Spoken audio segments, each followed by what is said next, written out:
Chapter 501, Murder in Silence. C.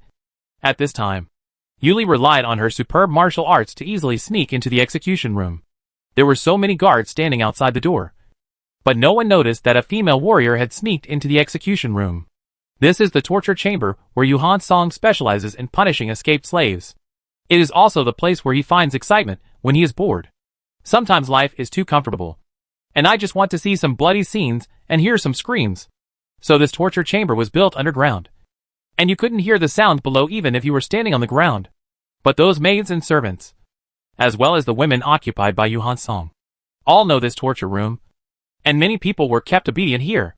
But today Yu Han-song is a little depressed. The woman in front of him actually doesn't say anything. In the past, even if she really didn't know, she would talk nonsense when pressed. Could it be that this woman really doesn't know? Or is she just stubborn in her bones? Ha ha! It doesn't matter. You will tell me. No one here can keep a secret. Yu Huan, come here. Use this to burn her. Burn slowly. I think she can still bear it. Yu Han-song, he turned his head and said to the trembling young man standing behind him. This man was Yushu's younger brother, a very spineless man. He was so frightened that he confessed everything when he arrived. It was he who confessed that Yushu had such an account book. So Yu Han-song had to find this account book, because Yushu knew too much. And the false accounts and false contracts over the years were all handled by Yushu. But no one expected that Yushu would retain such a skill. Yu Xingping, in particular, found it incredible, because he was suspicious and cautious by nature. When Yushu made those false accounts and contracts, he did them all in his study, and he never took out a scrap of paper. So he suspected that Yu Huan was talking nonsense in order to survive. Yes! Yes! Yu Huan tremblingly took the wooden stick handed over by Yu Han-song. The head of the wooden stick was wrapped in oilcloth, but the flame was not big. It was specially used for executions. Come on! Master Yu Air! Hurry up! Don't make me impatient waiting! Yu Han-song's most favored slave Yu Lujian said with a smile. Yu Huan! You ungrateful thing! Have you forgotten who gave you everything you have? Don't come over here! Ah! Yushu's woman screamed in shock and anger, and finally looked at Yu Huan. The fire rod was placed under her armpit, and she screamed in pain immediately, and her whole body twisted back and forth. But she was tied to the pillar with her limbs spread wide, and her clothes had long been stripped off. At this time, I saw wisps of green smoke coming out of her body, mixed with the smell of burnt hair. Sister-in-law, don't blame me. I don't want to die, and I don't want to be implicated by my brother. Just say it. Even if you die, it's better than living like this and suffering, Yu Huan said tremblingly. He had always been lazy since he was a child. Even if he has no skills, Yushu is helping him. Not only did he help him start a family and start a business, but he also gave him a large amount of money to live a life of luxury and luxury. Of course, the money was also earned by Yushu from doing those evil things. Ah! Ah! Kill me! Retribution. The bad things Yushu did are finally coming to me. Yu Han-song, Yu Xingping, you will also get retribution. Ah! Yushu's woman was finally burned passed out. Bitch! You dare to curse me? After hearing this, Yu Han-song suddenly trembled in his heart and yelled viciously. Yu Huan, do you have that account book? Are you talking nonsense? Someone come and tell her wake me up. Yes. Yes. Yes. It's absolutely true. My brother mentioned it to me at the beginning. He wanted to have some backup, but he never had the chance. Yu Huan quickly knelt down and kowtowed. Huh? No chance? Does that mean there is no chance? Yu Han-song said hesitantly, because Yu Xingping also said it firmly. There is no way this ledger exists. Now Yu Huan's words are also very suspicious. This guy is talking nonsense because he is afraid of death. No. No. No. No. It should be. Yu Huan was almost crying at this time. He crawled in front of the woman who had just been splashed awake, and said pleadingly, Sister-in-law, just say it. You can still do it after you say it. Save our family. If you don't say anything, both families will suffer. Sister-in-law, I beg you. Well, I said that account book is on the bookcase of Yu Huan's house. It's the third book from the right on the third floor. You should be satisfied this time. Right? The woman gasped, closing her eyes, and said weakly, Ah? Sister-in-law, you can't talk nonsense? How is this possible? Are you trying to kill me? Sister-in-law, you are making a false accusation. You can't do this? Yu Huan suddenly shouted in shock. Anger and anxiety rode. Master, I'm afraid this woman really doesn't know. She's obviously talking nonsense. Yu Lu muttered in a low voice as he leaned in front of Yu Han Song. Nonsense? Humph. We have to check it out. Maybe it's hidden under his wife's skirt? Yu Han Song finally felt a little relieved at this time. It seemed that this woman really didn't know. But he didn't. I was planning to just give up. After working hard for most of the night, I must gain something. Yes. Yes. The master is right. I heard that his wife is quite pretty. He. Yu Lu immediately understood and said with a sinister smile. Otherwise, he is favored because he can understand the master immediately. The meaning of, well, Yu Huan, let's go to your house and search it. That way everyone can rest assured. Yu Han Song turned around and resumed his smiling look, with some excited green light in his eyes. No, Master Yu San. This is impossible. She is making a false accusation. Although Yu Huan was uneducated, he was not stupid either. Knowing the hobby of Master Yu San, Yu Huan suddenly shouted in a panic. Stop talking nonsense. I'll give you a chance to clean yourself up. Why don't you thank me quickly? Come on. Go now. Yu Lu kicked Yu Huan viciously, then grabbed his hair and tried to drag him to death. Go outside. Third Master. What should I do with this woman? Of course Yu Shengping knew what Yu Han Song was going to do, but he was more concerned about the matter at hand. In fact, he did not advocate killing Yu Shu at the beginning, but the three masters all be firm. So he felt a little guilty about Yu Shu in some way. Not to mention that it seemed that Yu Shu didn't leave any account books. What else can I do? Do you still need me to say this? Let her go see her husband-in-law. It can be regarded as a reunion of husband and wife. Yu Han Song said with some displeasure. Do you still need to ask about this kind of thing? What's more, he is in a hurry to rush to Yu Huan's house. By the time Yu Han Song and his men left in a hurry, they were the only two people in the execution room, and the remaining servants were outside the door. Yu Shengping sighed and said helplessly, Hey, brothers and sisters, please don't hurt me. If you want to blame me, just blame the King of England and Tao Zhiqian. Yu Shu knows too much. Well, are you going to send me on my way? That's fine. I said this is retribution. But Mr. Yu, you know more. And it will be your turn next. The woman who said you slowly opened her eyes. Seeing Yu Shengping speak intermittently, she is not afraid of death now. On the contrary, death is a kind of relief for her. Shut up. Stop talking nonsense. Don't worry. I will bury you and your wife together after you die. Yes. Yu Shengping also felt guilty and shouted sharply. But strangely, he suddenly saw that the woman he saw seemed to be energetic. He looked behind him with wide eyes. Before Yu Shengping could turn his head, he was knocked unconscious by a palm. Who are you? What do you want to do? The woman was a little uneasy, a little expectant, and a little shy at the same time, because there was also a woman across from her, neatly dressed, but she was naked and covered in blood. Me? I'm the one who can help you get revenge. Although you and your wife may not be good people. Come on. Have you got a ledger? Yuli asked directly, standing in front of the woman. Why should I believe you? Who knows if you are in a group and are acting for me? I didn't expect this woman to be thoughtful. She is indeed a woman who has followed Yu Shu for many years. And she is very knowledgeable. Moreover, she was not afraid now. Regardless of life and death, she was just looking at Yuli intently. Oh. Well, let me show you. Yuli paused, then took off her mask and night clothes, revealing the costume of a female warrior of the Lingyu tribe. Are you a female warrior of the Lingyu clan? Are you from the King of England? This woman is actually very knowledgeable and can immediately identify the female warriors of the Lingyu clan. Because the female warriors of the Lingyu clan are so famous. And this kind of strong figure and super cool outfit can only be possessed by female warriors. Can you tell me now? Yuli was very satisfied. Even this woman knew the female warriors of the Lingyu tribe, which made her very proud. No! You must rescue me. Otherwise, even if I tell you, you won't be able to find it. And I also know a lot of unrecorded things. Unexpectedly, this woman immediately seized this glimmer of hope and was very decisive. Said, Yuli was stunned for a moment. She clearly felt that she was playing tricks with this woman. I am afraid that she is not her opponent. And this woman is not afraid of death. So after careful consideration, Yuli decided to rescue this woman. Okay.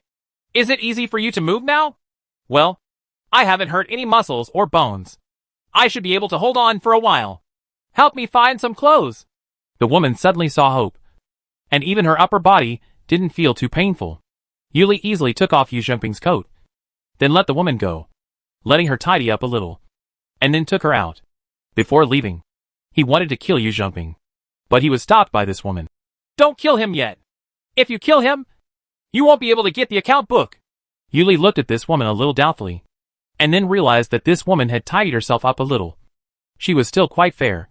And she still had this kind of lively charm in her eyes. What I said is true. The account book is in Yu Zhongping's home. Chapter 502, Atonement A. Seeing Yuli's somewhat surprised expression, the woman said with a hint of pride on her face. You didn't expect that, did you? That account book is not in our house at all. Humph! They are all insidious and cunning people. Although Yuli was surprised, she still snorted coldly. I know you look down on me, and I don't plan to live long. When I see people like you Han Song have been wiped out, you can kill or chop them up as you please, the woman said nonchalantly. Okay, take a few sips of wine first to refresh yourself. This is a topical medicine that can relieve pain.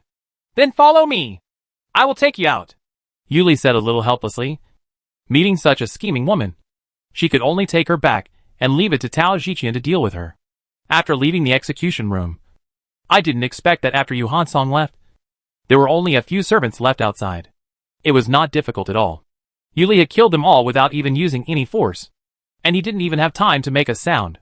This made the woman next to her look a little dazed. She didn't expect the legendary female warrior to be so powerful. When Yu Zhongping woke up, it was already half an hour later. He and his people searched the village for a long time, but in vain. Yuli had already brought the woman back to the county governor's house. When Tao Ziqian saw that Yuli had brought back Yushu's wife, he was overjoyed and thanked him repeatedly. Ha ha ha! Guard Yu is indeed a skilled and brave person.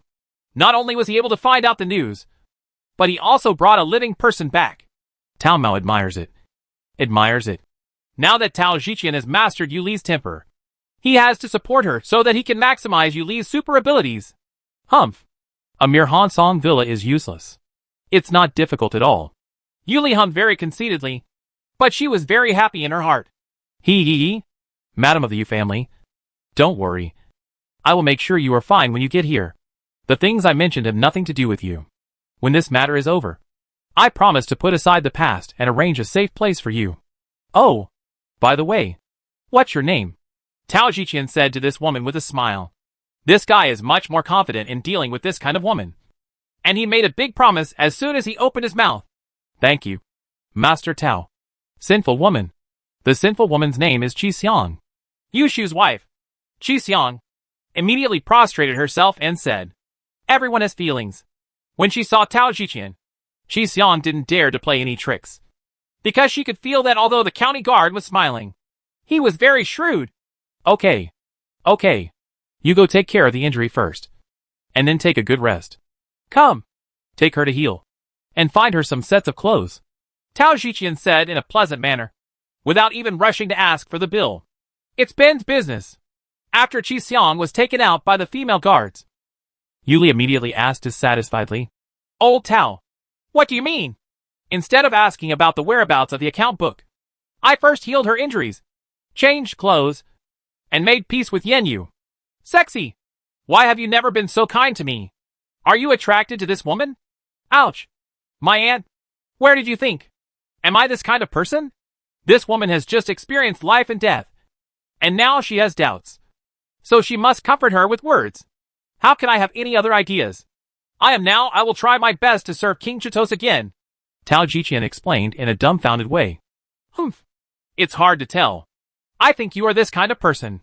Every time you see a pretty woman, you keep staring at her and commenting on her, Yuli said with a snort. Let me see what's wrong. I don't have any money, and I don't have a wife by my side, so I can only take a look. Isn't this okay? Are you going to let others live? Tao Ziqian suddenly shouted angrily. You deserve it. You are a prisoner in the first place. It's already good to be like this. Okay. Yuli couldn't help but snickered, and then took out a piece of silver from her arms and gave it to Tao Ziqian. Well, take this first. I didn't even save money on a piece of clothing. Uh-huh.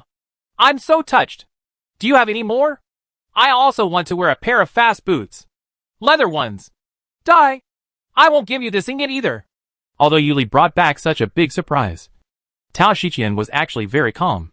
There was no movement at all in the sheriff's mansion, and it was still the same as usual. It wasn't until the third day that Qi Xiang was asked to put on the equipment of a female guard, mix in with the guards, and come to the prince's palace together. Come and meet Zhu Xiaobao. This was the first time Qi Xiang saw Zhu Xiaobao. She did not expect that the King of England was so young, but sitting at the top, he was very imposing. The Princess of England next to him was even more dignified, elegant and noble. Even the two maids who served tea and water were very elegant. Little did she know that these two maids were actually Lu Tong and Lu Fang, because Zhu Xiaobao had not added any more servants when he came to Huiwen County. His life is simple, and he doesn't need too many servants. Qi Xiang paid a visit to the British King Chitos, and stood there and told the general story of the matter. Almost all the three elders of the Yu family knew what they had done. What Qi Xiang said alone was enough to implicate the 9 clans. Although Zhu Xiaobao was filled with indignation after hearing this, he was very calm on the surface and just said calmly, Qi Xiang, are you willing to go to court to testify about these words? Original intention. The sinful woman originally intended to atone for her sins and send these evildoers to the guillotine. Qi Xiang said firmly. Okay, then I will make a promise to you. After this matter is over, you will forget about your past affairs. If you don't want to live in Huiwen County, you can live in peace in the other 2 counties under my rule. Zhu Xiaobao he nodded and said, and then asked Tao Zhiqian, Old Tao, what are you going to do next? Remember, what I want is stability, not big chaos, let alone too many deaths. Yes, yes, yes, I understand. So I plan to keep Qi Xiang at your place for the time being, because I'm afraid it won't be safe there. At that time, I will also ask the King of England, Chitos, to come forward and go to Yu Zhengping's house to ransack it in person. Tao Zhiqian stood up quickly. He stood up and said, Tao Zhiqian, do you know how many counties I govern? Zhu Xiaobao frowned and asked, there are 3 counties under Chitos's rule. In addition to Huiwen County, there are also Yining County and Pingguang County. Tao Zhiqian suddenly felt a little uncomfortable and replied cautiously, Yes, I have 3 counties and millions of people in charge. The 3 elders of the Yu family are just a few clowns. And you want me to personally take action? Do you think I am too naive? Zhu Xiaobao was very worried, said dissatisfied. His current focus is not on Huiwen County. As his status increases, his position has begun to be too high. What he is thinking about now is how to quickly develop and expand the northern Zirwei Kingdom and then regain the southern Zirwei Kingdom. Country. What he needs is that Tao Zhiqian can take charge of things on his own.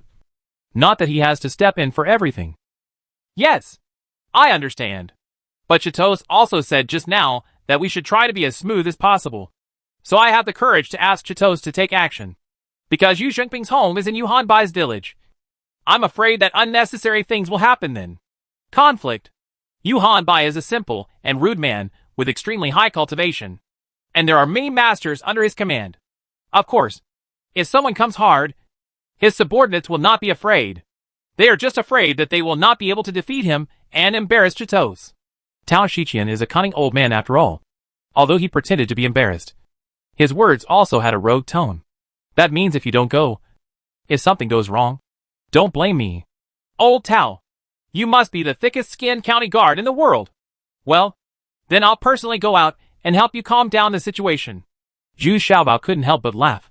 This guy is Pai Jianzui. Slippery hobmeat. But you have to say what he said makes sense. Now Tao Zhiqian doesn't have many useful people. So going to Yu Zhengping's house this time is still a bit risky. 1,000 years old wise. And 1,000 years old. This move kills 2 birds with 1 stone. Listen to me. Tao Zhiqian immediately smiled. And then he whispered obscenely into Zhu Xiaobao's ear for a while. And then pretended he stepped back respectfully. Huh? Are you sure? Zhu Xiaobao asked a little surprised. Of course. Qi Xiang heard it when he was being tortured. It was the slave Yu Lu who was giving Yu Han Song bad ideas. If you don't believe me, you can ask Qi Xiang, Tao Zhiqian said confidently. Well, you can arrange the time, and I will come forward at that time. Well, Let Qi Xiang stay in my house for 2 days first. I happen to have a good doctor here who can help her treat her injuries. Reply, it will save you trouble walking. Zhu Xiaobao nodded. Before leaving, Zhu Xiaobao gave Tao Zhiqian a banknote. He didn't expect that Tao Zhiqian was living a very difficult life and couldn't even afford a pair of night clothes. In fact, he has public funds in his hands. But this guy is actually very honest now. And he refuses to use public funds for his own expenses. My usual expenses are to take the time to paint a few paintings and let my subordinates sell them for a few dollars. So this guy still has talent and will not starve to death. Qi Xiang's robbery made Yuhan Song really nervous for a few days. Even Yuhan's Han and Yuhan Bai were alarmed. Fortunately, there was no movement for several days, and the county governor's office did not take any action. This made the 3 elders of the Yu family feel a little relieved. But Yuhan's Han had already scolded Yuhan Song severely. Lao Lao San. I always feel something is wrong about this matter. The more Tao Zhiqian doesn't move now, the more I feel suspicious. Do you think Yu Shumping should keep it? Yuhan Han was discussing countermeasures with his 2 younger brothers in a secret room. Oh? Boss, you even want to kill Yu Shumping? Then who will dare to do things for us in the future? Besides, Yu Shumping is not like Yu Shu. He is a descendant of our Yu family. Although the relationship is a bit distant, he can still be regarded as a member of the Yu family. People. The 3rd child, Yu Hanbai, was immediately startled and said quickly, I am doing this for safety reasons. Aren't we discussing this with you? Yu Han said with some hesitation. No. No. Yu Shumping lives in my village. If I kill him, others will definitely doubt me. Yu Hanbai shook his head and objected. Yes. Boss, are you worrying too much? That Tao Zhiqian only made a fuss for a while, and he should stop with a little success. If he really offends our Yu family, it will do him no good. Besides, this guy is not good at all. He is just a corrupt official. I don't believe that he really changed his ways when he arrived in Huiwen County. He was not just for the King of England to see, but as soon as the King of England left, his true colors would be revealed. Yu Hansong also disapproved of killing Yu Xingping. He is still confident now that Tao Zhiqian is still a corrupt official at heart.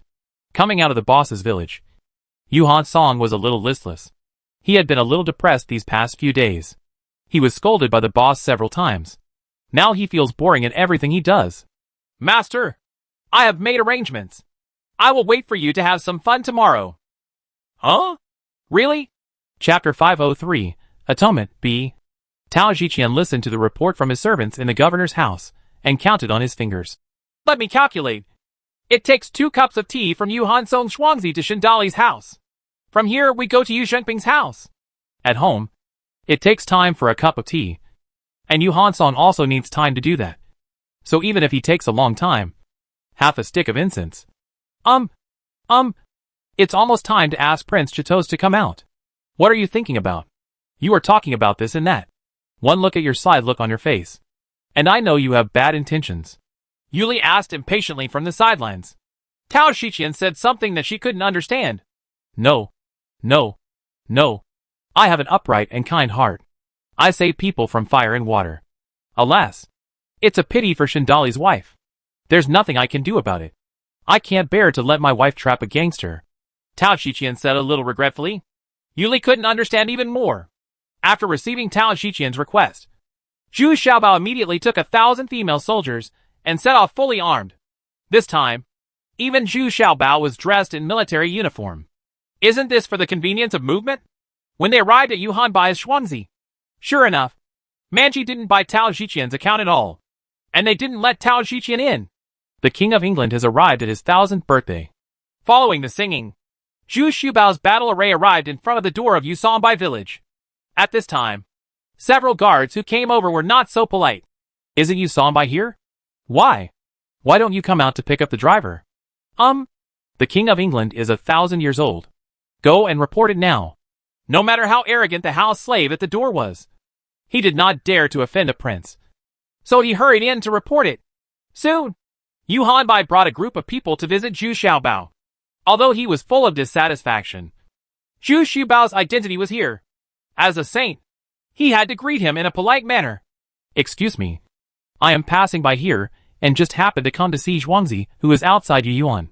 Yu Yuan won't blame me for being abrupt. right? Zhu Xiaobao asked with a smile while sitting on his horse. Don't dare. Don't dare.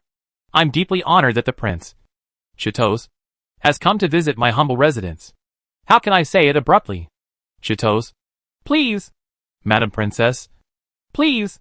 Yu Hanbai quickly bowed and said, despite his straightforward nature, but I still understand these interests and can say a few polite words. The door opened, and Zhu Xiaobao's 2,000 men and horses entered the village. Tao Jiqian also followed in triumphantly. Yu Hanbai could only gnash his teeth secretly. As for a county guard, he really didn't put it in his eyes. Zhu Xiaobao entered the village, but he did not sit in the living room to write. Instead, he wandered around the village looking at the flowers. Instead, he asked Tao Jiqian to visit Yu Shengping's house. In fact, Yu Shengping was also behind Zhu Xiaobao at this time. Then, he already had a hunch that Tao Jiqian was coming with bad intentions this time. But I didn't expect Tao Jiqian to invite King Qian to have England. Go to Sheriff Yu's home and ask. Many things require a lot of communication. After all, you have only taken office not long ago. So many things need to be communicated with Sheriff Yu. Zhu Xiaobao glanced at Yu Shengping, and then said to Tao Jiqian, yes, then it's Mr. Yu's fault. Tao Jiqian said with a smile on his face, pretending, okay. Let's ask the governor to condescend to come down and talk to me. Yu Shengping's heart suddenly tightened, but he had already finished talking, so he could only invite Tao Jiqian to sit at home. Ha ha ha. Except you, Yuan. The scenery in your village is very nice. It's very pleasing to the eye. Zhu Xiaobao said as he walked. This village is also very uniquely built. It is the time when the plum blossoms are in full bloom in winter. So it is very beautiful. Something to watch. Yes. It's all those servants who did it. It's not bad. Yu Hanbai said a little perfunctorily, hoping that Zhu Xiaobao would leave quickly. I don't know what the scenery outside Zhuangzi is like. There are many outstanding people in Huiwen County. So the scenery here is not that bad. Right? Zhu Xiaobao asked with great interest. Yes.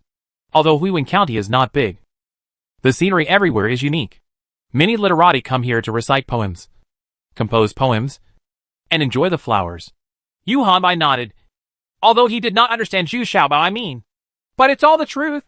The scenery everywhere in Huiwen County is still worth seeing.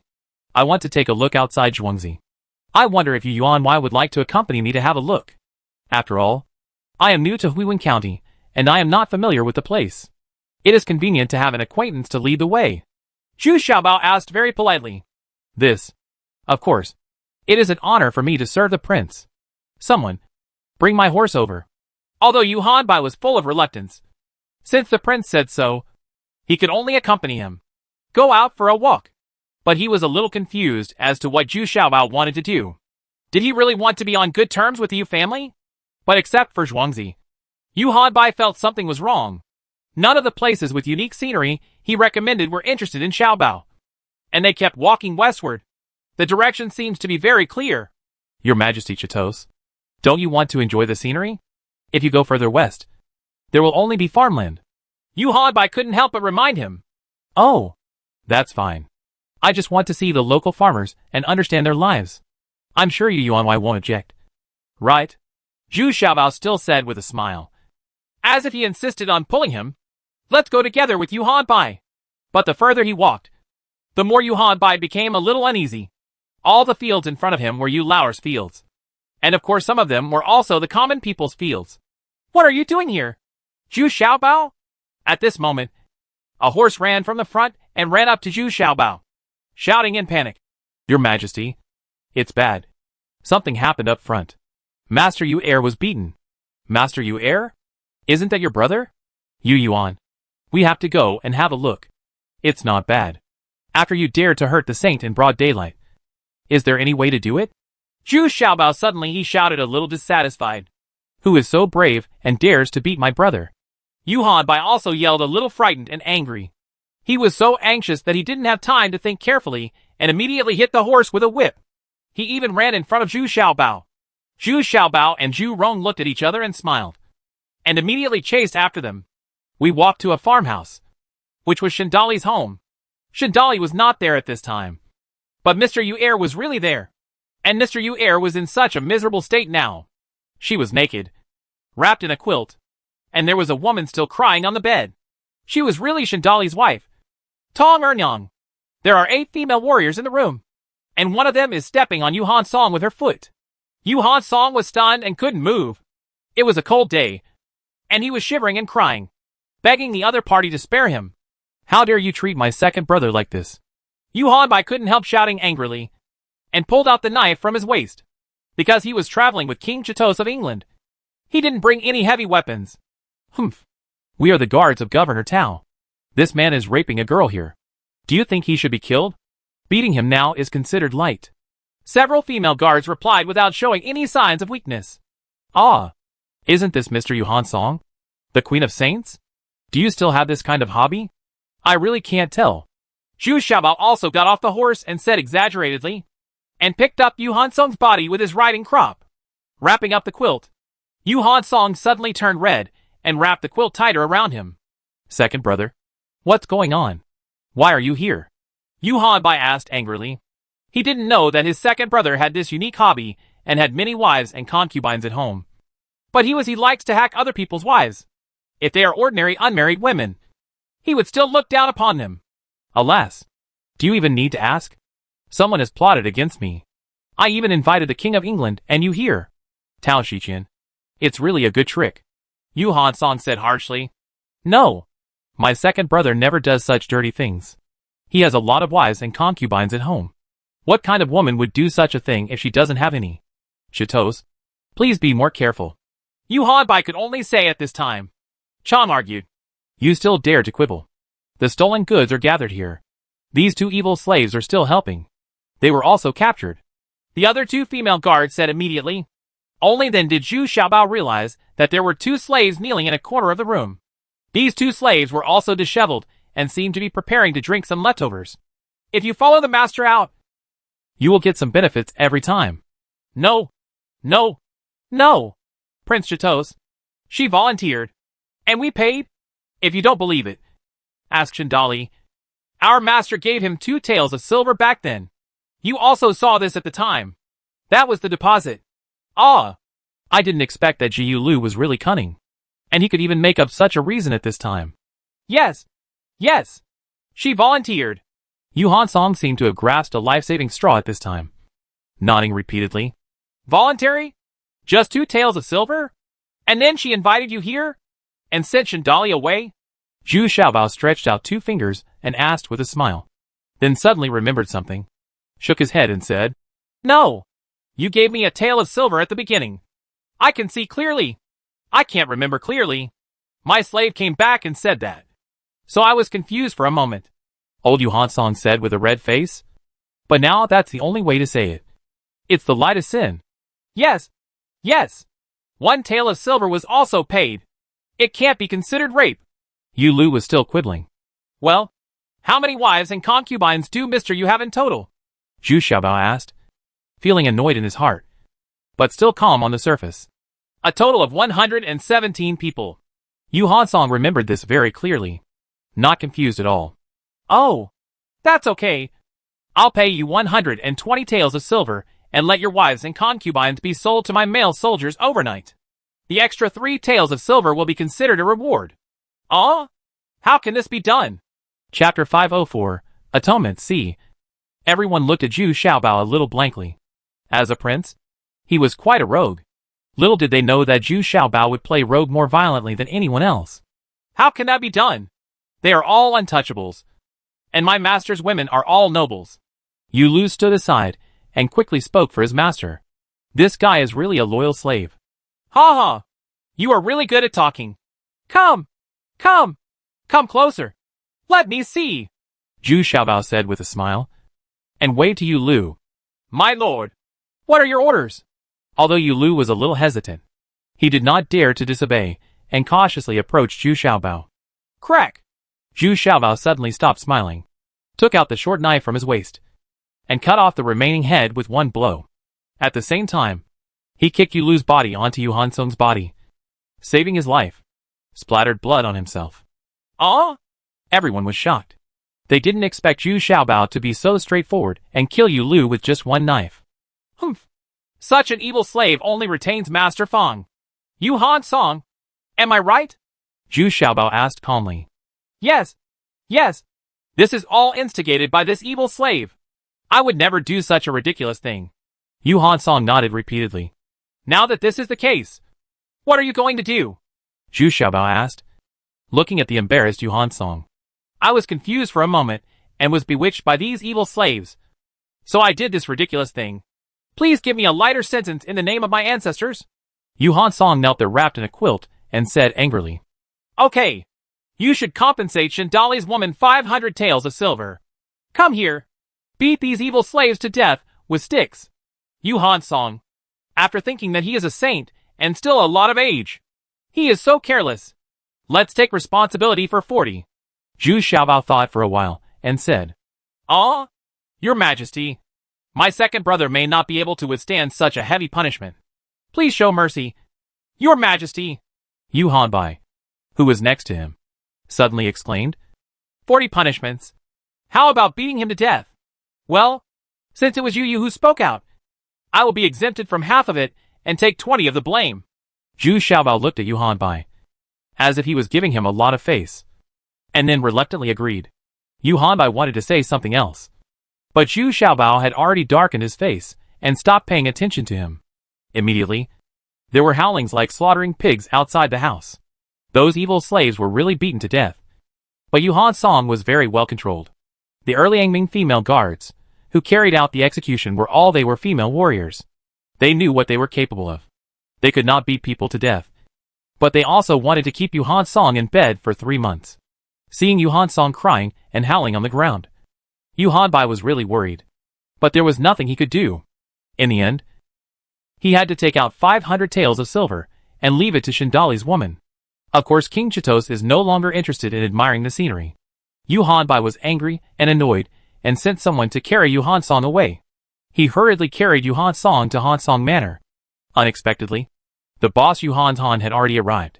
His face was heavy when they met. If he hadn't seen that Yu Han Song's bones had been broken, he really wanted to give him another blow. 10 boards. Third brother. What's going on? Why are you still with him? Didn't you say that the King of England went to your village? The boss Yu Han Han asked with a stern face. Yes, boss. The King of England insisted that I accompany him outside. But after a while, he went to Shindali's house. Before I even got to Shindali's house, the old man was already there. The second one got the stolen goods together. Didn't you see that the second one is still naked? Several domestic slaves were also beaten to death on the spot. The King of England looked at him with a smile. And his attacks were really vicious. The third one was also beaten to death on the spot. Yu Hanbai said depressedly. What about Tao Zhiqian? Why wasn't he there? Shouldn't Tao Zhiqian handle this kind of thing? Yu Han Han asked, suddenly feeling something bad. Tao Zhiqian? He is still in my village. He said he wanted to ask Yu Shengping for some advice. Yu Hanbai then remembered that there was Tao Zhiqian, who had been ignored. Oops. This is to lure the tiger away from the mountain. Could it be that Tao Zhiqian wants to attack Yu Shengping? But Yu Shengping can usually be summoned? Is there something hidden in Yu Shengping's home? Yu Han Han was a little confused. But the feeling in his heart was quite the same. It was not good.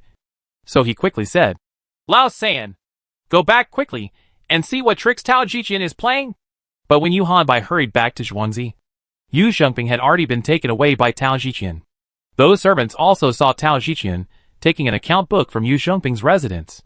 It turns out that Tao Zhiqian was not so polite as soon as he entered Yu Shengping's home. Now that Yu Hanbai is trapped by the King of England, no one can hinder him anymore. Yu Shengping was originally very calm. There were also fake accounts at home. He was familiar with them. And he was not afraid of Tao Zhiqian coming to check them.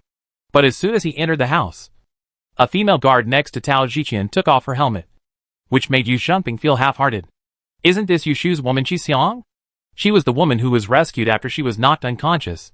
So it's you? Mr. Tao, how dare you send someone to sneak attack me? Yu Shengping suddenly asked with anger and annoyance. Hey, Mr. Yu, you can eat whatever you want, but you can't talk nonsense. How could I do such a thing? This woman was brought back from Yu Han Song's private torture chamber. Did you know that Yu Han Song had already known that? Setting up a private torture chamber? Were you there at the time? Tao Zhiqian was much more powerful than Yu Shengping, and he immediately silenced Yu Shengping. Whether it is Dasha Kingdom or Zirwik Kingdom, Private torture chambers are not allowed. Humph. Mr. Tao, why did you bring her here? Yu Xiongping stopped bickering with Tao Xiqian, knowing that he was no match at all. But seeing the angry look in Qi Xiong's eyes, his heart was still racing, and he asked calmly, "Road? Ha ha.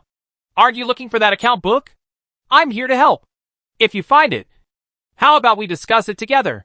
Tao Xiqian sat down with determination. He even poured himself a glass of water while talking to himself. You don't need to look for my account books here. They are all there. If Mr. Tao doesn't understand anything, I can answer your questions. Yu Xiongping said confidently. Ha ha. That's good. That's good. Qi Xiong, just go look for it. Maybe there's an account book we need. Tao Xiqian sat there and said with a smile. Nonsense. How can I allow others to tamper within my home? Whatever account books Mr. Tao wants, I will get them for you. Yu Xiongping shouted angrily. And at the same time, he was lying in his heart. Could it be that there are still some books in his bookcase? What is the problem? Master Yu, just sit and drink tea with my county governor. You don't need to worry about the rest. Unexpectedly, Yu Li's hand hit Yu Xiongping's shoulder at this time. And Yu Xiongping suddenly felt his shoulder heavy. The whole person couldn't stand, so he could only sit down slowly. It turned out that it was Yu Li who took action. How could Yu Xiongping be able to withstand his strength? Qi Xiong walked directly to the bookcase and searched carefully. In fact, she was also very nervous. If she couldn't find it, wouldn't it mean that she was deceiving King Ying and Tao Xiqian? Fortunately, I found a very ordinary account book on the far right of the third floor. The kind that no one has looked at for a long time. But when she opened it, the familiar font made Qi Xiong cry. This is not mine. I have never had this account book here. Yu Xiongping stammered immediately. Of course it's not yours. Otherwise, why would I come to get it back? This is what you said. And it's just left here with you. Do you understand now? Staying here with you is the safest. Little people also have their own wisdom. Little people also have their own wisdom. Women also have their own strength. Tao Xiqian held the account book in his hand and said solemnly.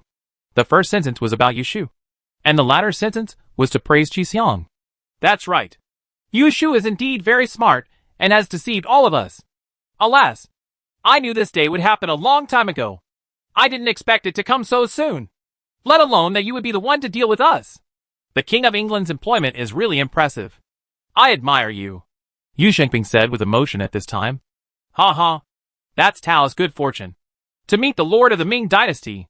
Tao Xiqian said respectfully and raised his hands upwards. Now that you've got the account book, what are you going to do to me? Yu Xiongping lowered his head and asked. No. I have to wait until I see the account book before I can decide what to do with you. Now I have to leave. But Lao Yu, what are you going to do? Stay here or go back with me? Stay here. Hee hee. I'm afraid Yushu is a lesson for you. Tao Xiqian actually didn't want to catch Yu Xiongping, but was worried about Yu Xiongping and said with good intentions. I'd better go with you. But my family. Yu Xiongping suddenly woke up. And then he remembered that he is the most dangerous person now. But he can't let go of his wife. Children. Don't worry. Your wife and daughter, except Yuhan Song, will not use their brains. What a coincidence. Now that Yuhan Song goes to Shindali's house, he may have broken his legs and will have to lie in bed for 3 months. Tao Xiqian said with a smile. You have also taken action against Yuhan Song? I understand.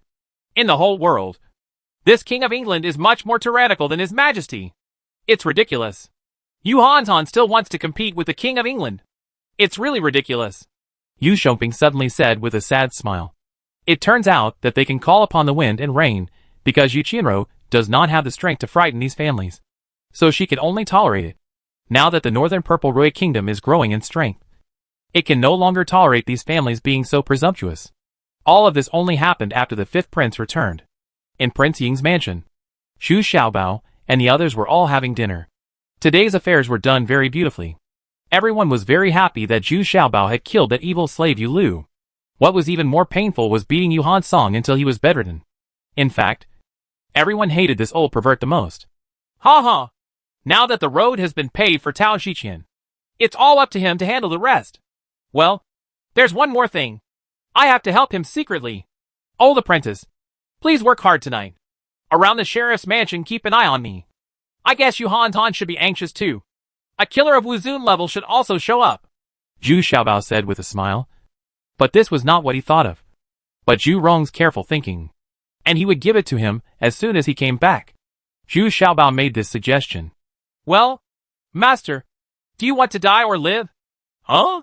Come on. It's not easy to become a martial artist. Okay. Then I'll go for a walk. Chapter 505, All-Round Attack A. At the county sheriff's mansion, Tao Shiqian was asking Yu Jingping to point out a painting he had just completed.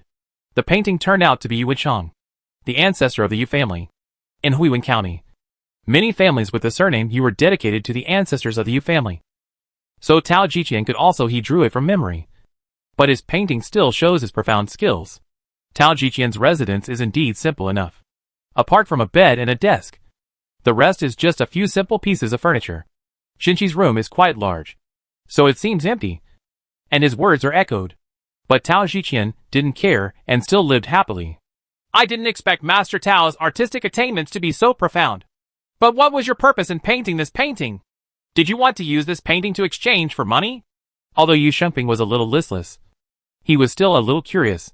No. How could I exchange a saint's portrait for money? Now that I'm not so short of money, I want to build an ancestral hall and erect a statue of the saint. What do you think? Tao Shiqian said thoughtfully, and then asked Yu Shengping sit down again and drink together. This guy was actually inviting Yu Shengping to dinner, and he had no intention of treating Yu Shengping as a prisoner. On the contrary, they had a great conversation. From those fake account books, Tao Shiqian could also see that Yu Shengping was also very talented. But it was a pity that he was not used in the right way. Just like himself. It's just that I was lucky enough to be activated by Zhu Xiaobao. What do you mean? Mr. Tao? Don't you want to pursue the Yu family's affairs? Yu Shengping asked in confusion. How is that possible? Not only must we pursue the case, but we must pursue it to the end. Tens of thousands of people and hundreds of thousands of acres of land are involved. How can we not pursue it? It's just that the King of England asked me to try not to use weapons as much as possible. So I want to build an ancestral hall can give them a chance to live as long as the three elders of the Yu family hand over all their ill-gotten gains and release the demoted civilians. They guard the statue of the saint and think about their mistakes behind closed doors. Do you think it is possible? Tao Shiqian still shook his head. Said.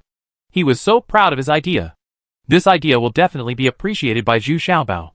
But how can it be realized? I'm afraid it's difficult. It's easy to go from simplicity to luxury, and it's hard to go from luxury to inspection. To put it bluntly, this is trapping. No one would be willing to do it. Especially Yu Hansong. He is a person who is used to enjoying things. How can he live another life? What about this poor life? Yu Jingping shook his head and said, Oh, TSK. It seems I was negligent. I should have blown both of his balls and completely cut him off. Tao Shiqian shook his head and said with a bit of regret, That's not what I meant. Don't misunderstand me. Yu Shengping suddenly broke out in a cold sweat. This guy was so ruthless. Didn't he want to destroy Yu Hansong? Ha. I was just saying casually. Do you think it's possible to get Yu Hansong to plead guilty on his own initiative, so that I don't have to borrow troops or people? You know, once I send troops, there will inevitably be a bloody disaster. Alas, I'm in my heart I can't bear it. Tao Shiqian said with some distress.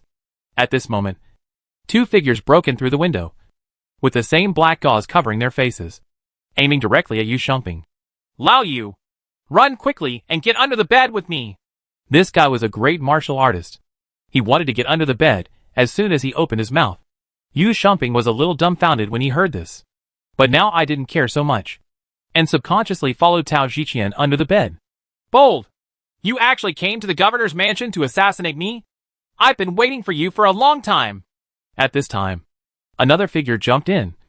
It was Yu Li. Yu Li wears the standard soft armor equipment of a female warrior.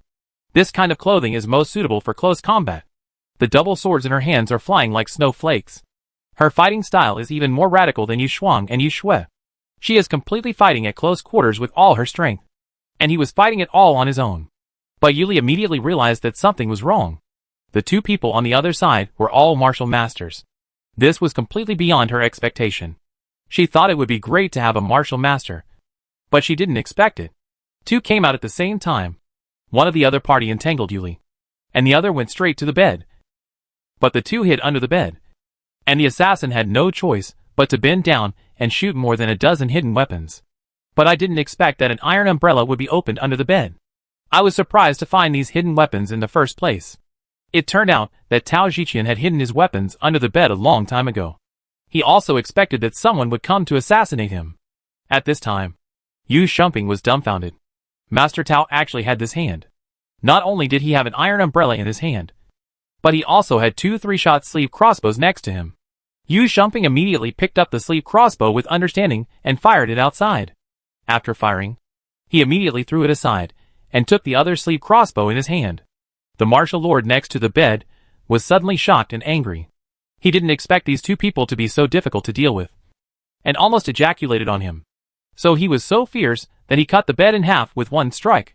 Wu Zun's full blow was no small matter. The bed split into two and collapsed on both sides, revealing Tao Jiqian and Yu Shumping under the bed. Yu Shumping? Come with me! I'm not here to kill you! The Wu Zun assassin said urgently when he saw Yu Shumping. Yu Shumping? Don't listen to him. If you go back with him, you will die! Tao Jiqian shouted immediately from the side. Sitting on the ground and leaning against the wall, one hand was still groping secretly. You are looking for death! The assassin was furious and struck Tao Jiqian's head with a knife. Unexpectedly, Tao Jiqian's iron umbrella opened again. But this time it was useless. The iron umbrella was smashed into pieces by the knife. Got it!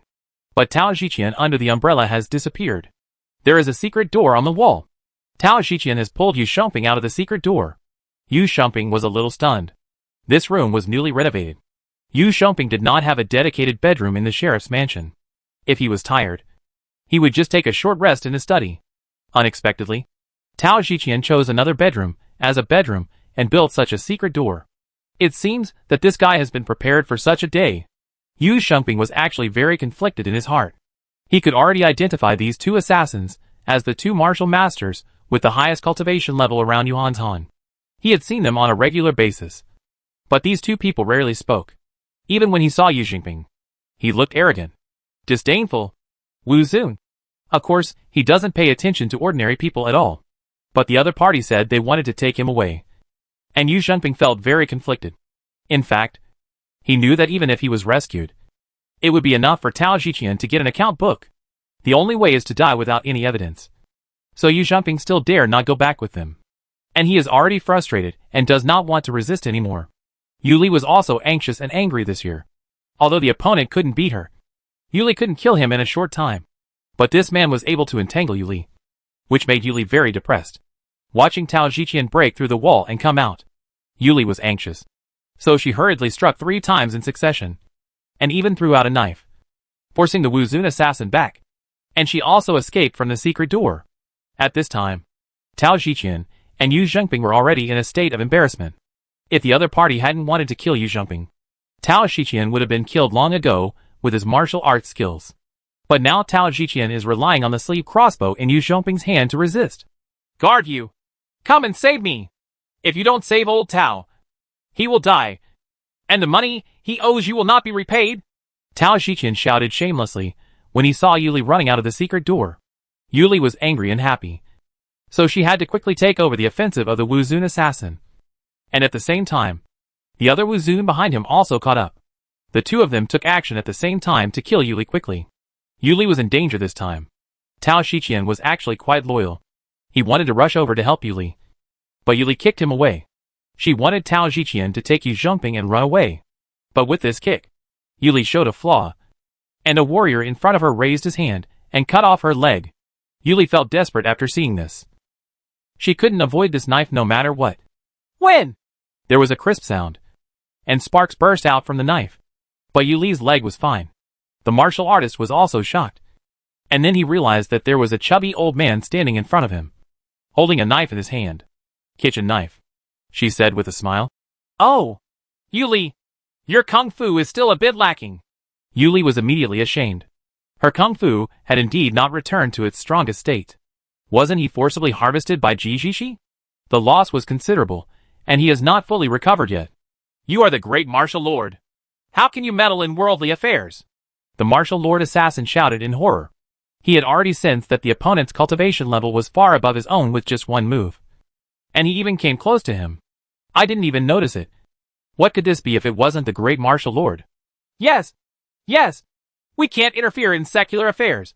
But I have a master. And if the master has orders, I have to take action. Oh, by the way, I almost forgot to tell you. My master is not great martial lord. The old apprentice shook his head. He had already given himself a good reason before coming.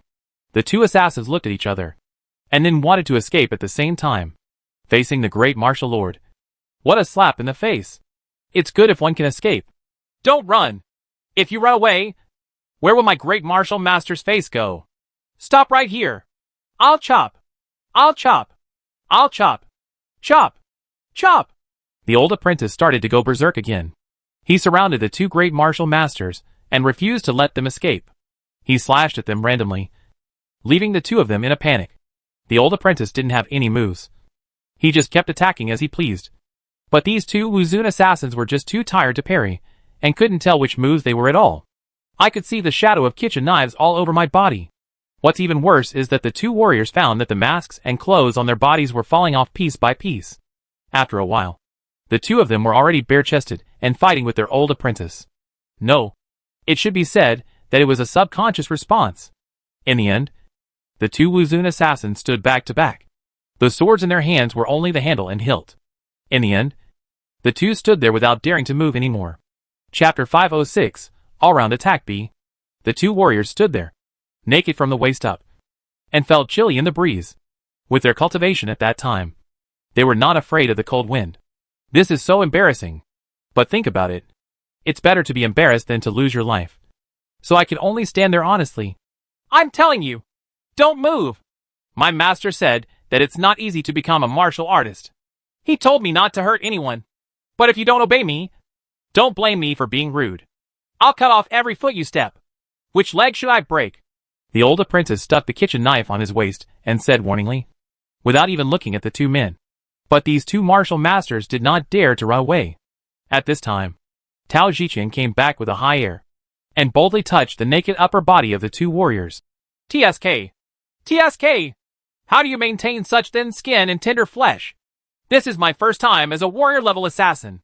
See, it would be much safer if I had such a talent under my command. Huh? That's possible. Hey, you two. What are your names? Where do you come from? Why are you willing to stand up for the Yu family? After hearing Tao Jiqian's words, the old apprentice was immediately inspired and walked up to the two of them and asked, Our names are Wei Ming and Wei Yuan. We are senior brothers. Our master's name is Wei Xianglong. They replied with their heads lowered. Wei Xianglong? The person who almost became the great martial lord? Isn't he already dead? The old apprentice suddenly remembered that he had heard of this person. It was said that he died suddenly when he was trying to reach the realm of the great martial lord. Otherwise, there would be only one of the top 10 martial arts masters in the world. Yes. After our master passed away, the two of us came here because we were greedy for glory and wealth. We stayed in Yu Hanshan's village. The two of them still lowered their heads and replied, Is it that simple? Huh? Tell the truth. The old apprentice snorted coldly. If Wuzun wants to make some money, he doesn't need to sacrifice his life for others. There should be other benefits. And they must be special benefits. Yes. The Yu family also has a peerless magic weapon called the Ice Sword. One of the 9 most powerful weapons in the world. Master Yu promised us that as long as we protect the Yu family for 10 years, he will give us this Ice Sword as a gift. Wei Ming and Wei Yuan said in a low voice. After speaking, the two of them looked at each other, and there was still some communication between their expressions. They still did not tell the truth completely. But the old apprentice was not so attentive and said with a smile, The 9 divine weapons can't compare to my kitchen knife. Let's see. It's not easy for you to cultivate to the level of martial master. So just listen to Tao Jiqian's side. As for the time, just 3 years. Then you can leave safely. Now, eat this first. While talking, he quietly rubbed 2 balls of dirt on his body, rolled them into 2 small mud balls, and let the two of them eat them in a serious manner. This, Wei Ming and Wei Yuan both looked at the pill in front of them with a little fear. Why did it still smell like sweat? Will there be any adverse consequences after taking this thing? Hey, don't worry. This pill has no other effects. If there is no antidote in 3 years, it will cause an attack. Even the great martial lord can't cure it. Of course, I will give you the antidote in 3 years. Old apprentice, he said in a pretentious manner, and even pulled out a kitchen knife and shook it. This is a threat. Senior, are you serious about this? The two asked helplessly. If you don't eat, you will be slaughtered now. Nonsense. Go and find out. When did I, the fair-blooded venerable, tell lies? The old apprentice suddenly opened his eyes and said, But I was thinking again. Master, my ability to tell lies has improved again. All thanks to your teaching. Yu Hantan waited anxiously all night at Hansong Manor. But none of the two warriors came back. And there was no movement at all from the sheriff's mansion. The two of them were like mud cows drowning in the sea. And there was nothing more to say. Boss, this is impossible. The two martial masters are not inferior to me in strength. So why are there no movements at all? The female guard around Tao Jiqian is the only one with better cultivation. The others don't have any advanced cultivation. Yu Hanbai was also puzzled. Degree? There are not many people around Tao Jiqian. But there are experts around the King of England. Third brother, it seems that we still underestimated the King of England. And also underestimated the current His Majesty. The Northern Zirway Kingdom is no longer what it was 2 years ago. The Imperial Court now has the strength to integrate various counties. Yu Hantan said, a little disappointed. He already felt his weakness and missteps. Humph. So what? Let's put all the blame on Yu Shumping. He is the county guard, and we are common people. Everything we do has been approved by the government. What are we afraid of? Yu Hanbai still beats you again, he said, convinced. Well, if two martial arts masters were not sent to the governor's mansion last night, Yu Shumping might still be able to resist. But now, I'm afraid he won't be able to resist forcefully anymore. Now he can only stop with silence. Look, let's see what they do next. We are taking corresponding countermeasures, Yu Hantan said with a sigh. However, Tao Jiqian did not take any measures next. On the contrary, Zhu Xiaobao began to move here. Businessmen from all walks of life began to settle in Huiwen County. Refugees who escaped from Nanzarui country also began to settle in Huiwen County. The government also agreed to let them buy the land on credit. They would own the land first, and then repay the money for the land in installments. As for where the government would get the land to allocate to these common people, Tao Jiqian had to take action. He started with Yu Hansong's land. Yu Hansong's registered land property was only 6,000 acres. But in fact, it was almost 10 times more. The taxes paid were based on 6,000 acres of land. In other words, Yu Hansong's remaining properties were obtained by clever means, and they can be matched with the false accounts. But now, it can be matched with the real account book. Unless Yu Hansong swallows his anger. Otherwise, he will be able to find out who originally owned this land immediately after reading the real account book. Seeing his land being divided up bit by Tao Jiqian, Yu Han was so angry that he wanted to vomit blood. But there was no other way. Tao Jiqian was just waiting for someone to jump out. He doesn't take the initiative. He doesn't have the energy or the time. The most important thing now is not to bring down the 3 elders of the Yu family as soon as possible, but to develop Huiwen County quickly. In just 1 month, half of Yu Hansong's fields were eaten away, and the Yu family shops were also severely damaged. Originally, they didn't allow Zhu Xiaobao's chain stores to open here, but now they have opened 6 stores in a row. Those small families also began to rebel against the Yu family, vying for the agency rights of the chain stores. Everyone could see that this British royal family was going to do something big in Huiwen County. Moreover, various rumors are overwhelming. They all say that Yu Shumping has completely defected to Yingwang Huaxia. And now the Yu family is in danger. How is it? How is it? My idea is still high. Right. Now leave the Yu family aside and continue to encroach on his land. Look, Yu Hansong doesn't even dare to fart. Next, in their village those demoted slaves are about to riot, Tao Jiqian said proudly. Today he is treating Yu Li to a drink because the price of his paintings has increased. Now many families are begging for buying Tao Jiqian's paintings. This makes Tao Jiqian was very proud. Humph. Is that your idea?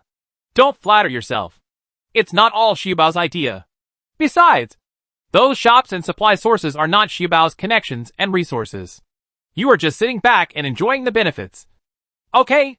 After Yu Li took a sip, she was really enjoying herself today. Tao Jiqian even took out a jar of top-quality roasted knives to satisfy Yu Li's appetite. Hee! Of course. Our prince is a man of extraordinary talent and strategy. Look, so many shops have been closed this month alone. But we haven't spent much money yet, including the back taxes and arrears. The taxes are now flowing into the county governor's house in a steady stream. With these, I don't think it will be difficult to not develop, Tao Shiqian said intoxicatedly. Well, now that you are rich, what are you going to do to me? Yuli blushed and asked coquettishly. You? By the way, I almost forgot. Haven't you always wanted to go back? I'll report it to King Chitos right away and let you go back. Will you be satisfied with this? Tao Shiqian immediately said with understanding. You bastard. Do you want to kill the donkey? Get rid of it when you're done. Tao Shiqian, if you don't speak clearly today, I will break your legs today. Unexpectedly, Yuli suddenly shouted angrily. What does it mean to remove the grinding wheel and kill the donkey?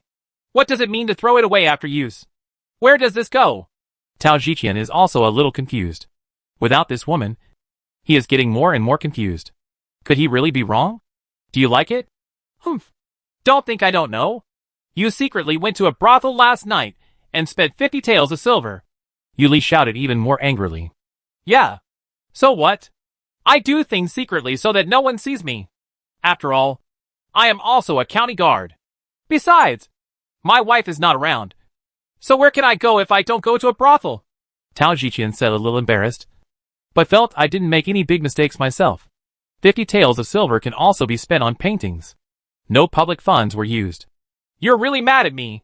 You're so bad that you rushed to a brothel and wasted so much money? You won't come to me? Yuli shouted even more angrily. What? What? No. I'd rather go to a brothel than find you. I'm scared when I see you. Tao Shiqian suddenly shouted in fright and wanted to run away. Today's drink is for me. It seems like a sign of danger. You still dare to run? Come back here. Am I that scary? Yuli immediately smashed the table with her palm, ran out, and carried Tao Shiqian back like a chicken. Help! Help! I don't want it. I have no line. Can you find someone else? Tao Shiqian was already panicking and started talking nonsense. I don't want money today. I want people, Yuli said viciously, carrying Tao Shiqian and heading towards the bedroom. I don't want it for free. Let me go. I beg you. Humph. I'm going to make a purchase today. Come here. Help. This is indecent. Chapter 507, All-Round Attack. See? Yu Hantan was patrolling the streets bit by bit in a carriage, and suddenly found that huge changes had occurred on the streets without knowing it.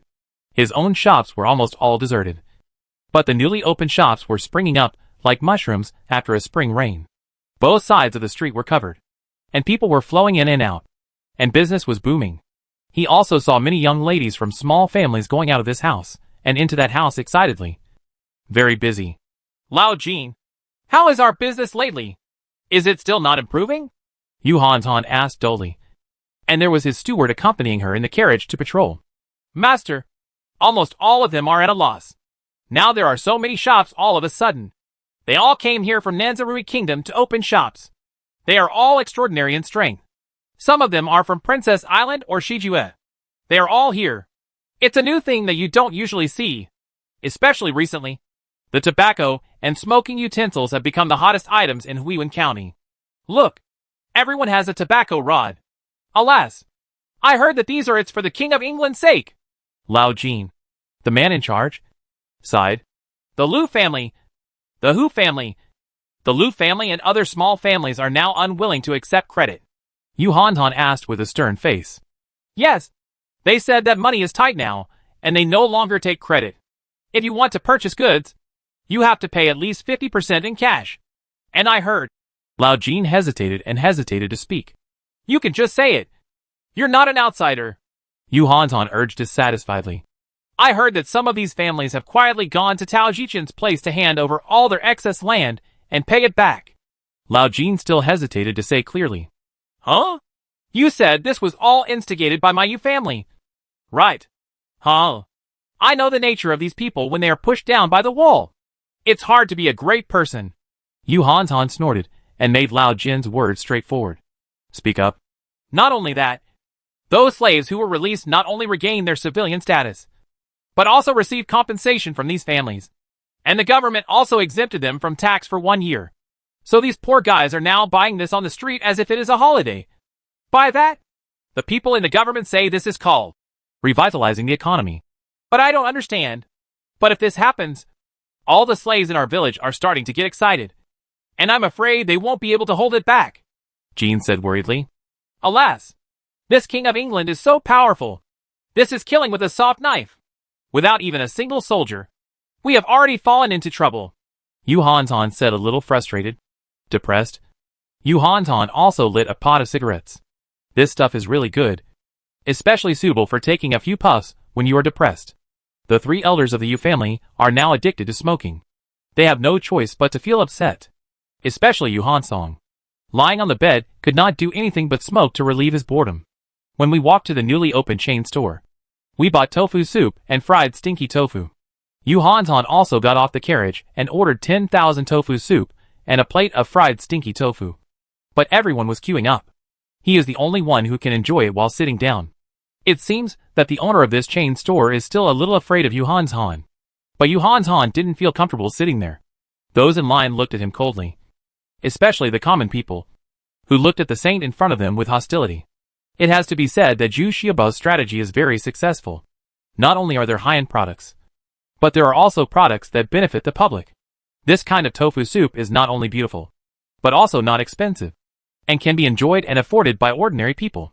The key is that you can now buy tofu products in Huiwen County, which has greatly improved their lives, and can create many delicious and cheap dishes. So those small families are waiting in line to get a spot in a chain store.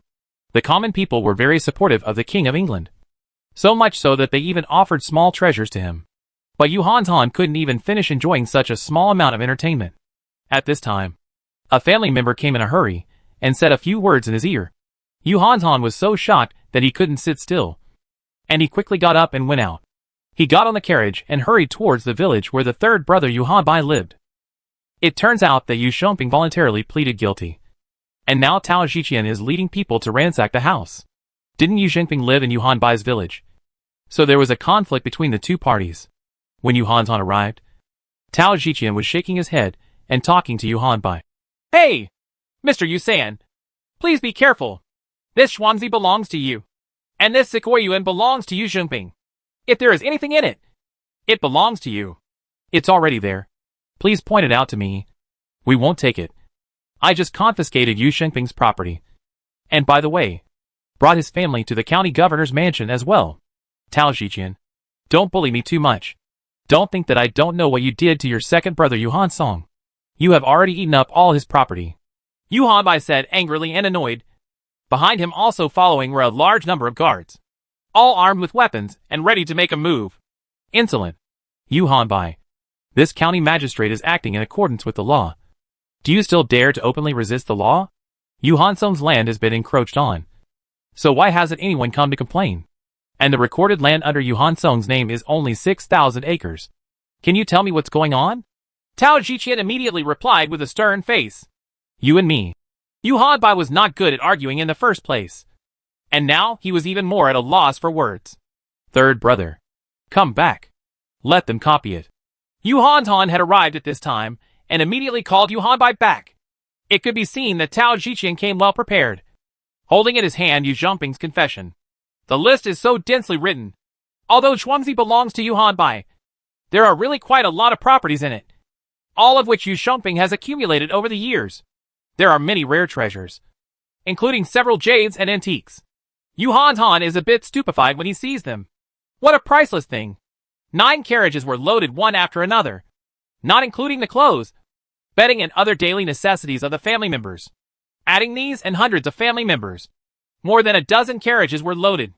Before leaving, Tao Zhiqian pretended to bow his hands to the 2 Mr. Yu. I'm going to say goodbye now. I have a message for you too. It's better to lose everything than to behead everyone. Yu Xiongping is very smart. So he took the initiative to plead guilty.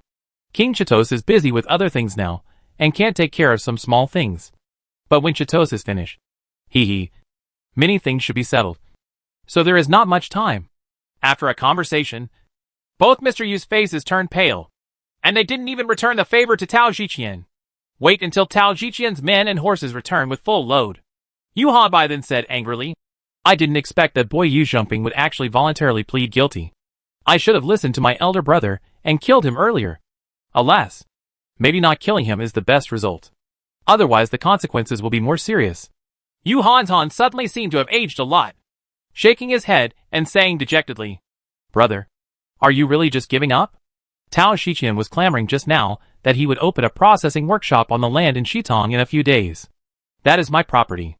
Yu Hanbai shouted angrily. Is your land registered? Have you paid taxes? Tao Shiqian is waiting for you to jump out. You didn't see that even though your dick has been eaten away so much, you can only swallow it. Now you smoke and drink every day. There is no other way. Yu Han looked at Lao San silently, then lit a pot of cigarettes and staggered back to his carriage. His back suddenly looked much older and no longer majestic. The eldest boss of the Yu family. On the way back, Tao Jiqian said with emotion, I didn't expect that Yu Shumping was more greedy than I was at that time. And I didn't even have so much wealth. Thinking that such a large fortune was gone all at once. I really admire myself. Humph.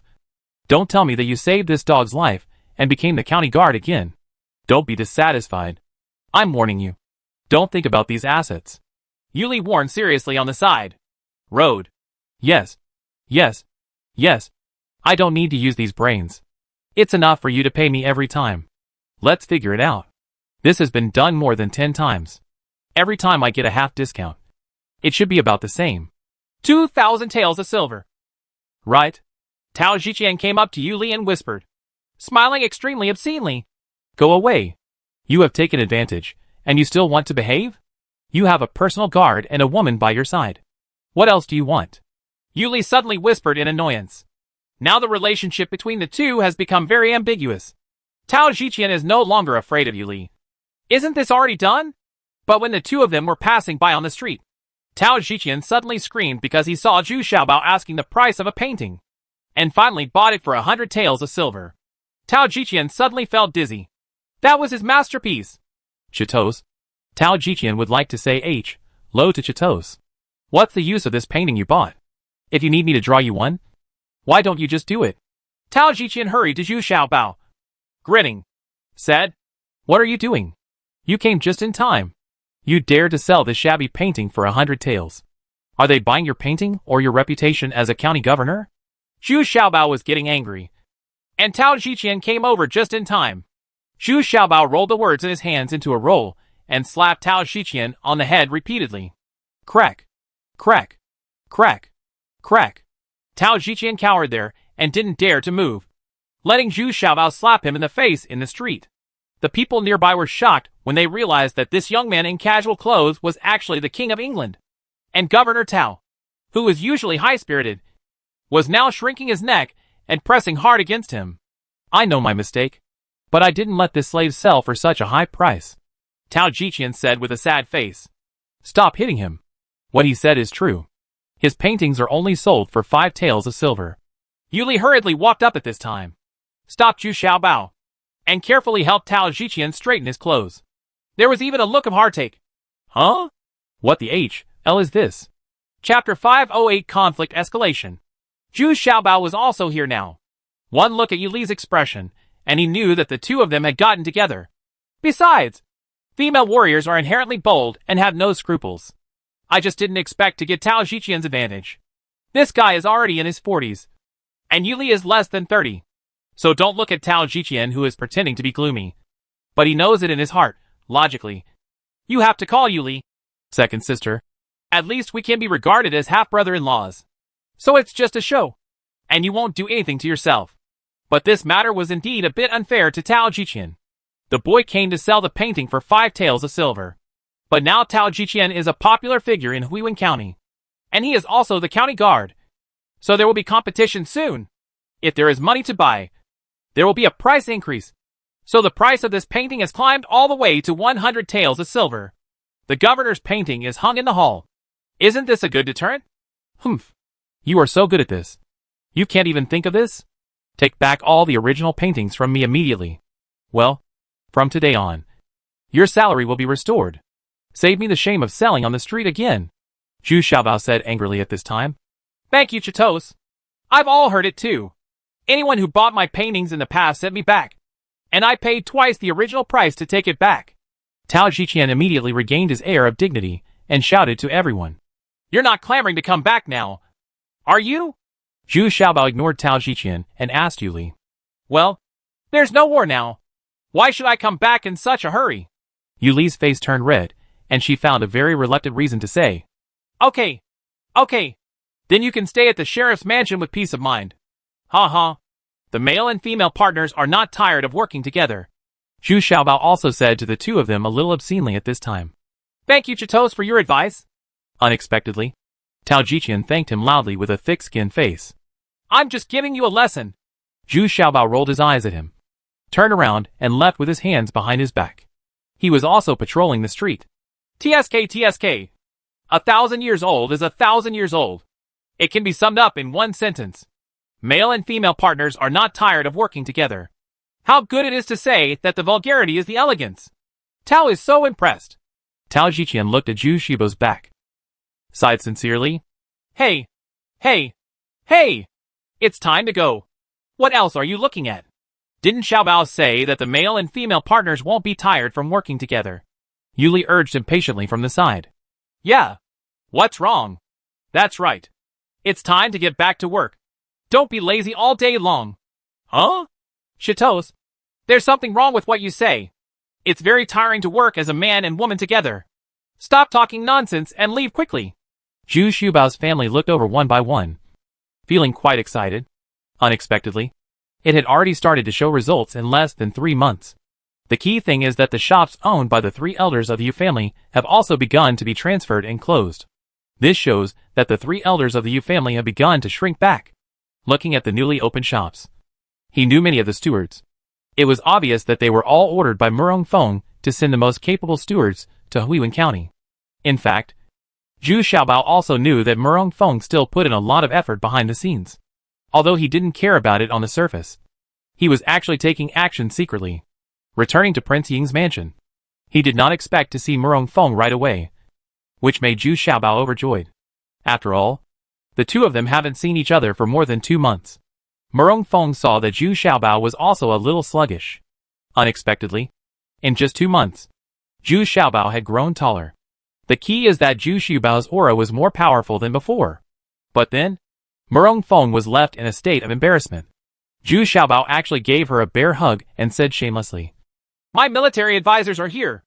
They are really in tune with each other. Come on. Give her a hug. You hate so many people. What are you doing? Murong Feng suddenly turned red and complained in a low voice. I'm very innocent. I just want to check for you to see if you have gained a little weight and if you have grown a little mature. Zhu Xiaobao said innocently. You are still the same as before. Madam Princess, please take care of yourself. Otherwise, I will go back first. Murong Feng was really a little helpless and could only ask Zhu Rong for help. Okay. It's not like you don't know Xiaobao's character. Stop making trouble. I've prepared dinner. Come sit down with me. In fact, Zhu Xiaobao didn't have any bad thoughts about Murong Feng. But there were still many doubts about Murong Feng. Firstly, the background between her and Jumei seemed a bit unusual. And secondly, she also had interactions with the great master Wu Wei. This made Zhu Xiaobao and Zhu Rong pay close attention to Murong Feng. But one thing is certain. Murong Feng is going all out to rectify the northern Zirwick kingdom. Well, congratulations, Chitos. I didn't expect your method to be very effective. And you don't need to use any soldiers? I didn't expect this. Murong Feng first congratulated Zhu Xiaobao. She was indeed a little unexpected. Zhu Xiaobao Baohui integrated Huiwen County in this way. Ha ha. You guys cooperated well. And Huiwen County is also a special case. Other counties cannot be so smooth. Zhu Xiaobao said with a smile. Is it time to close the net next? I think if we wait any longer, Yu Han will lose his mind. Murong Feng looked at Zhu Xiaobao and asked. She was here to reinforce Zhu Xiaobao this time, and brought 3 people with her. Thousands of female warriors. Yeah, that's about it. Yu Shengping has already confessed his crime. And Yu Lao Heir has also been seriously injured. Next, I am going to take action from Yu Lao Yuhan Bai.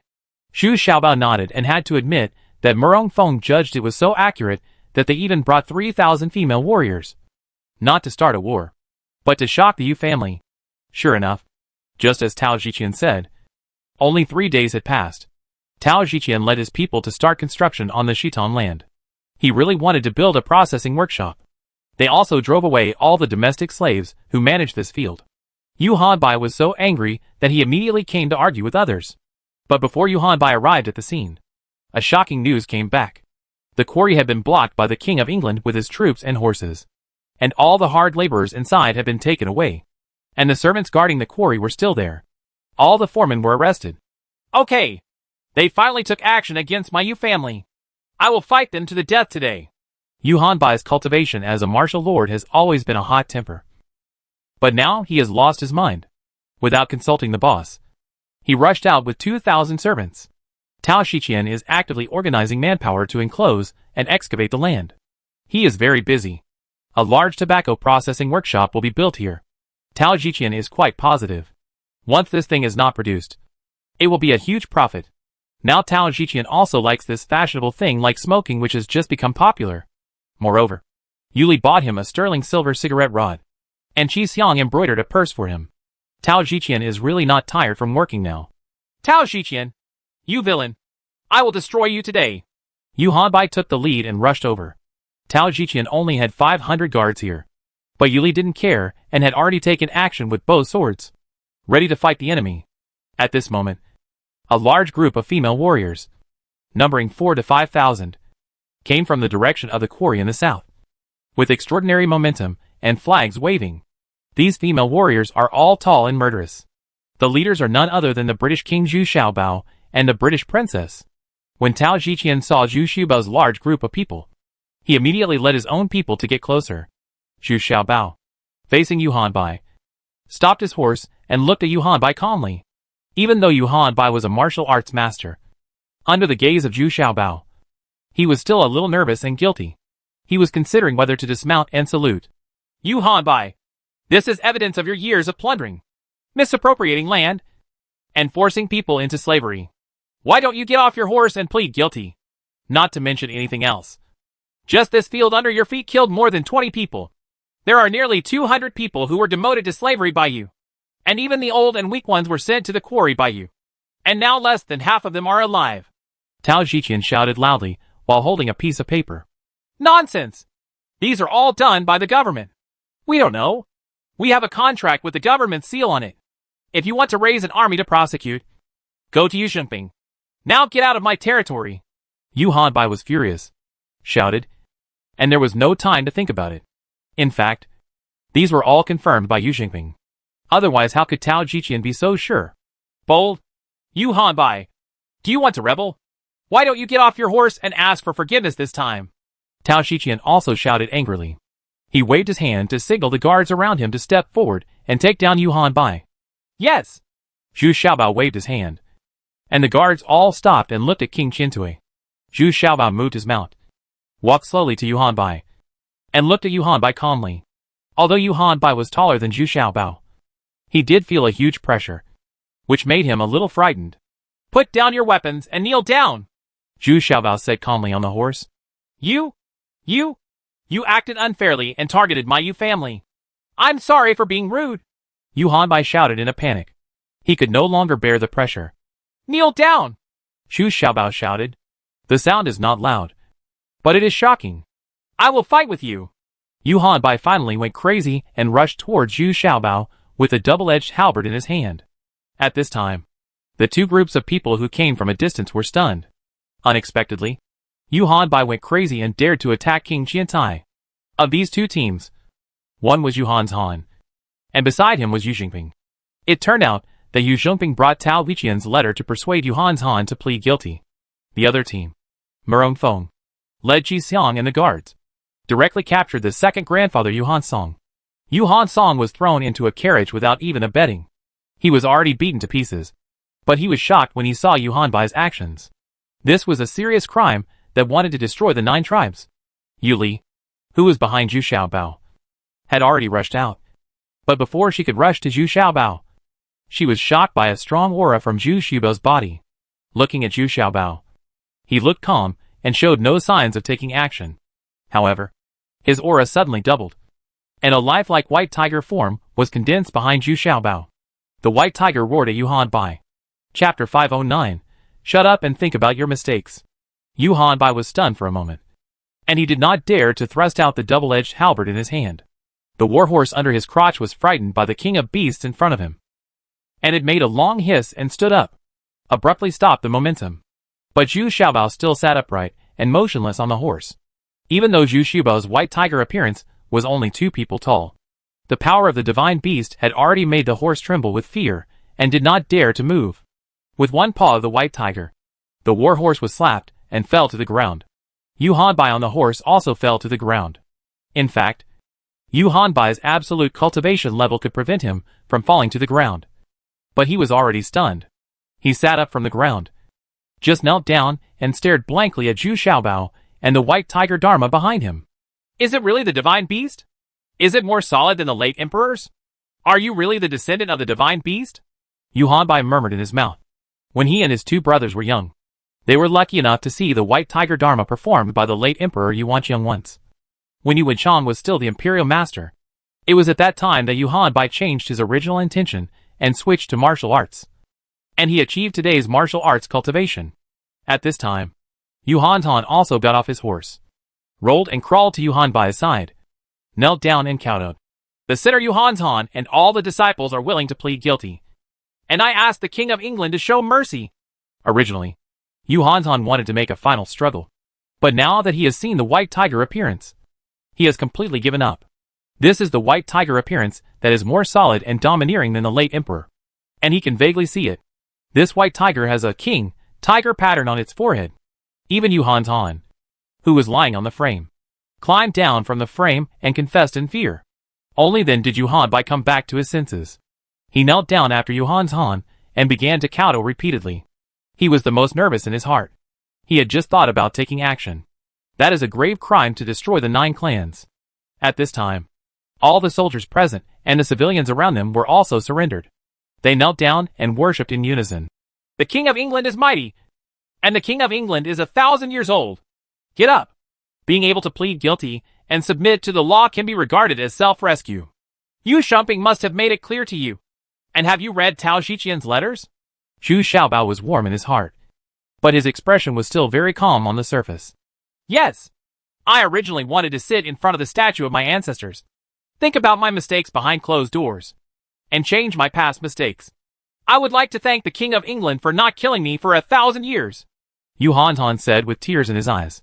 It is Zhu Xiaobao's fault that he can save the lives of his whole family now.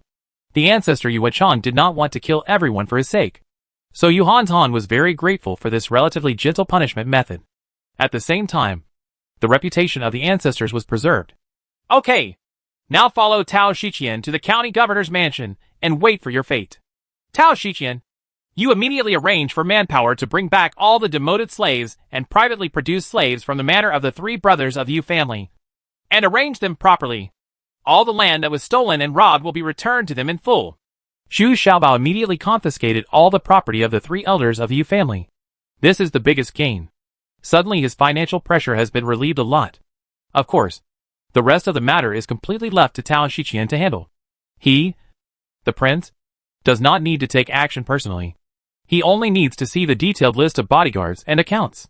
However, among the people, there are still strong calls to kill the 3 elders of the Yu family, and there are many small families who are stirring up trouble. But Tao Xiqian was able to cope with this kind of situation easily.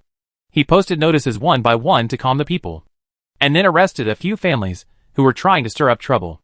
He was absolutely kind and powerful at the same time. Those demoted civilians also got their land back and received corresponding compensation. But even so, in the end, more than 200 evil slaves from more than 10 families were killed.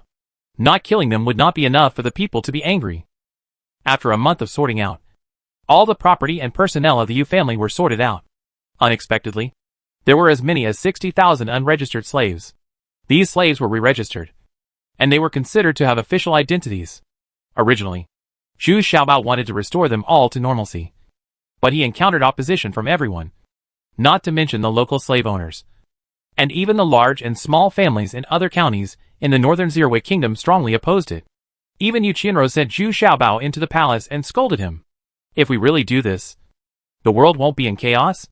It would have taken a long time to transition from slavery to feudalism. When Zhu Xiaobao came out of Yu Qinrou's place, he sighed very depressedly. In the end, these newly registered slaves were all in the name of Zhu Xiaobao. Now, the number of people in the 3 counties of the King of England is constantly increasing, and the development is much faster than imagined. This made other counties jealous, but there was nothing they could do about it. Who said that their own county was not among Zhu Xiaobao's fiefdoms? Now Huiwen County is completely under Zhu Xiaobao's control, and Tao Zhiqian has secured his position as county governor. Now his words in Huiwen County are effective. The next decree Tao Zhiqian issued was the new conscription system. While Zhu Xiaobao is developing the economy, the most important thing is to develop the army. His goal is to regain the southern Zerwei Kingdom as soon as possible. Yu Li, if you don't want to go back now, then assist Tao Zhiqian in recruiting troops in Huiwen County, and then be responsible for training these new soldiers. What I want is an army that can recruit and fight, not a ragtag army that just makes up for the numbers, Xiaobao said to Yu Li before leaving. It's not that I don't want to go back. I just want to, Yu Li said coquettishly. In fact, he was very conflicted. Although he was with Tao Zhiqian, she didn't want to be a good wife and mother. She wanted to be with Wu Yu. Same. We still have to go out and kill. This is quite a contradiction with Tao Zhiqian, and the two have never reached a consensus. I understand. Just do what you think. There will be no problem with Tao Zhiqian. Zhu Xiaobao had already sent Tao Zhiqian's family to Huiwen County at this time, so Tao Zhiqian was not so insistent. After all, it is impossible for a woman like Yu Li to be locked up in a private house. Before leaving, Zhu Xiaobao made a special trip to the saint's shrine to pay homage, as a sign of respect for the great scholar of the former dynasty. In fact, the main thing is to see the situation of the 3 elders of the Yu family. The newly built saint's ancestral hall is the original manor of Yu Hanbai. It is divided into 2 courtyards, an inner courtyard and an inner courtyard. The 3 elders of the Yu family and their family members all live in the inner courtyard. They can farm and move freely in the inner courtyard, but they are not allowed to leave the inner courtyard. The outer courtyard is managed by Yu Shengping.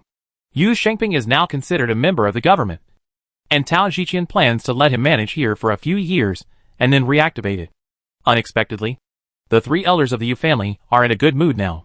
They usually farm by themselves and spend their free time drinking, playing chess, and smoking. Their lives are quite pleasant. I was so grateful to see Zhu Xiaobao. Now Yu Hansong doesn't dare to think about other people's wives anymore. Anyway, he has more than 100 wives and concubines. He has gone through them all these days, and they are actually very fresh. Zhu Xiaobao was also in a good mood and played a game of chess with them in a 1-on-3 match. In the end, the 3 elders of the Yu family were completely defeated. They once again lamented the King of England's super chess ability. Seeing Yu Shengping, Zhu Xiaobao was a little surprised. Now he has actually opened a school for the talented juniors of the Yu family to teach, which can be regarded as giving full play to their talents. After being a saint, I still have some background. With the income from all aspects added up, Yu Shengping is able to break even here, and even has a small surplus, which gives Yu Shengping a sense of accomplishment. That's how people are. At first, they had a lot of money and no sense of accomplishment. But now, with their talents and hard work, they are living a fulfilling life. Well, with your talents, managing a county will not be a problem. Work hard, and I hope you can work for me like Tao Zhiqian, Zhu Xiaobao said with satisfaction. During this time, Yu Shengping still needs to work hard. Stay here. Thank you to the King of England for his 1,000 years. I will definitely change my past and work faithfully for the King of England. Yu Shengping also felt warm in his heart. Unexpectedly, the King of England thought highly of him. Ha ha. Okay, I'll give this chess piece to you. Study it carefully. When you can beat Tao Zhiqian, you will be successful, Zhu Xiaobao said with a smile. Now this guy is getting more and more talented. Looks like a leader. After returning from Huiwen County, Zhu Xiaobao enjoyed the satisfying feeling of being supported by others. The people of Huiwen County were sent to him by thousands of people, while the people of Angjin County were lined up to welcome him. Zhu Xiaobao felt happy, standing on the king's car and waving frequently. Even the female warriors are proud and energetic. They feel very proud that they can enjoy this kind of treatment after following Zhu Xiaobao. TSK. I just realized that I am a hero who is delayed by his cooking skills. Why didn't you shout a few times? Zhu Xiaobao sat back in the car again and said with a smile to Zhu Rong. He is a driver, but the 8-horse-drawn one is spacious and comfortable inside. Once 2 people sit in it, they won't feel that the space is cramped. Ha ha. Okay. Okay. My King of England, I wish you 1,000 years. 1,000 years. 1,000 years. Zhu Rong couldn't help but smile and whispered again. Not sincere. I don't want those people to be so sincere. Zhu Xiaobao shook his head, but he was still not satisfied. What more sincerity do you need? I'm all yours now. Come here and let me tidy up your hair. Your hair is a little messy again. Zhu Rong said gently. Sister, it's time for us to go to the inheritance place of the Suzaku clan. Right. I feel like I can get better. If my mental skills can break through to the 6th city, I should be able to defeat you, Shicheng. Zhu Xiaobao sat down and let it go. Zhu Rong is helping him arrange his hair. Now he has a troublesome problem. He has to wear a crown every time he goes out officially. It's really not used to him. Well, I think it is necessary to go there. I feel that my mental skills can also be advanced. Zhu Rong nodded. Unexpectedly, with a peaceful mind, both of them had the same mental skills, progressing well. After entering Yingshuan County, Zhu Xiaobao discovered that the welcome ceremony seemed not to be over yet. When Xiao was beaten again, it was Murong Feng who led 400,000 troops in formation to greet him. Chapter 510 The Great Emperor. This battle is much larger than the welcoming ceremony of the common people. And all the soldiers have bright helmets, dazzling swords and guns. And the momentum is extremely spectacular. And all the soldiers shouted in unison. Welcome to the 1,000-year-old King of England. Welcome to the princess and his wife. Hearing this battle formation, this momentum, this majesty, Zhu Xiaobao's blood suddenly boiled. He got out of the chariot again, mounted his horse, and walked through this huge battle formation with his head held high with a solemn expression. This is even more spectacular than the military parades of later generations. It took Zhu Xiaobao half an hour just to review the 400,000 troops. The line was too long. Zhu Xiaobao never imagined that he already had so many people and such a high momentum. At the end, Zhu Xiaobao saw Murong Feng waiting there on horseback with many female warriors. But behind Murong Feng, there was actually a group of people, all of whom were members of the Imperial Guard wearing royal guards. Why is she here too? Isn't she here to welcome me? Zhu Xiaobao was a little confused, but he had no choice but to get off his horse quickly, ran in front of Yu Qianrou, and bowed. Ha ha! Forget it! I didn't expect that the little fat man who only knew how to beg for food is now the King of England, respected by all the people. How about this welcome ceremony? Are you satisfied? Yu Qian has suppressed the excitement in her heart, said with a smile, but she thought of the other princes again, and couldn't help but feel a little sad. Although those princes were not as smart as Zhu Xiaobao, they were all her brothers. She never expected that only Zhu Xiaobao would be left now, a single seedling. Your Majesty, are you welcoming me? Or are you welcoming His Majesty? Zhu Xiaobao said with a smile, and then stood in front of Yu Qian's horse. The accompanying ministers and guards also saluted one after another. Xiaobao could do whatever he wanted with the emperor, but they didn't dare. It's all the same. Today is just for you to receive the wind and cleanse the dust. I have already arranged a banquet for you. Come on. I want to discuss something with you today, Yu Qianrou said with a casual smile. Unexpectedly, there were many people to greet them. But there was only one table when we were having dinner, and they were all our own people, including Yu Qianrou, Zhu Xiaobao and Zhu Rong. And then there were Murong Feng, Tong Wuxing, and even Zhu Meihe. The old disciples also came to the table. Well, are you satisfied with today's welcome ceremony? What do you think? Yu Qianrou asked seemingly casually after the decision was made. Ha ha. Satisfaction is very satisfying. And it is also very spectacular. It makes people's blood boil, and their hearts are racing. Zhu Xiaobao rolled his eyes and smiled, and then immediately changed his tone. But if you want this, let me accept the throne. And then I started to work conscientiously for the country without any door. Sister, please stop thinking like this. We are siblings. I can sense what you are thinking right away. You bastard. Yu Qianrou was choked, angry and annoyed, and helpless. That's what she really thought. Murong Feng couldn't help but covered her mouth and laughed. Originally, she didn't agree with Yu Qianrou's idea of working hard, but it was only with Yu Qianrou's insistence that she came up with such an idea. There was a majestic welcome ceremony, but before Yu Qianrou could say anything, Zhu Xiaobao exposed it. Little bastard, What do you want? You have to tire your sister to death to be happy. I'm over 30, and I don't even have a son and a half. Is it easy for me? Yu Qianru finally said. He couldn't help but exploded, grabbed Zhu Xiubao's ears, and cursed angrily. Hey! Hey! Hey! Sister! Be gentle. Be gentle. Listen to me. Listen to me. Zhu Xiaobao has no choice this time. He can only beg for mercy again and again, even if his current cultivation level has surpassed that of Yu Qianru. But does he dare to fight back? Humph. Tell me. Yu Qianru let go of her hand angrily. This time she was really a little angry. Look. What you need now is for me to integrate these counties for you, instead of sitting in the palace and watching memorials. Right. And if I accept the throne all at once, the subjects of Zirwei Kingdom may not be able to accept it.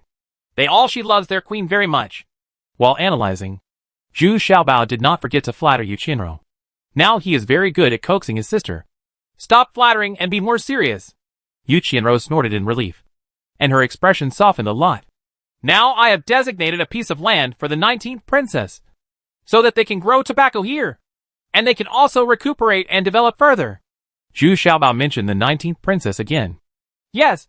I also want to make it clear that when she comes to our Zirwei country, she can only marry you, but she has no right to choose her husband. Murong Feng interjected at this time. On this point, she completely stood from Ziruegua's point of view. Yes. Yes. This is exactly what I want to say. Actually, I am not interested in the emperor of the Zirwei Kingdom. What I want to do is to unify the world. First regain the southern Zirwei Kingdom, and then pacify the Daxia Kingdom. Then conquer the Shijua Kingdom. Then I will be a great emperor. My sister will be in charge of the Zirwei Kingdom, and my wife will be in charge of the Great Xia Kingdom. Well, I have to find someone to take charge of the Shijua Kingdom, and I will be a great emperor. Take charge of these countries. Then there will be no more wars. Zhu Xiaobao said, shaking his head. But his remarks made everyone here dumbfounded. Now that Nan Zirwei Kingdom has not been recovered yet, he actually wants to capture both Daxia Kingdom and Shijua Kingdom? You didn't drink too much, did you? I think your idea is admirable, but a bit unrealistic. Do you know how difficult it is to unify a country? I think you should first consider how to get Nan Zirwei as soon as possible. Only when the country is recovered can it be serious. Murong Feng looked at these little treasures with a little doubt. Could it be that today's battle formation was too big, and the little treasures were stimulated?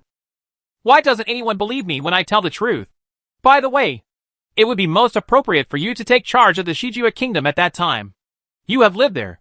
I think you must be 100 times stronger than that Jiulanga, right? As for Lingyu Mountain and Lingyu Island, it is more appropriate to let Yu Dan manage it. Well, then Tong Wuxing can manage the 36 islands in the southeast.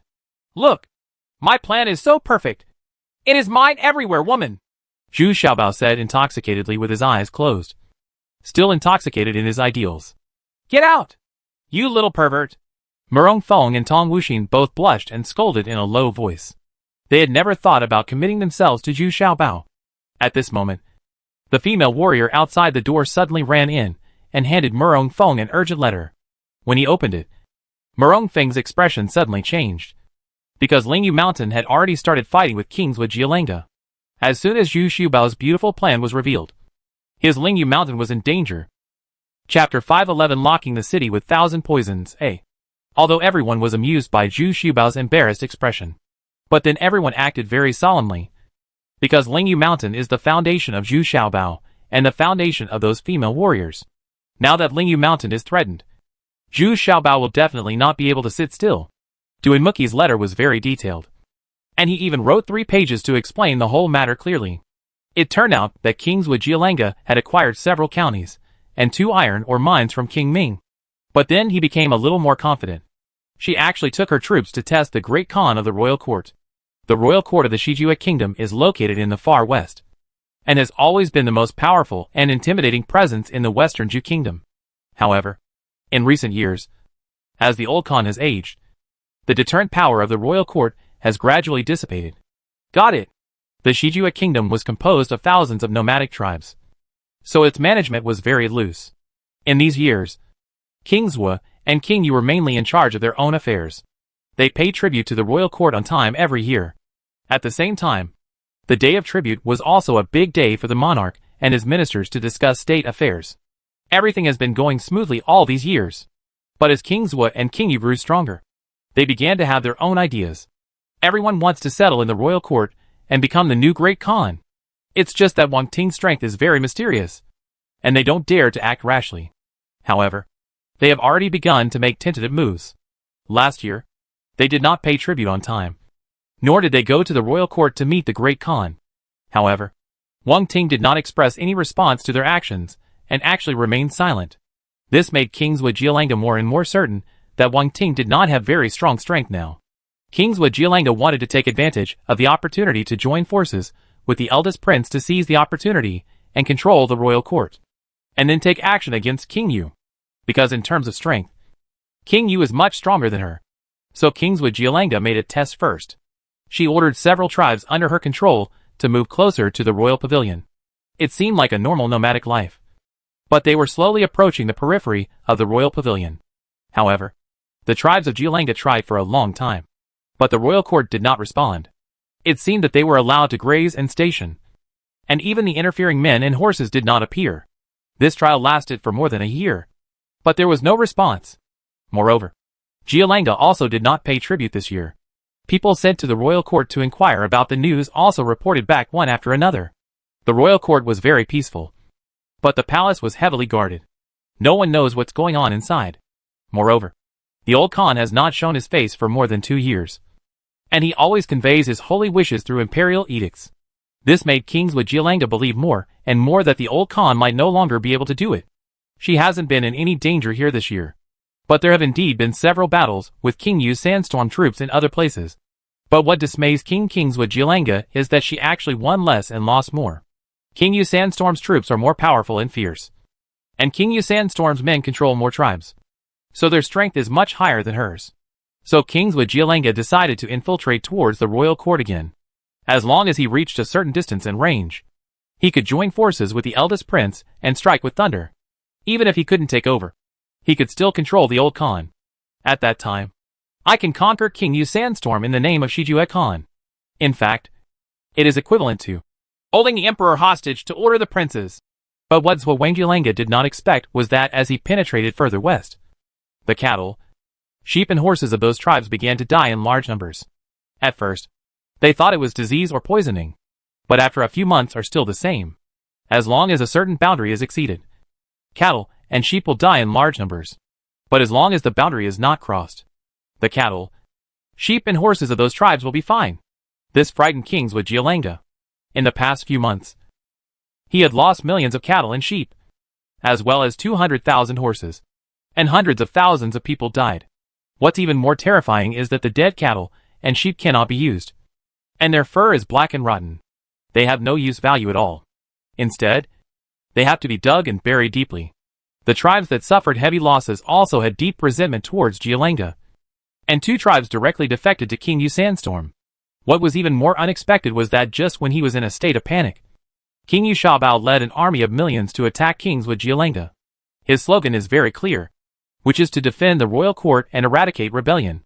This made Zhou Jialanga suddenly fall into a passive position, and she became the target of public criticism. King Zhou Jialanga hurriedly asked the eldest prince for help. Fortunately, the eldest prince also sent 500,000 troops. But the 2 families still lost to King Yu Sandstorm together, because the eldest prince's men don't want to work for King Zhou Jialanga at all. Basically, they will be defeated as soon as they fight and run away as soon as they are defeated. The final result was that King Yu Sandstorm occupied a lot of territory that originally belonged to King Zhou Jialanga, and those tribes also surrendered one after another. This is the case for these nomadic tribes. Once the land they depend on for survival is occupied, they have no choice but to surrender and submit. Otherwise they will be exterminated. Zhou Jialanga retreated to her own hinterland angrily. Her current territory was suddenly reduced by 20%, and the tribes under her control were nearly half less than those of Yu Wang Sandstorm. This made Zhou Jialanga very panicked. If King Yu continues to develop, it is very likely that he will seize the throne. When the time comes, the first one to be cut off will be her. Jialanga. At the critical moment, the eldest prince suddenly refused to send any more troops to help. The reason was that the eldest prince wanted to deal with His Highness Sixth Prince. In fact, His Highness Sixth Prince had no time to fight with the eldest prince at this time. He was integrating the families and people in King Wen's fiefdom. And he also wanted to maintain the original prosperity. We must be wary of Prince Ming. So it is impossible for His Highness the Sixth Prince to take the initiative to send troops against the eldest prince. On the contrary, he has been trying to please the eldest prince to buy time to integrate his fiefdom.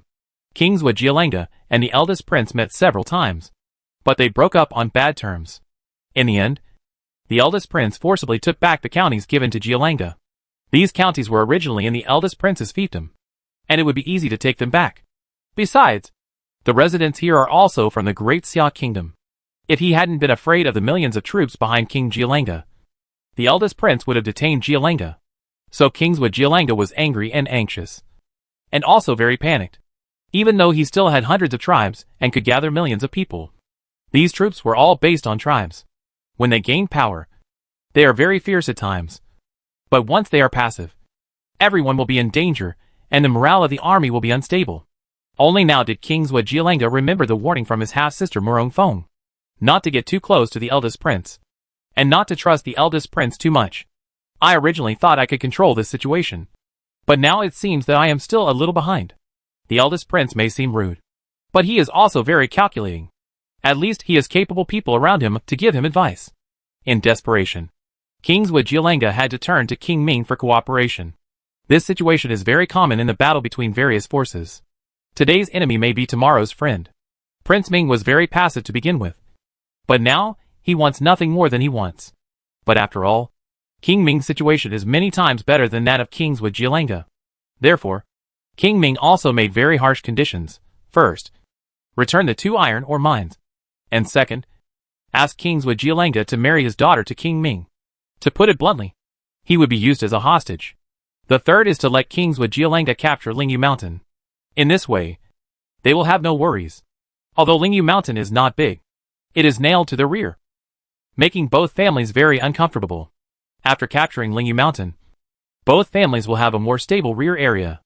Originally, Lingyu Mountain was blocked by a desert and posed no threat to Kingswa. However, now that King Ming's fiefdom is occupied by Jialenga, the troops from Mount Lingyu can easily avoid the desert through King Ming's territory and pass by. Shahu City directly invades Shijua Kingdom. At the same time, he can also directly attack King Ming. It's just that Lingyu Mountain doesn't have the strength yet, nor does it have the plan. Faced with the 3 conditions of King Ming's expulsion, King Jialenga was furious. But in the end, he had no choice but to compromise. The first 2 were not big problems. Even if the iron ore mine would not be returned now, the iron stone produced would be handed over to him. Half of King Ming's. This is not a bad loss. Giving away a daughter is not a big problem for Jialenga. People like them pursue power far more than flesh and blood. After so many years of fighting, Jialenga has lost 6 of his children in battle alone. Got it. So she is very open to these. And she also believes that it is natural for these children to make some sacrifices for their great cause. The most difficult thing to deal with is the third condition. She has already fought against Lingyu Mountain once, and the last time she was defeated, she was still frightened when she thinks about it. Therefore, she repeatedly insisted that King Ming send troops together before she was willing to attack Lingyu Mountain. King Ming, I have been very proud of myself these days. Jialenga's daughter has been delivered, and he has been logging for 3 consecutive days with his gun and horse. Although Princess Ming was very depressed, she still let him enjoy it. This was the best way to attack Jialenga. It's just that after the logging was completed, Jialenga's daughter, who could be considered a princess, was placed under house arrest in the harem. In fact, to put it bluntly, he is a plaything and a hostage of King Ming. In fact, King Ming and Princess Ming also knew that this hostage was not of much use. At the critical moment, Jialenga would not care about this daughter, but to join forces to attack Lingyu Mountain. King Ming and Princess Ming carefully discussed it together. I think it's better not to start a direct war with Lingyu Mountain. I always feel that Zhu Xiaobao is an anomaly. You haven't seen how fierce he is in the Northern Zirwei Kingdom now. He just developed the Northern Zirwei Kingdom and they suppressed Nan Ziruigua. Princess Ming held a cigarette rod in her hand and was smoking. Now both the couple are fond of this newly popular pastime. Although it has not yet been sold in the Minglong fiefdom, they have sent people to buy it from other places for a lot of money. And the couple's smoking poles are quite luxurious. They are all made of gold and jade. They are heavy and exquisite in the hand. They are absolutely pleasing to the eye. Chapter 512 Locking the City with Thousand Poisons. B. King Ming is also a smoker now. He likes this kind of exciting things the most. Although it is good to cook knives, you must have wine and food. And you must not drink too much. But this thing is very convenient. You can enjoy it anytime and anywhere. And it is much more powerful than Duanmuki cigars. So no one expected that this kind of tobacco was the most addicted to Prince Ming and his wife. Especially Princess Ming. Right? You also know the combat effectiveness of those female warriors. Right? Princess Ming looked at Prince Ming very dissatisfied. She still wanted to be more conservative. Ha ha ha. So what? If we face millions of people, those defenses will be vulnerable. The only person who makes me a little afraid is Duanmuki. But we can let Jialanga rush to the front. When she really breaks through the defense of Lingyu Mountain, my armored army will be able to advance to Lingyu Mountain with overwhelming force. Then I will also capture a few female warriors and come back for fun. King Ming said with a laugh. I really want to capture a few female warriors. I have long heard that beautiful warriors are extremely powerful.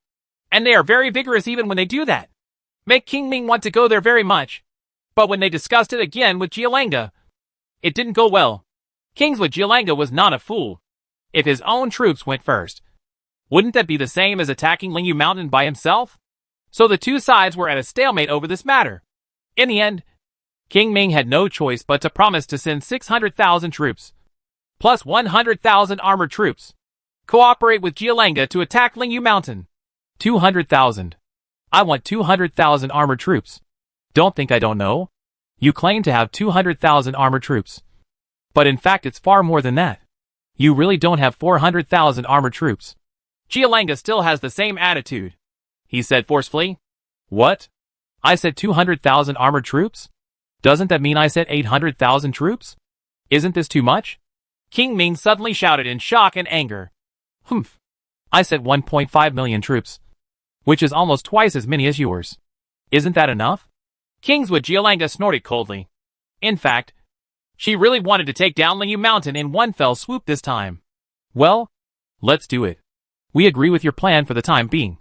But for the sake of safety, and for the sake of harmony between the two of us, we can first wipe out the small tribes around Lingyu Mountain. We can not only see the strength of Lingyu Mountain, we can also destroy these minions in Lingyu Mountain first. What do you think? In the end, Princess Ming decided on the plan, starting with the tribes around Lingyu Mountain. As a result, the most anxious person is Hatchitu. His tribe is just under the protection of Lingyu Mountain. It is now very prosperous.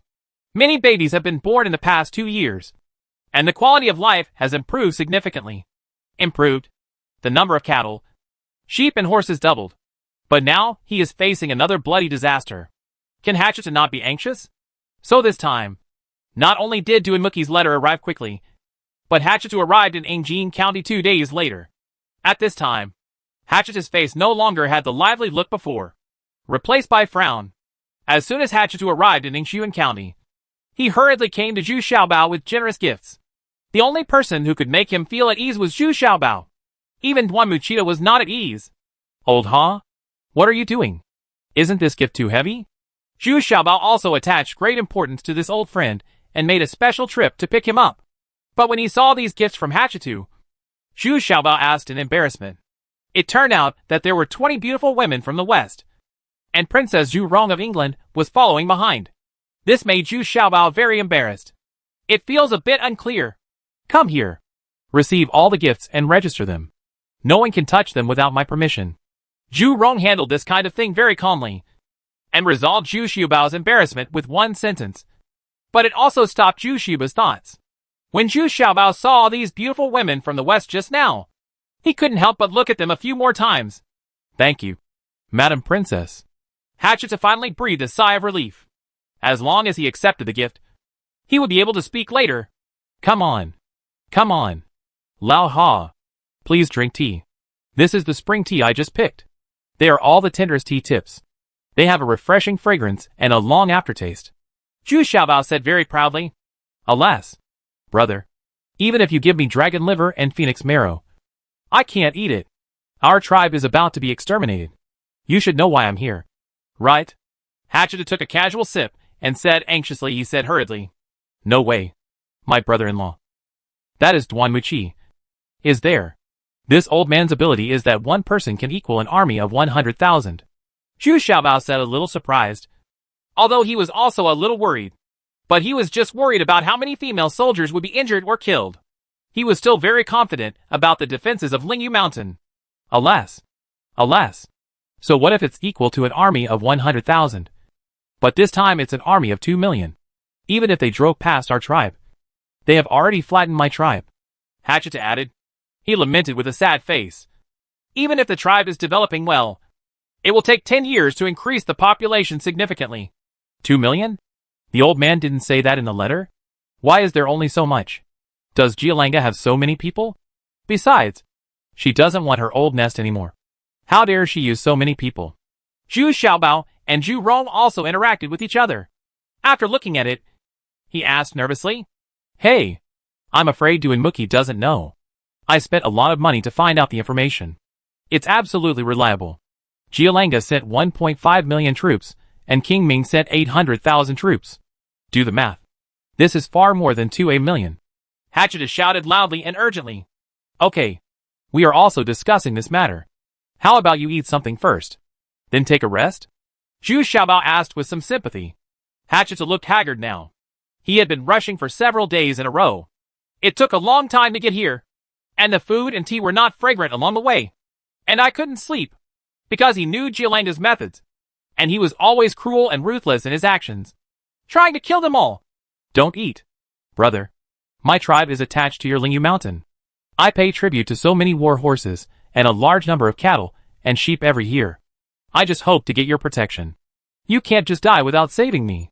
Hatcheta said with a sad face. He really had a clear conscience about this. And it also showed his foresight. He had been prepared for this day for a long time. But he didn't expect that the troops that came on this day far exceeded his expectations. Well, Lao Ha, we are friends. I will not leave you alone. You go down and have a good sleep first. And then I will give you a satisfactory answer. Zhu Xiaobao said solemnly. Then I'll leave it to you. Brother. Hatcheta felt a little more relieved now.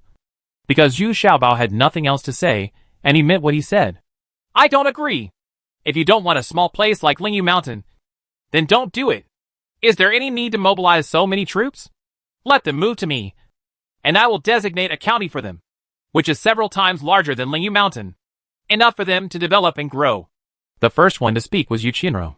Of course she was unwilling to put her energy into such a small place. And it was not her territory. No. That is the foundation of the Lingyu clan. And the iron and stone in Lingyu Mountain is also the best. How can we just give it away? Murong Feng objected at first. She had always only recognized the little treasures. Not the little treasures. Yuchinro. Even though the relationship between the two is very good now. When it comes to issues of principle, Murong Feng still bluntly raised his objections. Sister, you were such a stupid brother back then. But you were able to get where you are today because of the favor and protection of others. And you Dan is still my wife. Can I just let it go? Zhu Xiaobao also said a little dissatisfied. This my sister is a bit selfish and only thinks about her own interests. Didn't I tell them to give them a county? Isn't that enough? Yu Qianro said a little unnaturally. She was also afraid that Zhu Xiaobao would look down on her. It's different. Since someone dares to provoke you, you must fight back. Zhu Xiaobao said firmly. Then we send troops. In addition to those female soldiers, we send another 100,000 troops. 200,000 troops. As long as you stay here, you are not allowed to go out. Yu Qianro said quickly. She only cares about this brother in her eyes. And nothing else matters. This is my own decision. Sister, please stop interfering. Murong Feng, before confirming our plan, I want to figure out one thing first. Zhu Xiaobao said with a calm face. Don't look at Yuchinro, he is the emperor. But he has no choice but to shut up here. Huh? What's the matter? Murong Feng had vaguely guessed what Zhu Xiaobao was going to ask. What I want to know is, what kind of heavy blow did Prince Jialanga receive from the royal court? Is it the legendary Thousand Poison Lock City?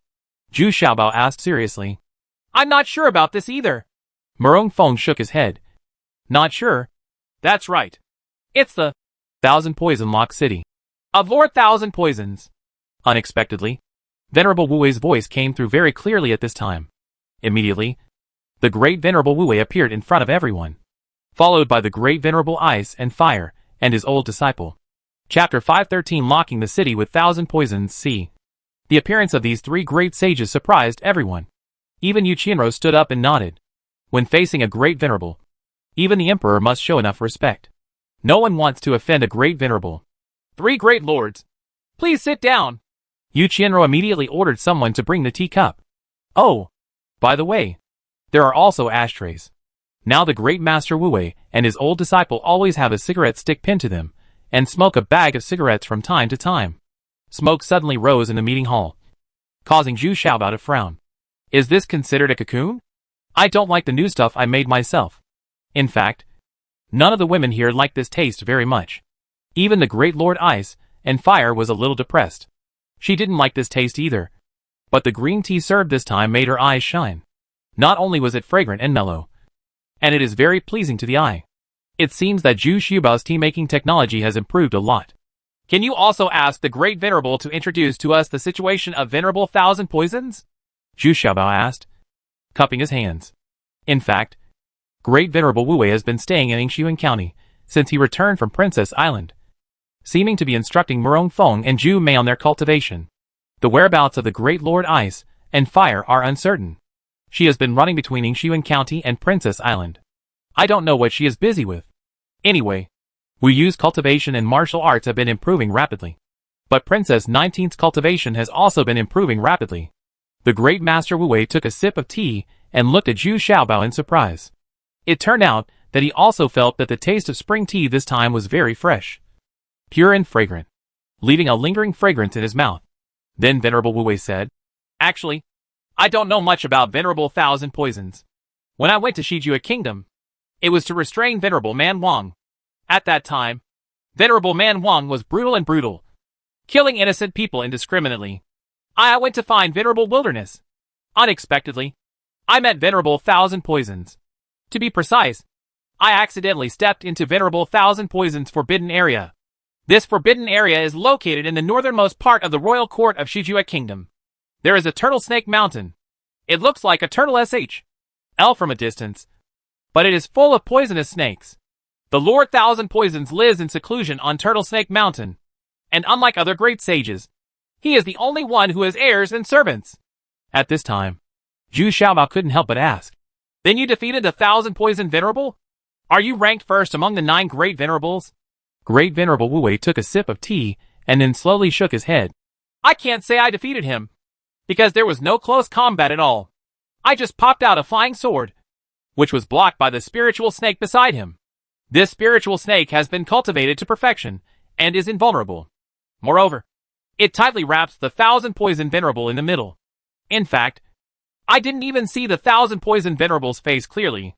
Yeah, but the most powerful thing about Lord Thousand Poisons is that you can't get close to him. I fought with him in Shahe City.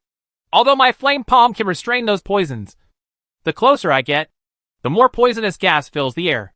That spiritual snake is also extremely powerful, so we have no choice but to withdraw.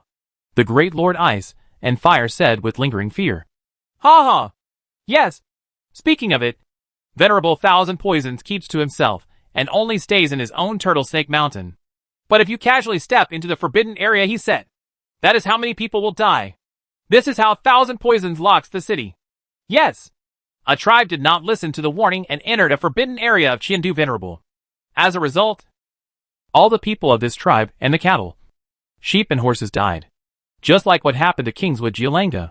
Well, after so many years come on, Venerable Qiandu can be regarded as the patron saint of the royal court, just like the Daxiangguo Temple in Daxia Kingdom.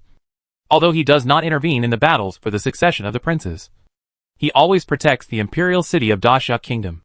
Great Venerable Wu-wei nodded and said, It is rumored that he has been living in the Great Xianghua Temple. It's just that no one has seen this Great Venerable in Daxiangguo Temple. Then this Venerable Thousand Poisons can't be considered a bad person? Zhu Xiaobao finally understood the most mysterious Venerable Thousand Poisons among the 9 great lords. But for such a poisonous person, Zhu Xiaobao was still very cautious. Terrible! Most people don't want to meet someone who is good at using poison. It's not good or bad. It just depends on what you do.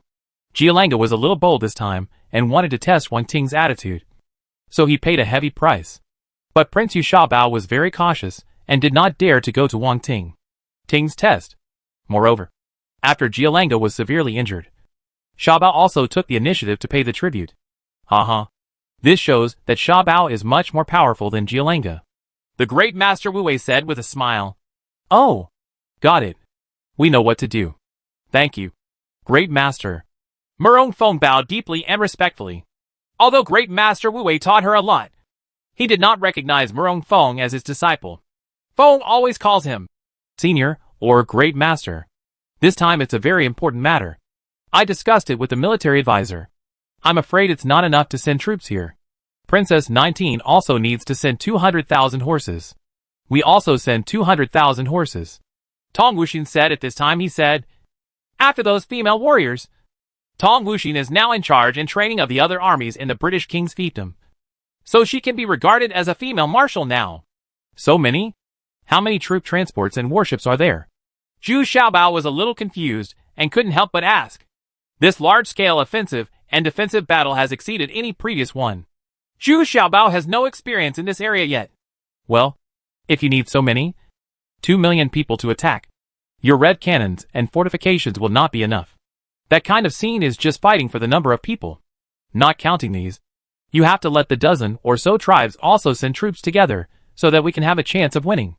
Murong Feng nodded and said, she has seen big scenes and knows how brutal such a large-scale fighting can be. But in the end, the focus of the dispute was whether Bu Xiaobao should go. Yu Qianrou would rather send more people than Zhu Xiaobao go to Lingyu Mountain in person. But Tong Wuxin and others all felt that Zhu Xiaobao should go. This is an opportunity to increase your knowledge and sharpen your skills. You guys should make arrangements to send troops first. I'm thinking about it carefully. Zhu Xiaobao was also hesitant and couldn't bear to see Yu Qianrou's anxious look. This was temporarily put aside, and Zhu Xiaobao walked out of the meeting hall in a depressed manner. Unexpectedly, the great venerable Wu Wei followed him out and asked with a smile, little brother, are you interested in killing someone? 2 games?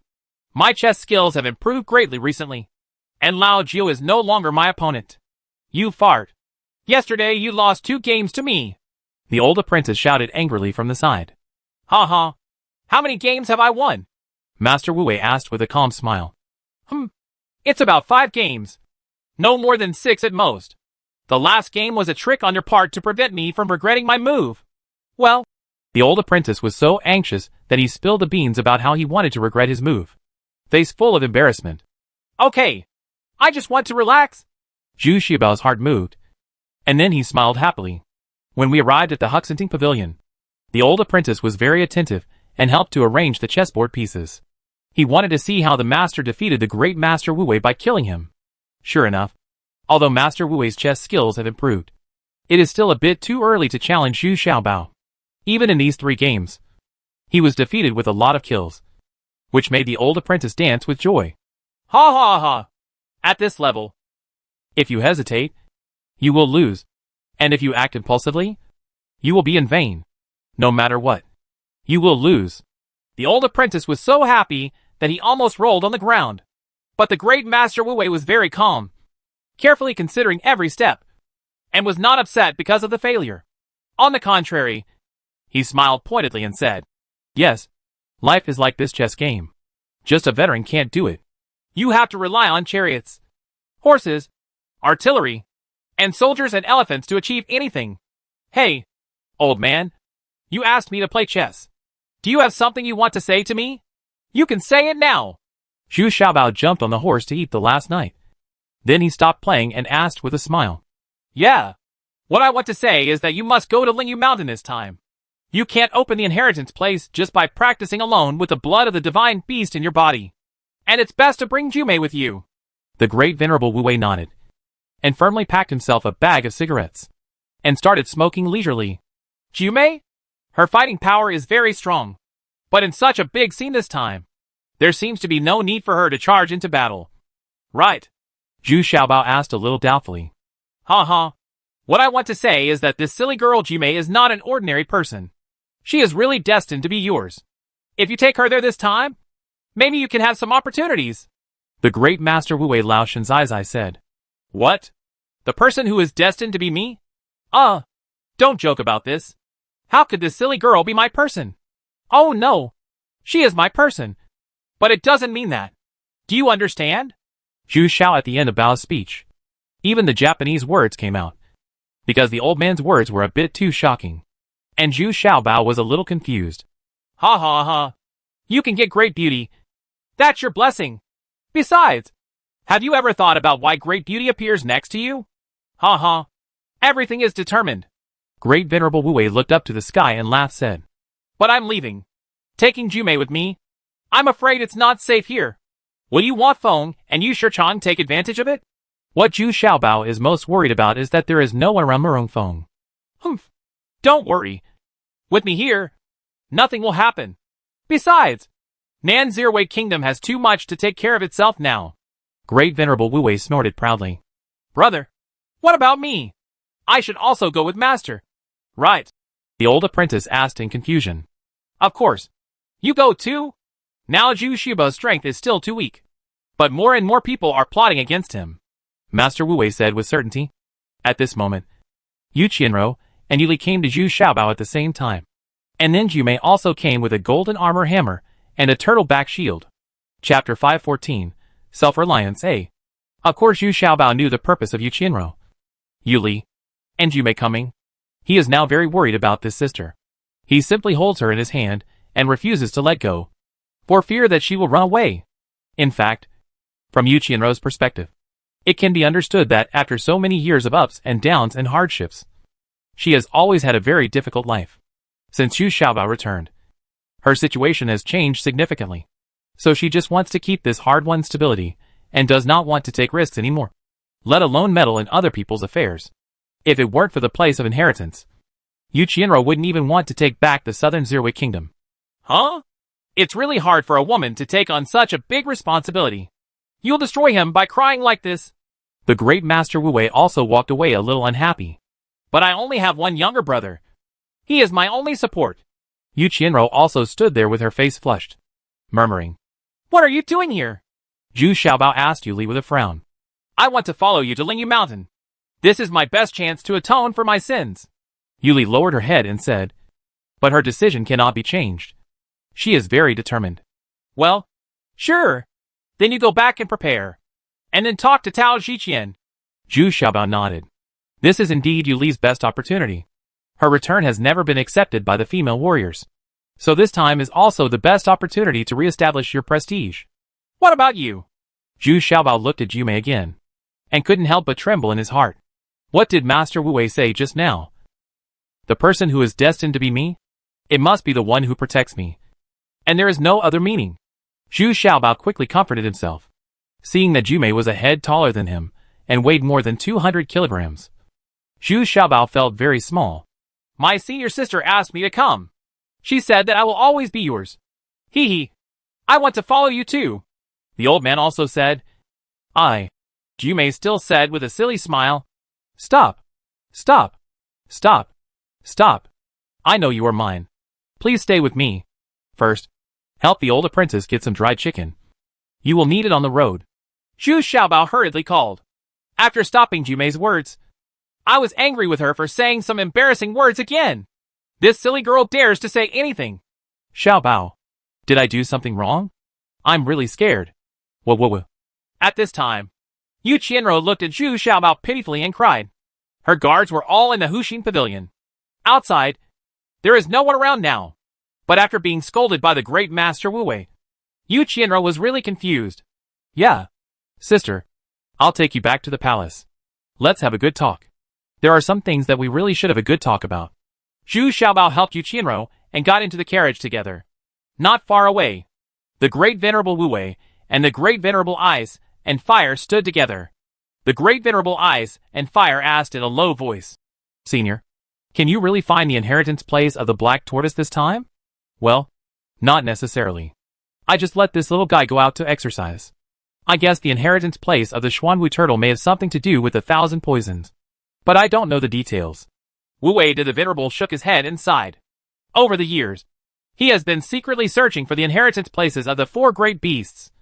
But the inheritance places of the Azure Dragon Divine Beast and the Black Tortoise have never been found. Senior, you don't have to worry. Anyway, it will take 20 years for the descendant of gods and demons to awaken his bloodline. This time should be enough for Zhu Xiaobao. The great Lord Ice and Fire comforted him in a low voice. No, it's not enough. But it's very urgent. I have a bad feeling that the awakening of the bloodline of this descendant of gods and demons may be shorter than I expected. If Zhu Xiaobao hasn't been able to open the inheritance place by that time, that would be the catastrophe of this world. Great Venerable Wu Wei said with a worried look. Can't even a great martial master like you find that descendant of gods and demons? The great master of Ice and Fire was shocked in his heart and asked hesitantly. If I can find him, I will kill him before his bloodline awakens. He is no different from a normal person. So I can't find this person. But I can feel his presence. And his bloodline is constantly recovering. If the demon bloodline in his body really awakens, we don't have to look for him. She will come to find these people with the bloodline of the divine beast and slaughter them all, said the great Venerable Wu Wei with a bitter smile. I understand. I have already taught Xia Zhener the Heart Sutra that you asked me to pass on to her. And her progress is indeed amazing. Faster than we expected, Lord Ice and Fire said in a low voice. Alas, now that's the good news. The bloodline heirs of the 4 great beasts have been found. You should work hard during this period and give more advice to the 19th princess. If I have time, I will also give some advice. Yes. Now it seems that the 19th princess is the latest to start and the weakest link in cultivation. Haha. Don't worry. Although Xia Zhener started a little late, her understanding is extremely high. I think she will never be worse than Jumei. Lord Ice and Fire said with pride. Haha. That's not necessarily the case. Jumei has a simple mind and extraordinary talent. But you have underestimated her. Great Venerable Wu Wei said with a smile. Whenever he thinks of Jumei's silly, gluttonous and sleepy appearance, Great Venerable Wu Wei, I couldn't help but laugh too. Sister, don't worry. I have grown up now. I have to do many things myself. This time I go out to fight in person not only for Lingyu Mountain, but also to open the inheritance place as soon as possible. This is our family. The most important thing is, if I don't hurry up, Yu Shichan will be the first to open the inheritance place.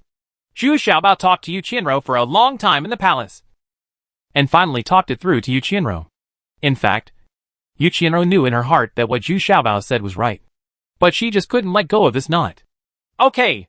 If you come back victorious, bring Yu Dan back and let me have a look. At least her sister-in-law should come and pay my respects. Right. Yu Qianrou said helplessly. Ha. Don't worry. Yu Dan is different from other female warriors. She is still very well behaved. Zhu Xiaobao also breathed a sigh of relief and smiled, knowing that he had explained Yu Qianrou. But when he mentioned Yu Dan, he suddenly felt a strong feeling of longing for him. On the 3rd day, Merong Feng had prepared the troops heading to Lingyu Mountain, as well as 200 troop carriers. These troop carriers can carry 1,000 people, but they have little combat effectiveness and need to be escorted by warships. So there were also 50 warships and 5,000 female warriors. There are currently 15,000 female warriors in the northern Zerwei Kingdom. Currently, Tong Wuxin and Yuli lead the team, and 5,000 of them are divided. However, this time, the Black Wind Xuansha did not go with the team, because this time it was mainly a land battle. Starting from the northern Zerwei Kingdom, we first passed through the Princess Island. Wu Yu is also preparing 200,000 people there. After the two sides round up, they will go to Lingyu Mountain together. There is no shortage of troop transport ships on Princess Island. In the past few months, one of them has been migrating to the northern Zerwei Kingdom. Now less than half of the people have migrated to the northern Zerwei Kingdom. Because Princess Island is too small, it is difficult to have a large space for development. So the 19th princess first moved 1/3 of the people to northern Zerwei Kingdom. Zhu Xiaobao has divided a large area for the 19th princess in Pingguang County for them to grow tobacco and live and work in peace and contentment. Princess 19th and we were very happy to see Zhu Xiaobao again. But their hearts were different. Wu was excited to participate in the battle, while Princess 19th was a little worried about her troops. It is very difficult for her to accumulate people, so she is still a little worried. Don't worry. What's yours is mine, and I will bring them back properly. Zhu Xiaobao and Princess 19 found a secluded place, and while Wu was directing the loading, Princess 19 gently nestled against Zhu Xiaobao's chest, enjoying this rare feeling of dependence and favor. Bah! Who said it's yours? These are all my men. Okay? Princess 19 scolded in a low voice. Okay. What's mine is yours, and what's yours is still yours. That's okay. Zhu Xiaobao said with a smile. But his hands were not idle, measuring the bust of the 19th princess. Why did you use so many troops this time? Just for Lingyu Mountain? Princess 19 asked, still a little confused. It's also for you. Think about it. When the time comes, I will help you defeat Daxia. Isn't Lingyu Mountain a perfect place for flanking and assisting? Zhu Xiaobao replied, busy with his hands. He is getting more energetic, and he is planning to launch an attack inside. But I didn't say I wanted to capture the entire Daxia kingdom. I just want a piece of my own fiefdom. Just like the seventh sister? Princess 19 exclaimed in a low voice. This goal was too big, and she didn't dare to think about it. Humph. There is no difference between taking down a few counties and taking down the entire Daxia kingdom. If it is difficult to take down a few counties, who will stagnate?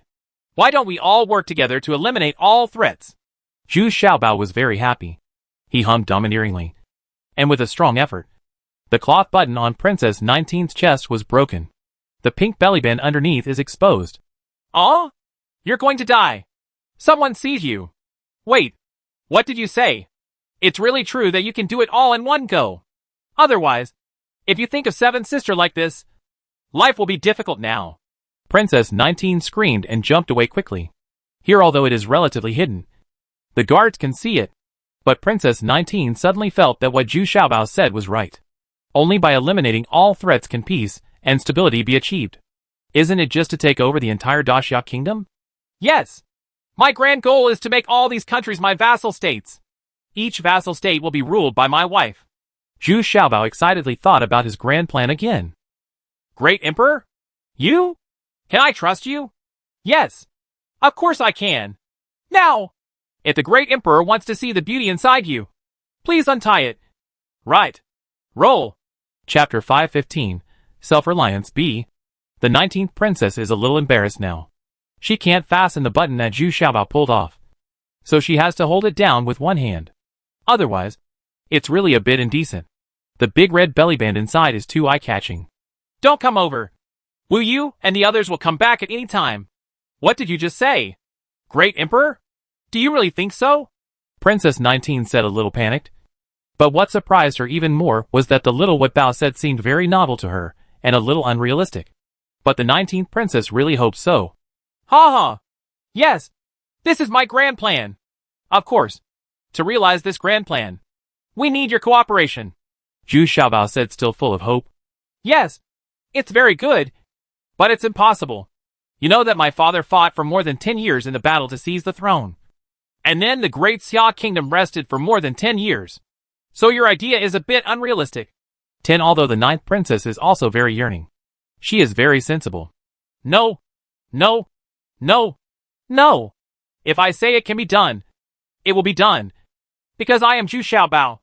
And there will never be a top student Zhu Xiaobao in hundreds of years. Of course, such a big plan requires your concerted efforts and cooperation. The first thing is to practice the Yuanong knife technique. With me. Only the woman who can perform the Yuanong knife technique with me can be considered as mine.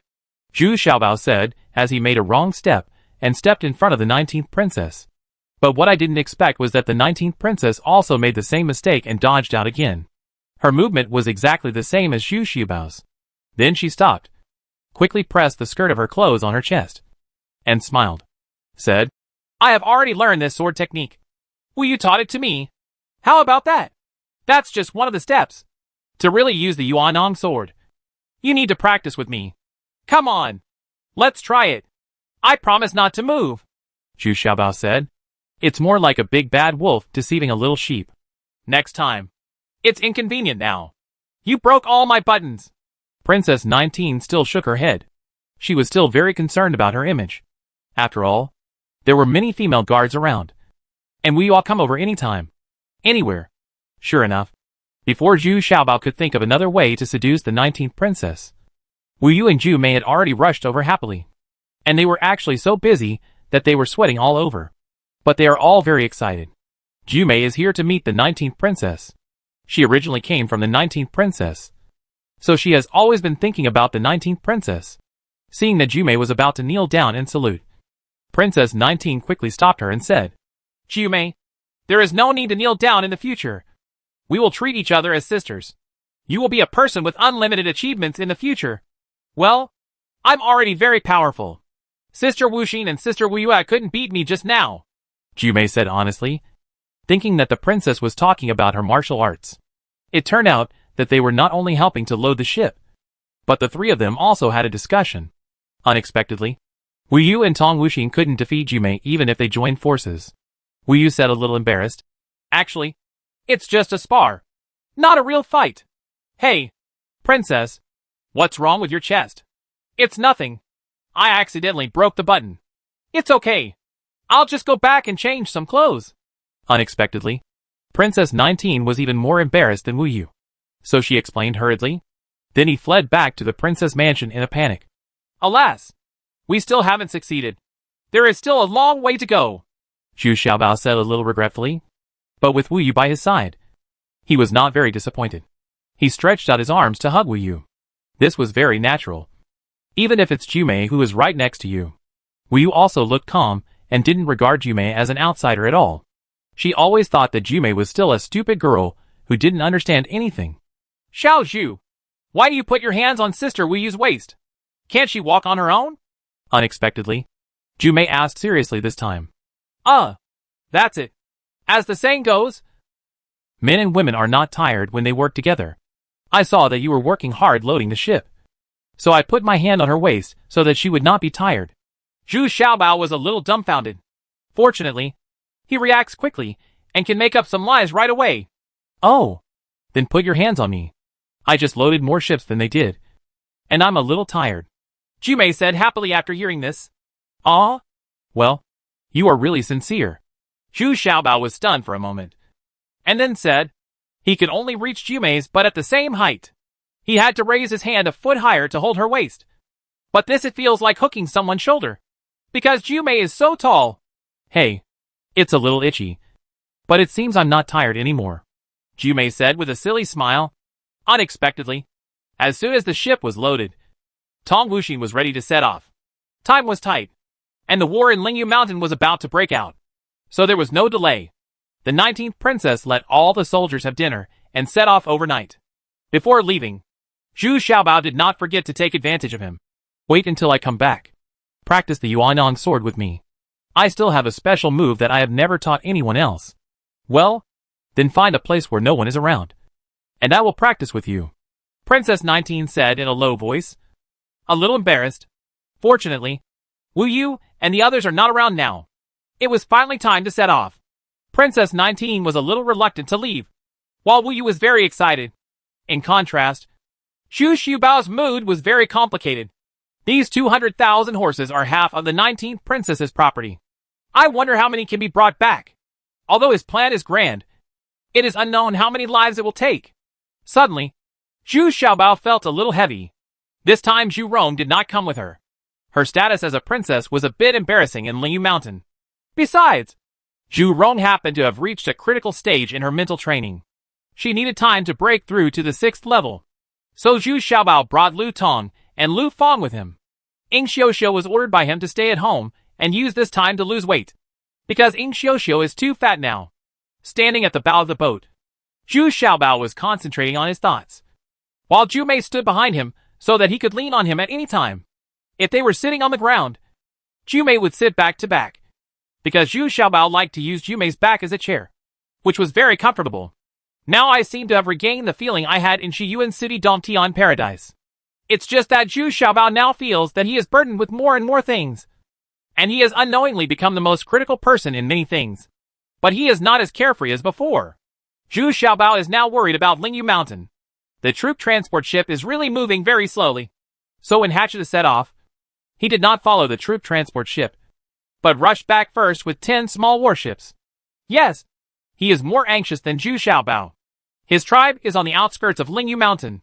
Sure enough, when Hatchet hurried back after a long journey, he happened to encounter King Zhou Jialenga and his troops, who had bypassed Shahu City and reached the outskirts of Lingyu Mountain from King Ming's fiefdom directly.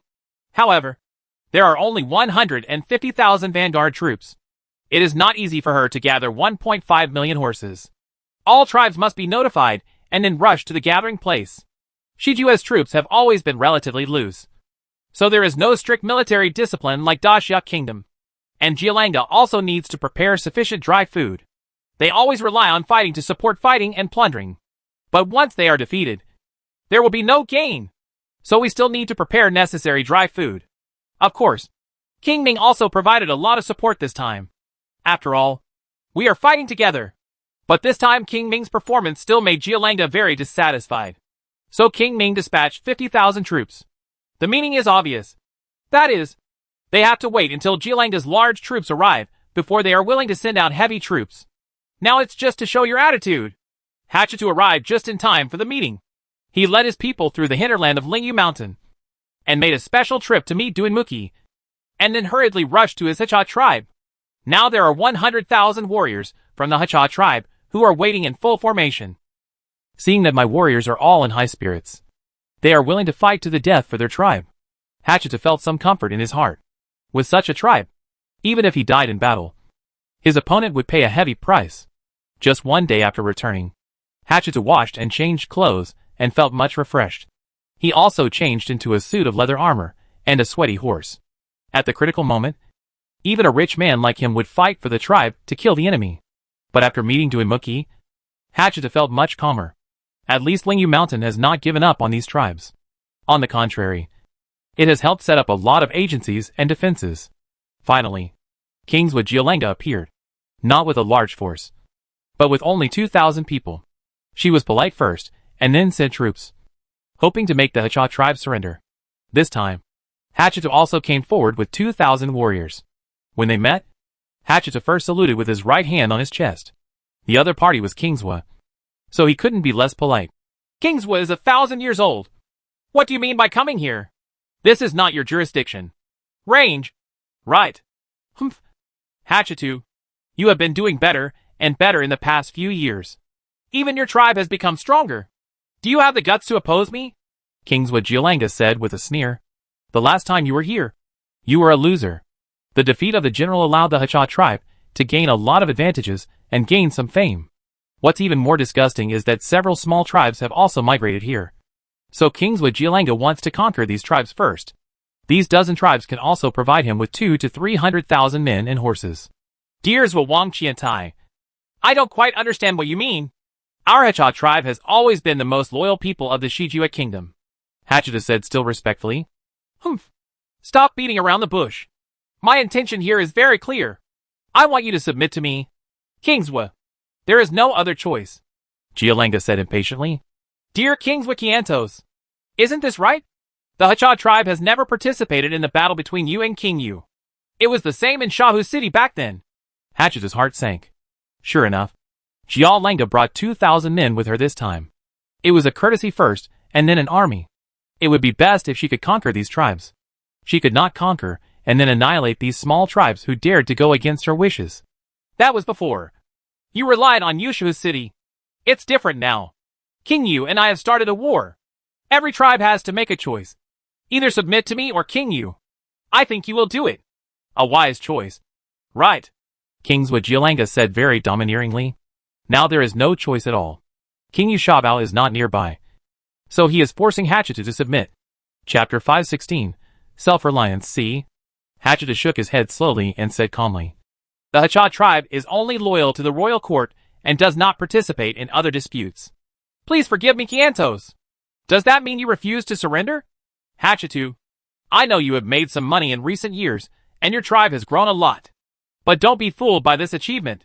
Your Hacha tribe is in my eyes it's just a clay sculpture. It's vulnerable, Jialanga said with a sullen face.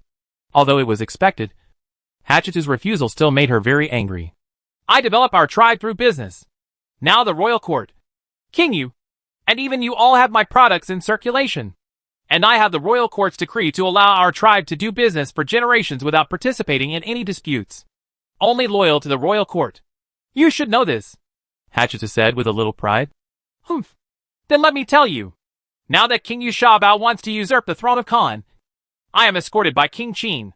You should have nothing to say about this. Right. At this time, Jialanga was defeated and said that he was the loyal minister of King Qin. Ha ha. But I don't know why Prince Wichitos killed hundreds of thousands of horses outside the royal court. In fact, It's okay not to tell the whole story. Hatcheta smiled calmly, more like sarcastic Giolanga. Hatchetu, you're looking for death. It's not your turn to make irresponsible remarks about my king's affairs. I think you've had such a smooth life these past few years that you don't know how high the world is. You didn't want to annihilate the Hacha tribe. Now I have changed my mind. Kill all the men and demote all the women into slaves. Kingswood Giolanga suddenly shouted in anger. The Zwawang sword in Giolanga's hand was also raised. This was telling the leaders of the tribes behind that whoever robbed the Hacha tribe's property and women would belong to them. This is the reward that these tribes who follow Kingswa hope to get the most. And it is also the most affordable. Giolanga, don't be too arrogant. Not only do I have Wang Ting's will, but I also have the friendship of the Great Venerable Thousand Poisons. Even the Great Venerable Thousand Poisons are now my regular customers. Hatchetu is also my regular customer, he shouted sternly. It turns out that he still has such a level of knowledge and can sell those goods to the Great Venerable Thousand Poisons. Probably only Hatchetu has such ability. What? Venerable Thousand Poisons? Humph. Do you think I'm afraid of that old monster? The 9 Venerables never interfere in worldly affairs. Humph. Hatchetu, how dare you call me by my name? I'll kill him now. I'll kill you. Although Kingswood Giolanga was a little bit in a state of mind, he was even more angry. Hatchetu dared to call him by his name directly. This was amazing. Did this guy really take the courage of a leopard? Humph. Giolanga, you old woman. It's not that easy for you to kill me now. Hatchetu had already broken up with Giolanga now, so he screamed even more viciously. In fact, Giolanga is only in her 40s, and her appearance and figure are still very good. Yeah. Bah! I'm so angry. Hatchetu, don't leave. You'll stab me. This sentence really made the old woman angry. Women are very concerned about their appearance, and even more so. Others' comments about her were actually being called an old woman. So Giolanga immediately became furious. But what I didn't expect was that Hatchetu was really well prepared this time. 2 horses sprang out from behind him and threw off his cloak. These 2 people turned out to be Yushuang and Yushue. Ha ha ha! Old lady. It's really interesting. This old lady can also use a knife? Come on. Let us sisters practice with you. You can also find a helper, so that we don't bully you. These 2 the militants have been impatient for a long time, and now they can finally go on a killing spree. Yushuang Yushue, do you want to interfere in the internal affairs of our Shijuet kingdom? Although Giolanga was taken aback, she was not afraid. Her cultivation level had reached the level of a martial lord, and she didn't want to put the great martial artist takes it seriously, and won't even look for any help. What a joke. You have invaded my territory of Lingyu Mountain, and you still say that we are interfering with you? Get out of Lingyu Mountain, and we can spare your life. Yushuang Yushue said domineeringly. Okay. Today I will let you 2 see how shallow your skills are. Giolanga was so angry today that he rushed out and went into battle himself to fight the 2 sisters. Giolanga is also a BMW sword. The Zwawang sword is a long-handled sword, but the blade is relatively slender and engraved with various patterns. But it is very cold. You can tell at a glance that it is a good sword. And the war horse under Giolangia's crotch is also a rare BMW. Taller and more powerful than the bloody horse that Hatcheta gave to Zhu Xiaobao. In addition, Giolanga was already tall and strong, and he was actually a head taller than Yushuang and Yushue when sitting on the horse. But what Giolanga didn't expect was that these 2 sisters would be so difficult to deal with. Although they only had the training of great martial arts masters, the 2 of them worked together to make 1 + 1 far greater than 2.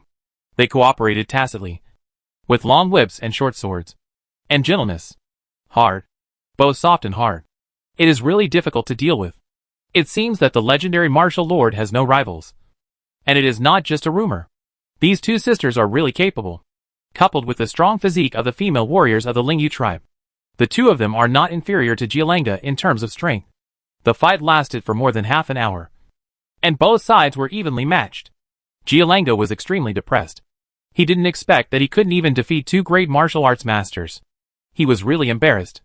And Yushuang and Yushue were also very depressed. If they were under the horse, they should be able to win.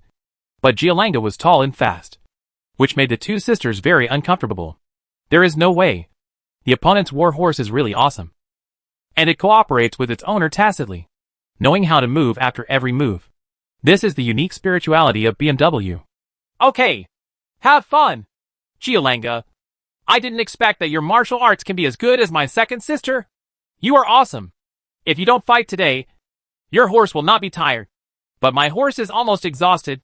Yu Shuang made a feint, pushed out of the battle circle, and said loudly, although they are enemies, she also admires Giolanga's kung fu. He took the wine gourd, took a big sip of wine, and then threw it to Giolanga. This was also a sign of sympathy. Giolanga didn't mind it. He took it directly and took a big sip, cheering loudly. Good wine. It's even better than the one I bought. Okay. You have the guts. Giolanga, go back. Next time we fight before the battle, we won't show mercy. Yu Shuang and Yu Shui also admired Giolanga's boldness. Giolanga had no doubts at all whether there was any poison in the wine. They both admired it. It seems that this prince was quite courageous and courageous. Ha ha. Okay. I promise you that when you are defeated, I promise not to kill you. Giolanga also said boldly. After playing for a while, she felt much better. Ha ha ha. Impossible. The two of us are nothing. What you have to face next is Zhu Xiaobao, who is our backbone. I advise you to withdraw your troops as soon as possible. Yu Shuang and Yu Shui shouted with a laugh, urged the horse back to his camp. Zhu Xiaobao? He is really here? Kingswood Giolanga was stunned for a moment. Although Northern Zerwei Kingdom and Princess Island mobilized troops on such a large scale, how could she not know about it? However, there has been no definite news about Zhu Xiaobao. In other words, it has not been found out whether Zhu Xiaobao came to Lingyu Mountain in person. Now when he heard what the two sisters said, Zhuang Giolanga had a very bad premonition in his heart. Humph. Hatchetu, have you seen it? If you have anything else to rely on, bring it out. My generals like them can do anything. Do you still want to fight stubbornly? Kingswood Giolanga looked at Hachi again, too snorted coldly. Ha ha. Giolanga, I still have many methods that I haven't used yet. Don't forget that Zhu Xiaobao and I are brothers. Unexpectedly, Hatchetu was not moved at all, and said with a smile. Just when Giolanga was about to have another attack, Hatchetu waved his hand, and the warriors on both sides immediately stood up. They raised their bows and knocked arrows at places less than 50 steps to the left and right of Giolanga, and one of them shot an arrow. Kingswood Giolanga looked a little puzzled, wondering what Hatchetu was doing, because there are no people in these two places. And this arrow is also quite strange. There is no arrow cluster. He watched as the two arrows drew an arc and landed on the ground. Just when Xian Giolanga and others were confused, two earth-shaking explosions suddenly erupted from the place where the iron arrow penetrated, and two huge balls of fire rolled into the sky, less than 2 breaths apart. 6 more explosion points appeared in the place, and the same was true in the other place. Looking at the huge explosion and the fireball rising into the sky, Giolanga and the 2,000 people she led were stunned and couldn't help but reminds me of the last time I failed here. Humph.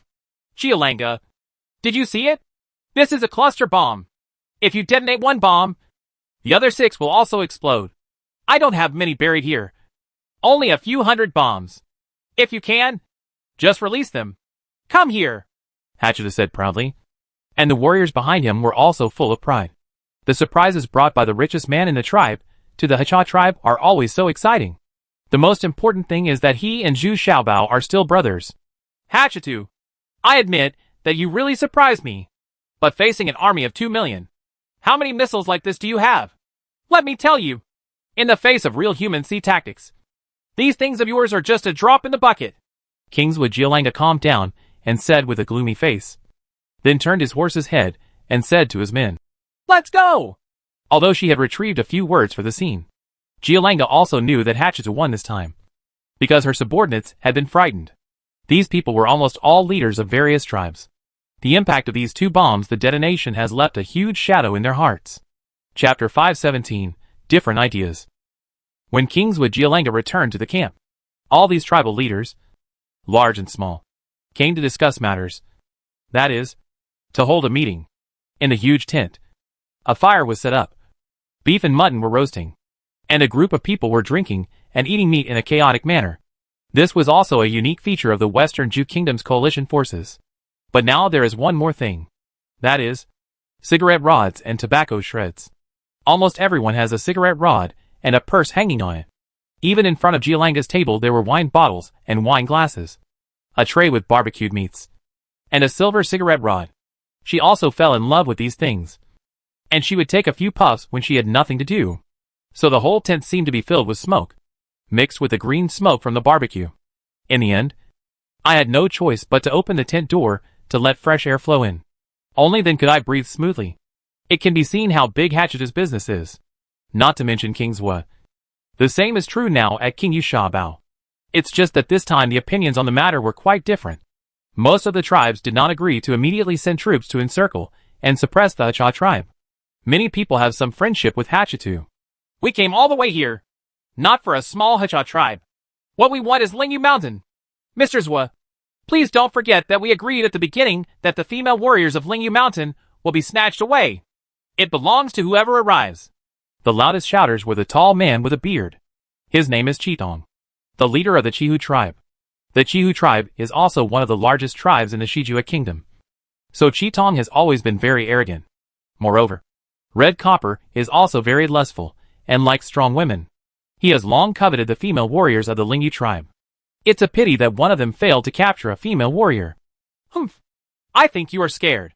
Right. Did the missiles displayed by Hatcheta scare you today? Another big man said with a sneer. This man is Mu Xiong, the leader of the Muda tribe. The Muda tribe is larger than the Chihu tribe, with twice the number of people. Mu Xiong also has 3 younger brothers, Mu Ba, Mu Biao, and Mu Kuei. These 4 brothers are also famous on the grassland. Mu Xiong's cultivation has reached the realm of martial master, so he is even more arrogant than Red Copper. Moreover, the Muda tribe has always been notorious, and it grew by robbing and plundering, so they are the most willing to follow Jialanga out to fight. Humph! I'm not afraid. I'm not interested in the Hacha tribe's property. I only want women. My warriors are already hungry and thirsty. What you want is your cattle, sheep and property. But you can send troops to annihilate the Hacha tribe. I heard that the wealth Hatcheta has accumulated over the years is worth half of the royal court. Red Copper responded with a stern face, facing Mu Xiong. He lacked confidence. The 2 tribes had clashed several times, and it was the Chihu tribe that suffered the loss. So psychologically speaking, Red Copper is somewhat afraid of Mu Xiong. But he is also very smart, knowing that the missiles Hatcheta displayed during the day are difficult to deal with. So he simply used words to stimulate Mu Xiong and let their Muda tribe send troops. Ha ha! Do you think I don't dare? When my brothers and all the troops arrive, I will go and destroy the Hacha tribe. Don't be jealous then. Otherwise don't blame me for being rude. Mu Xiong laughed, shouted, We still need to proceed with caution in this matter. Although the Hacha tribe is small, Duanmuki from Lingyu Mountain will not stand idly by. The last time we were defeated here was because they joined forces to fight against the enemy. And now there are not only the Hacha tribe, but also 10 several small tribes. Lord Zwa, please don't act rashly. Some other tribal leaders opposed sending troops to annihilate the Hacha tribe. They were all very afraid of those missiles. Okay, stop arguing. I freely advocate this matter. You don't have to worry. This time we will win for sure. When the people and horses arrive one after another, I will let King Ming's armored army assist us and win it in one fell swoop. Hacha tribe, get out now. I want to think about it. Kingswood Jialanga was a little upset, waved his hand and said, Although these people are warlike, none of them can make suggestions. She has to worry about everything by herself. Although the 2 factions were noisy and had great differences, Zwang Jialanga's words were still very effective. These people immediately became silent and left one after another. Only Mu Xiong was left sitting there. This guy was rather arrogant, and he had an affair with Jialanga, so he was a little self-righteous. Why don't you leave? Jialanga asked, a little unhappy. Ha ha! Lord Zwa, I think you are working too hard, so I want to stay with you. You must pay attention to rest no matter what. Don't worry. With my Muda tribe here, there is no city that cannot be conquered, not to mention a small Hacha tribe. Even Lingyu Mountain will be captured for you. Mu Xiong said confidently. The Muda tribe was not present during the last attack on Domain Mountain, so he didn't believe in the last failure. I felt that the troops led by Jialanga last time were not as good at fighting as their Muda tribe. Well, I know. You are the bravest, but I'm not interested today. You can go back first. Jialanga was impatient, but her tone softened a lot. After all, the Muda tribe is indeed the best in her hands. A team that not only has a tough style, but also is at the front every time they charge. Of course, grabbing things is also the most fierce. Hey! Sauchitos! We haven't been close for a long time. Right. Just help me for once.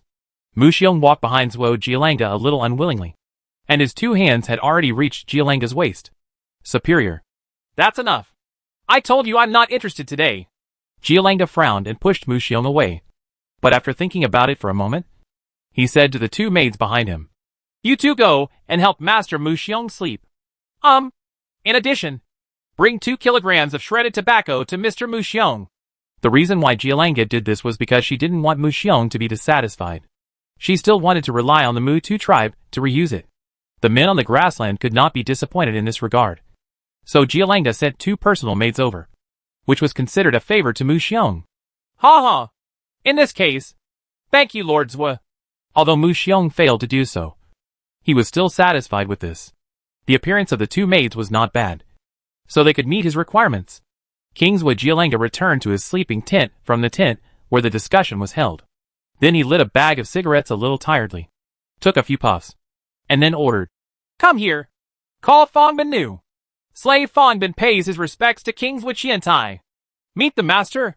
After a while, an elegant man of about 30 years old with fine features came in from the outside. But judging from his face, he was from Daxia. Well, there are no outsiders now, so you don't have to be so formal. Come here and give me a pat on the back. I'm a little tired. Also, should you encircle the Hacha tribe first? Can you tell me your opinion?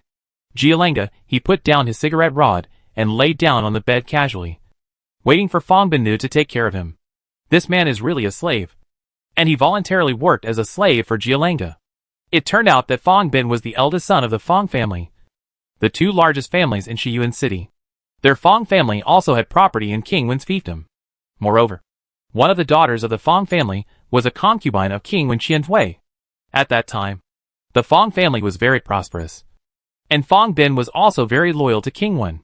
In fact, Fongbin was very talented, but he didn't like to be arty. Instead, he saw King Wen's surroundings very clearly. He had actually seen something wrong a long time ago and warned King Wen, but it had no effect. In the end, King Wen still disliked him a little because his loyal words were offensive to his ears. Later, because King Ming suddenly changed his face and joined forces with His Highness the 6th Prince to carve up King Wen's fief, the Fong family was even more miserable. Their property in King Wen's fief was also completely occupied by King Ming. Moreover, the Fong family was very close to King Wen, so King Ming secretly executed everyone in the Fong family. Only Fongbin went in the opposite direction and crossed the Heishui River to escape, but he was caught by the king. But Fongbin was also a little lucky. When he was forced to go to the hard labor camp that day, Jialanga happened to see him. He felt that his delicate features were very different. So on a whim, he kept him by his side to do some chores, mainly cleaning the stables. And after a long time, he was even asked to feed kings with sacred war horse. Gradually, there were more opportunities to come into contact with Zhuang Jialanga. Fongbin is still the same, outspoken and often expresses some of his thoughts. No one listened to him at first, which made Jialanga very angry. But later, many things that Fongbin learned came true. Take the 2 counties that the eldest prince gave to Jialanga. Fongbin predicted at the beginning that these 2 counties would eventually be taken back by the eldest prince. As expected later, the eldest prince and Jialanga had a falling out and easily took back the 2 counties. As a result, Jialanga lost a lot of gold and silver jewelry in his newly built mansion in Shimei County, as well as many maids and servants in the house. Only Fongbin would rather die than go to Shimei County. But he is safe and sound. This made Jialanga look at him with admiration. Later, many of Fongbin's suggestions benefited Jialanga a lot, and he was able to escape from the siege of Sandstorm. It was also because he listened to Fongbin's suggestions that he came a day early, which made Sandstorm's plan to surround and attack from both sides fail and collapse.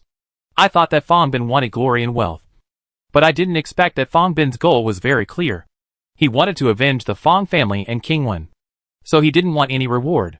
Instead, he volunteered to be a slave to Jialanga for life, just to help Jialanga develop and grow, and finally kill King Ming and Princess Ming. So Fongbin is now a very different kind of existence next to Jialanga. He can't appear in front of the tribal leaders. He can only make suggestions behind their backs. and usually does some chores without complaint. Fong Bin is also taking care of that BMW now.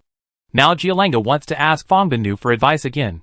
Fong Bin's business is decisive and calm. We should not encircle and suppress the Hacha tribe now. We should not attack Lingyu Mountain even this time. Oh! Chapter 518 Fong Bin. Zwawang Jialanga lay there, enjoying Fong Bin's massage. But he was still thinking about the current situation. Not to mention those tribes. Even she was shocked by the submunition bomb Hatcheta used when he left. The power of this thing is so amazing. Not only is its power amazing, once a large-scale attack is launched, this thing can cause chaos in the team. She has already experienced this kind of scene once. It was really a chaotic scene that was difficult to control. Now I need a foundation that can be stationed for a long time. Lingyu Mountain is the best choice, Jialanga said in a low voice. But the defense of Lingyu Mountain is strong. And if you cooperate with King Ming, you can only seek skin from the tiger. You have already seen the fate of King Wen. Fong Bin still said in a calm tone. But he was very excited in his heart. This is King Ming, causing his family to be ruined. And he only wanted revenge. Presumptuous. How can King Wen be compared with me? He doesn't know how to fight at all. So this result is reasonable. Jialanga was suddenly a little annoyed again. Fong Bin was as straightforward as ever. But after a pause, Jialanga softened his tone and said, Fong Bin, I know you are only thinking about revenge. Don't be blinded by hatred. Cooperating with King Ming is my best choice now. Of course, I will be careful. It's for Prince Ming. It is better to cooperate with King Ming than to cooperate with Lingyu Mountain. Although they do not have the advantage in numbers. Their warships and artillery are extremely threatening. On land, you can contain King Ming. And at sea, Lingyu Mountain can deter the west. Yuan Cheng. Prince Ming does not dare to act rashly. Fong Bin still insisted on his own idea.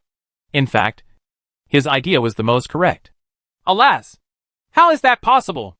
Not only is Lingyu Mountain weak, but we have already fought against them before. It's too late to say anything now. I have already cooperated with King Ming. Jialanga sighed. Lingyu Mountain is weak? Master, you only saw the difference in numbers, but did not see their strongest point. Fong Bin said unceremoniously. Oh, tell me, what is their most powerful thing? Those female warriors? There are only 50 or 60,000 people in total. Even if they are 1 to 10. What can they do? And those missiles? Artillery? Just a few. What power can 10 artillery pieces have against an army of 2 million? Jialanga is now used to Fong Bin's straightforwardness. So he is not angry, but wants to have a good chat with Fong Bin. I have to admit that this Fong Bin is quite knowledgeable. No, their biggest support and most powerful person is not the female warriors, nor Duan Muki, but Zhu Xiaobao. Haven't you seen that Zhu Xiaobao has now destroyed the northern Zirwei kingdom? Things were booming and prosperous. And not only that, the 19th princess also established a firm foothold on Princess Island with his help. And Lingyu Mountain and Lingyu Island were also doing well. The power in these aspects can be seen. They are all taking orders from Zhu Xiaobao. And together they are enough to scare any prince. Fong Bin's speaking speed obviously increased, because he regards Zhu Xiaobao as his role model. Didn't Zhu Xiaobao also stand out from the slave class? Yeah. My biggest mistake was to ignore this person. Don't say it's useless. Do you have any good suggestions now? Jialanga was also secretly shocked. After Fong Bin said this, Zhu Xiaobao's current the strength is really very strong. And the terrible thing is that this time Zhu Xiaobao is also here. There is only one way. Whether it can be done or not depends on whether you have such capable people under your command. Fong Bin said slowly. Say it. Speak it quickly. Jialanga was immediately delighted and urged hurriedly. That's a sneak attack. And you want to catch Zhu Xiaobao. If you can catch Zhu Xiaobao, not only Lingyu Mountain, but also Lingyu Island, Princess Island, and even Northern Zirwei Kingdom will bow their heads and obey your orders. Fong Bin regained his calm tone. He didn't think Jialanga's men had such capable people. Yes, this is really a brilliant idea. I really have a perfect candidate. Jialanga's eyes suddenly lit up. If this was true, wouldn't his strength be greatly increased immediately? And he could defeat King Yu Sandstorm? It's a piece of cake. Jialanga felt that this Fong Bin was a think tank given to her by God. And he was also very loyal and low-key. In a good mood, Jialanga took off her clothes and asked Fong Bin to give her a full massage. She felt much more relaxed now. Fong Bin, Take off all your clothes. Gialenga suddenly sat up and ordered condescendingly. Yes, master. Fong Binnu only hesitated for a moment, and immediately took off his clothes, revealing an eye-catching slave mark on his back. But facing Gialenga, who was also naked, Fong Binnu lowered his head and had no impulse. Even if Gialenga reached out to caress and tease her, there was no reaction at all. TSK. What kind of hatred makes you lose even the most basic desires? You are really a weirdo. Gialenga also said a little in amazement. With his toned and slender figure and cool appearance, no man has ever been able to control himself. Unexpectedly, Fong Binnu didn't react at all. My heart is dead. My only goal in life is revenge. Kill King Ming and Princess Ming. Fong Binnu's eyes were bloodshot. Although his tone was calm, people could feel his strong murderous intention. Well, what if you really get revenge? Gialenga also stopped teasing and asked with interest. If Master allows me to get what I want, I will follow Master for the rest of my life without any second thoughts. Fong Binnu immediately knelt down and said loudly, Okay. As long as I have this strength, I will help you fulfill your wish. Gialenga nodded and said, Now both of them are naked, but they have no desire at all. They look like two people of the same sex. Gialenga thinks this feeling is very strange, and Fong Binnu cannot be underestimated. Similarly, the Hacha tribe and those small tribes also sat together to discuss matters related to their life and death. The scene was not so relaxed. Some tribes already want to surrender. After all, if you surrender to Gialenga, the most you can do is lose some property, and then send out your own warriors to take care of you. It's much better than being exterminated. Humph. If you want to submit to Gialenga, I will not stop you. But if you submit, you will be my enemy. You must think clearly, Hatcheta said fiercely. In fact, he was also very unsure in his heart. Just hope these tribes can work together to embolden each other. But can Lingyu Mountain guarantee our safety? And our property? Cattle and sheep? The leader of a very small tribe asked hesitantly. Their tribe only has 10,000 people, but they live on tens of thousands of sheep. They were bullied by other tribes and had no place to go, so they migrated here. Chief Fun, did you really grow up eating shit? Have you forgotten that you were outside and the cattle and sheep of the clan were robbed? And the women were also snatched away? You started to want to surrender as soon as you were in danger? Do you want to go back to your old life again? Hatcheta yelled angrily. This guy's name is also quite strange. If he calls it casually, it becomes, eat shit. That's better than being exterminated, Chief Inono whispered. Coward! Believe it or not, I can kill you, Hatcheta shouted angrily. As a result, this kind of negotiation lasted for 3 days without any results. On the 4th day, for small tribes had quietly defected to Gialenga overnight. This made Gialenga very happy. For a while, she no longer rushed to encircle and suppress the Hacha tribe. She just waited for them to start internal strife. She believed that more tribes would come to submit. However, small tribes like Chiefin are indeed not taken seriously by anyone. As soon as they defected to Gialenga, the warriors of the Muda tribe robbed 400 women because they did not bring any women with them this time.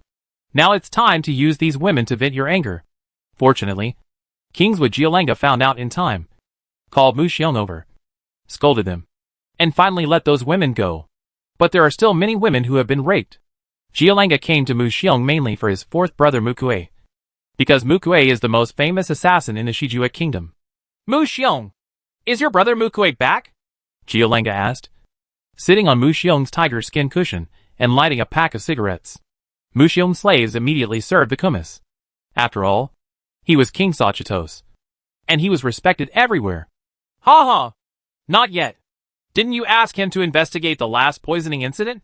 He should be back in the next few days, Mu Xiong said with a smile. The more casual Gialenga is with him, the happier he will be, which shows that Gialenga does not regard him as an outsider. Oh, what a coincidence.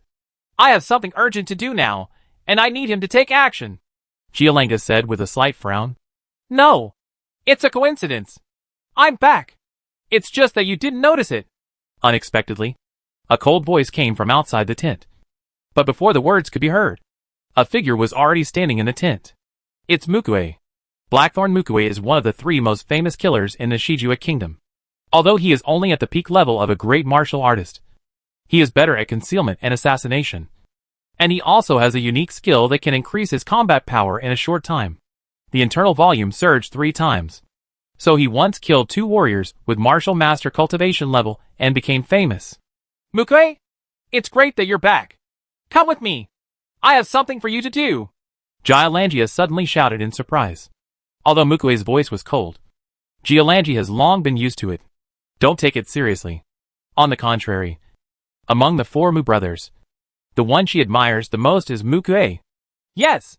Mukue responded in a low voice, followed Gialanga out, and just nodded to Mu Xiong. Mu Xiong couldn't help it. Mukue was so cold to everyone. But he was submissive to Gialanga and answered all requests. Chapter 519 Mukue. Zhuang Gialanga was followed by Mukue, who had a cold expression and an upright body. He did not follow Gialangi half a step behind respectfully like others, but walked side by side with Gialangi. But the warriors of the Muda tribe thought it was normal. Mukue is a murderous god in their tribe, and his prestige is even higher than that of Mu Xiong. However, he has always been aloof and lonely, so he is not suitable to be a leader. How is the situation at the royal court? Was what happened last time a natural disaster or a man-made disaster? Gialanga asked as he walked. Man-made disaster. There are still Wangting's tribes grazing there.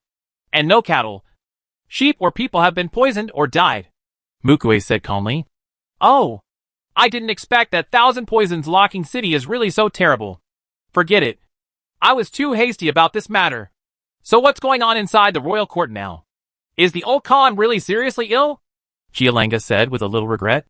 If it weren't for being too impatient, I wouldn't be so passive today. But she was eager to infiltrate the royal court because she heard that the old Khan was seriously ill. So she wanted to enter the royal court first. I don't know. I couldn't enter the palace because I encountered Mo Sang Shaojian. Mukue said coldly. But Mukue was really unwilling to do so. Mo Sang Shaojian was the leader of the 3 assassins of Shijue, because his concealment skills were even better than his own. He couldn't detect Mo Sang Shaojian, but Mo Sang Shaojian could. If he could find him, a hidden arrow would be shot unexpectedly. So Mukue had to withdraw in frustration. To Mukue's displeasure, Mo Sang Shaojian came from behind and surpassed the other 2 killers to become the #1 killer in Shijue. It turned out that Mukue had always thought it was because Mo Sang's little arrow had caught Wang Ting's attention. But this time he realized that the other party's concealment skills were indeed better than his. In fact, Mukue is very concerned about this ranking. Forget it. Mo Sang Shaojian is also very talented. If you really fight in close combat, she will definitely not be your opponent. Gialanga smoothed her hair and said with a smile.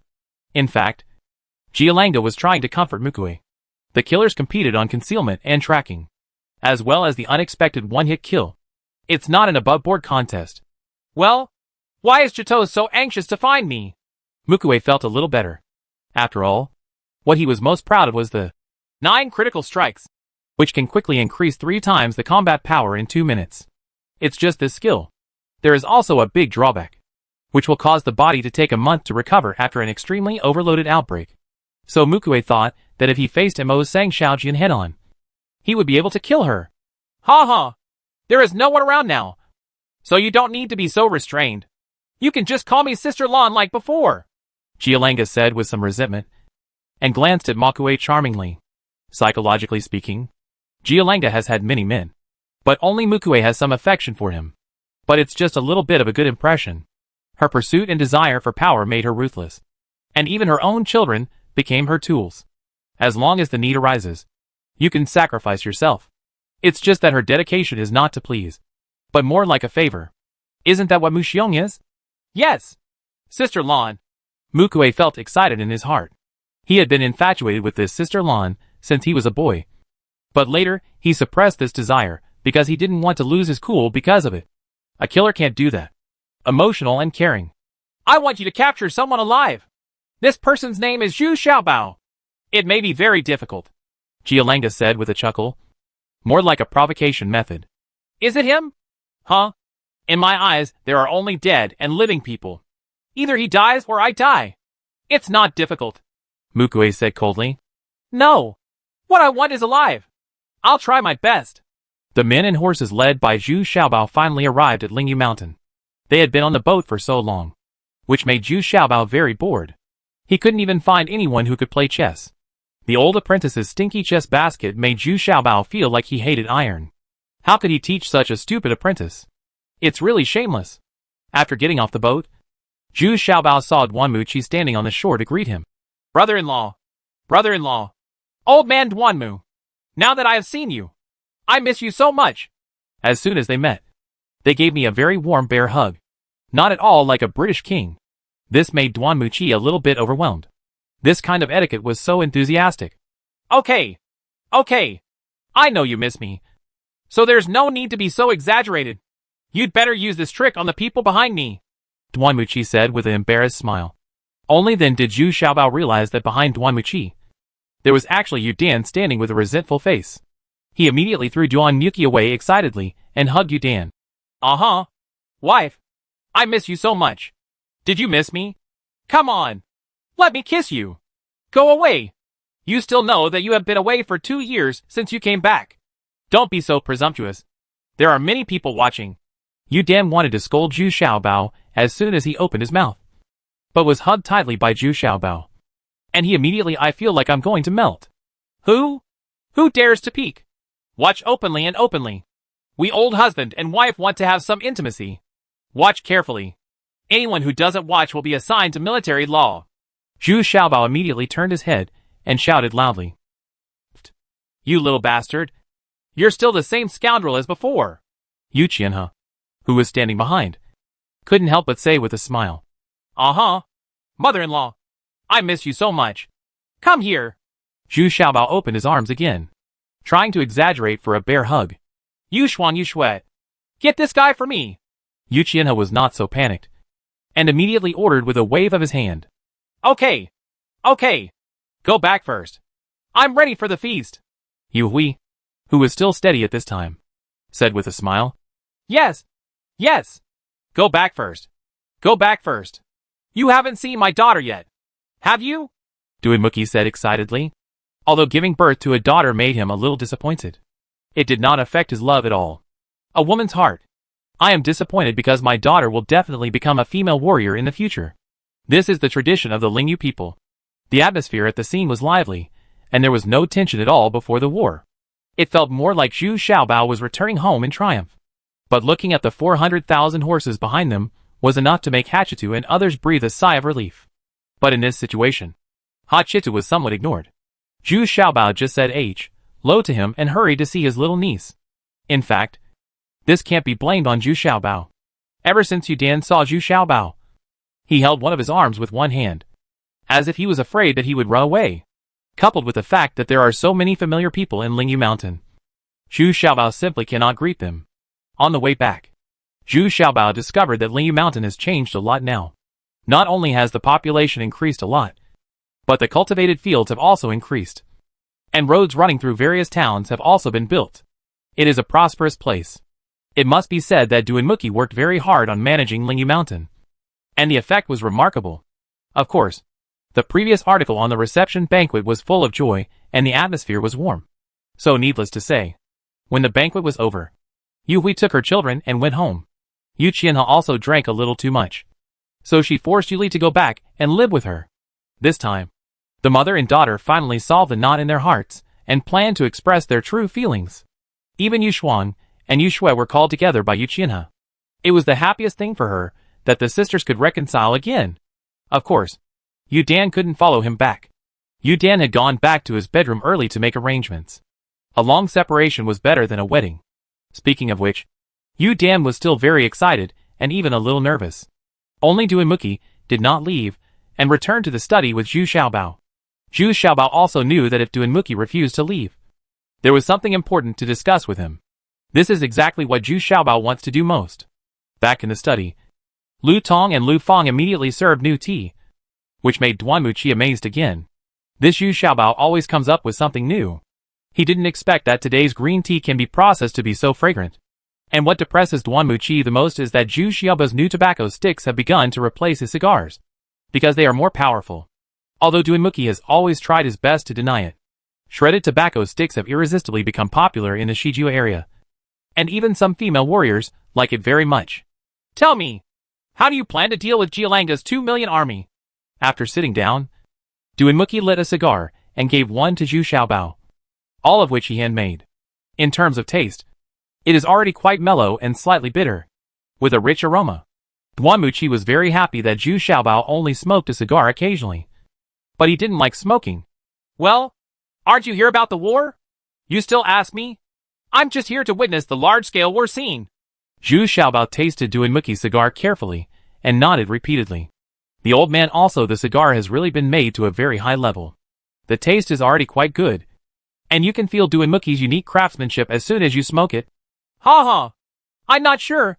That's why I asked you for help. Besides, these men and horses are all yours. Do you really want to be a spectator? Let's put it this way. I am fighting a traditional war. You are fighting it's an advanced tactic. Or tell me what you think. Duan Muqi said with a smile. Well, okay.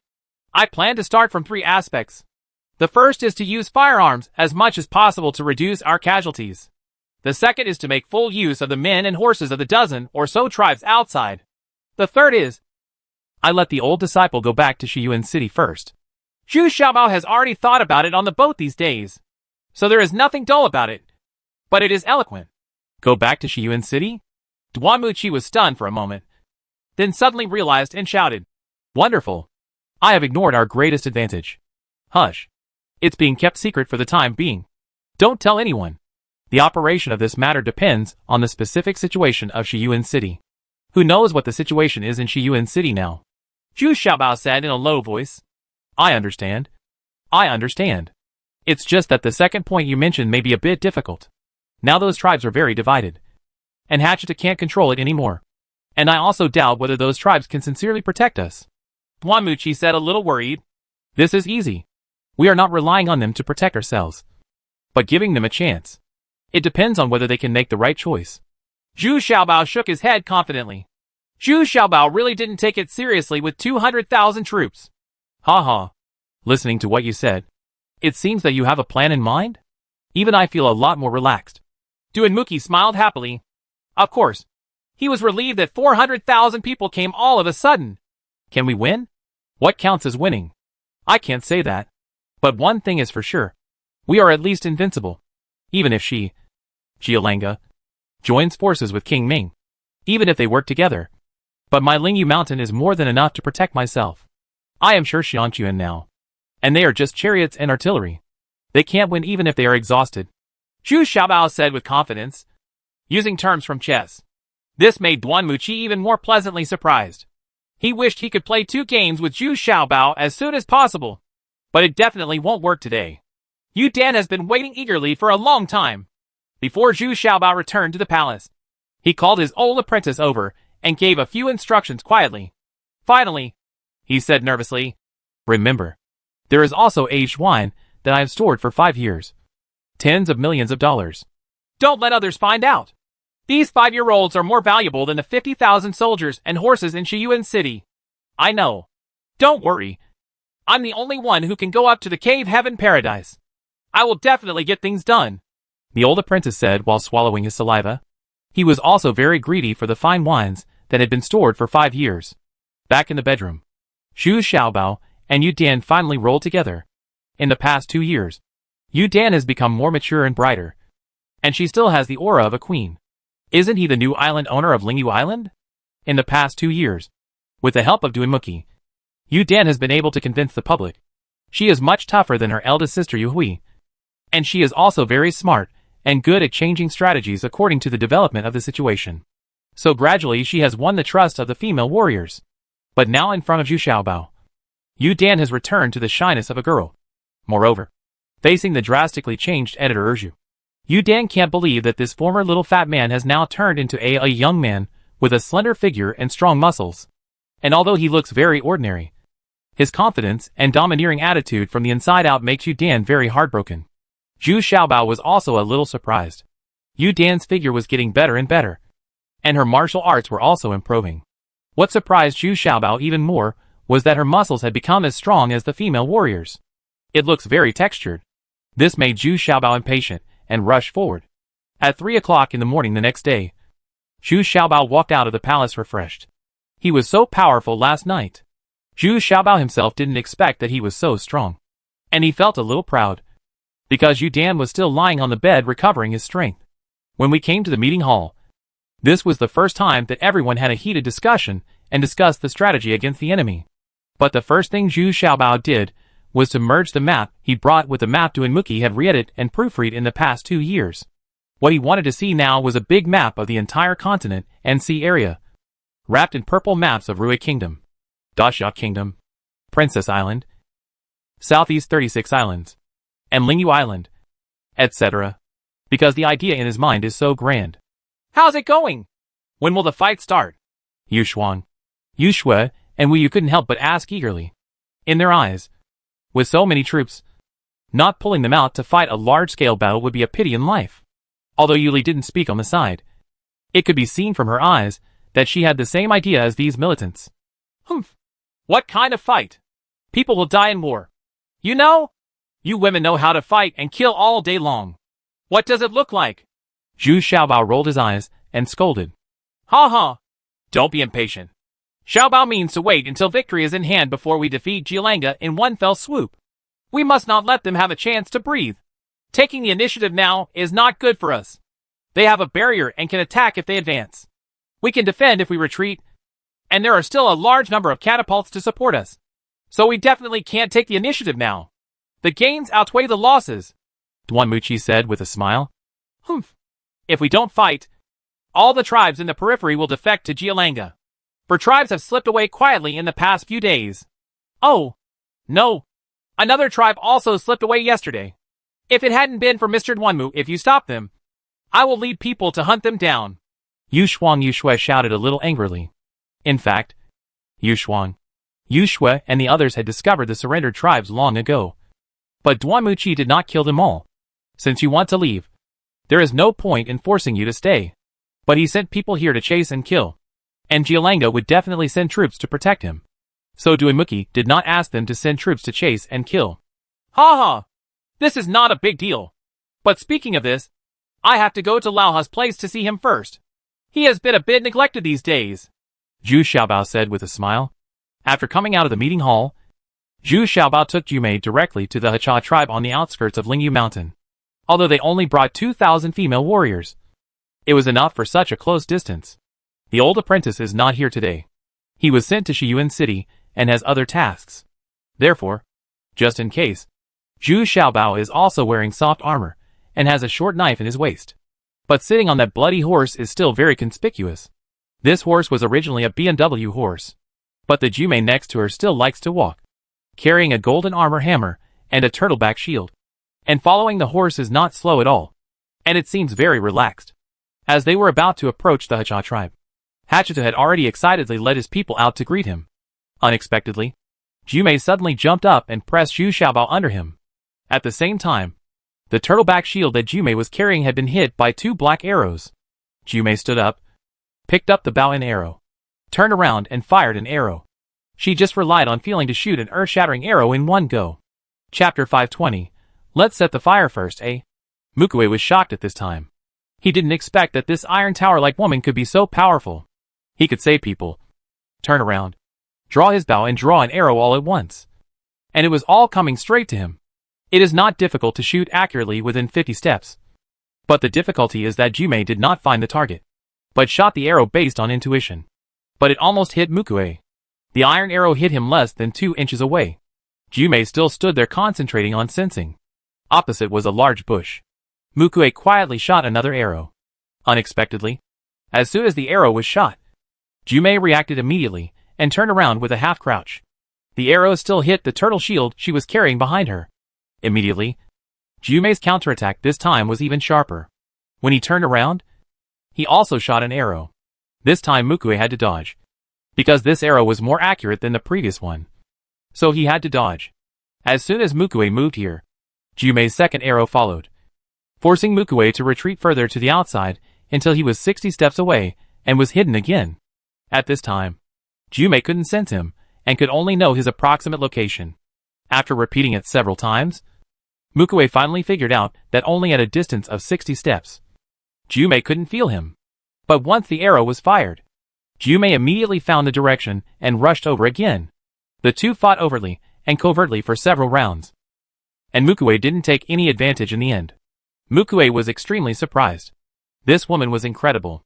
Mo Sang Xiaojian, whom he met in Wanting, could only detect her at a distance of 50 steps. He didn't expect that this tall and strong woman could be like this. Perception ability? If he had been trained, wouldn't he be a more powerful assassin than him? Although her huge body is not suitable for being an assassin. In order to catch someone alive this time, Mukue chose a bow and arrow, because his arrows were poisoned, and he was the only one who had the antidote, which meant that as long as Yu Xiaobao was hit by his arrow, he could only submit. Otherwise you can only wait for death. But I didn't expect that there would be such a strong woman next to Yu Xiaobao. He's gone far away. Go search the area and pick up my arrow. Jumei shook her head a little depressed. She didn't expect that the opponent's concealment skills were so good. She can no longer sense the opponent's position now. And this time the fight with the opponent was also thrilling. The iron arrows in the giant arrow pot were almost used. Hachitu was a little stunned at this time. Jumei didn't know who the other party was. But Hachitu had rich experience, and was from the Shijua kingdom. Of course he knew that the most famous assassin under King Zhuo was Mukue. Got it. Unexpectedly, Zhu Xiaobao had just arrived, and was already enjoying this treatment. You know, Mukue doesn't kill unknown people now. Hachitu quickly sent several teams to search the area. In fact, they couldn't find anything at all. They just picked up Jumei's iron arrows. Be careful. The arrows are poisonous. Hachitu saw Jumei also pulling out the arrow from the turtle's back shield. The arrowhead was faintly blue. It was also an iron arrow, much thinner than Jumei's iron arrow. But the workmanship is very fine, and it was specially customized by Mukue for accurate shooting. Zhu Xiaobao also got up from the ground. He was jumped by Jumei just now, and was severely crushed. Now he still has a little chest tightness. But Zhu Xiaobao was also very frightened and angry. Unexpectedly, I had just arrived and already experienced an extremely dangerous assassination. But at this time, Zhu Xiaobao's heart was much deeper, and he smiled nonchalantly on the surface and said, "Ha ha, you are a little kid, and you want to kill me too? You underestimate me. Brother Xiaobao, please come in quickly. Please come in quickly. It's all my fault that I didn't send someone to search nearby in advance. That's why you were frightened. Brother." Hachitu quickly wiped the cold sweat from his forehead. Fortunately, Zhu Xiaobao, it's okay. Wow. If something happens, those female warriors alone can level this place. At this time, several other unruly leaders also saluted Zhu Xiaobao one after another, praising Zhu Xiaobao for his calmness. Zhu Xiaobao was secretly annoyed in his heart. You are so calm. I was just pretending. I was scared just now. But it's much safer once you enter the big tent. There are warriors from the Hacha tribe everywhere. And there are also several masters from the Hacha tribe. De Zhongli has prepared the most grand western feast of roasted whole lamb, as well as many western specialty dishes. Zhu Xiaobao liked these things. But the sack was a little bit unaccustomed to drinking wine. Fortunately, Hachitu knew Zhu Xiaobao quite well, and gave him a burning knife. But I didn't expect that Zhu Xiaobao himself also brought 3-year-old wine, and invited all the leaders present to enjoy it together. But as soon as he sat down, 9 pipes suddenly appeared, and the big tent was filled with smoke, making Zhu Xiaobao frown because of the smoke. Every time he encounters this situation, Zhu Xiaobao laments. Why do he want to get something like shredded tobacco? After 3 rounds of wine and 5 delicious dishes, the topic of course returned to this battle. The small tribes all wanted to get Zhu Xiaobao's promise to ensure the safety of their property and women. And they all hoped to move their tribe's women and children to Lingyu Mountain. Go within the city walls. Ha ha! First of all, I won't make any promises to you. The first thing to protect yourself is to have the courage and the determination to protect your tribe to the death. If you don't have this courage, then such people will be bullied wherever they go. The result of letting others slaughter you. Zhu Xiaobao looked indifferent, but his eyes were very sharp. But our tribe is too small and cannot compete with so many people from King's Wu. Several leaders of small tribes shouted immediately. The reason why they didn't leave was because they knew that if they went to Jialenga's place, the result would not be much better. Otherwise, I wouldn't have migrated here in the first place. Whether they can compete with each other is another matter. I believe you all know that the tribes who defected to Jialenga are now suffering from bullying. They can't even keep their own women, and the children they give birth to are all gone. I don't know who it belongs to. Zhu Xiaobao snorted disdainfully. Yes, those big tribe people are so overbearing. They don't regard us as human beings at all. Only here, We have only lived a stable life for a few days. These people all lowered their heads sadly. Basically, they have all had similar experiences. Many women were raped and then released. But they were already pregnant. In the end, they had no choice but to take it all. So, you must first treat yourselves as human beings. You would rather die standing than live on your knees. What I need is someone who has the courage to join forces with me to fight. Not a coward who blindly seeks protection from others.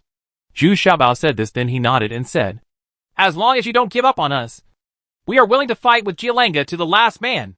Immediately, these people were also inspired to become bloody and shouted loudly. Okay. What I want is your courage. Don't worry. I will not only make reasonable tactical arrangements, but also support you with weapons and equipment. I want you to know that you are not fighting alone. Nor are you fighting for me. We are fighting for your own bright future. Zhu Xiaobao said with satisfaction. Of course, necessary support is indispensable. Many of the weapons and defenses of these tribes are too weak. Oh, brother, if you had come a few days earlier, those tribes would not have defected to Jialenga. Now there are a few who have escaped, and they all say that in Jialenga's camp, they are simply giving them as slaves. Even half of their cattle and sheep were confiscated. The Chifenta people were even worse. Their daughters were taken over by Red Copper. And they even claimed to be his concubines. Hachi too said with a bit of annoyance that although he looked down on Chieflin, he still sympathized with his situation. If you say I came at the right time, these wavering tribes will only shake the morale of the army if they stay here. The remaining tribes are all very tough. At least they are bloody and courageous to defend their tribes. People. Zhu Xiaobao shook his head and smiled. Yes. Defend the tribe. Defend the tribe to the death. The leaders of these tribes shouted in unison with excitement. Ha ha ha. Okay. Don't worry. I will have the necessary weapons and defensive equipment delivered to you tomorrow. Well, let's do this. Send all your old, weak, sick and disabled people to Lingyu Mountain. Also, so that you will have less to worry about. Zhu Xiaobao smiled with satisfaction. Of course, these last few words also made the leaders of these tribes overjoyed. After returning from the Hacha tribe, Zhu Xiaobao was crowded in the team. Those female warriors did not let him go in front at all. Today's assassination was too thrilling. Ha ha! Jiumei, I'm really grateful to you today.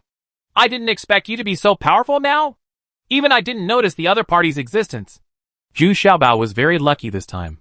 No wonder Master Wu Wei asked him to bring it with him, Jiumei. It turned out that I had foreseen it a long time ago. Of course, what happened today was also because the old apprentice was not around. If the old apprentice was around, with her cultivation as the great martial lord, Mukue could get closer to 100 steps at most.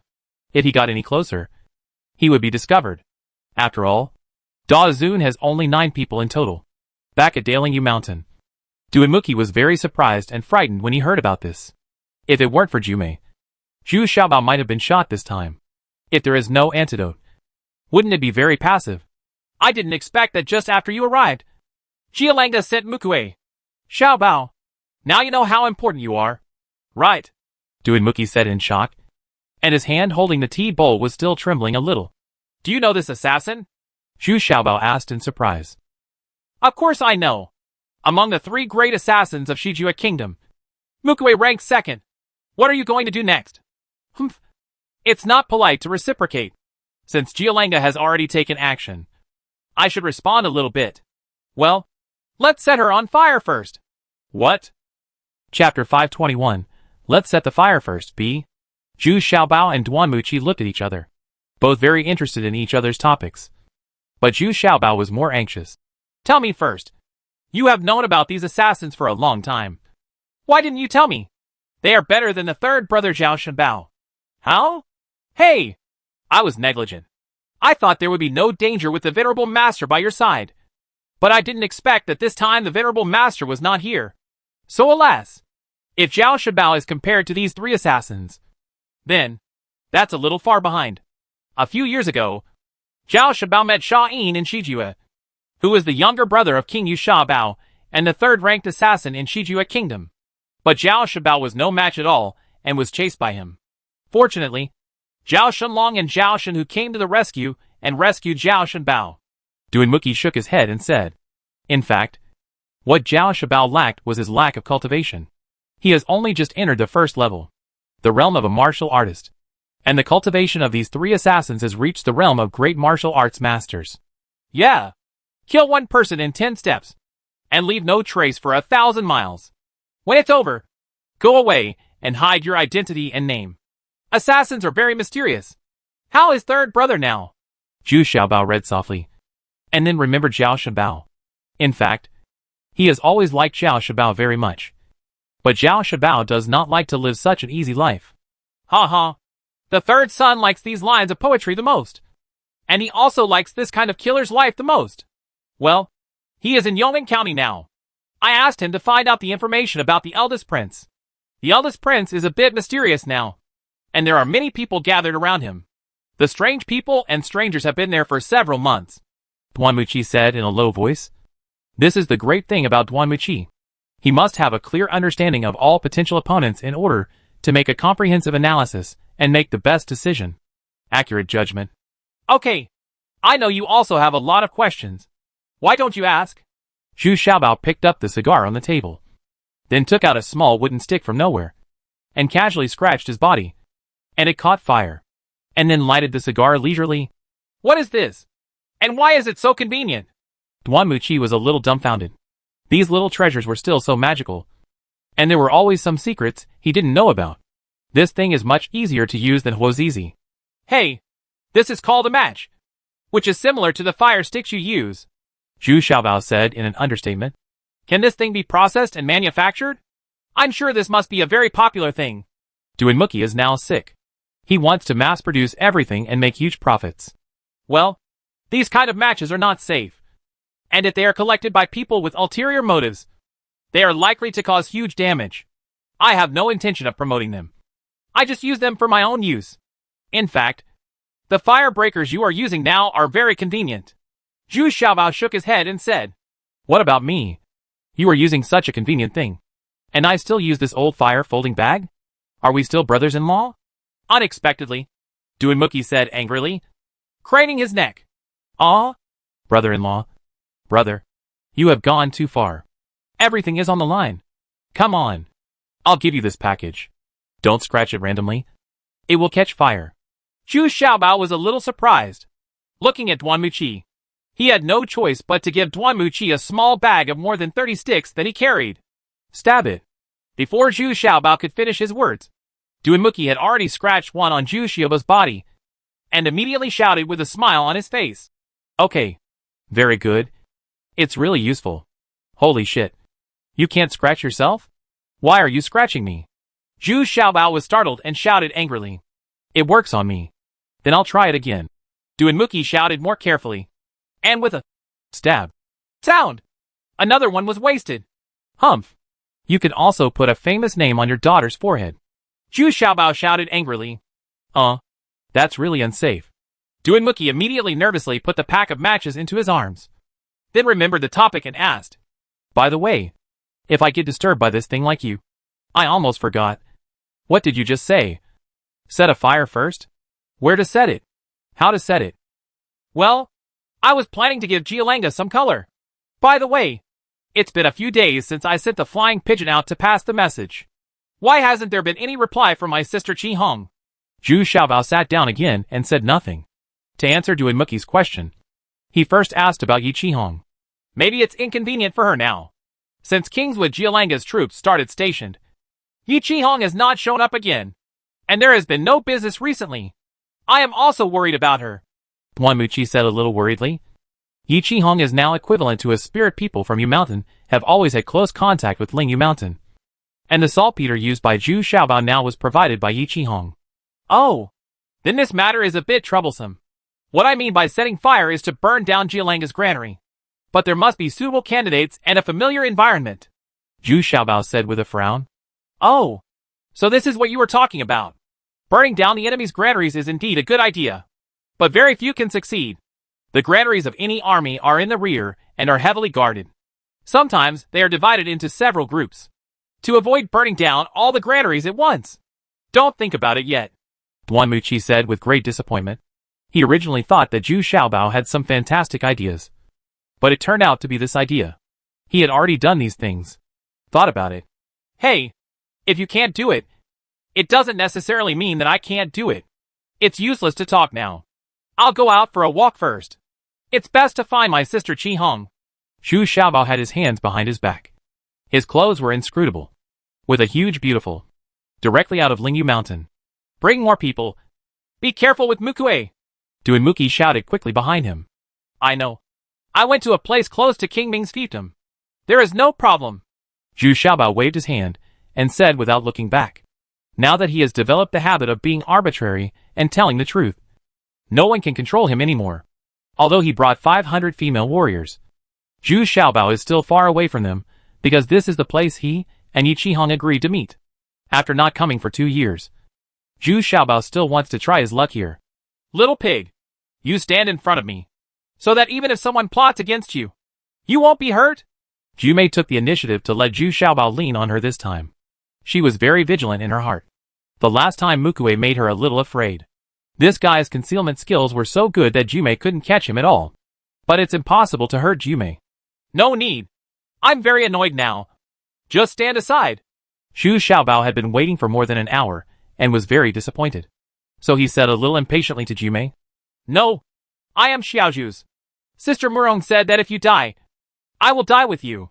Jumei said persistently, getting close to Zhu Xiaobao's back, like a big tree covering all the little treasures. Okay. Okay. Whatever you want. Jumei, let me warn you again. You are mine. I am not yours. No. I am also your master. But I don't know that kind of relationship. You are a woman. But I didn't treat you as a woman. That's not right. Don't treat me as a man. Bah. Bah. Bah. That's even more wrong. Anyway, do you understand? Zhu Xiaobao talked for a long time and got himself involved.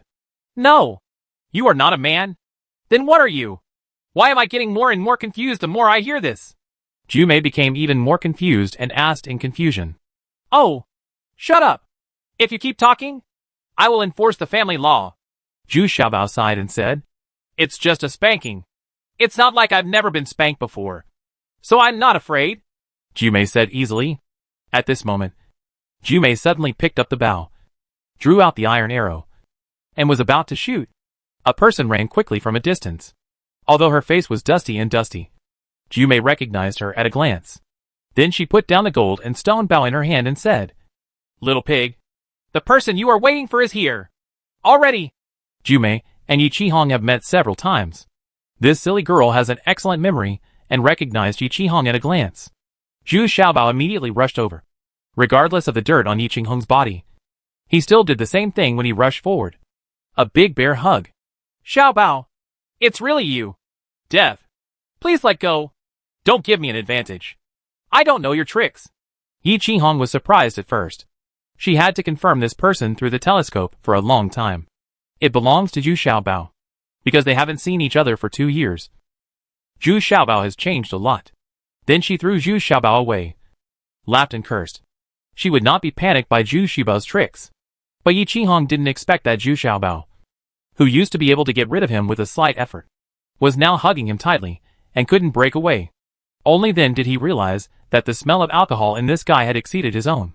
This surprised Yi Qihong, and he was also very pleasantly surprised. In desperation, this time Zhu Xiaobao rubbed some oil on his chest. And Yi Qihong was also helpless. Who knew that he didn't discover in time that this guy's cultivation level would improve so quickly. But being held tightly by Zhu Xiaobao also gave her a very warm feeling. It was rare for her to have such a close person when she was alone. Sister, I've been sending you messages for several days. Why are you showing up now? I'm so anxious. Zhu Xiaobao asked with great concern. Alas, it's not because of you. Now Jialanga has occupied the northwest. And King Ming's 50,000 horses have also occupied the only way for me to pass. I can't get out, so I have to dig a tunnel. They have already been dug. It's been half a month, and I just dug it today. Didn't you see that my body is covered with dust? Yi Qihong's face was covered with dust, and he still looked a little tired. In this era, it would take a lot of manpower to dig a tunnel. Fortunately, Yi Qihong now had more than 1,000 people under his command. They took turns to carry out construction work without hesitation. This narrow tunnel was dug in just half a month. Sister, do you know where Jialanji's granary is? How many granaries are there?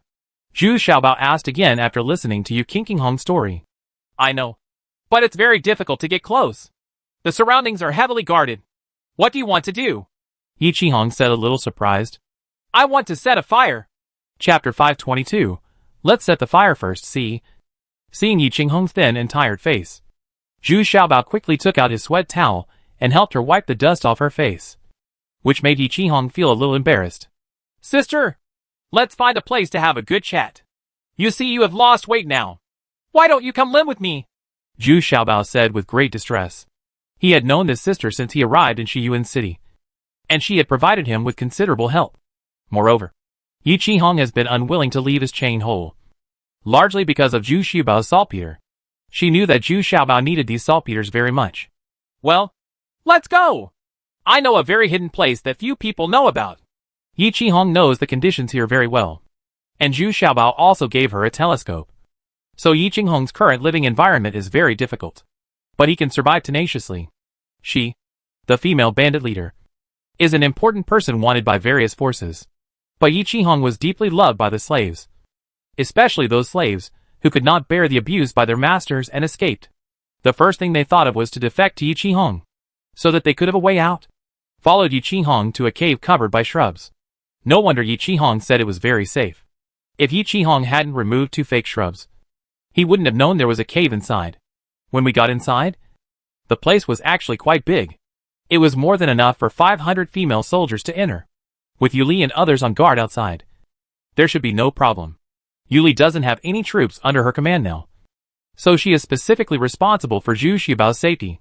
Although she has made peace with her sisters, Yuli still needs to achieve outstanding results to regain the recognition of the female warriors. But now Yuli's mentality is very good, so she doesn't care about these things. On the contrary, she was very willing to follow Zhu Xiaobao because she could learn a lot of new knowledge and see many novel things. Hey! It's great to have a brother like you. There is always delicious food. This one seems to be mellower than the original. Yi Qinghong was not polite and was enjoying his meal. During this time, their chain cave had begun to run out of food, just waiting for the tunnel to be dug and food can be set in. Well, don't worry. I will bring you food, wine and meat tonight. And I have prepared 2 sets of soft armor for you, both of which are the best, so that I can feel more at ease. Zhu Xiaobao was very happy. He was diligently helping Yi Qinghong pour the wine and serve the dishes. Although it was some cold food, it was still delicious. Yi Qinghong was a little full before he stopped. She is really overwhelmed by the heavy workload these days, and must make up for it. Okay. What you want has been prepared a long time ago, but I can't deliver it, so I will deliver it to you tonight. Yi Qinghong took a sip of wine, and actually took out a cigarette rod, and put it in a bag. He started smoking, and looking at Zhu Xiaobao's slightly dull eyes. Yi Qinghong smiled and said, I smoke when I have nothing to do. This thing can relieve stress. I heard that it was you who did it again. By the way, tonight, when you deliver food, don't forget to bring me some tobacco. I don't always have enough tobacco, so I give it to my subordinates. Okay. But sister, I have to remind you that this stuff is not a good thing. It is addictive, and it is not good for your health.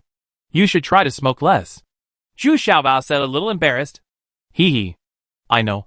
But this thing has become a habit of mine now, and I really can't live without it. Just leave me alone. Yi Qinghong said with a sweet smile. She was always alone. This hobby gave her some sustenance, so she had no intention of quitting. Okay. Then you should pay more attention to yourself and practice the marrow cleansing meridian, more to clear the e-liquid in the body. Zhu Xiaobao nodded, and he could understand Yi Qinghong's mentality, so he had to ask her to exercise more and clean up the body in time. The smoke oil and other harmful substances inside are emitted out of the body. Okay. I get it. By the way, I know where the granary on the forward position of Prince Zhua and Prince Ming you mentioned is, but it's hard to sneak in. If you want to set fire to it again, it will be even harder. Princess Ming, unlike King Wen, she attaches great importance to food. She personally deploys and arranges the most capable officers in these important places. I am also very short of food, but I don't dare to think about it. Yi Qinghong is a little bit, she said apologetically that it seemed that she could not help Zhu Xiaobao, and she was a little apologetic. It's okay. It's okay. I'm not going to set fire to his granary. I just want to know where their food is transported from. Can you come into contact with it, such as the slaves who load and unload the truck, or the person responsible for the escort? As long as they have access to this grain, I will have a way to set their granary on fire. Zhu Xiaobao shook his head and said, without going around the granary, or even wherever the granary was. Not very important. Oh, it's not difficult. You know that those slave coolies are my spies. Of course they have access to the food. And recently, people from Kingswood Jialanga have arrived one after another. King Ming, they are also stepping up their efforts to transport grain and fodder. Not only do the people need to eat, but the war horses also need to eat fodder. But what is the use of this? Yi Qihong feels that this matter is much easier. But what is the use of it? Those slaves were just carrying the grain to the carriage, and they couldn't set fire to it while loading it. That would be completely meaningless. Hee hee. Just watch the show. Who told you to have a very smart brother? Just wait and see. I'll do a trick for you. Zhu Xiaobao said with a rather proud smile and took it from Yumei. A skin filled with water. Zhu Xiaobao poured the liquid inside onto a pile of hay and placed it next to the fire, waiting for the water to slowly evaporate. During this period, Zhu Xiaobao was still chatting with Yi Qihong, mainly to learn about the situation in Shiyuan City. After one stick of incense, all the water has gone out, and the licorice looks the same, but it is closer to the fire, and the temperature is gradually rising. It's almost.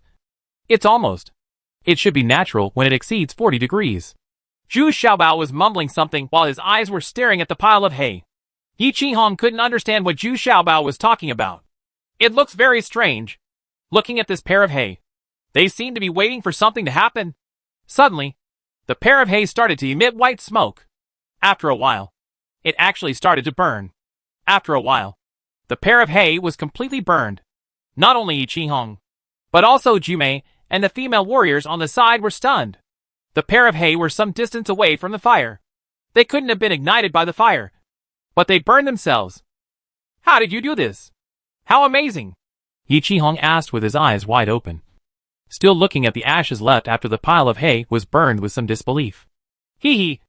A little gadget is to use the increase in temperature to make it burn on its own. Generally speaking, as long as the temperature exceeds 40 degrees, it will burn. So I put it in water. Otherwise, it will easily catch fire. Zhu Xiaobao said proudly as he shook the water bag. In fact, this is the white phosphorus that Zhu Xiaobao refined before leaving Beiziri country. Otherwise, how could you make matches? It's early summer now, and the temperature at noon is already quite high, especially since the sun is shining brightly these days. It's a good time to set a fire. Whoever chooses you as their opponent would be making the biggest mistake. This time, Princess Ming, who always considers herself to be thoughtful, is going to stumble. Well, what do you want me to do? Yi Qihong said with emotion. It's easy. You just need to know the time they load the truck and the time they arrive at the granary. And then sprinkle these potions on the grain and grass in advance. You will see the effect by noon. Zhu Xiaobao whispered to Yi Qihong. This is easy. How much of this kind of water do you have? Yi Qihong immediately said with confidence. This matter is a piece of cake for the slaves carrying grain and grass. Who doesn't have a water hyacinth in such a hot day? It's the most normal thing to drink some water when you're halfway through work. I have 3 water bags here. It's enough. I don't need more. I just need to add some water to the food bag buried underneath. No one else will notice. And there's no need to rush this matter. I'll burn a little today and a little tomorrow. That's what worries them the most.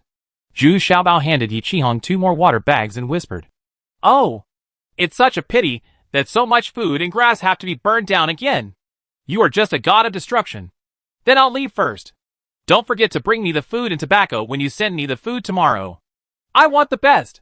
Yi Qihong felt that it was almost time to go back. Before leaving, she didn't forget the tobacco she wanted. Sure enough, at night, Zhu Xiaobao not only sent food, wine and meat, but also 20 kilograms of the best tobacco. In addition, he also gave Yi Qihong a small pack of matches. This thing surprised Yi Qihong again.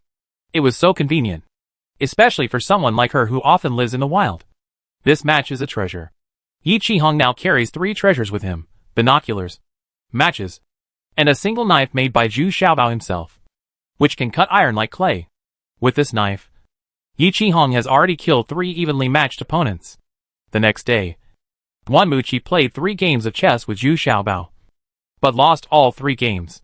However, Duanmuchi didn't care about this kind of calligraphy, but was curious about what Zhu Xiaobao said about lighting a fire. when exactly. Seeing Zhu Xiaobao's confident look, Duanmuchi really couldn't figure out any way to get into the other party's granary and set fire to it, just with a single stroke of a match. It's coming! It's coming! I estimate that at noon tomorrow, we can watch the fire from the other side. Old God Zhu Xiaobao said with a smile. Tomorrow afternoon? Chapter 532, Doing Things. Tomorrow afternoon? Duanmuchi was a little confused. He didn't see Zhu Xiaobao do anything in the past 2 days. That is, he resumed the transaction with Yi Qihong, and he didn't see any other action from him. I mean, how did you set the fire? Someone had to set the fire. Right. Who did you send? Duanmuchi asked very depressedly. He could understand everything else at a glance, but Zhu Xiaobao was the only one who did things he couldn't understand, which made him really angry. There's no need to send anyone. I can set up an altar here and just do it. And I can burn Jialanga's granary. Zhu Xiaobao raised his head and said inscrutably. Seriously? Muqi, the judge of the case, found it even more unbelievable. If you can burn down the other party's granary by doing rituals, then why fight? Isn't it okay if everyone invites people to do rituals? Of course. Well, you go and send someone to build me a 7-star altar on the top of the southeast mountain. The altar is 9 feet high and divided into 3 floors. 64 people are arranged to listen to it. At noon tomorrow. I will wait for the altar to perform the rituals, Zhu Xiaobao said with seriousness. Okay. Then according to what you said, I will arrange for people to build a 7-star altar. Duanmuchi saw that Zhu Xiaobao didn't seem to be joking, so he could only nod. The next day, Zhu Xiaobao actually wore a Taoist robe, followed by Jiumei, who also changed into a Taoist robe. There are 64 people scattered around the 7-star altar. There are various flags on the 7-star altar, and there is also an incense table used for rituals. The most eye-catching thing is that there are 9 fire cauldrons placed on the 7-star altar, which are protected from flammable objects such as hay, charcoal, etc. This time it alarmed everyone around, and everyone gathered around to watch from a distance. Even when Yuqiana came, they couldn't figure out what Zhu Xiaobao was going to do. But this scene is really solemn, and no one is allowed to get close to the 7-star altar. Even Duanmuchi could only stand outside and watch. Zhu Xiaobao wore his hair down and held a peachwood sword. Lai solemnly ascended the 7-star altar. Jiumei behind him also followed seriously. She held in her hand the Buddha dust and inscription container that Zhu Xiaobao used to practice. Jiumei trusts Zhu Xiaobao very much. Since Zhu Xiaobao said he was doing it, it must be true. Jiumei was very proud. She was chosen by Zhu Xiaobao among so many people. Jiumei was very excited. Hey, brother-in-law, can Xiaobao really do what he did to burn down Jialanga's granary? Yu Shuang and Yu Shui asked a little doubtfully. Out of all the Zaibaos, the most knowledgeable one among them is Duanmuchi. So they stood next to Duanmuchi and asked. I don't know. Just look at it. I don't think he's fooling around. You see, he is really serious today, Duanmuchi said hesitantly. To be honest, he didn't really believe in this kind of ritual. Then how do we know whether he burned Jialanga's granary? Yu Shuang and Yu Shui still asked doubtfully. This is easy. Jialanga's camp is only more than 20 miles away from us. As long as that side really burns, we will definitely be able to see it. Moreover, Xiaobao also said that as long as he sees Jiu behind him, if the fire cauldron burns on its own, this ritual is considered a success. Duanmuchi said, after twirling his beard for a moment. At this time, the bullhorn sounded on the 7-star altar, and Zhu Xiaobao had already started to do the magic on it. Just watch him strike with the left sword, strike with the right sword, and mutter something in his mouth. It really looked like this. Finally, counting the time, Zhu Xiaobao picked up the Buddha dust, and Jiumei held the container with the inscription behind him. Zhu Xiaobao dipped the Buddha dust in some water in the container, and then threw it into each fire cauldron. They waited for half an hour. Seeing the bright sun shining in the sky, all the little treasures were sweating from the sun. They never expected that they would be exposed to the sun. What a miscalculation! Noon is noon from 1 o'clock to 1 o'clock in the afternoon. Can it not be hot? Jiumei felt a little uncomfortable in the back. She didn't expect it to be so boring, and she was so hot that she was sweating all over. These people below the 7-star altar are all a little impatient. How long will it take to wait? Looking at Gialanga's camp opposite. What kind of fire is there? Still as calm as ever. There was smoke coming from the kitchen. And people started to light a fire to cook. Tian Lingling and Di Lingling. When I say fire, it will catch fire. If you don't catch fire, I will worry about you. Zhu Xiaobao was still muttering something in his mouth. He looked at it. It was just a fire cauldron. What he just sprinkled was mixed with the water, and the white phosphorus water has almost evaporated now. According to the temperature of this sunshine, it should be almost the same. Zhu Xiaobao was also a little anxious. Don't make a fool of yourself. I have prepared 9 fire cauldrons just in case. Just in case one of the fire cauldrons does not catch fire. There will be others that can catch fire.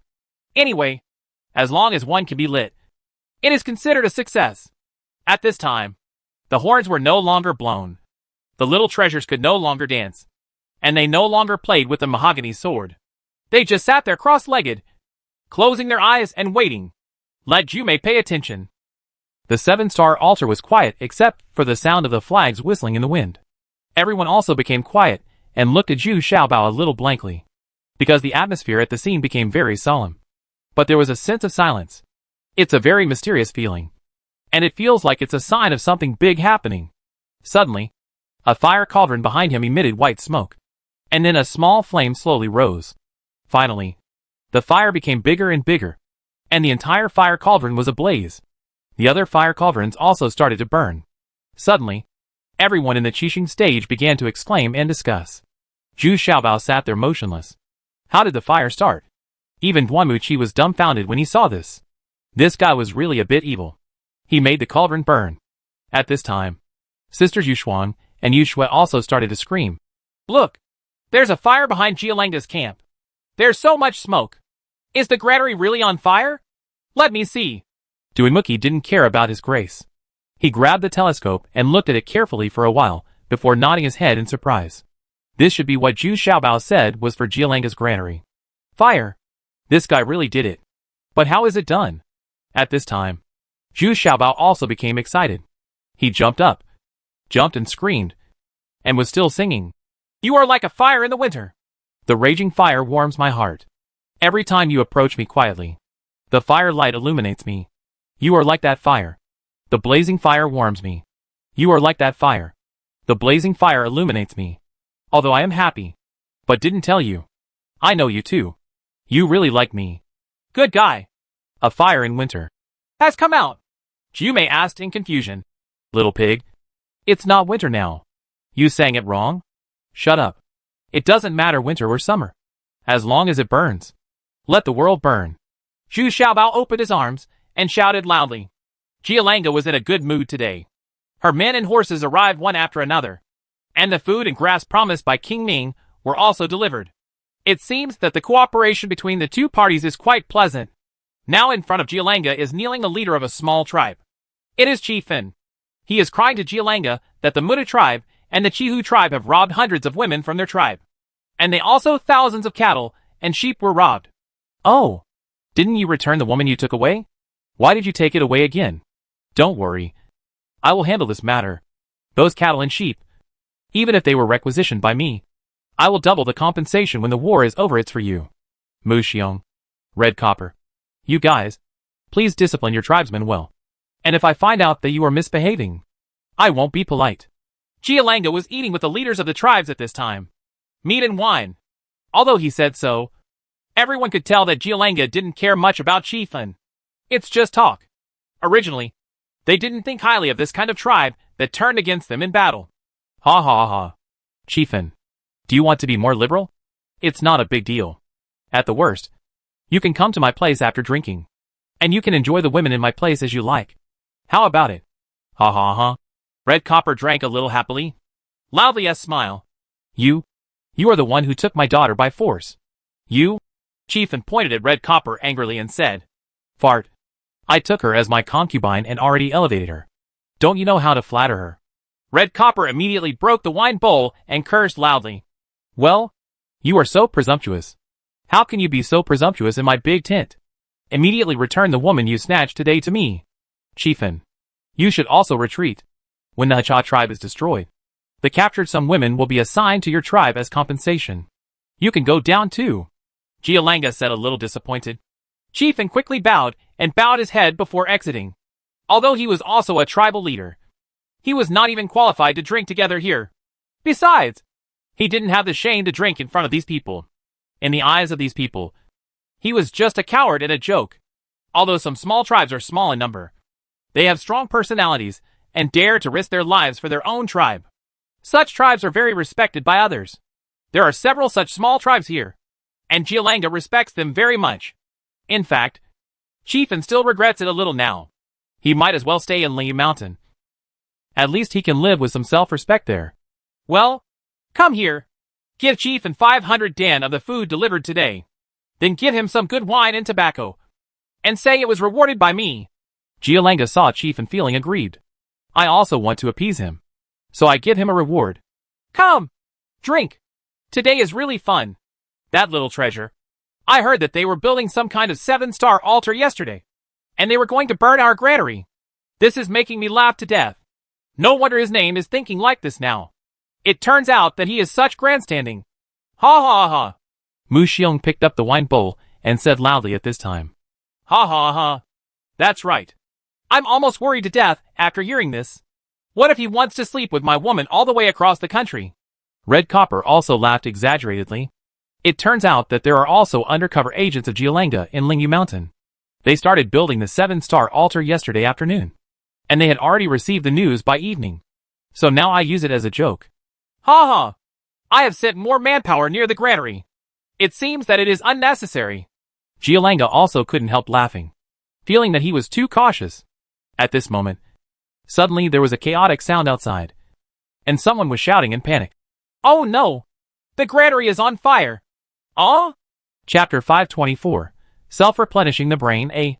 In Jialanga's tent, the people who were holding up their wine glasses and ridiculing Zhu Xiaobao for doing things suddenly had their expressions frozen. And the wine glasses they were holding in the air also froze. Isn't this slap in the face too timely? Kingswood Jialanga glared at Mu Xiong angrily.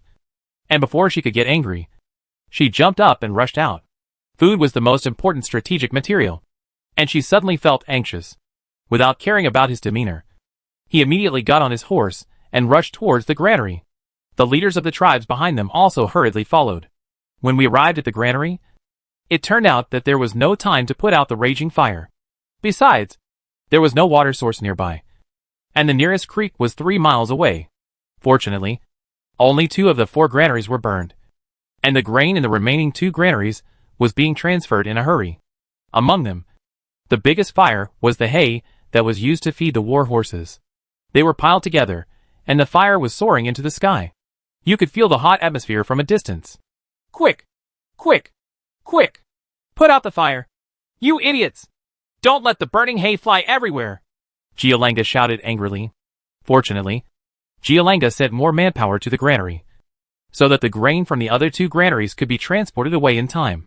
But there was nothing that could be done about the ones that had already burned. Although they tried their best to put out the fire, it was of no use at all. Watching helplessly being burned to ashes. Some people were burned, and more than a dozen war horses were burned to death. Many war horses were frightened and ran wild, injuring many people. The granary was really chaotic for a while. After an hour, everything that should be burned was burned, and the fire was gradually extinguished. Looking at the people who were toasting and laughing just now, they all looked gray and dejected. Humph! You guys keep laughing and mocking Zhu Xiaobao. Why don't you laugh? You drink and play with women all day long. You can't even see a granary. They're a bunch of trash. Jialanga felt angry and anxious. He vented all his anger on these people. The Wang family is 1,000 years old. I think we should check the cause. Someone must have set the fire. Mu Xiong was still not convinced. This is simply impossible. Can the granary be saved if he does it in time? Unheard of. His team is the closest to here. So Mu Xiong is very disbelieving and wants to pursue this matter. Check. We must check.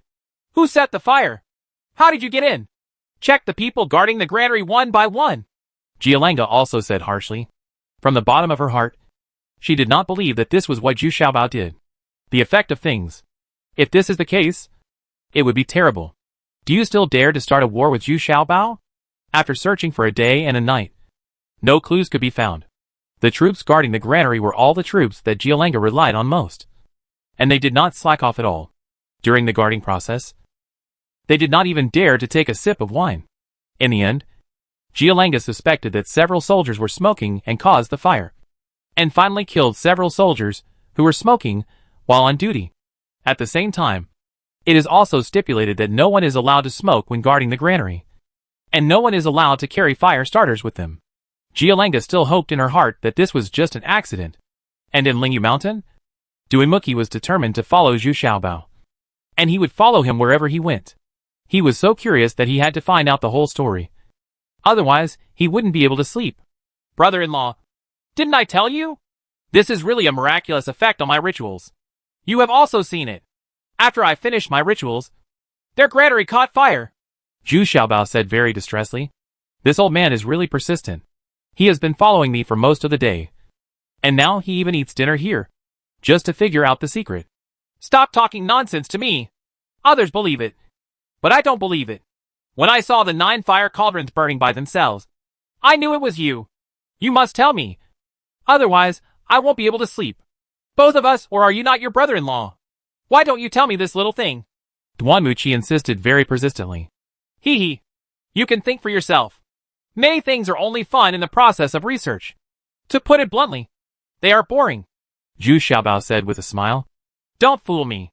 Others use conventional strategies and objects, but you always find new ways. What do you want me to think? Well, does it have something to do with the match? Duanmuchi said helplessly. Even if he knew other people's plans or methods, he could always find out the reasons immediately. However, he had no clue about Zhu Xiaobao's matters, and couldn't analyze them at all. However, he still thought of something. Yeah, that's almost it. It's a bit close. Well, because you are so persistent, I will tell you alone. This matter must be kept secret, because the impact in the future is far from over. Zhu Xiaobao saw that there was no one else around except Yume. And then he whispered, Actually, it's a substance on the head of a match. It's called white phosphorus, and it's very easy to burn, as long as the temperature reaches 40 degrees. Oh, by the way, it is the temperature at noon, and it will burn by itself.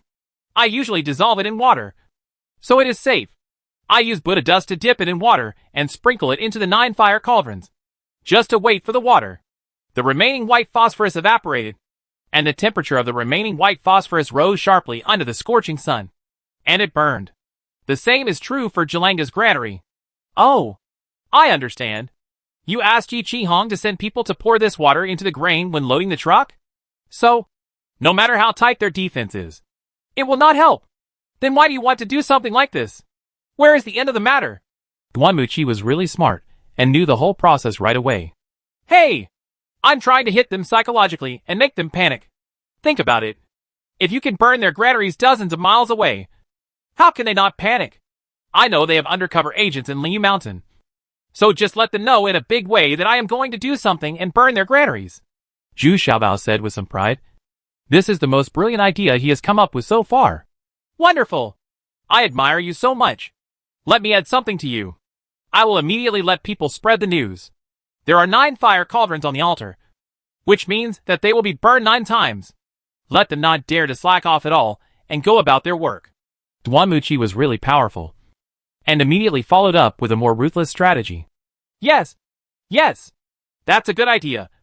Burn it 9 times. Anyway, they will make up their own brains by then, and keep trying to get to the number 9. Zhu Xiaobao was also in awe when he heard this. Humph. See, tell me your plan, and I will help you fill in the gaps. Even if you are extremely smart, you still need help from people like us. Duanmuchi also said proudly. He was confident that he was good at using the plan. Will never be inferior to Zhu Xiaobao. Oh, I am doing this to keep it a secret. Besides, this is also the people who protect Yi Qihong to the greatest extent. If the news comes out, the slaves who loaded the truck will die. And if I do this twice, it's almost done. And it won't have any effect after that. Zhu Xiaobao sighed and said, Okay, but the impact of this matter is far from over. We can still take advantage of this matter then. Duanmuchi immediately thought of another plan. But he didn't say it either. I waited for Zhu Xiaobao to ask again. But Zhu Xiaobao was stunned and did not speak. Kingswood Jialanga was sitting in Prince Ming's mansion at this time. She came to say hello to Prince Ming. She accidentally burned so much food, so she had to say hello to Prince Ming. Besides, she also hoped that Prince Ming could eat some more, especially those hay fodder. You can't let these people graze during the day. Right. Humph. Why did you burn the granary when you performed the ritual? It's all nonsense. I don't believe that Zhu Xiaobao can burn the granary by performing a ritual. Princess Ming snorted with disdain. She didn't believe this at all. But judging from the news from those undercover agents, it is really evil. It is said that the 9 fire cauldrons on the altar burned themselves first, and then we burned them here. There is also a rumor that 9 fire cauldrons were burned on their own. Does the fire cauldron mean that it needs to be burned 9 times? Haha. Of course. I don't believe it either, Jialanga said with a reluctant and embarrassed smile. Okay. Then I want to see if his little treasures can be burned again. If anyone comes, ask someone to load the car immediately, and send my people to escort. Prince Zhua, your people will also arrange for the most trustworthy people. I want to see how he set fire from a distance. Princess Ming slapped the table and immediately shouted domineeringly. Yes. My little sister will go back and make arrangements now. This time I will go to the granary to keep an eye on it. Jialanga was immediately overjoyed. Not to mention anything else. First of all, the food was delivered again. It seems that King Ming and Princess Ming don't blame them too much. Of course, Jialanga gave King Ming another 500 sheep this time. Not only Kingswood Jialanga, but also Princess Ming also cautiously went to the loading site to see it. And they were all guarded by their most trusted guards. The families who sent the grain were also big families that had been in the Ming dynasty for decades. Every truck of grain was unloaded and inspected before loading.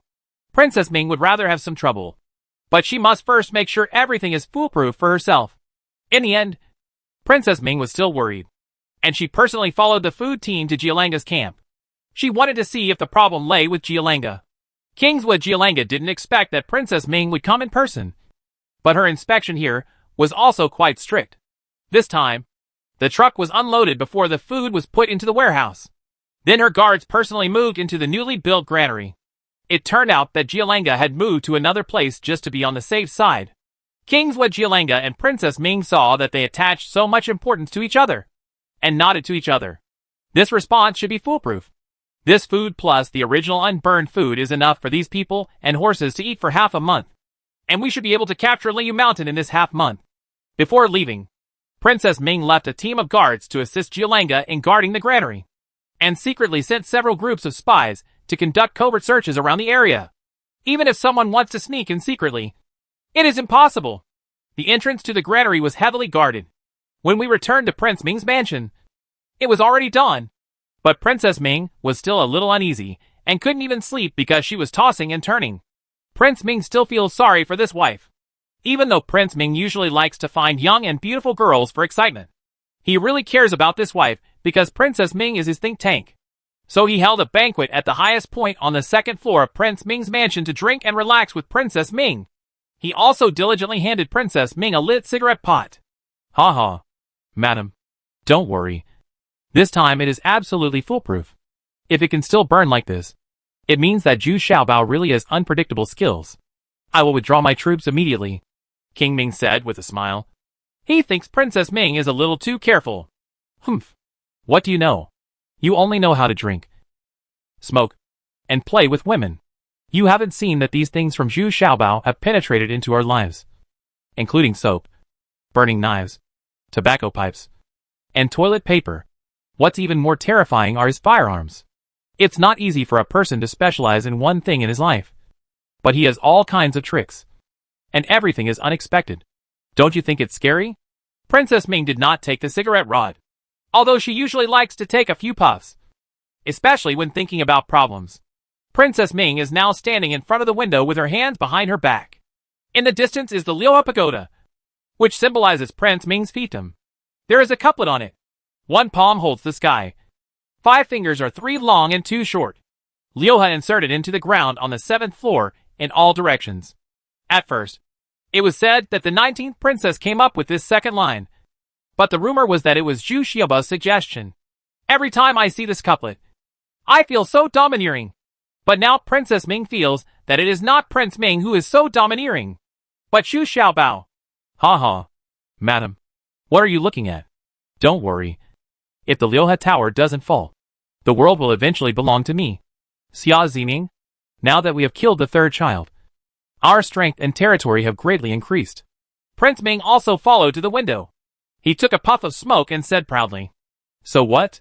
By destroying the third prince, the first prince and His Highness the sixth prince will benefit even more. And now they are putting the blame for the third prince's destruction on us. This is also a huge hidden danger. Huh? This is the case. The first couplet of the couplet is very much like you.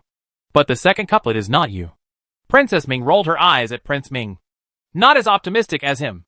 Although King Wen did not live up to expectations, there were still many people who were aggrieved for King Wen. And many more wanted to avenge King Wen. Not me. Who is that? Who has this ability? King Ming suddenly said loudly and dissatisfied. A king. I don't know who it will be. Do you know why I attach so much importance to the burning of food and grass this time? Because now we can only be invincible if we capture Lingyu Mountain. I do this just to increase Jialanga's confidence and strive to capture Lingyu Mountain in one fell swoop. Princess Ming did not pay attention to King Ming's dissatisfaction, but turned to the other side and looked in the distance in the direction of Jialanga's station. Ha ha. I have my wife by my side, so self-protection is no problem. Right? King Ming came over and said with a forced smile after finishing the fuss. Since ancient times, who has tried to seize the throne? But have you ever seen anyone who can protect himself? Either he ascends the throne, or his whole family is destroyed. There is no exception. It's not like you don't know. The result of being destroyed is this. Princess Ming looked at Prince Ming, unwilling to say anything more. Go down, because the result is too terrible. By then, dying on the battlefield is already the best result. Then I'll kill them all. King Ming was also shocked, and then said viciously. The two of them were looking out the window in silence. But as they looked, they suddenly discovered that smoke was rising from the direction of Jialanga's station. And it was getting thicker and thicker, and finally developed into a blaze of flames. Is it burning again? Prince Ming and Princess Ming looked at each other. Both of them were a little frightened. Could it be that all their careful operations had no effect? Could Xu Xiaobao really be able to set fire from afar? Zhuang Jialanga was also a little bit incredulous here, watching the fire burning more and more fiercely at the scene. But she had never left. And even the most capable generals under her command never left. No one has been put in the granary. The key is that there are people watching inside the granary. Jialanga's idea is also suitable for Princess Ming. She wants to dispel the rumors about Xu Xiaobao. Why set fire from the air and burn it 9 times in a row? She also knew that this kind of thing had a huge impact on the hearts of the soldiers. So she stayed here personally to boost morale and then launch an attack on Lingyu Mountain. What's going on with you? Why did it burn inside? Jialanga was already going crazy at this time. It's incredible that it still caught fire despite such strict precautions. He hurriedly summoned the people in the granary and asked angrily. I don't know. Chateau Sao. We just stared inside. Even if it was so hot that we were sweating all over. We didn't dare to slack off. There was a new team of people every hour. But it burned by itself. And it wasn't even in one place. Smoke started rising from several places at the same time. And then it started to burn. It was too late to put out the fire. The guard guarding the granary was a member of Jialanga's clan. At this time, he was covered in sweat and was wearing a short hexagram. It's too hot to be stuck in there. But they really didn't slack off at all. Quickly put out the fire. Hurry! Jialanga shouted angrily before he could punish the man. This time it was even worse. The newly built granary only had 2 exits. It was originally to prevent too many exits and give the enemy an opportunity. Now it has become my biggest drawback. The entrance and exit at the exit have become a mess. Mu Xiong was more simple and rude, and directly sent people to knock down the walls of the granary, broke through the walls, and started to rescue the grain that had not been burned. Not bad. They have a lot of people here, and although the fire is very fast, they can still save some food. Impossible. This is absolutely impossible. Is this really what Xu Xiaobao did? Jialanga looked at the busy crowd and muttered to herself a little dull. Her self-confidence also rising rapidly. Were suppressed. Xu Xiaobao, who was standing on the 7-star altar and watching the fire from the other side, opened his arms and shouted loudly. Let the whole world burn. Let the fire come more fiercely. Suddenly, Xu Xiaobao suddenly had an idea and asked. Say, brother-in-law, Would it be a good idea for us to rush up and make a sneak attack now? Well, when it comes to strategy, you're still a little behind. Look there. Duinmuki smiled, then pointed to the northwest. Hack! Yu Shuang, Yu Shui, and Yu Li? Wu Yu. Why did they all rush out? Chapter 525. Self-replenishing your brain, B. Zhu Xiaobao looked a little dumbfounded. Although he had brought 400,000 horses, plus the female warriors from Lingyu Mountain and the army developed in recent years, there were still 800,000 horses in total. But compared with the coalition forces of King Zhou and King Ming, it was still less than half. Is this going to start a war? Ha ha! It's not about starting a war. It's just about grabbing some benefits to dampen their spirits, Duanmuchi said nonchalantly. Isn't this called a war? How many people have run out? 20,000? 30,000? Or 50,000? Zhu Xiaobao asked, a little puzzled, holding up binoculars and staring at the few people running at the front. They were all the people he couldn't worry about the most. Yu Shuang, Yu Shui, Wu Yu, and Yu Li. And they were actually followed by Zhu Mei. Zhu Xiaobao looked back and saw that Zhu Mei was indeed not following him today.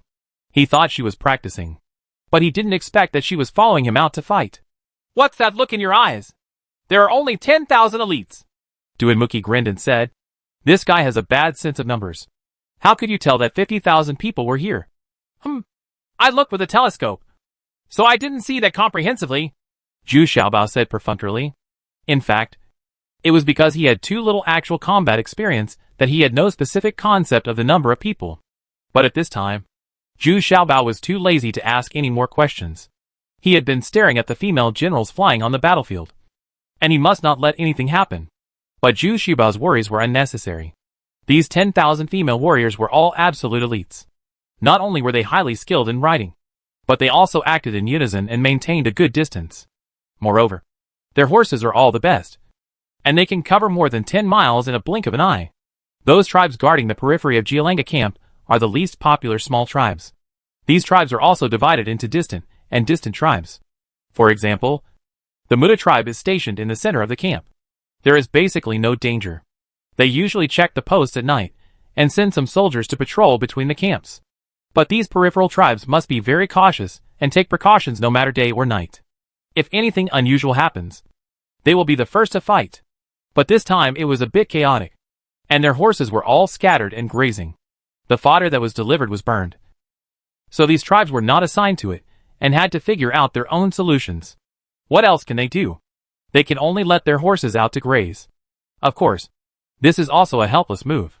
Now that the war is about to break out, the war horses should not be released at all. Moreover, it is more reasonable to feed the horses in the stables. Concentrated feeds such as soybean meal are added to the fodder to ensure that the horses have sufficient nutrition. Although horses grazing loose can meet this requirement, they will have to eat grass for a day. So the people of these tribes can only watch their horses grazing leisurely from a distance. But when they were bored, they were all listless. Some people sat together and started gambling. Some found a shady place and started smoking. And some even took out a wine gourd and took a few sips. On a hot day, I took off my armor and put it aside. No one expected that the female warrior from Lingyu Mountain would rush over at this moment with lightning speed. Although they are quite far away, their war horses are scattered everywhere and grazing. It is really not easy to find them back immediately. Quick! Quick! Get your horses back and mount them to face the enemy. Quick! Quick! Put on your armor. These are the female warriors from Lingyu Mountain. At this time, the lazy soldiers also he began to panic, and hurriedly began to put on his armor and look for his horse. After such a delay, the female warriors had already rushed in front of them. The soldiers were in a panic and could only respond hastily. But before they could reach their effective shooting range, the arrows of the oncoming female warrior had already been shot. Immediately, a large number of people were killed and injured, and the rest did not dare to stay where they were, and retreated like a tide. It turned out that this was all carefully planned by Duinmuki. He had long discovered that the pineapples were hurting horses, and that the soldiers were very lazy. He took advantage of the super long range of the female warriors to catch the opponent off guard. Just because their formation was maintained very well, and they were always out of the opponent's range, they were unscathed. But then, the retreating soldiers were a little dumbfounded. These female warriors did not pursue them at all, but directly began to snatch the scattered war horses. These horses were all high-quality Western Jew war horses, although they were not as good as Ling Yushan breeds and domesticates war horses himself. But for ordinary soldiers to use, they are already quite good. And every war horse, even the saddle, stirrup, and bridle are all matched. So you just need to catch up and pull away. Isn't this too shameless? You have traveled more than 10 miles just to snatch these war horses? The warriors of those tribes were all angry and annoyed. And there was nothing they could do. Who dares to chase? These female warriors are fierce killers. It's very civilized that we didn't go on a killing spree today. By the time the main force in the Jialanga camp arrived for reinforcements, the 10,000 female warriors had already led their horses away, leaving only the stunned soldiers who had lost their horses. In fact, this is a huge loss for a tribe. These are only one of 100. Okay, now they are snatched away so easily, and even the saddles are returned to others. This cannot but be said to be a kind of huge loss. When Kingswood Jialanga heard the news, he immediately became angry.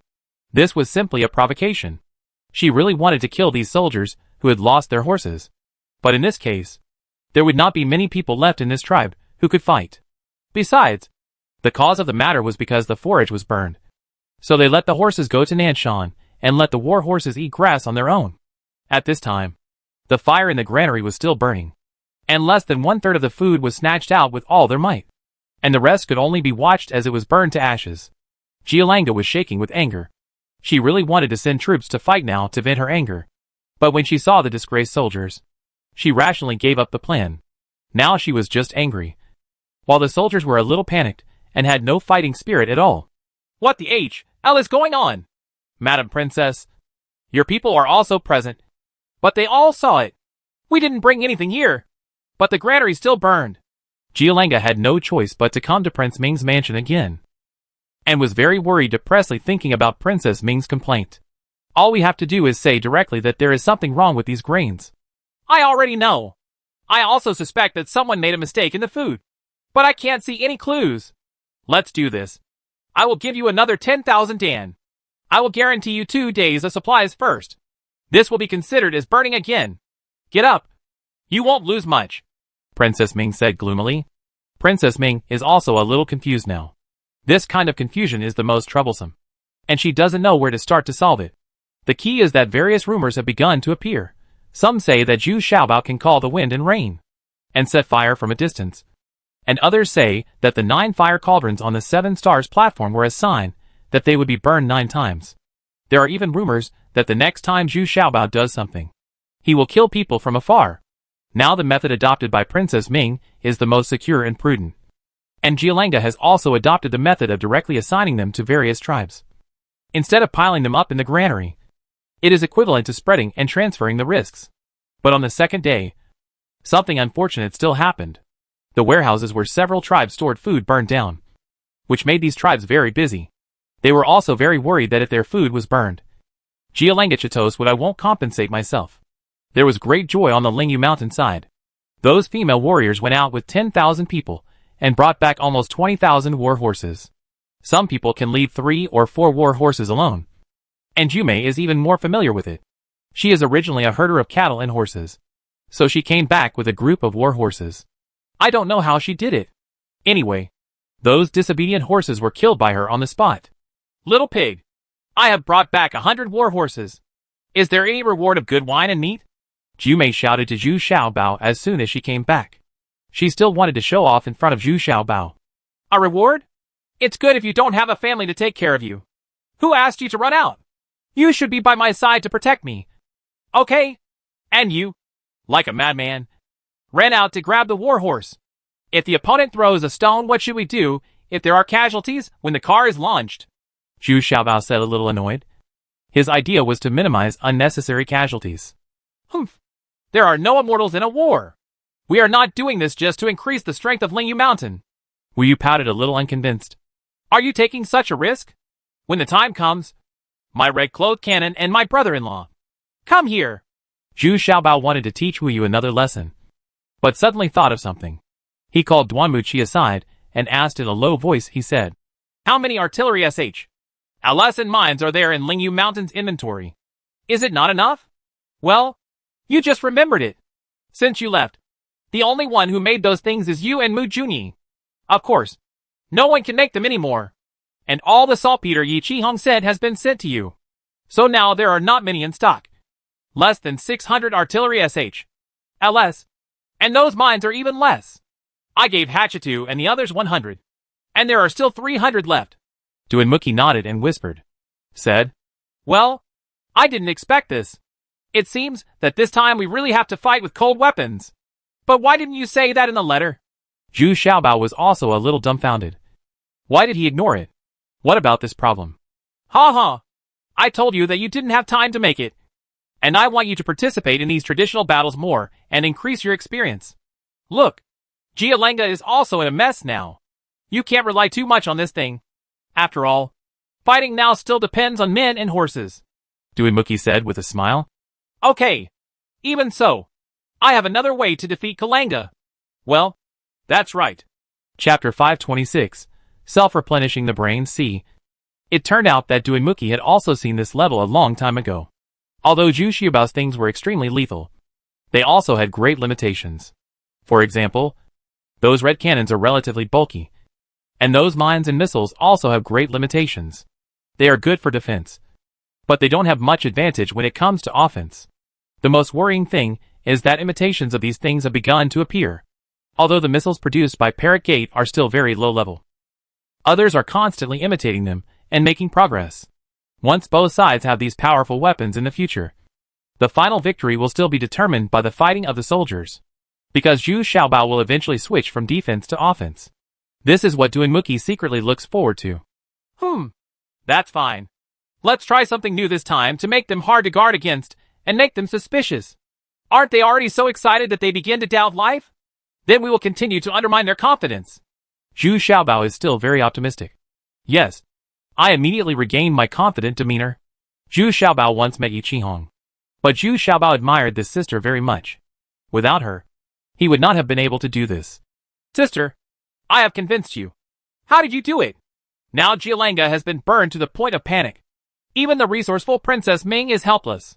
Zhu Xiaobao was very affectionate when they met and gave Yi Qihong a bear hug. However, Yi Qihong had adapted very well and was not too repulsive. Instead, he smiled and said, I'm afraid this matter is difficult for others. But for others, for me, it's very easy. Wherever there are slaves, there will be my spies. And there will be people who are willing to do things for me. That's right. In the end, the proletariat will defeat the slave owners. Zhu Xiaobao said, nodding his head repeatedly. What did you say? Why can't I understand? Yi Qihong asked, a little surprised. This was not the first time she heard Zhu Xiaobao's confusing words, but she always found them very novel. It's nothing. This matter is a bit complicated to explain and involves the evolution of human systems. I will tell you in detail when I have time. Sister, don't burn Jialenga's food now. They disperse each other now. Even if they are burned, the loss will not be much. If you do this, let them be in peace for 2 days. And then you start to burn the granary of King Ming's army. Let's see how much food he has left to give to Jialenga. Zhu Xiaobao looked at Yi Qihong secretly, whispered in his ear. This time I'm afraid it's King Ming's turn to go crazy. Okay, I get it. I've brought you everything you want. Oh, by the way, give me some more of those matches for use, it's so convenient. In fact, I can burn their granary with these matches without your water. Yi Qihong said with a smile. No. Safety first. Safety first. I say it 1,000 times. If there is any danger, you will stop immediately. Sister, you must promise me. Nothing will happen. And the person you select must have special trust. Zhu Xiaobao gave 2 packs of matches to Yi Qihong. He did not expect that this kind of thing would be so popular. And Duanmuqi also reached out to ask for it several times. But what Zhu Xiaobao values most is Yi Qihong's safety. I know. I still have to wait for my brother to remove the slave mark for me. Of course, I will be extremely careful. Yi Qihong said with a smile. The slave mark on her body has not been eliminated yet. She was very disgusted with this kind of slavery system, and she escaped from it. Sister, I can help you eliminate the slave mark now. Really? Zhu Xiaobao really wanted to help Yi Qihong do something. And he indeed has this ability now. No. I have to wait until my younger brother ascends the throne before I come to you and become a commoner. Don't forget to buy a few acres of land for your sister then, so that I can live a stable life. Yi Qihong is a little yearning for it, said. This idea seemed very far away at first, but now it has become very close. But she has to help Zhu Xiaobao achieve great things before she can retire. Yeah. Got it. I will definitely help you buy a few acres of land. The fattest kind. You can get more from anything you plant than others, Zhu Xiaobao said with emotion in his heart. This sister is doing her best to help. Myself? Zhuang Jialanga finally breathed a sigh of relief today, because there was no more fire today. He had been a little nervous after being burned in the past few days, and even saw the smoke and felt frightened. And after being delayed by these things for several days, we can finally discuss the serious matter of attacking Lingyu Mountain. Mu Xiong, Red Copper, you go back and prepare the oilcloth bags and catapults. It's time to let them suffer from the fire, regardless of whether it was Zhu Xiaobao's fault or not. He will be blamed for this time. On the head. The whole army has spent the past 2 days feasting on wine and meat to replenish their spirits. We are just waiting for the arrival of King Ming's armored army, and we will launch the most violent attack. Jialanga has regained his former physical and mental vigor, he said enthusiastically. Yes. Don't worry, Chito-sama. Didn't you rob us of 20,000 war horses? I will use 20,000 female warriors to compensate. Hee hee. No one will rob me from you then. Mu Xiong also laughed eagerly. He said, he also wants to start killing to eliminate the haze of the past few days. Mu Xiong, you are too greedy. There are only more than 30,000 female warriors in Lingyu Mountain. You want to own more than half of them by yourself? That's too much. Red Copper also laughed and said, with a look in his eyes, it also shines with green light. He has been thinking about it for a long time and has always wanted to get some female warriors to play with. But he has never been able to do so. Ha ha. Don't underestimate the enemy. These female warriors are very strong. It is said that one can be as good as 10. But I really want to see how you train them. Jialanga also said with a perverted smile. She said for those enemies, sometimes you can only feel the pleasure of revenge by watching them be humiliated. The reason why we have to wait 2 days is mainly to supplement the nutrition of those war horses. They were half-fed in the past few days. The condition of these war horses is not the best. Now they need to a concentrated feed to quickly recover. Those soldiers were not seriously injured, and their food supply was not interrupted. In addition, there was fresh beef and mutton. So these soldiers were in good condition. But only 1 day later, something went wrong again in Jialanga. This time it was not a fire, but King Ming's food was not delivered on time. In the past few days, it had been delivered in small quantities, which could only last for a day or two. But the effect of this is very good. Although I burned several places in the first few days, the loss was not big. But what is going on today? Suddenly ran out of food? Just when Jialanga was puzzled, her spies came quickly to report that King Ming's granary was also on fire. This time, the fire was very fierce. It completely burned down the largest granary of King Ming. King Ming and Princess Ming are furious. Ah? It's burning again? Well, how many times is this fire? I think it should be 9 times? Jialanga couldn't help but ask with a grimace. The big fire must have been less than 9 times. The small fire has probably exceeded 9 times.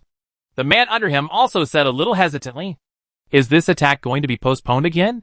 Jialanga felt extremely depressed. It had been almost a month since he came here, and he was just putting out fires, but he hadn't launched a decent attack yet. At this time, in Prince Ming's mansion, Prince Ming was furious. 500,000 grains of grain were burned to ashes by a fire. No one could bear it.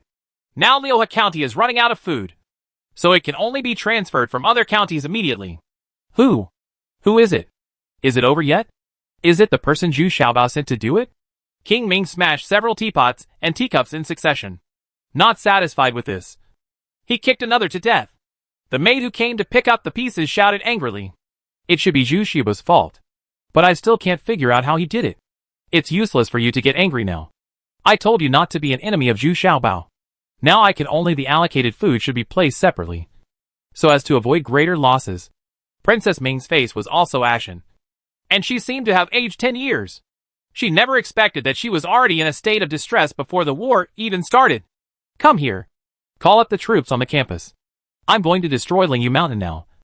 And I'm going to cut this little bastard Zhu Xiaobao into pieces. King Ming roared angrily.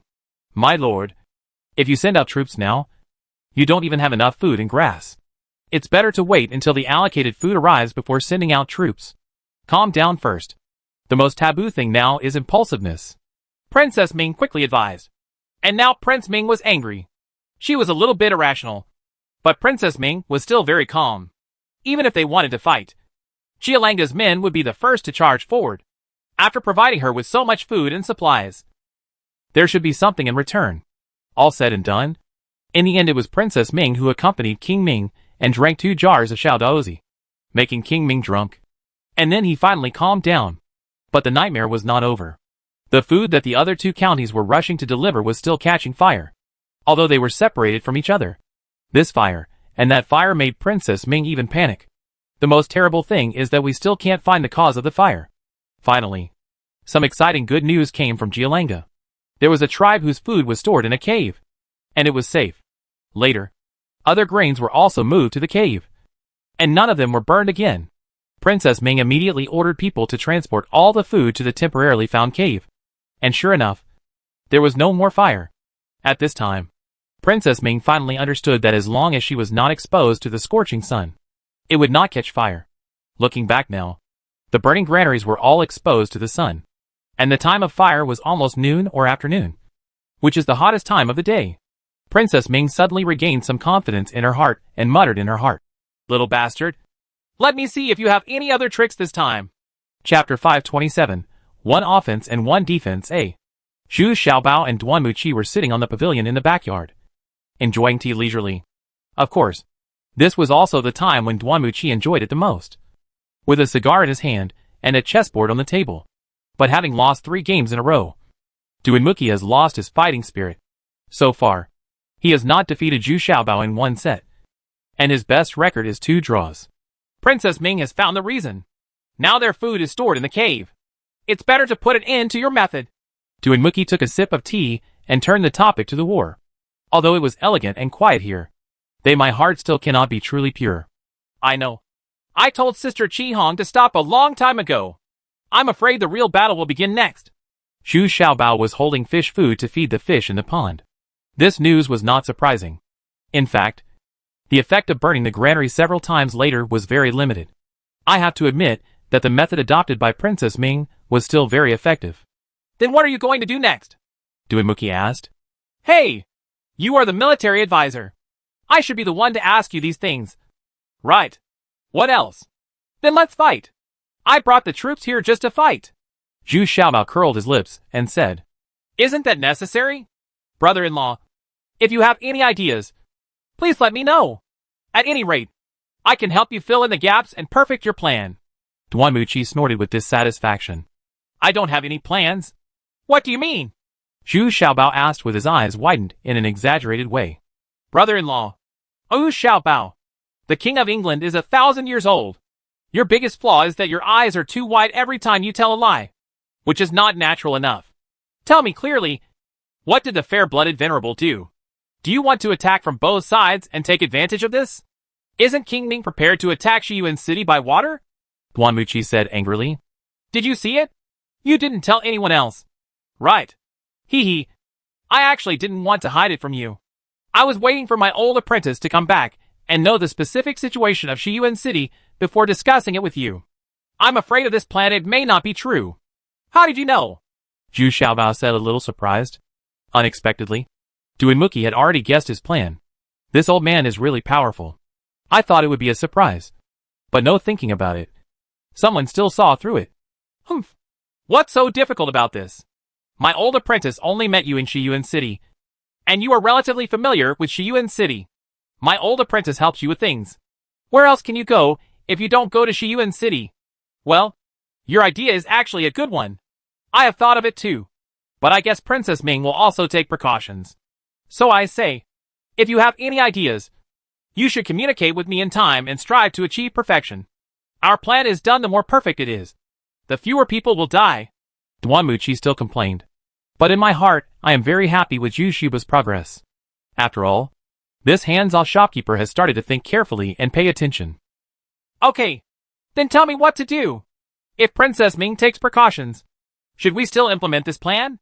Zhu Xiaobao sighed and asked. He only had a general plan. But the specific details, there are still many loopholes. Ha ha! This is right. In fact, this idea is very good. And it coincides with my idea. But what I mean is that not only should we fight, but we should also fight harder. So that King Ming will not be interested in fighting at Lingyu Mountain. In this case, and there may be a gap between Zhuang Jialanga. Duan Muqi happily cleared away the chessboard, unfolded the map, and began to make various marks on it. In Zhuang Jialanga's camp, both King Ming and Princess Ming came. To show respect, King Ming and Zhuang Jialanga sat in front of the desk together and were arranging their troops in order. This time, with the strong support of King Ming and Princess Ming, although there was a slight setback in the previous stage, we have now successfully resolved the enemy's plan to burn food. Now I can say with certainty that their methods have been successfully defeated by us. Correct. Now it's time to take revenge.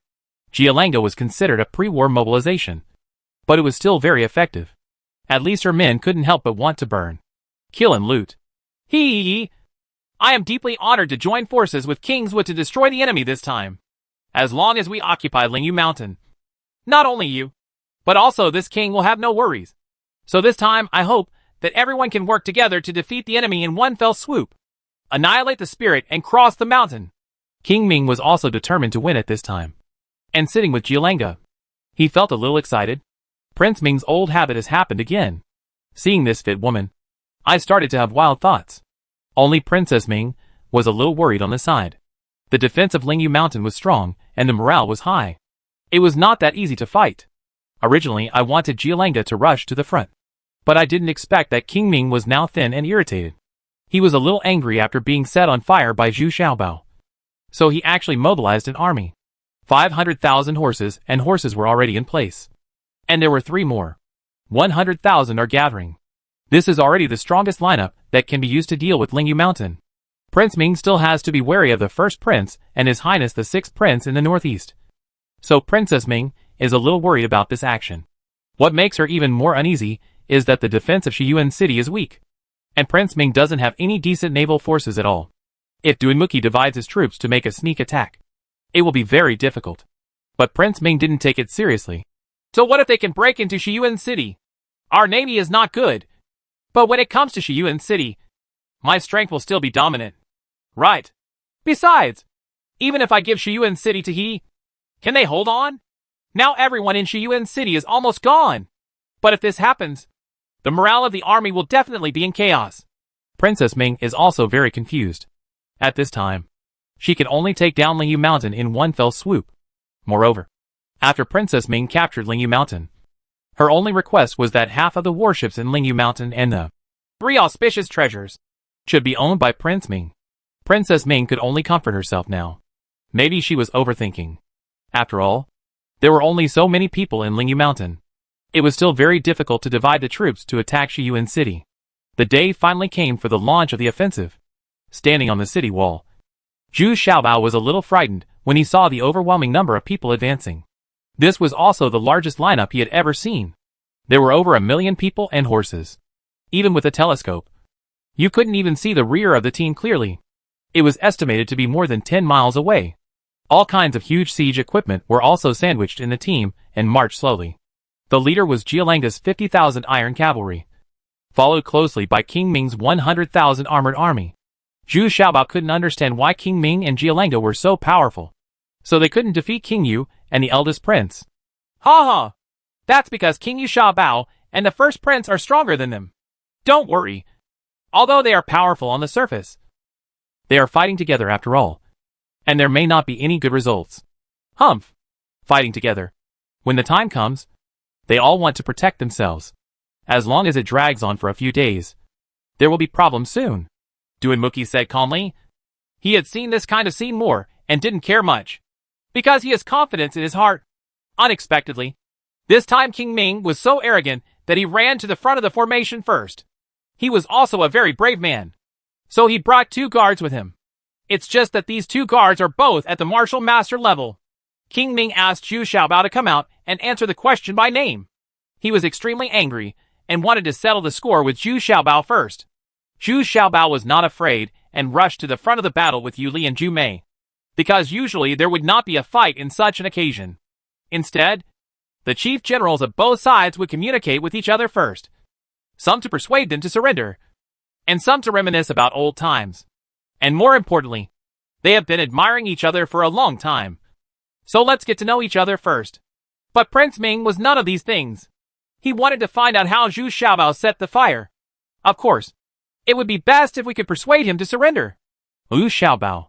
I can't believe that a slave turned into a 1,000-year-old King of England.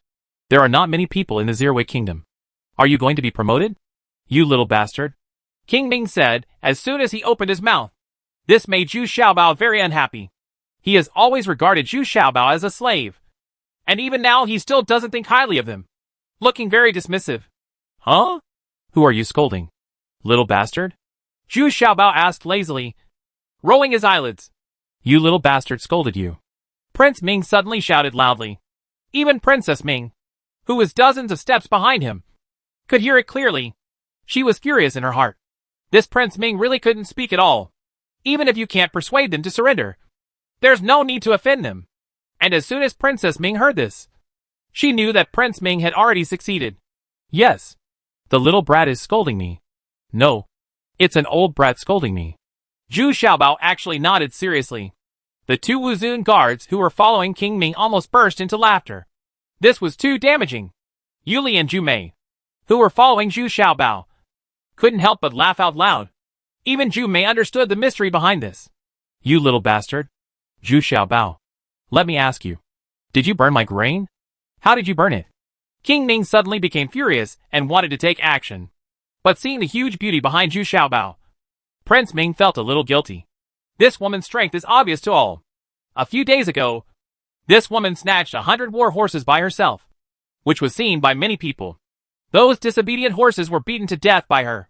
King Ming felt that he could not do it even if he could turn a war horse weighing 300 to 500 kilograms and throw it to death, even though he is already at the level of martial lord. So I had to suppress my anger and ask. Oh, so you want to know about this? Don't you know what I did at the 7-star altar? This is very strange. Forget it. Since you don't know, then I will tell you.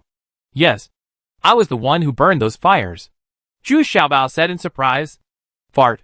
Of course I know what you did. I asked you how you burned it. You set fire from a distance. Do you think I am a 3-year-old child? King Ming suddenly shouted angrily. Chapter 528, 1 Offense and 1 Defense B. Zhu Xiaobao's words aroused strong curiosity in everyone around him. Is he really willing to reveal the method of setting fire? Even Princess Ming couldn't help but take a few steps forward, wanting to see clearly how Zhu Xiaobao set the fire. Because this gang's burning is really weird. Zhu Xiaobao reached out and pulled out a match. This match was an extra large one, as thick as a wheat straw. Just look at Zhu Xiaobao casually scratching his body, and the small wooden stick burned immediately. King Ming was stunned. You must know that the fire breakers they used had to be blown and blown for a long time before they could slowly burn. This thing actually burned with just one stroke. And why did he have the famous mark on his body? Did you see clearly? It doesn't matter. I'll show you again. Zhu Xiaobao proudly took out another stick. And this time, he actually scratched it on the head of the warhorse. And it immediately started to burn. The warhorse was startled and jumped twice, almost knocking Zhu Xiaobao off. You haven't seen it clearly yet? It doesn't matter. I'll show you again. Zhu Xiaobao was like a magic trick.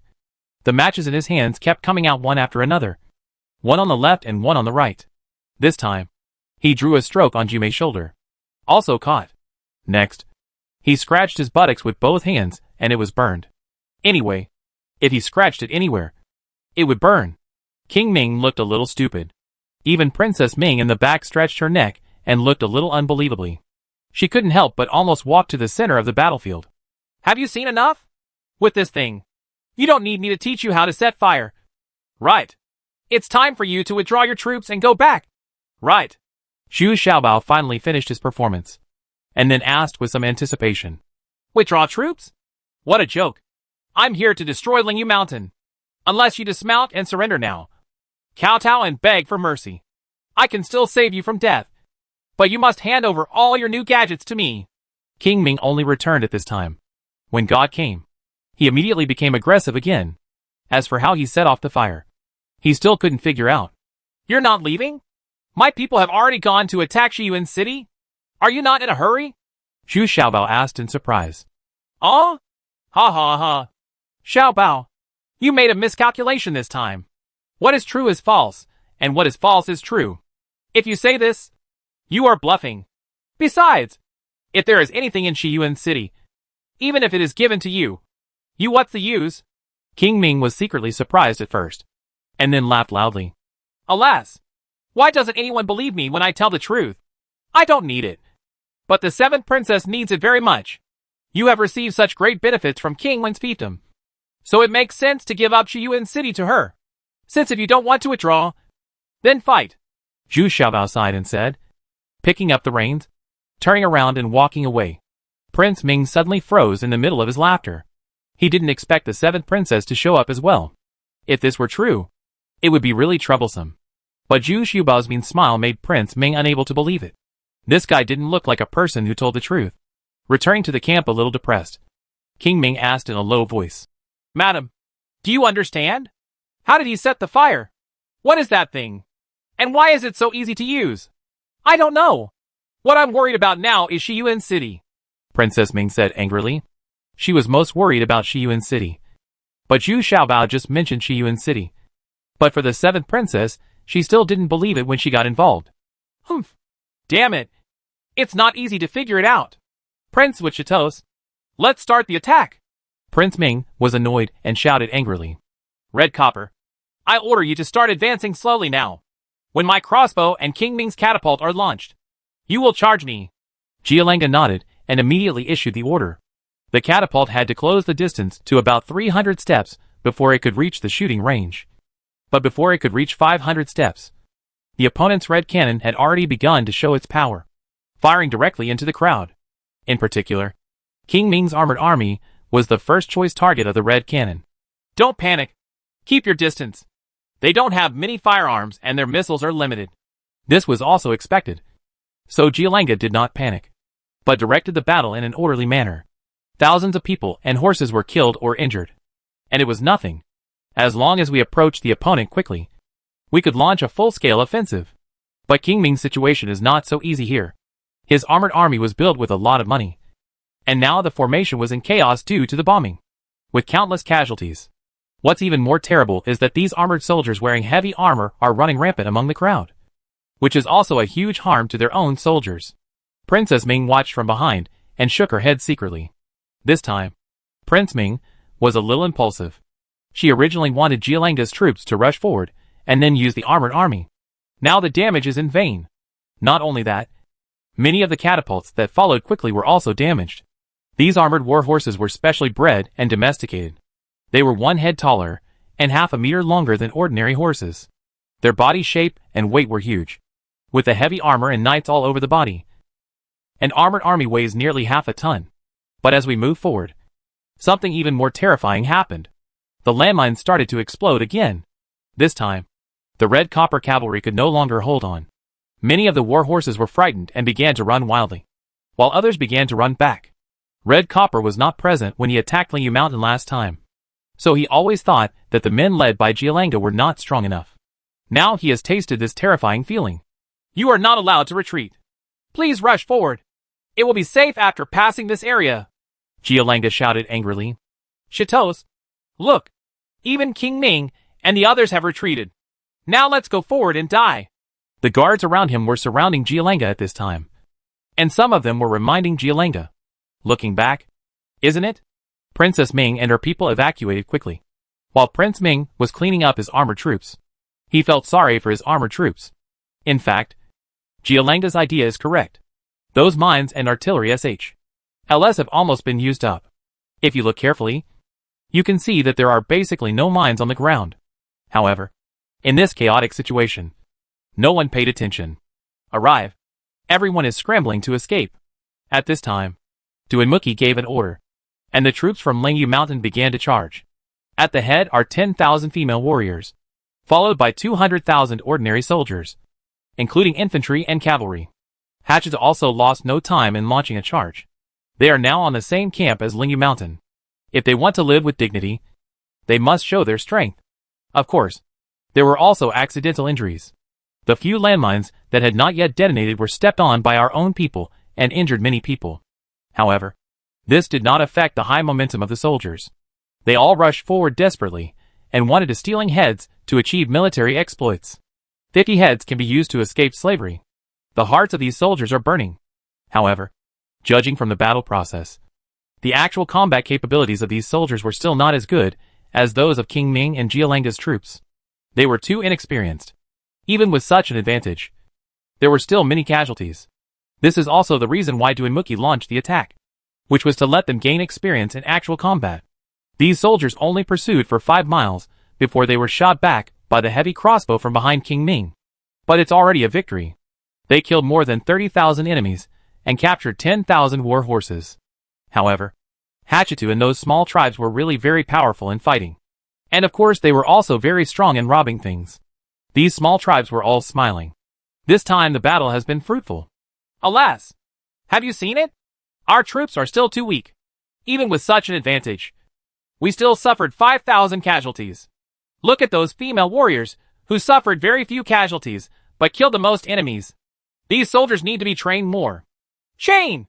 Duanmuchi said, a little dissatisfied. I hope the female warriors who attack Shiyuan City can go as smoothly. Zhu Xiaobao also nodded.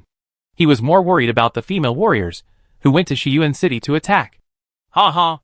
Don't worry. The female warriors who went to Shiyuan City are more ruthless than these. I guess Princess Ming hurriedly evacuated because Shiyuan City has succeeded. Ha. It seems that the 7th princess, the deterrence is still great, Duimuki said with a smile as he twisted his beard. Ha. Brother-in-law, I admire you. Even the 7th princess has been used by you to build momentum.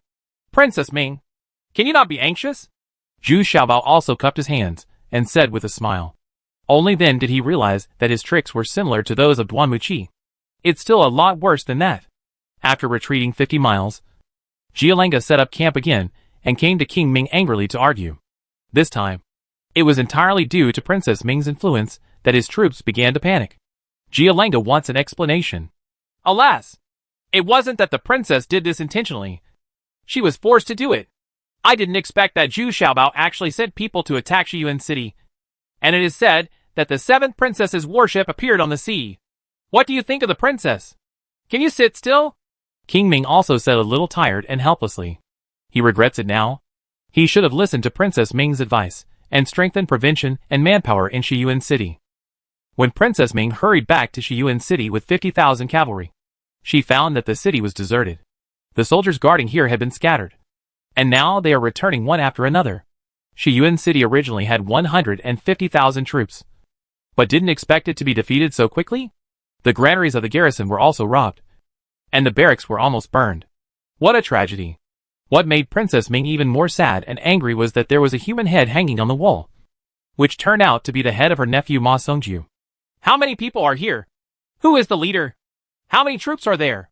Princess Ming asked the soldiers who were gathering back one after another with a gloomy face, some of whom were still small leaders. I don't know. But they are all female warriors of the Lingyu tribe. We can't defeat them at all. And the catapults and oilcloth bags have been destroyed. There are also a large number of the 7th princess's warships on the sea. The soldiers cried in mourning. Face said, Who killed Ma Songju? They are 2 female warriors leading the way. They hold soft whips and kill people without blinking an eye. They are simply 2 female devils. Killing machines. Yu Shuang. Yu Shui. Chapter 529.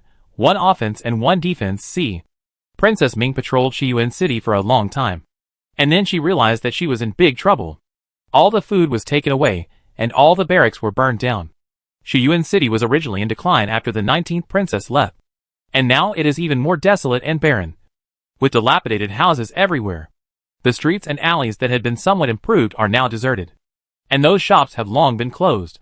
But Princess Ming still couldn't figure it out. Although Shiyuan City's navy was very weak, the defenses along the coast were not bad, including catapults, ballistae, towers made of 2-foot-tall logs, and arrows. Tower. The defense ability is absolutely not bad. Still can't stop 20,000 female warriors? When they arrived at the city towers and arrow towers, Princess Ming could see clearly that they had been manipulated beforehand and burned again, just as the female warriors were attacking. The place was on fire. The fire hindered normal defense. Look at those catapults and ballistae. They were also blown up or burned down. These are all Zhu Xiaobao's usual techniques. Now think about it. The naval guns on the auspicious three treasures can also shoot at the city towers and arrow towers. Those catapults and crossbows must be sabotaging inside Shiyuan City. This made Princess Ming very depressed. Shiyuan City had never felt like her own territory, and she always wanted to exist as useless. But its geographical location was very important. Now it is rumored that the seventh princess is also involved. Although it is unlikely, it still makes Princess Ming upset, and she has to be on guard.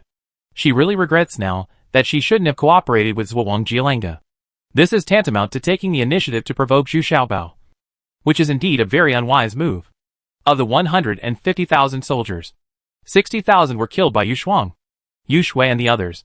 And now 70,000 have returned one after another, and the other 20,000 have gone to no one knows where. It is very likely that he escaped from the battle, or fell in love with the enemy. Even more likely, he surrendered to the enemy. Anyway, the soldiers forcibly recruited here in Shiyuan City have no sense of belonging. Originally, they were not under the rule of King Ming, so they had no fighting spirit when the war started. Now the 70,000 people who came back had no place to go, so they had no choice but to come back again. At least, they would still have food to eat in the military camp. Now Princess Ming can only keep the 50,000 cavalry she brought. These 50,000 cavalry will be much more powerful. At the same time, she will allocate food immediately. The place has been burned down and robbed. Although the 70,000 men who came back are not strong enough to fight, they can still help rebuild the defenses. Now we can only make do with it. He returned to the city lord's palace in Shiyuan City and buried his nephew Ma Songjiu. Although he was disgusted with his rather special hobbies, Ma Songjiu's performance in the past 2 years was still very good. He and Xia Zixio cooperated tacitly in Shiyuan City and fulfilled their duties. In fact, if it hadn't been for this war, Princess Ming would have been plans to move civilians and slaves to Shiyuan City. It's good now. The war is back to 2 years ago. Even worse than 2 years ago. At Lingyu Mountain, Duinmuki ordered to reward the 3 armies. Hachitu also pretended to send some trophies such as swords, guns, tents, etc. They were all defective products. But there were no war horses or armors at all.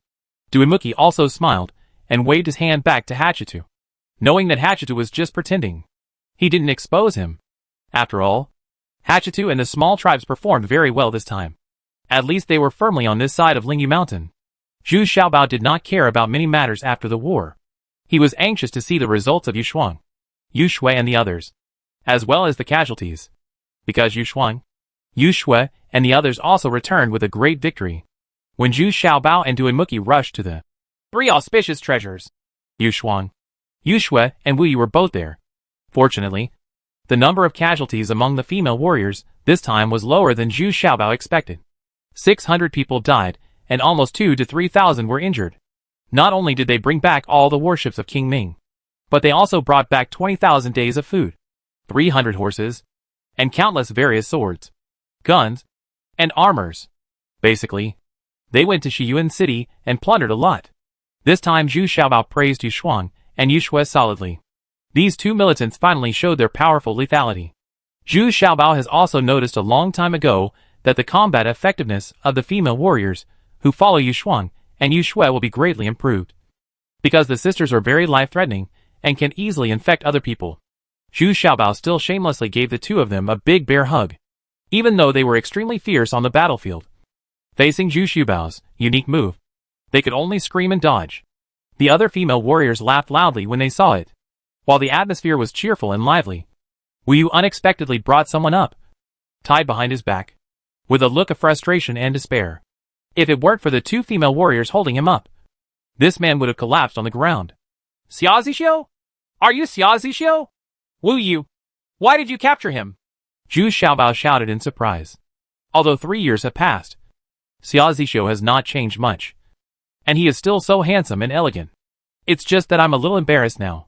Well, when we fought against them in Shiyuan City, I didn't know whether to kill her or not, so I brought her back. Wu Yu said hesitantly. Didn't Xia Zixio have a relationship with the 19th princess? A marriage in name only. So Wu Yu didn't know how to deal with this person. According to Xia Zixio's betrayal of Shiyuan City and the 19th princess, It would not be an exaggeration to kill him. However, when Wu Yu trampled Xia Zixio under his feet, he still did not kill him. At that time, Ma Songju and Xia Zixio went to the battle together. Originally, they would have had a chance to escape if they had fled for their lives immediately. But in the past 2 years, Ma Songju's cultivation level has been promoted to the level of a great martial artist, which is a bit swollen. Besides, he is the commander of Shiyuan City, so he does not dare to abandon the city and flee. And Xia Zixio also accompanied Ma Songju to kill him with great affection and loyalty. But Ma Songju met Yu Shuang Yushui, and he was killed by Yu Shuang Yushui in just 2 rounds. He, a great martial artist, was nothing in front of Yu Shuang and Yushui. And Wu Yu also used the backhand of the sword very cleanly, and knocked Xia Zixio off his horse. After Xia Zixio fell off his horse, he even pulled out his sword and tried to fight. Because at this time, he had seen the cruel scene of Ma Songju being killed. Xia Zixio immediately, I was so distraught that I wanted to fight for my life. But Xia Zixio was caught by Wu Yu's wrong step, and he ducked behind him, kicked him over, and then stepped on him. At this time, Wu Yu felt very emotional, thinking that this person could be said to be his idol. I dreamed of marrying such a great hero, who was both civil and military. Now it seems that the original idea is simply a joke. This person has been stepped on under his own feet. But because he was related to Princess 19, Wu Yu brought him back? Of course, Wu Yu was a little reluctant to do anything. She didn't want to destroy this former idol. I know you. You are Yu Xiaobao. Kill me. Even if you kill Songju, I don't want to live anymore. Xia Zixio looked at Yu Xiaobao and said indifferently. His eyes were empty, and he with his devastated look. It seemed that he really had feelings for Ma Songju. Bah! 2 grown men are still kissing me like this. Stop being disgusting. I will kill you now. Yu Shuang shouted in disgust, while Yu Shui was already preparing to take action. You too. Come here. Zhu Xiaobao suddenly said with a serious face, then put his arms around their shoulders, brought their heads together and whispered, give me 50 steps less and laugh 100 steps away. Both of them. Just like you two. Don't you two look disgusting to others? Just stay aside. How can they compare with us? Well, I'll just listen to you. Originally, the 2 sisters wanted to argue, but when they saw Zhu Xiaobao's eyes, they immediately shrank aside, not daring to say no more, because the 2 of them were also criticized.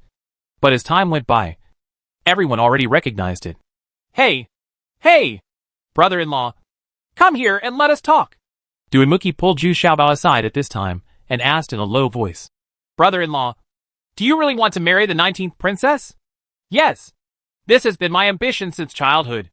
Now I have the ability to realize it. Zhu Xiaobao said proudly. Then this Xia Zixio must be killed. Otherwise someone will use it to make a fuss in the future. Duan Muqi made a beheading gesture. Even though the old man was usually amiable, he was also indifferent when it came to killing people. No mercy. And he sees further and thinks more. I've asked Wu Yu. They are just in name only.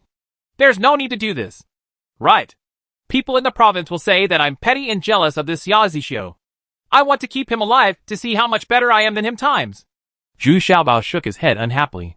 In fact, every time he mentioned Xia Zixio, Zhu Xiaobao still felt a little unhappy. This is totally unnecessary. Okay. Whatever you want. Duanmuki spread his hands and was a little at a loss. When it comes to relationships, this old man is also very mentally retarded. It's just that he was lucky enough to marry someone like Yu Hui, a gentle and virtuous wife. Xia Zixio, for the sake of your officers and soldiers serving here, I won't kill you. You can go back. In fact, I have never taken you seriously. I just want everyone to see. Look. Zhu Xiaobao turned around, untied Xia Zixio, and said to Xia Zixio, perhaps in order to cover up his jealousy. Zhu Xiaobao was still talking endlessly. You killed Songju, and I don't want to live anymore. Songju, walk slowly. Zixio is here to accompany you. Unexpectedly, Xia Zixio didn't listen to what Zhu Xiaobao was talking about. But his expression was numb, and his eyes were empty. Walked to the side of the ship muttering to himself, and fell into the sea under the astonished gaze of everyone. Xia Zixio actually chose to commit suicide. Amidst the exclamations, Zhu Xiaobao stopped talking and stared blankly at the side of the boat where Xia Zixio jumped into the sea, murmuring to himself, these 2 people are in true love. Zhu Xiaobao was suddenly touched by Xia Zixio's true feelings, and actually jumped down too, hoping to rescue Xia Zixio. Little pig! Don't die! I won't let you die! Jumei suddenly became anxious and jumped down. But in midair Jumei remembered that she didn't seem to be able to swim. This time, Jumei struggled fiercely on the sea and shouted, Little pig! I can't swim! I can't save you! Why did you jump down? And you saved me? Zhu Xiaobao was still looking for traces of Xia Zixio. But at this time, he was shocked. Jumei was still thinking about saving himself. He had no choice but to give up on Xia Zixio and swam over to save Jumei. The female warriors standing on the 3 auspicious treasures were all shocked. Who would have thought that the extremely powerful Jumei couldn't swim? She had experienced strong winds and waves on various warships, and she had never shown any timidity. Everyone was surprised. I thought Jumei was as proficient in water-based things as they were. Jumei's body was too huge, and Zhu Xiaobao couldn't hold her at all. He could only pull her up as much as possible, but he still couldn't hold Jumei, and watched Jumei sinking bit by bit. It also sank with all the little treasures. Only then did the female warriors on the boat react. Yu Shuang, Yu Shui, and Wu Yu jumped into the sea one after another and rushed to save people. However, in just a short time, they were already some distance away from Zhu Xiaobao and Jumei. Moreover, Zhu Xiaobao refused to let go in order to save Jumei, and was dragged under the sea by Jumei. So it took these female warriors a long time to find Zhu Xiaobao and Jumei. As soon as he reached the surface of the sea, Zhu Xiaobao took a big breath. He was proficient in water properties. Even under the water, he did not panic. He was still holding on to Jumei desperately while holding his breath. But at this time Jumei stopped making it. There was no movement or struggle anymore. So at this time, it was very easy to help Jumei. It took a lot of trouble to get Jumei to the deck. Zhu Xiaobao was tired and sat there breathing heavily. The other female warriors were helping Jumei drain the water from her stomach. Several other female warriors also went into the water to salvage Xia Zixio. They must help Zhu Xiaobao complete what he wants to do. I thought it would be fine if I emptied the water. But Jumei never woke up. Now Zhu Xiaobao panicked. Wake up! Wake up! Jumei, I'm a little pig. You can't die. Hurry up. Give her artificial respiration quickly. Give her artificial respiration. But the surrounding female soldiers and Duanmuki looked at each other in confusion. What is artificial respiration?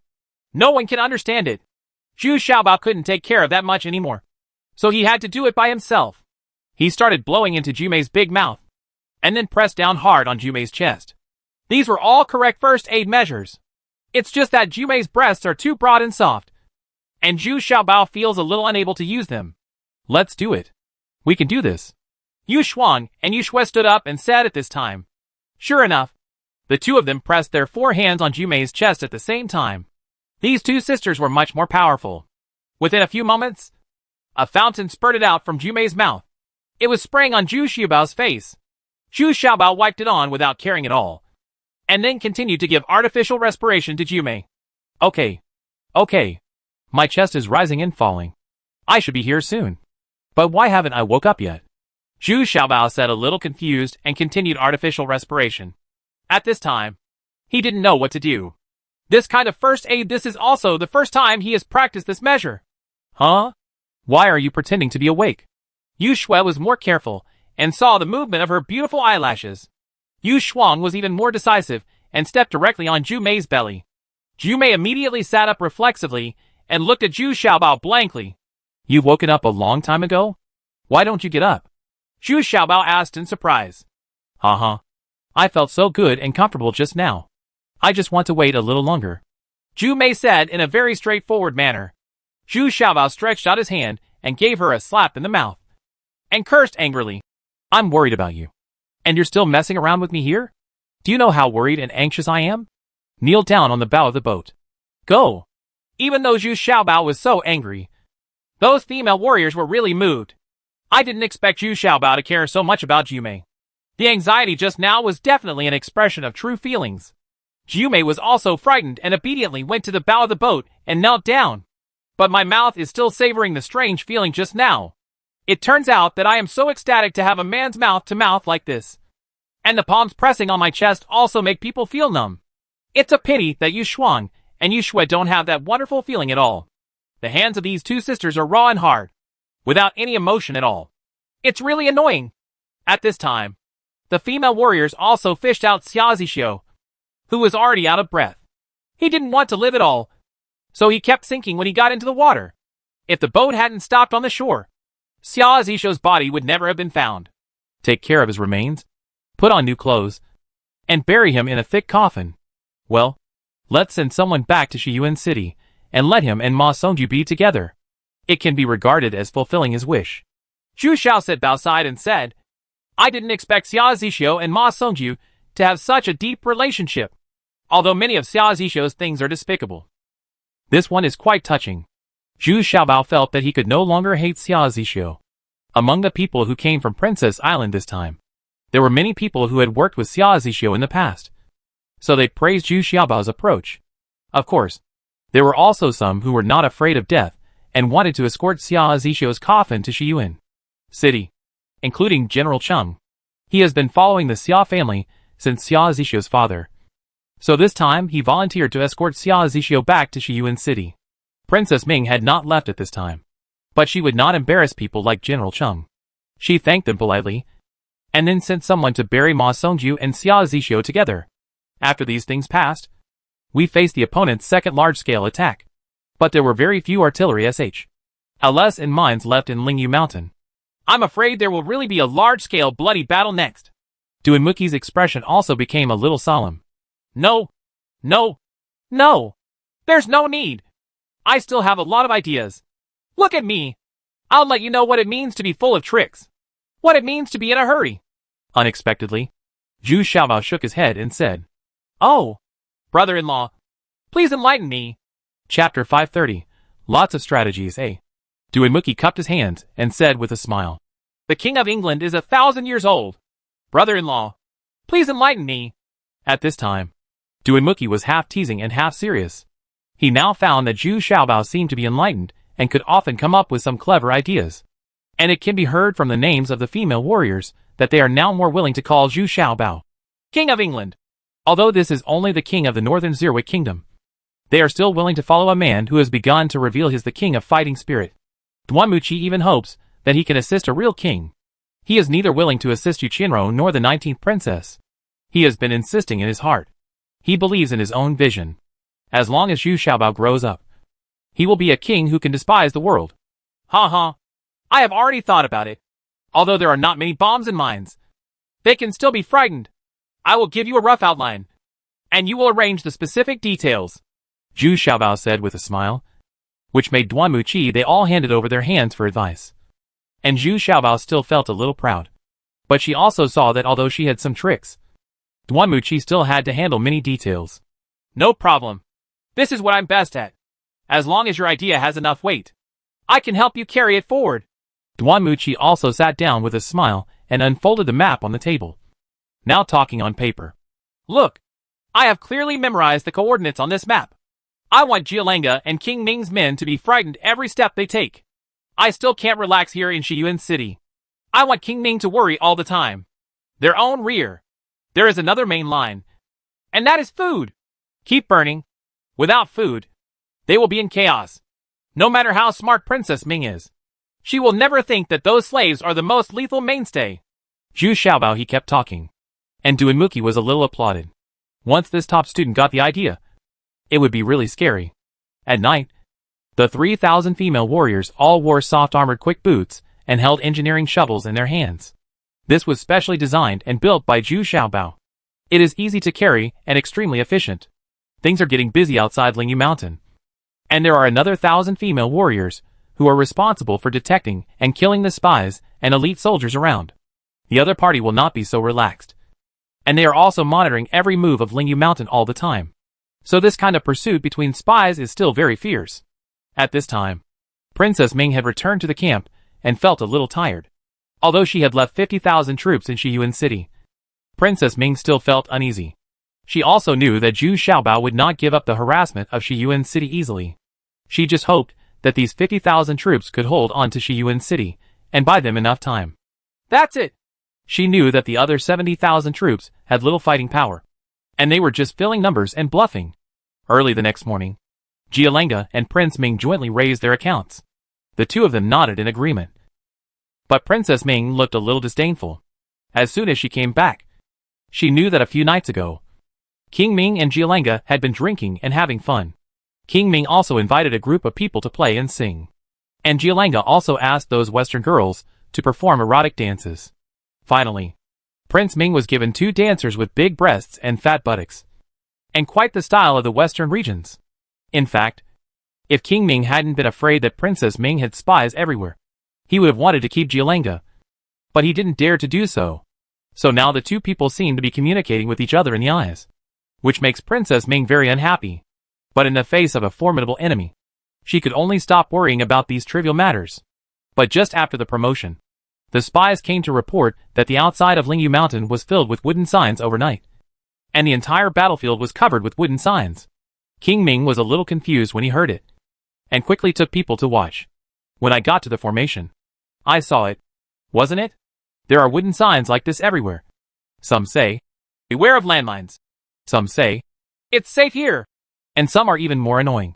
They actually say, "Yes, are there any landmines here?" And some even have nothing written on them. Just a wooden sign. At a glance, the densely packed wooden plaques cost 10 to 20,000 yuan. Asshole. What do our spies do for a living? Didn't they report all night? Did they find out now? King Ming shouted angrily. Humph. I'm afraid even if someone reported last night, you wouldn't have time to listen. Right? Princess Ming snorted disdainfully. She also rushed back after finishing her work. And when she came back, she found that Prince Ming was talking to 2 Westerners. The dancing girl was turning the clouds and rain. So Princess Ming also bathed and changed clothes alone. And changed tents to rest. I think they are afraid that we will attack in a big way. So they are laying suspicion. It doesn't matter. Just be careful when we attack. Zhuang Jialanga was also a little embarrassed. She also drank wine last night and was a little out of control. And Mu Xiong messed around all night. So now Mu Xiong beside him is full of energy, with a proud look on his face. Then please ask Kingswood to give the order. We must take over Mount Lingyu as soon as possible. The longer we delay, the worse it will be for us. Princess Ming said angrily. Okay. Go back to the camp and order the troops to start the battle immediately. Of course Jialanga could hear the ridicule and questioning, but she pretended not to understand. Now she really had to seize the time. And she was also anxious. Most of her troops are here, and she is always worried that King Yu will attack her tribe, which is still her foundation. This time, Princess Ming's attitude was tough, and she had to force Jialanga's men to rush forward. Her reason was simple. In order to join forces with Jialanga, they were now being attacked from both sides and were already under tremendous pressure. And they had also provided so many resources. Food. Of course. It's time for Jialanga to show some sincerity. There was nothing Jialanga could do. She could understand Princess Ming's resentment. And she really needed Princess Ming's strong support now. So this time Jialanga was very happy and asked Mu Xiong to lead the vanguard with 100,000 cavalry. Although Mu Xiong was also troubled by Zhu Xibao's mines and missiles. At this moment Mu Xiong wanted to show off in front of Jialanga, hoping to get favored again. This man is just a bitch, leaving hundreds of women alone. And he has to be with a woman like Jialanga to be exciting. His performance last night was so fierce. Now that I think about it, Mu Xiong is still a little complacent. But when they really took action, Mu Xiong's men were not so aggressive, because they soon arrived in front of those wooden signs. Keep charging, you cowards. Mu Xiong shouted loudly from behind. Lord Mu Xiong, there are those kind of landmines in front of you. If you rush forward, you will die in vain. The tribesmen under his command were a little afraid to move forward. In fact, these people in Mu Xiong are also a little annoyed. You have finished enjoying yourself. You want to show off and treat our lives as a child's play. It's just that the 4 brothers of the Mu family didn't dare to show their lustful power. At least with the Mu brothers. They have developed over the years. And they have also robbed a lot of property and women. Then send a small team to explore the road first. Mu Xiong said a little dissatisfied. Do you still need to teach such a small thing? However, the several teams sent out were all moving forward bit by bit in fear. What made Mu Xiong even more annoyed was that there was nothing under the wooden signs in front of him. They were very safe. Humph! I think they don't have any more minds like this. They are just pretending now. Hurry up and rush forward. Chito-sama is still watching from behind. Mu Xiong understood a little bit and shouted loudly. As soon as he finished speaking, he heard a loud noise. And it was the most terrifying type of thunder, killing and injuring more than 40 people in one fell swoop. Immediately afterwards, mines began to be triggered in several other places, causing explosions at the same time. Is it really true? Mu Xiong's face suddenly became hot. Why did the slap come so quickly? He shouted angrily. Everyone dismount and spread out. Even if it explodes, we won't kill so many people. However, there was no movement in this section, and Mu Xiong followed behind in fear, leading a large group of people into the wooden sign formation. And Jialanji behind him was also looking a little anxious. How long will it take to wait at this speed? At this speed, the fight to reach Lingyu Mountain will probably be dark. Jialanga was also a bit clever. She asked Mu Xiong to stop temporarily, and use the catapult at the back to launch a burst of projections. The huge boulders were projected at the wooden array in turn. The effect was still somewhat, and a lot of landmines were detonated. But the catapult here fired for a while, and then stopped, because the catapult had to be moved forward to reach the range. However, the area passed by the catapult was not safe, and mines were still stepped on, so the soldiers were still cautious. Mu Xiong was also a little helpless immediately, when he saw a wooden sign not far away that said, "There are mines here." He couldn't help but get furious. All his men passed by without any trouble. There were still hacking mines. Leaving this wooden sign will disturb the morale of the army. Take out that wooden sign. It will cause misunderstandings among the troops behind you. Boom! It would be fine if I didn't pull out the wooden sign. I just walked around and it was okay. Once I pulled it out, it exploded. Fortunately, it was more than 10 meters away from Mu Xiong. Just like this, Mu Xiong's face and body also exploded.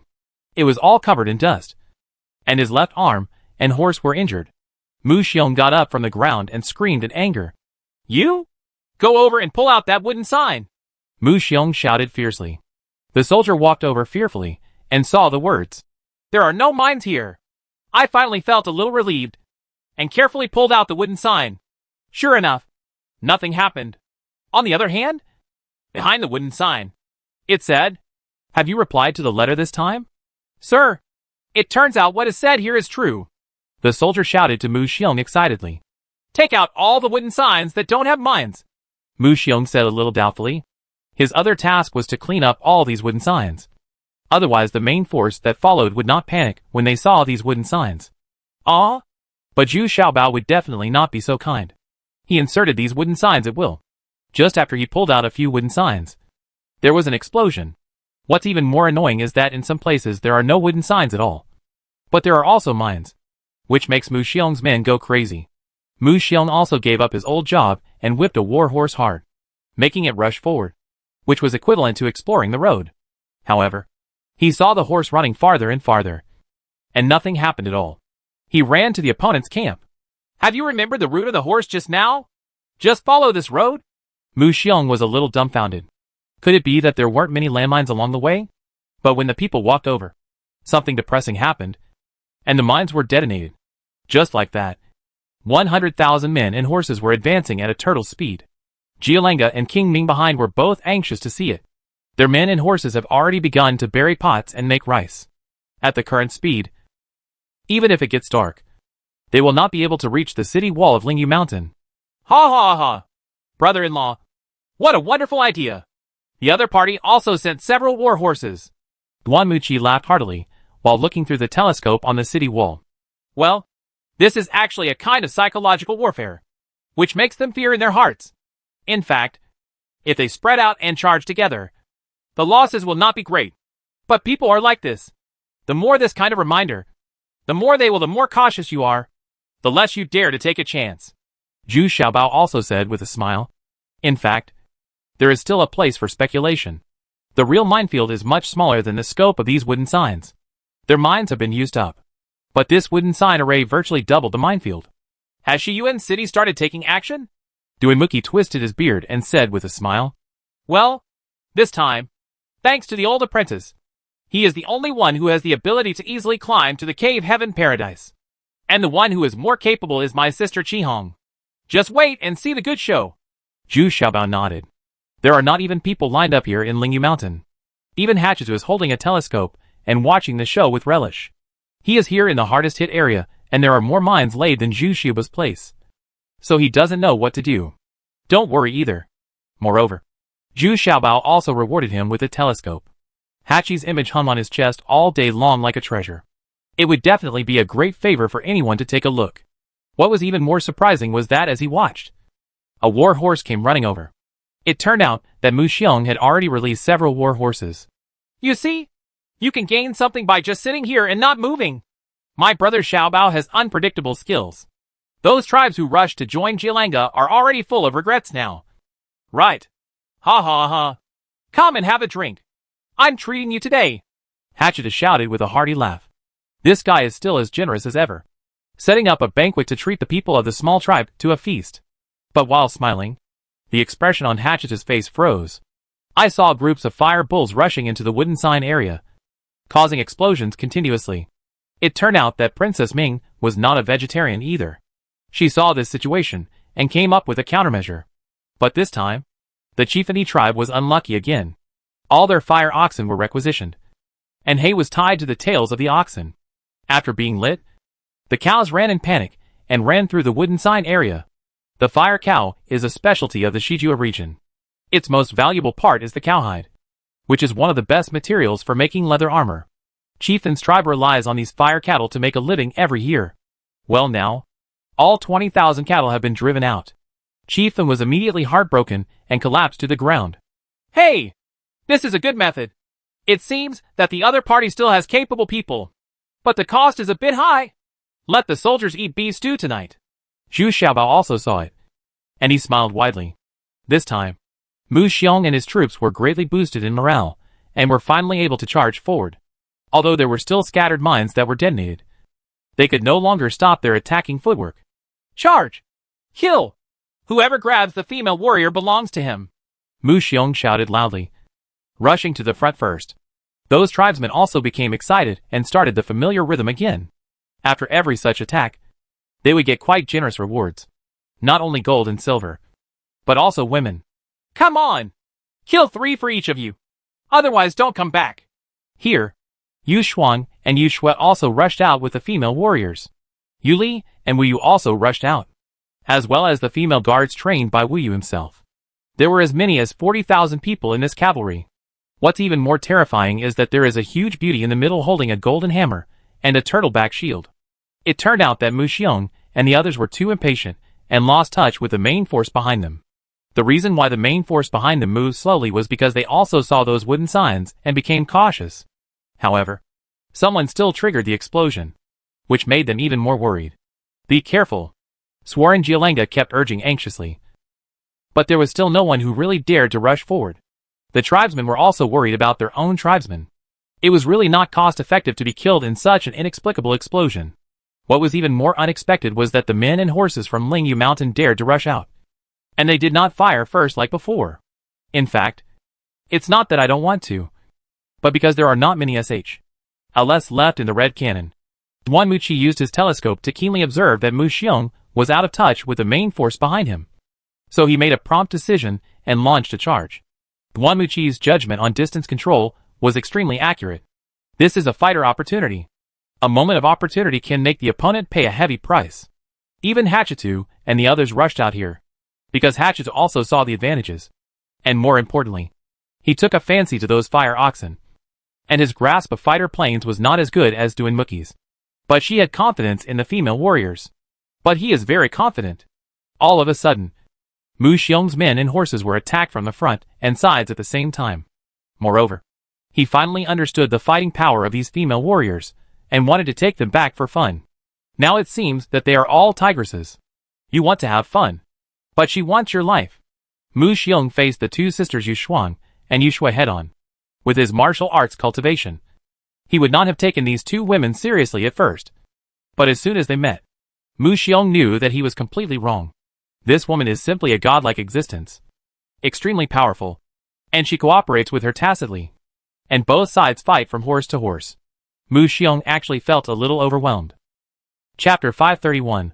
Lots of strategies. B. The weapon Mu Xiong used on the horse was a broadsword. This long weapon was extremely lethal when charging into battle. But it was a little inflexible when he was under the horse. He was a little unable to withstand the beatings of Yu Shuang and Yu Shui. But at this time his other two brothers, Mu Ba and Mu Biao rushed over, and the three brothers joined forces to deal with the two sisters Yu Shuang and Yu Shui. Mu Ba uses a weapon that is not like a spear or a stick. Both ends are sharpened, so it can be used as both a gun and a stick, and when necessary, it can be thrown like a javelin. Mu Kue's weapons are two golden hooks, although his strength is not his strong point. The moves of these golden hooks are very weird and very clumsy. They specifically attack the lower three sides of people. Suddenly Yu Shuang and Yu Shui were in a hurry and exhausted. At this time, Mu Xiong also threw away the sword and replaced it with a pair of serrated flywheels, which greatly improved the flexibility. Seeing that the sisters Yu Shuang and Yu Shui could no longer resist, the three brothers also smiled knowingly and started to try to catch them alive. What annoyed Yu Shuang and Yu Shui the most was that Mu Biao's pair of golden hooks specifically attacked their crotches and butts, making the two sisters feel ashamed, annoyed, and extremely embarrassed. But the three Mu Xiong brothers had not been proud for long, and the situation immediately changed, because Yuli rushed over.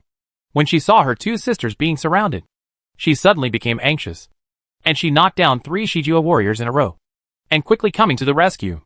Immediately, Yuli struck out and beat Mu Biao back repeatedly. He was at the peak of his martial arts career and was no match for Yuli. Fortunately, Mu Ba next to him took action in time and finally alleviated Mu Biao's crisis. But at this time, Yu Shuang and Yu Shui had already regained their composure. They looked at Yuli gratefully and felt warm in their hearts. Three sisters versus three brothers. The fight turned out to be inextricable.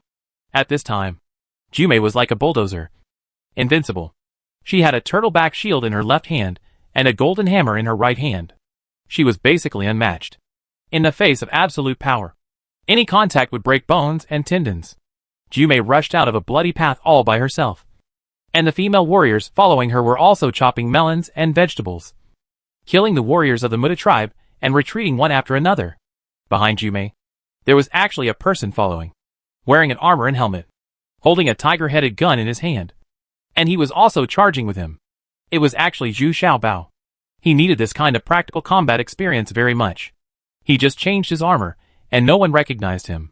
But there are several female warriors keeping an eye on him at all times, for fear that he will be harmed.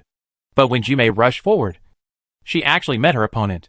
Two giants who were a head taller than her rushed over. Both giants were wielding huge maces. Looking at their weight, they could weigh as much as two. It weighs 100 pounds. When you swing it, no one within 10 steps can come close. When? There was a loud noise, and Jumei was so shocked that she took 2 steps back. The turtle shield in her hand was a little deformed, and a large piece was dented in the middle. Huh? Hit her! The two giants were a little surprised. They looked at each other and said excitedly. Their voices were hoarse and dull, and they didn't have many words to express. These two giants were two big killers raised by Mu Xiong. They were discovered by Mu Xiong in the wilderness. The two brothers were born with supernatural powers and lived by killing wild beasts with their bare hands in the wild. Sometimes they also robbed cattle and sheep from small tribes. Later, after being conquered by Mu Xiong, they were named Big Bear and Two Bears, and they were trained into two super beast thugs. This is also another trump card in Mu Xiong's hand. These two giant beasts have only lost once, by the 4 tower giants under King Yu. Jumei stood still at this time and looked at the two giants in surprise. This was the first time that someone had shocked her back. This made Jumei very dissatisfied, and she rushed forward again holding the golden hammer. But facing two giant beasts, Jumei was in a bit of a dilemma. The golden hammer and mace frequently struck each other, and the turtleback shield repeatedly resisted the opponent's mace.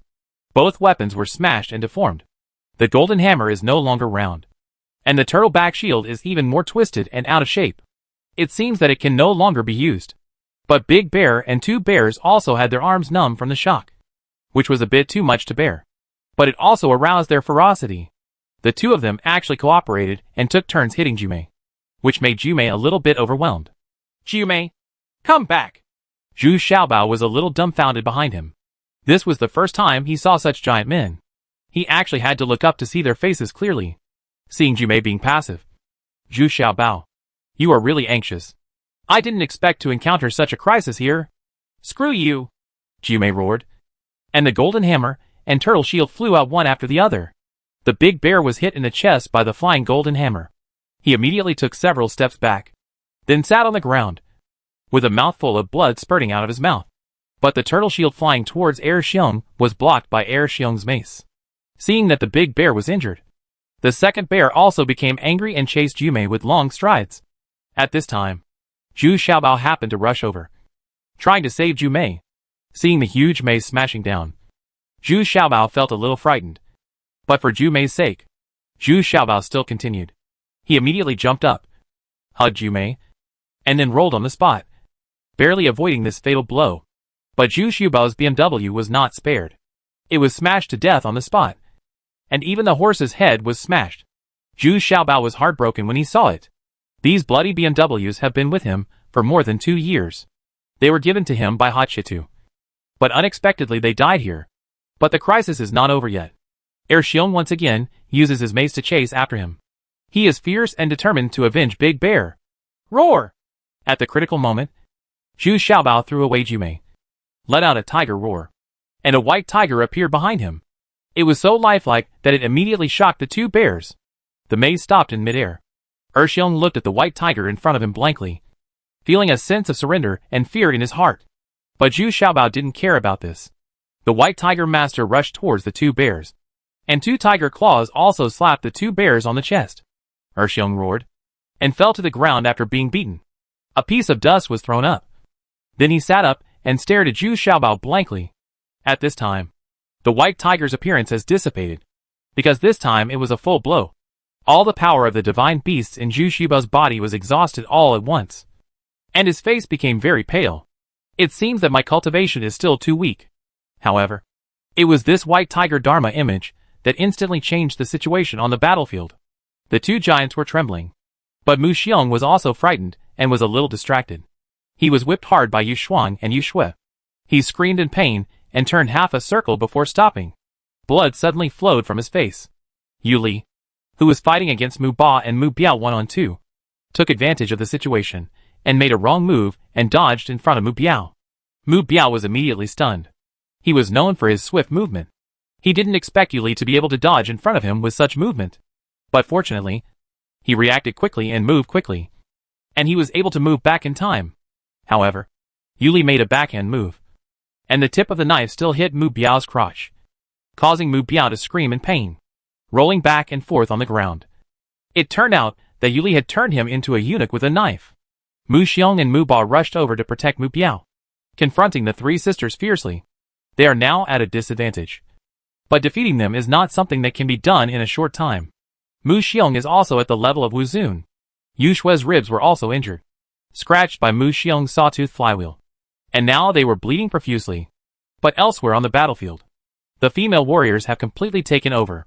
Ever since they saw Big Bear and Er Xiong being defeated, the warriors of the Muda tribe have lost their fighting spirit. And this is the first time they have encountered such a powerful opponent. One-on-one is no match at all. Retreat! Mu Xiong shouted in a low voice with a gloomy face, his eyes still fixed on Yu Li. This woman crippled Mu Biao, the 3rd child, and he wanted to avenge Mu Biao. But the situation of blindness is obviously no longer possible, and his own tribe began to retreat one after another, and they no longer had the same momentum as before. In the past, it was the warriors of the Muda tribe who suppressed others, but now it's completely reversed. He was beaten by those female warriors, and was unable to fight back. Yu Li, let's retreat too! Zhu Xiaobao ordered not far away when he saw that Yu Shuang still wanted to pursue her again. Yes! Yu Li nodded obediently, then supported Yu Shui and started to retreat, because if the delay continues, the opponent's main force will come over. When Jialangda arrived anxiously, joined forces with Mu Xiong's men, and was about to charge again, he suddenly found that the female warriors had withdrawn to Lingyu Mountain, and another piece of wood appeared in front of them. Card. Everyone immediately hesitated to move forward. This thing is so annoying. It makes people feel terrified. Forget it. That's it for today. Hurry up and clean the battlefield and treat the wounded, Jialangda said helplessly. It was almost dark now, and it would take a long time to move forward. Looking at the low morale of Mu Xiong and others, Jialangda had no choice but to set up camp first and launch the attack tomorrow. Both sides basically withdrew their troops, and neither pursued them. However, when cleaning the battlefield, Jialangda was surprised to find that there were not even any corpses of the female warriors, and all of them had been taken away, or that none of them died? This is impossible. However, the golden hammer and turtle shield left by Jume made Jialanga very amazed. This woman was really strong. She was able to resist the big bear and the two bears, and even injure the big bear in the end. But what she didn't expect was that Zhu Xiaobao would appear on the battlefield and inspire the white tiger Dharma. In fact, many people are talking about it now, and they are all in awe of the divine beast Dharma. This made Jialanga a little confused. Could these Zhu Xiaobao really be the descendants of the mythical beasts? Duanmuki took Zhu Xiaobao and others back to Lingyu Mountain. And then he felt relieved. He did not stop Zhu Xiaobao from leaving the station, because Zhu Xiaobao needed actual combat experience. And he was also very supportive. However, he did not expect that two giants, Big Bear and two bears, would appear. Even Jume could not cope with it. Fortunately, Zhu Xiaobao ended up at the critical moment. Bao showed his powerful divine beast skills, and then he came back without any danger. Ah! Blame me! Blame me! I didn't expect the Muda tribe to bring these two giant beasts, Duanmuki said apologetically, as soon as he saw Zhu Xiaobao. It's okay. They are just two fools, and they are not difficult to deal with. If I had my kitchen knife by my side, I would kill these two giant beasts, Zhu Xiaobao said with a forced smile. In fact, Zhu Xiaobao was also very frightened. He is in a bad mood now. His beloved war horse was killed, which makes him very heartbroken. Moreover, he used the divine beast Dharma, and now he is a little tired and lacks energy. So he plans to go back to rest and adjust. Hey! What's going on over there in Shiyuan City? Duanmuki hurriedly caught up and asked in a low voice. He still had to have an overview of the overall situation and make corresponding countermeasures. It should be tonight. I have implemented everything as planned here, and my old apprentice will not let us down. Moreover, Wu Yu is very familiar with Shiyuan City, so there will definitely be no mistakes. Zhu Xiaobei also said without replying. Oh, I hope so, Duanmuki said a little helplessly. He actually had a question in his heart. Where has that Mukue been these days? Duanmuki's feeling was right. Mukue was actually in Shiyuan City. He was sent to Shiyuan City by Jialanga. Now there are wooden signs planted everywhere. Even Mukue doesn't dare to wander around, let alone lurk and wait for an opportunity to assassinate. So he went back very depressed. In order to show his goodwill to Princess Ming, Jialanga specially recommended Mukue to go to Shiyuan City. It would be best if he could meet Zhu Xiaobao. If not, then kill the mole who was causing trouble in Shiyuan City. This time, Zhu Xiaobao and Duanmuki also changed their strategies. They no longer attacked Shiyuan City. They knew that the strength of Shiyuan City had greatly improved now, and it would definitely not be cost-effective to go all out. This time, Wu Yu was mainly asked to lead the team. He only brought 500 female warriors, and followed the old apprentice to climb up from the cliff of Dongtian Paradise. Because the old apprentice had left a rope. Now as long as there is a rope, these female warriors can climb. Climbing up is not a problem. And Wu Yu is even less of a problem. She is also a great martial artist now. The old apprentice has already figured out where the other party stores food. This is also somewhat suspected of cheating, because according to the rules, the great venerable Ning he cannot participate in worldly affairs. But the old disciple had his own reasons. He was sent by the master, not as a great venerable. The food in Shiyuan City is now stored in a cave just like Jialanga's. Now that food is getting increasingly scarce. Princess Ming will certainly not take it lightly. The old apprentice led 500 female warriors not far from the cave. There were quite a few handlers around. But this was not a problem for these female warriors. They were waiting for news from the other two counties in King Ming's fiefdom. It turns out that Zhu Xiaobao is not only interested in the food here, but also more ruthless. He also wants to burn the food reserves in the other two counties. Even Duanmuki had not thought of this. And of course, he did not dare to think of it, because it was not very maneuverable. But with Yi Qihong, this kind of operability becomes doable, because the food from the other two counties has not been transferred to the cave, and the food comes in and out very frequently recently. This gives Yi Qihong considerable convenience. In the morning, a large number of the 7 princesses' warships suddenly appeared on the sea. This made the defenders of Shiyuan City a little nervous, especially those returning soldiers who had already turned around and were ready to escape at any time. The 50,000 troops left behind by Princess Ming are an elite force. The 2 generals leading them are also great martial arts masters, and they are brave generals who have experienced hundreds of battles. In order to frighten these Shiyuan City soldiers, a dozen soldiers who wanted to escape were killed on the spot. and the remaining people were immediately frightened. No one dared to escape now. But although the warships of the seventh princess on the sea surrounded Shiyuan city, they did not launch an attack for a long time, but remained in a stalemate. This is a bit strange. The old apprentice and the female warriors were lurking outside the cave under the scorching sun, also waiting for a signal. At noon, thick smoke was finally seen rising from the other two counties. The old apprentice knew that the other two counties had succeeded. Facing this Yi Qihong, I still really admire him. Just relying on her special prestige, she was able to accomplish great things that no one else could do. No wonder Master said that this time he would show the strong fighting power of the working people at the bottom. It was indeed true. But what are the working people at the bottom? There were a total of 3,000 people left around the cave to guard the granary.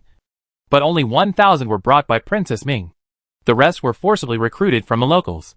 Now that so many female warriors suddenly appeared, those local soldiers wanted to, I didn't want to. Just threw away my weapons and ran away. And the remaining elites were no match for these female warriors. Wu Yu and his old apprentice took advantage of the fight outside the cave and quickly rushed into the cave with more than a dozen people. Not to mention, Princess Ming's movements were very fast, and another 10,000 dan of food was piled up here. When I came in, there were dozens of guards at the cave entrance, but there was no one inside. Wu Yu and his men were about to set a fire, but the old apprentice suddenly looked at the other end of the cave, sneered, and the match in his hand flew over like a hidden weapon. Wu Yu and others immediately looked in that direction in surprise. They haven't found anyone there yet. It's too dark inside the cave. This match was not intended to hurt anyone, but pointed out the direction. What was even more unexpected was that when the fire struck behind the rocks, it actually burned, illuminating the dark place and revealing Mukue's cold face. It's just that there is surprise and confusion in this cold face. Who are you? What kind of hidden weapon are you using? Mukue asked coldly. Well, you are the third-ranked assassin. Right. You are indeed not very good. The old apprentice snorted disdainfully. Nonsense! I'm ranked second. Who are you? Why can you find me? Mukue didn't know the old apprentice, but he was quite confident in his concealment skills.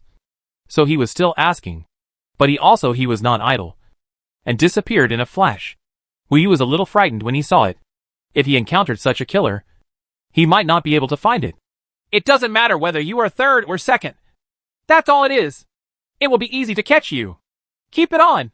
The old apprentice was still consciously irritating Mukue, but his hands were not idle, and he didn't know how many matches Yu Xiaobao asked for. And they flew one by one and started burning wherever they went. Every time Mukue ducked out of hiding, his old apprentice immediately found the place, and then lit it up again. This made Mukue shocked and angry because he had no hiding place at all.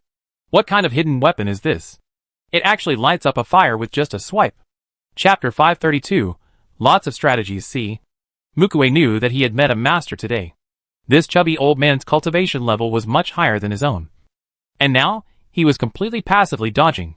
Although the wood of this kind of match is soft and light, but under the inner strength instilled by the old apprentice, it is more powerful than ordinary people's hidden weapons. Mukue blocked it from left to right, and was embarrassed by the old apprentice. The key thing is that Wu Yu is still guarding the entrance of the cave. Wu Yu is also a great martial artist, on par with Mukue. Finally, the old apprentice stopped firing hidden weapons with matches, because Mukue no longer hid. He knew he couldn't escape, so he might as well give it a try. The old apprentice also felt distressed in his heart. Most of the matches in his hand were consumed at once, and he had to ask the master to make another batch when he returned. Wu Yu's eyes had long been turned on, and a Lung Yu sword was pointed at Mukue. Her sisters Yu Shuang and Yu Shui are similar in that they are extremely bellicose. Now that they have such a good opponent, Wu Yu certainly won't let them go. But Mukue has no intention of fighting now. He just wants to escape from the cave as soon as possible. As for the food in the cave, he no longer cares, because just now the old apprentices, hidden weapons, have set a lot of food bags on fire. Come and the female warriors are also adding fuel to the fire, and the food has begun to burn. But in the face of Wu Yu's entanglement, Mukue couldn't get rid of it for a while. And there was a fat old man next to him, who was laughing and watching Wu Yu's enemy formations. In desperation, Mukue used a fierce attack and used 9 critical strikes. He was trying his best. Wu Yu suddenly felt that the opponent's speed and strength had greatly increased. He was completely different from Gang Ji just now, and he felt that he was completely unable to withstand it. At this time, Mukue's attack power completely exceeded that of ordinary Wuzun. In panic, Wuyu repeatedly used strange footwork to save her life. But she didn't expect that Mukue was strong in this aspect. And he followed like a shadow. Wuyu couldn't get rid of Xiao Mukue even with his footwork, and felt that Mukue's black thorn was everywhere around him. Wuyu even pulled out the short sword from his waist. And then he was able to block the fatal attack. But he was about to be unable to block it. In fact, Mukue's weapon is a tailor-made assassination weapon similar to a dagger. It is only as long as it is. It is completely black and sharp. It does not have the guard of an ordinary sword. So it looks weird. He usually has 2 black thorns on his body. When necessary, he will throw one out as a hidden weapon to kill the enemy. And his black thorns are filled with poison. Huh? This is a very special skill. No wonder he has such a reputation and has killed 2 martial arts masters. It seems that he can't do it without taking action. This little master wife can't resist it. The old apprentice was a little surprised at the sight. He muttered secretly to himself, and then took out the kitchen knife from his waist. You're looking for death yourself. Don't blame me. Mukue snorted viciously. He wanted to get rid of Wuyu as soon as possible. This 9 critical strike technique can triple a person's power, but it can only last for half Zhu Xiang's time. And then, he will become extremely weak. And even ordinary first-level martial arts masters will not be able to defeat him. And it will take at least a month to cultivate.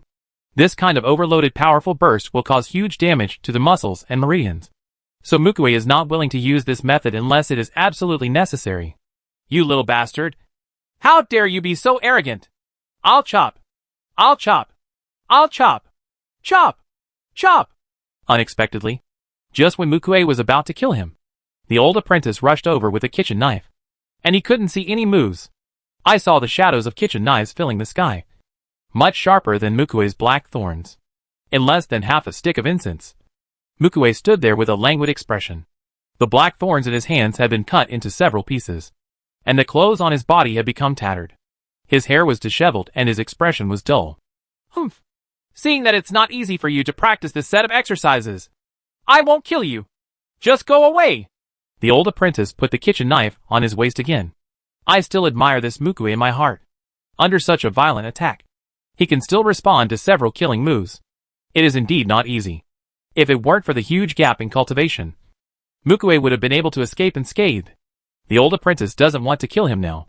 It would be a bit embarrassing to spread the news about killing a great martial master with his cultivation level. So the old disciple felt a little embarrassed in his heart. Mukue looked at his old apprentice in surprise. Then he cupped his hands without saying a word and turned around to leave. However, there was still a trace of gratitude in his eyes. After all, they had let him go. Let's go too. The fire has started now. If we don't leave, we will be roasted, the old apprentice said to Wuyu and the female warriors. Yes. Wuyu nodded. She was still a little shocked. The fight just now was too dangerous. If the old apprentice hadn't taken action, she would definitely have died. However, the female warriors around them are all surrounding the old apprentice, begging for matches that can be struck as soon as they are struck. They are now very familiar with the old apprentice, and they usually call him Uncle Nine or Uncle Nine. Old Nine. The old apprentice smiled and gave each of them 10 matches. But he was heartbroken because he didn't have much left. How could this thing be so useful? The troops who were guarding the shore and confronting the 7th princess's warship saw the billowing smoke coming out of the cave and knew they had been fooled. The warship on the opposite side had no intention of attacking at all, but was trying to contain their own, the main force. Now that they have finished their work, these warships have slowly retreated. In fact, the losses in Shiyuan City were not that big. The biggest losses were in the other 2 counties in King Ming's fiefdom. The granaries of these 2 counties were not moved to the caves, but were heavily guarded. Princess Ming is already very cautious. Now all the people carrying food, whether they are slaves or soldiers going in and out of the granary, are shirtless and wear big pants. And they have to go through a strict body search for fear of bringing in any spark of fire. But these are of no use. Unexpectedly, these slaves still have a large mouth of water in their mouths.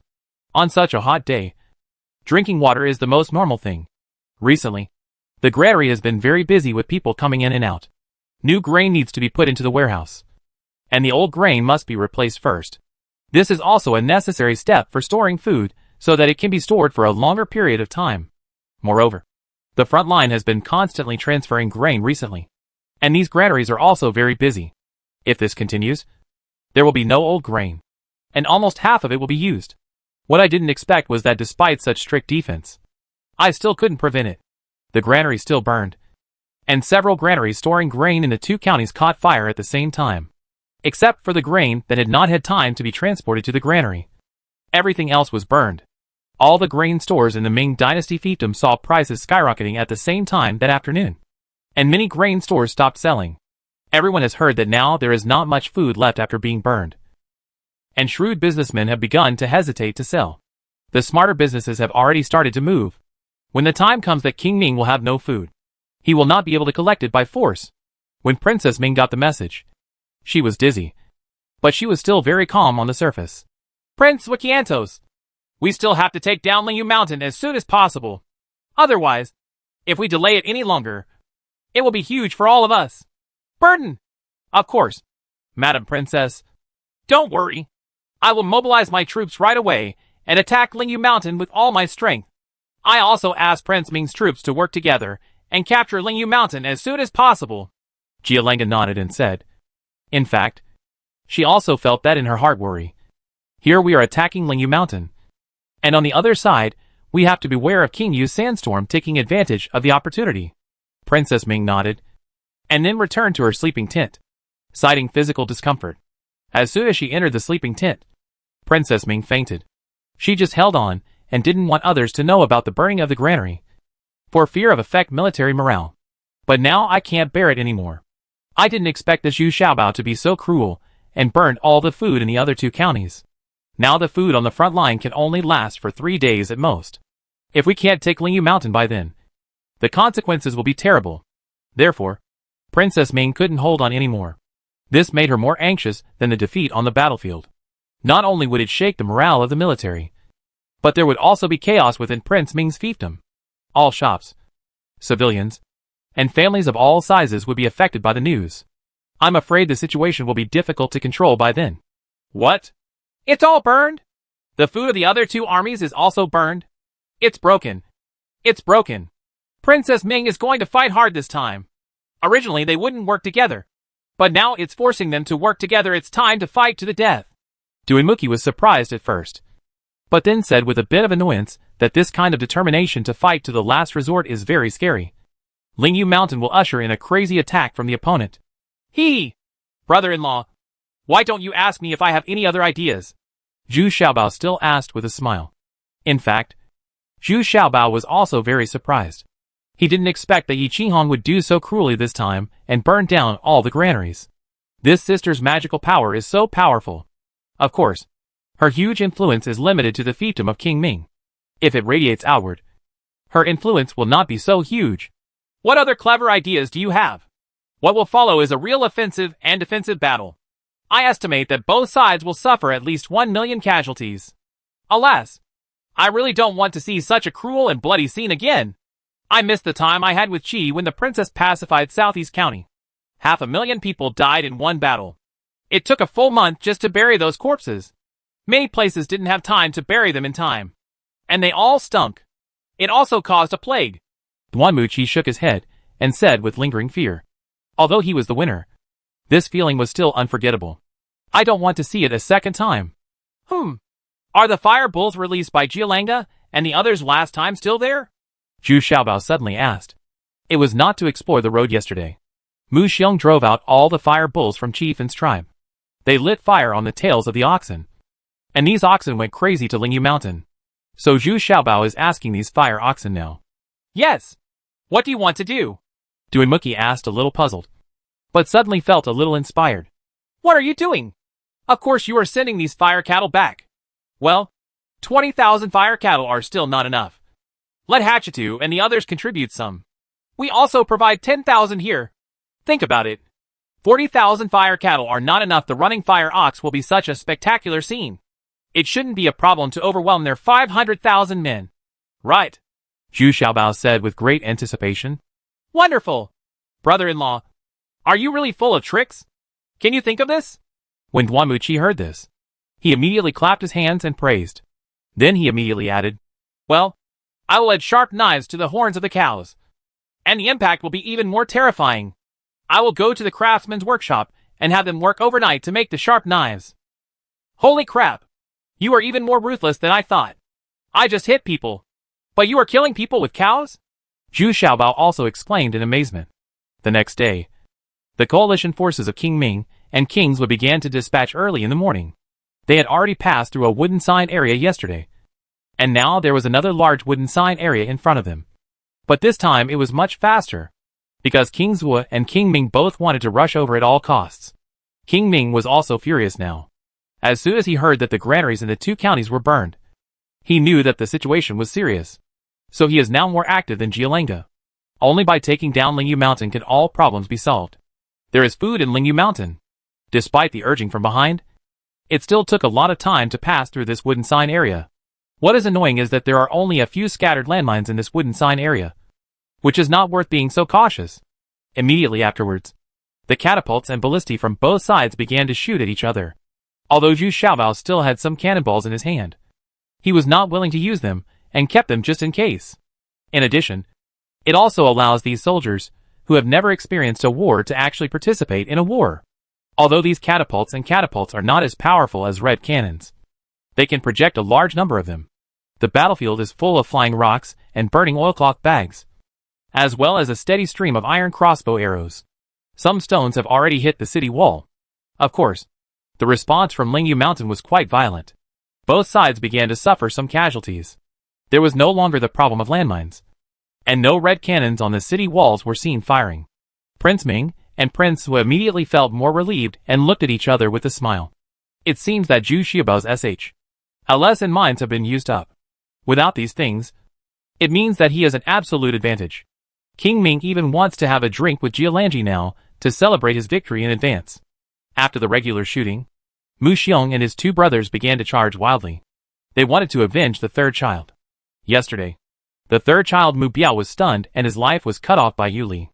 Although after a night of rescue, his life was saved. But I'm afraid I'll just have to watch them play with women from now on. In fact, Jialanga already knew about the burning of food in two counties in King Ming's fiefdom.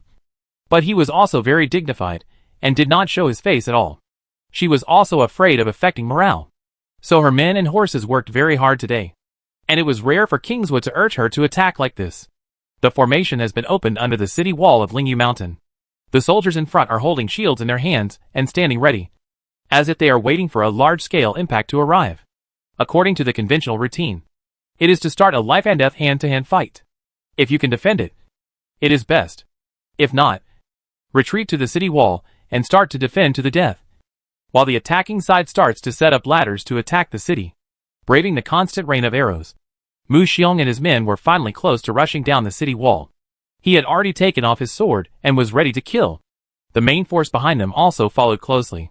Yesterday, it was because of the disconnection between the front and rear that these female warriors rushed up and slaughtered them. That will never be the case today. Mu Xiong led 200,000 armored cavalry to clear the way, followed closely by the 1 million main force. In addition, King Ming's 200,000 armored troops were also crushing over mightily. But the strange thing is that the opponent's flags are still densely erected and have not been withdrawn at all. According to this distance, these flag-carrying soldiers should have withdrawn. They will be taught soon. Staying there can only hinder our own side. Fight! Could it be that the other party has been frightened by his own momentum? Come on! Kill! Whoever grabs the female warriors of Lingyu Mountain will be the winner. There are still a lot of gold and silver treasures in Lingyu Mountain. Brothers, the one who rushes in first will grab more. Don't fall behind. Mu Xiong is still there. He immediately encouraged his tribesmen again and again, making these warriors all red-eyed, as if they had seen gold, silver, cattle and sheep all over the ground, as well as female warriors who had their clothes stripped off. Just when they were less than 50 steps away, Lingyu Mountain's formation suddenly began to change. The soldiers holding shields in front began to disperse, and the flags began to separate to both sides, revealing the groups of fire oxen among them. These fire bulls were originally quite honest, but now their tails began to burn again, and they suddenly began to rush back and forth in panic. And the scattered shield soldiers just blocked the two sides and flowed out of the middle channel, allowing these fire bulls rushed out. And there were more than 30 such passages. There were 20,000 fire cattle rushing out. Mu Xiong quickly stopped his horse and looked at the billowing smoke mixed with the rumble of iron hooves in amazement as the herd of fire cattle rushed towards him. Isn't this the fire cow that I let out yesterday? And now it's been put back? But there were 2 knives tied to the horns, shining in the sun. This is much more ruthless than their method yesterday. Yesterday, they drove these cows into the wooden sign array. Now these cows have oil-soaked strings tied to their tails. These strings are slowly and continuously burning. It would not go out for a while. And these cows were going crazy with pain. The cow also carried a big straw bag on its back. And the straw bag was still on fire. Get out of the way! Don't be touched by these cows. They have sharp knives on their horns. Mu Xiong suddenly shouted in panic. He didn't expect that the other party would use such vicious tricks. These crazy fire cows were stronger than 2-3 soldiers are difficult to deal with.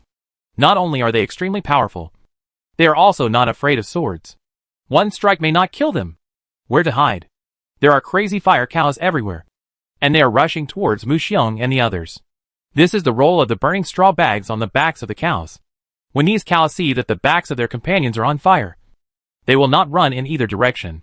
He will only run forward. 200,000 cavalrymen can't stop these crazy fire bulls at all, let alone the bulls with knives on their horns. Even if the person dodged, the war horse under his crotch was hit and frightened and started to jump and run around.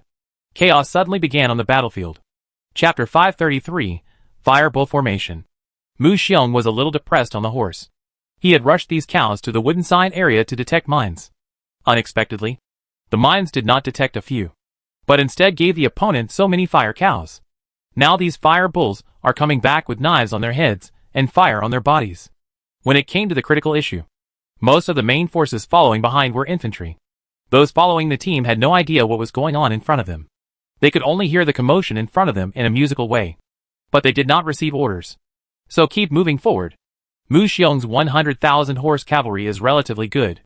After all, it is quite easy to dodge these mad bulls while riding on a horse. Most war horses can still withstand the collision of these mad bulls, unless it is from the front or from the side. A complete collision would basically not fall down. But many war horses were scratched with blood by the sharp knives on the bull's head. Moreover, these cows are not afraid of swords and cannot be killed by a single blow.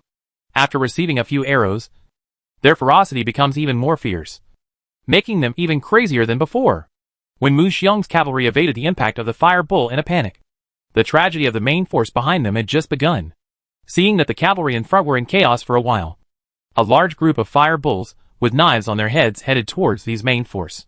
The troops rushed over. Originally, these fire oxen were still somewhat rational and knew how to avoid obstacles. But now they have become crazy and rush towards crowded places. They feel uncomfortable all over. Not only are their tails burning, but their backs are also burning more and more. It got hotter and hotter. And he also suffered a lot of stab wounds and sword wounds. At this time, he was already a mad cow. 20,000 fire bulls just rushed into the opponent's main force. The chaos caused can be imagined. Hundreds of thousands of people were completely unprepared. These people were mainly used to attack the city. As long as they attacked the city wall, the main force began to attack the city in batches.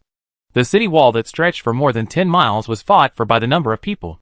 The main force in the front saw such a group of fire bulls and wanted to prepare to retreat. But the ones behind them continued to advance.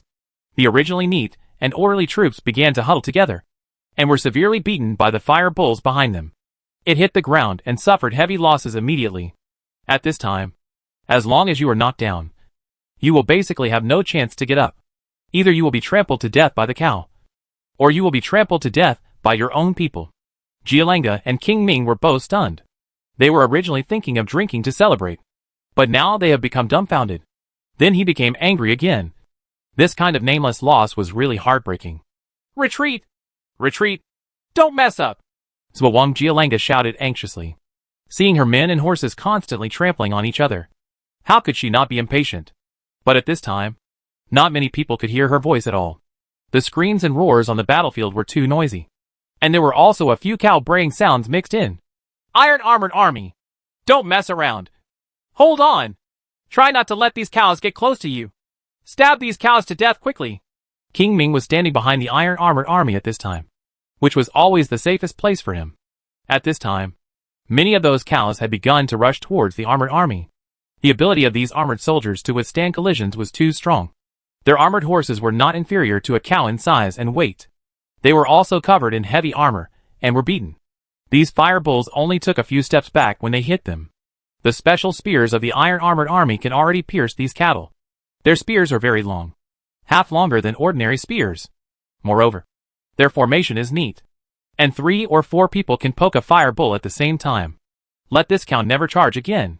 But there are only 1,000 people in each square of these armored troops. There are 50 by 20 square formations. There are 20 such squares in total.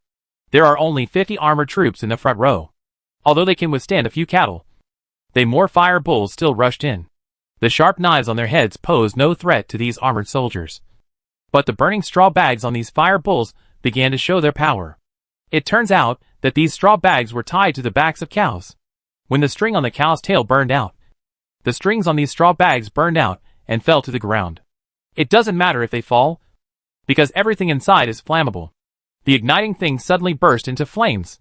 Those armored war horses were not afraid of swords. But when they saw their feet on fire, they still panicked. Although they were well trained, they still instinctively started to dodge and escape at the critical moment. The straw bags that were burned among the infantry were even more terrifying. The soldiers were all burned, making it even more chaotic. Coupled with the heavy fire and smoke, it was no longer possible to tell the difference between east, west and north. The situation becomes even more chaotic. Xu Xiaobao and Duanmuki were looking at the illuminated fire bull formation on the city wall, and couldn't help but feel ecstatic. They didn't expect that the fire bull formation was so effective. Now is the time when the enemy is most confused. As soon as Duanmuyi ordered the flag to be waved, 200,000 horses rushed out from the front gates, and 50,000 horses rushed out from both sides. Moreover, the female warriors rushed at the front, followed by Hachitu, waiting for several tribes of warriors. These 300,000 horses had a clear division of labor. Those at the front went straight to Mu Xiong's cavalry, while those behind reached the shooting range and began to shoot rapidly. At this time, the dense arrows were undoubtedly the most effective way to kill the opponent. Wei! Retreat! Retreat quickly!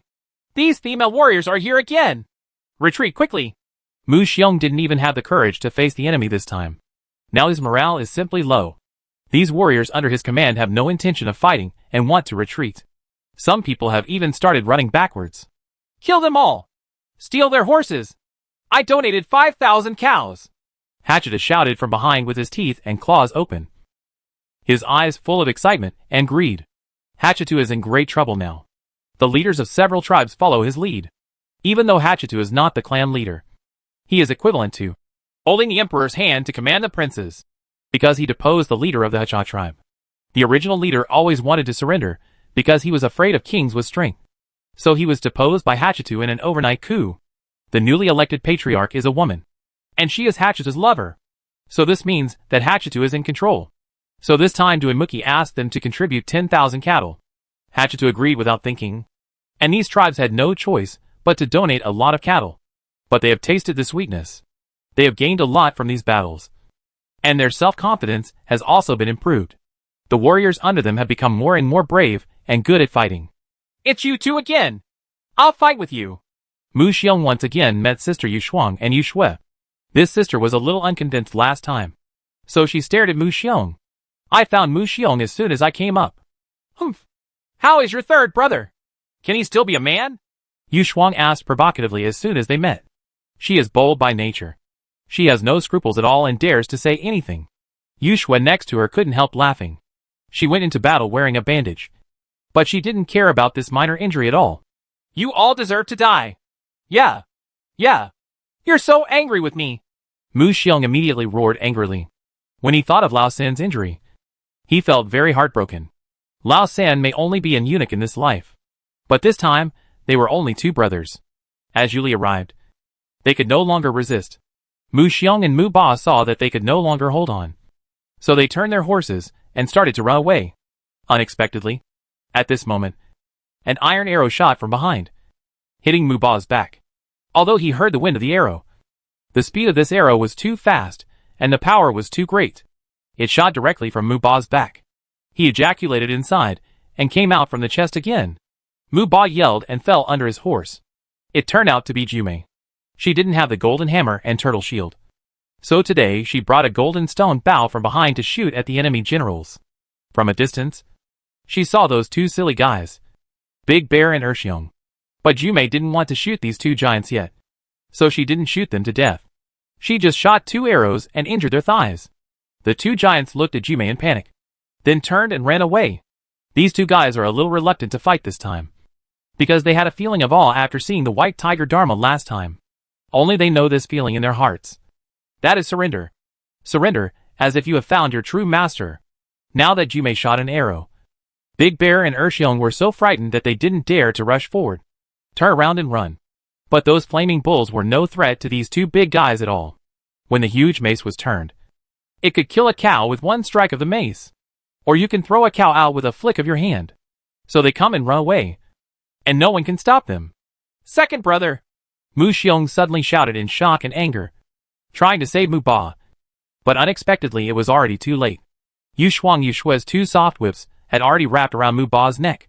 As soon as the 2 of them exerted their strength, Mu Ba's huge head detached from his body. He never thought that he would die so miserably. The head in midair showed an expression of fear and unwillingness. Mu Xiong roared wildly and rushed over desperately to avenge Mu Ba. He seemed to be crazy and insisted on one-on-one with 3. It was a completely lifeless fight, forcing the 3 sisters of the Yu family to retreat step by step. The other party is trying their best, and they don't want to be so desperate. But Mu Xiong's frantic fighting had no effect, and the opponent simply refused to fight with him. In the end, it was a huge arrow shot that made Mu Xiong wake up. His reaction was so quick that he actually blocked Jume's arrow with his large sword. But his hands were still numb from the shock. It also made Mu Xiong sober up. Looking around, all his men had almost run away, and he calmed down. He turned the horse's head unwillingly, reached out to pick up Mu Ba's body, and quickly evacuated. This time Jume came back again. There was no chance to shoot him. His sword was on his back, blocking all his vital points. At this time, Kings Wu Jialenga and King Ming's men and horses gradually restored order. They were no longer so chaotic. All the damned ones were dead, and the cows were too tired to run. The arrows on Lingyu Mountain were no longer shot because they were beyond the range. Seeing Jialenga and King Ming's men begin to retreat slowly, Yu Shuang, Yu Shui, and the others stopped chasing. The opponent's crossbow was not a vegetarian. If they moved forward, they would be within the opponent's range. In this battle, Jialenga lost 100,000 troops, and countless others were injured, and even a general named Mu Ba was involved. This made Jialenga heartbroken. Mu Ba's cultivation level was about to be promoted to martial master, but he didn't expect to die under Jume's arrow. King Ming's armored army also lost 3,000. King Ming's own warhorse was also scratched by the sharp knife on the bull's head. Although the injury was not serious, it still shocked King Ming into a cold sweat. If it had strayed a little further, it would have scratched his calf. The loss of 3,000 armored troops also made him very heartbroken. The key is that many war horses were burned. This is also a big loss. The only thing that can make King Ming and Princess Ming feel relieved is that they don't have to worry about food these days. The beef is enough for 3 days. Watching Hachitu and the others on the city wall desperately trying to grab the gifts from the mountain, Zhu Xiaobao couldn't help but laugh. Ha ha! This old haha is so shameless. He actually went into battle to grab the loot himself. Ha ha ha! Don't underestimate him. The small tribes now follow his lead. His small alliance is likely to grow in the future. Moreover, the newly appointed chief is also his best friend. So this guy is now, but you have some strength. Duanmuchi also laughed loudly. In fact, through these days of contact, Duanmuchi also admired Hachitu. Although this person is treacherous and greedy, but when it's time to spend money, he's very generous. When it's time to grab money, he doesn't care about his demeanor and goes into battle personally. But one thing was very clear to him, and that was that he was determined to follow Zhu Xiaobao. From this point of view alone, Hachitu's vision is definitely far-reaching. Brother-in-law, this time, we have severely damaged our opponent. Right. Do you think they will attack again? Zhu Xiaobao humbly asked Duanmuchi for advice at this time. He was still far behind in grasping many fighter opportunities, and still can't see through the development of the war. Although they have severely damaged the opponent, after these few battles, they have only suffered 300,000 casualties, which is only a little more than 10% of the 2 million army. They will definitely come again, and they will be even crazier. If they can't get, it's hard for them to pay for the corresponding compensation when they return to their own tribe. Duimuki said, twirling his beard and thinking for a moment. No. We have 40,000 cows. Why do we seem to have 20,000 cows that haven't been released? Zhu Xiaobao also nodded. It seems that if you want to completely defeat your opponent, you still have to spend some energy. Then he remembered that there were still 20,000 cows that had not been released yet. Yes. Isn't it because the sword on the head of the bull is too late to make, and the 20,000 are enough? In fact, the real casualties of the opponent are their trampling on each other and our bows and arrows. They were really hit by the bull. Not many died, Duimuki said with a smile. In fact, this time was also a test. After all, it was the first time to use so many cows to fight. Unexpectedly, the effect was very good, and not so many cows were used. Ha ha! This time it was the other party's cattle. But next time we will have to use our own. That tribe was unlucky. They took refuge in Jialangda and lost all their cattle. They must be regretting it now. Look how happy Hatchitu and the others are now, Zhu Xiaobao said with a smile, and said with a smile that Hatchitu followed him so wholeheartedly, and he was still a little touched in his heart. Yeah, I know. The leader of that tribe is called Chieftain. He has been a coward all his life, so his tribe has always been submissive. I don't know how he became the leader of this tribe. Duanmuchi was also shaken. He shook his head and smiled. Speaking of Chieftain, he was crying loudly at this moment. Looking at those cows, how could he not be sad? Those are all the fire oxen of their tribe, and they are almost all dead now. He led his clansmen to drag back the remaining ones, who were not dead. Along the way, he saw that various military camps were preparing to dismember the fire cattle and prepare to roast the beef hearts, which made him feel very uncomfortable. The anger in Chieftain's heart could no longer be suppressed. He wanted to settle the score with Mu Xiong, because those cows were the ones Mu Xiong ordered to drive out to detect mines. At this time, Mu Xiong put the second child into the coffin and prepared to wait until he returned to the tribe for burial. He and the third child, Mu Biao, also held each other's arms and cried. Although he was cruel, the relationship between the four brothers was quite good. So at this time, I was crying very sadly. Unexpectedly, at this moment, Chieftain came to the door angrily and wanted to argue with Mu Xiong. It must be said that Chieftain was really unlucky. It was not a good time to come, but he wanted to argue when Mu Ba had just died. Isn't this asking for abuse? Mu Xiong, you pay for my cows, and the sheep that were eaten by you. And Chieftain yelled at Mu Xiong regardless of his disdain as soon as he entered the door. An honest person is very powerful when he gets angry. Chieftain, I'm in a bad mood today. I don't want to argue with you. Get out of here as soon as possible, Mu Xiong said impatiently, as he was still immersed in the pain of going to Mu Ba. No. You must speak clearly today. Do you know that is our tribe's entire hope this year? If you don't pay me, we won't be able to survive the winter. Chieftain was still arguing at the top of his lungs. He had this. The courage comes from the fact that Jialanga would help him more or less during the few conflicts. And at least he could get some back. Pa! Mu Xiong finally got angry. And with a big mouth, he beat Chieftain a little dizzy. After calming down, he saw Mu Xiong glaring at him angrily. And Chieftain immediately felt a little regretful. Brother, I think it was only after the people from this tribe came that they brought us bad luck. Since they came, we haven't encountered any good things. I think it is necessary to vent our anger on their tribe. Get rid of some bad luck. Old San Mu Biao said gloomily from the side. Humph. Let me tell you. Our second brother will suffer this misfortune. It turns out that you, the Sangmingsing, are at fault. Come here. Give me an order to capture all the women from the chieftain tribe and put them under pressure for the brothers. Mu Xiong shouted angrily. In everything, he was afraid of someone fanning the flames. When Mu Biao said this, he felt that this was what happened. So he immediately issued this cruel order. Chieftain was immediately frightened and knelt down in front of Mu Xiong while trembling. Chapter 534 Honest Man. After Mu Xiong gave the order, his men immediately rushed to the grassland where Chieftain and the others were stationed. Many tribes looked at the people of the Muda tribe, who aggressively grabbed and arrested people. But no one dared to step forward to stop them. The Muda tribe has always bullied the weak with guns. This kind of thing has long been commonplace. It's just that this time I didn't expect that the people of the Muda tribe were so fierce, as if they wanted to vent their anger on the small tribe of Chieftain. Although some of the men of the Chieftain tribe also rose up to resist, it was to no avail. Many people were beaten and injured, and in the end, He could only watch helplessly as his woman was kidnapped again. At this time, Chieftain hugged Mu Xiong's legs in panic and begged, Master Mu Xiong, I was wrong. I was wrong. I didn't dare to offend your power. Please let me go this time. Mu Xiong kicked Chieftain away with a condescending kick and yelled viciously, Do you admit your mistake now? It's too late. I warned you just now that I was in a bad mood today.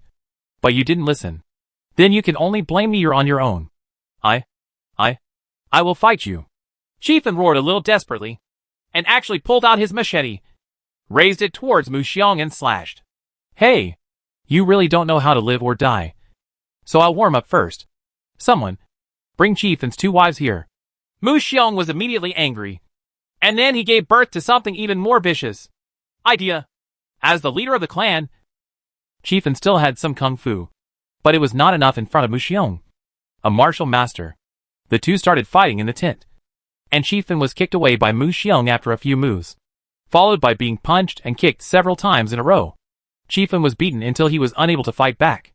His nose was bruised and his face was swollen, and his face was covered in blood. In the end, Mu Xiong stepped on his head, and he knelt there in humiliation. At this time, both of Chieftain's wives were arrested. Mu Xiong was really filled with evil spirits. He smiled sinisterly and asked Mu Biao, Third brother, is that okay? Do you want to get rid of the bad luck yourself? Humph. Just teach my guards to come in and let them cheer me up. Old San Mu Biao snorted with a bit of resentment. He was cut off by Yuli with a knife. Now he could only sit there. In bed, you can drink wine to entertain others. In fact, Chieftain's 2 wives are not young anymore. Chieftain is almost 50 years old, exposed to the wind and sun all year round and sleeping in the open. These 2 women have lost much of their beauty. But Mu Xiong doesn't care about this. What he wants is to vent his inner anger, especially to let Chieftain watch from the side. Heartbreaking cries suddenly came from Mu Xiong's big tent, as well as the roars of Mu Xiong and the guards. They could be heard clearly even outside the big tent. Those Mu Xiong's clansmen, they were all a little surprised. The sound coming out this time was more like the sound of wild animals eating their prey, because they were frightened in this battle. They could only vent their fear on weak people, trying to get some confidence back. After a while of burning incense, the atrocities in the big tent came to an end. Mu Biao was still not satisfied and ordered Chieftain, who collapsed on the ground. Idiot! Continue to bring your people to serve me tomorrow. What if?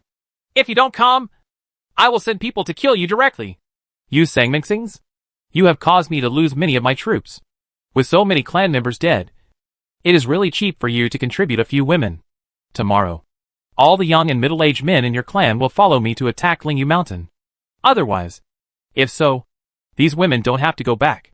Mu Xiong still refused to let Chieftain go, picked up the honest man who had become dull, and said fiercely, In fact, Mu Xiong is also very upset and angry now. He didn't expect that he would suffer such huge losses in attacking Lingyu Mountain this time. He doesn't even know how to explain it when he returns to the tribe. Yes. Unexpectedly, Chieftain answered clearly, facing the ridicule and banter of the Muda people outside.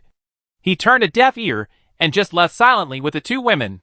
In the evening, Chieftain and his tribe gathered together angrily. Today they were risking their lives, with wine, meat, and full of anger. The bullying is too much. I can't bear it anymore. The worst is, we will fight to the death. I can't live like this for a day anymore. Yes, the people of the Muda tribe are becoming more and more cruel, and they simply don't regard us as human beings. I should have known better that I should not have come here in the first place.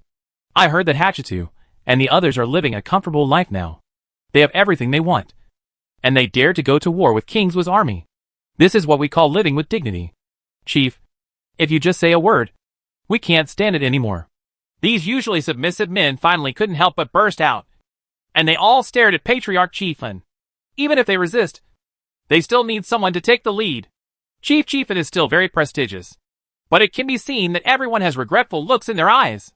They should not have defected from Hatchitu in the first place. The current tragic situation is entirely caused by their own cowardice and selfishness. The cries of women could still be heard from the surrounding dilapidated tents, which made these men with green heads even more determined to riot. Well, I'm willing to risk everything. Even if my clan is exterminated, I will make them pay a heavy price. Do you dare to die with me? Chieftain's face turned red as he drank, and his eyes radiated a kind of emotion that he had never seen before. This is a resolute look. A look that puts life and death aside, and is prepared to die together. Dare. The worst case scenario is death. Kill them. Let them pay with blood. I want to fight them hard right now. Well, okay. Listen to me. We will have a day off tomorrow. Let's do this. Chieftain gathered the leaders together and whispered his plan. There was no rush to start the battle the next day. Both King Zhou and King Ming felt it was necessary to take a day off to restore their morale. Morale was now low. There were so many wounded people who needed food therapy, and so many corpses to be buried. So it was quite necessary to take a break. Of course yesterday. The Muda tribe once again insulted Chieftain's tribe. Jialenga also knew about it, and was originally thinking about how to adjust it. After all, Chieftain had defected to her side. So it was a bit unreasonable to be bullied like this all the time. But it's hard to speak up. Mu Xiong has suffered a huge loss this time, and needs to vent. Which is understandable. So Jialanji is in a bit of a dilemma. However, I didn't expect that Chieftain's people didn't have any strong reaction. They were still working step by step. Herding sheep and feeding horses. The fodder prepared for the horses was also delivered in good quality and quantity.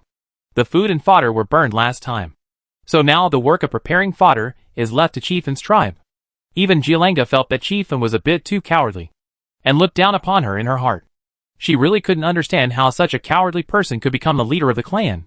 So in the end Jialenga didn't even visit Chieftain to comfort him. He was too cowardly, and only worthy of being bullied. Instead, he went to visit Mu Xiong and Mu Biao. Jialenga was also very distressed by Mu Ba's death in battle. So she didn't blame Mu Xiong too much for what they did to Chieftain's tribe. She just reminded her slightly that Mu Xiong didn't take it seriously at all. But what makes Jialenga embarrassed is that even Prince Ming knows about this matter. And Princess Ming is even more disdainful of Jialenga's company. Such things can only aggravate internal conflicts. She now regrets joining forces with Jialenga more and more. But now she is riding a tiger and has suffered such a big loss. So she must get some back. Besides, the food in Liu Mountain has now become her first choice. What's even more ridiculous is that Princess Ming had to send people to bring hundreds of dead cows to Shiyuan City, because Shiyuan City had no food. Unexpectedly, these dead cows today temporarily solved the food problem in Shiyuan City. Early in the morning on the third day, King Ming and Kings with Jialenga's men and horses once again prepared and set off to attack Shiyuan City. This time they learned the lesson. It was no longer the cavalry that opened the way, but the shield soldiers who opened the way in front. Anyway, they were already far away. Very close.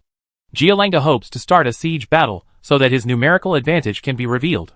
What surprised Wang Jialenga was that Chieftain and his tribe also participated in the war today. Everything else about them was in tatters. Even the leather armor on their bodies was very neat and very mall-like. Their fire cowhide was used to make leather armor. Excellent material. So the leather armor is still very good. Ha ha ha! Chieftain, you look like a man now. When you fight for your blood, you will know that women are nothing. When we capture Lingyu Mountain, I will give you a few female warriors and treat you to a drink. Mu Xiong couldn't help laughing when he saw that Chieftain and his tribe had serious expressions and murderous looks on their faces. Mu Xiong thought Chieftain wanted to show off in front of him. What surprised Mu Xiong even more was that there were young and strong women in Chieftain's team. He didn't expect that these women could not only go to bed, but also go into battle. Mu Xiong even felt a little aftertaste. He didn't expect Chieftain to do anything at all, because all the old, weak, women and children stayed behind and continued to work. On the front are 50,000 shield soldiers, followed closely by spear soldiers. And on both sides are 100,000 armored soldiers. With the lessons learned from the last two times, this lineup is now much more stable and no longer afraid. The female warriors charged to kill. Duinmuki and Zhu Xiaobao saw each other's lineup on the city wall and nodded. The opponent's lineup is undoubtedly the best plan to deal with the firebull formation. Now it is of little use to let those firebulls rush out, giving the opponent hundreds of tons of beef in vain. So Duinmuki decisively ordered those cows to be driven back. As usual, with the long-range assistance of catapults, the siege troops began to approach the city wall.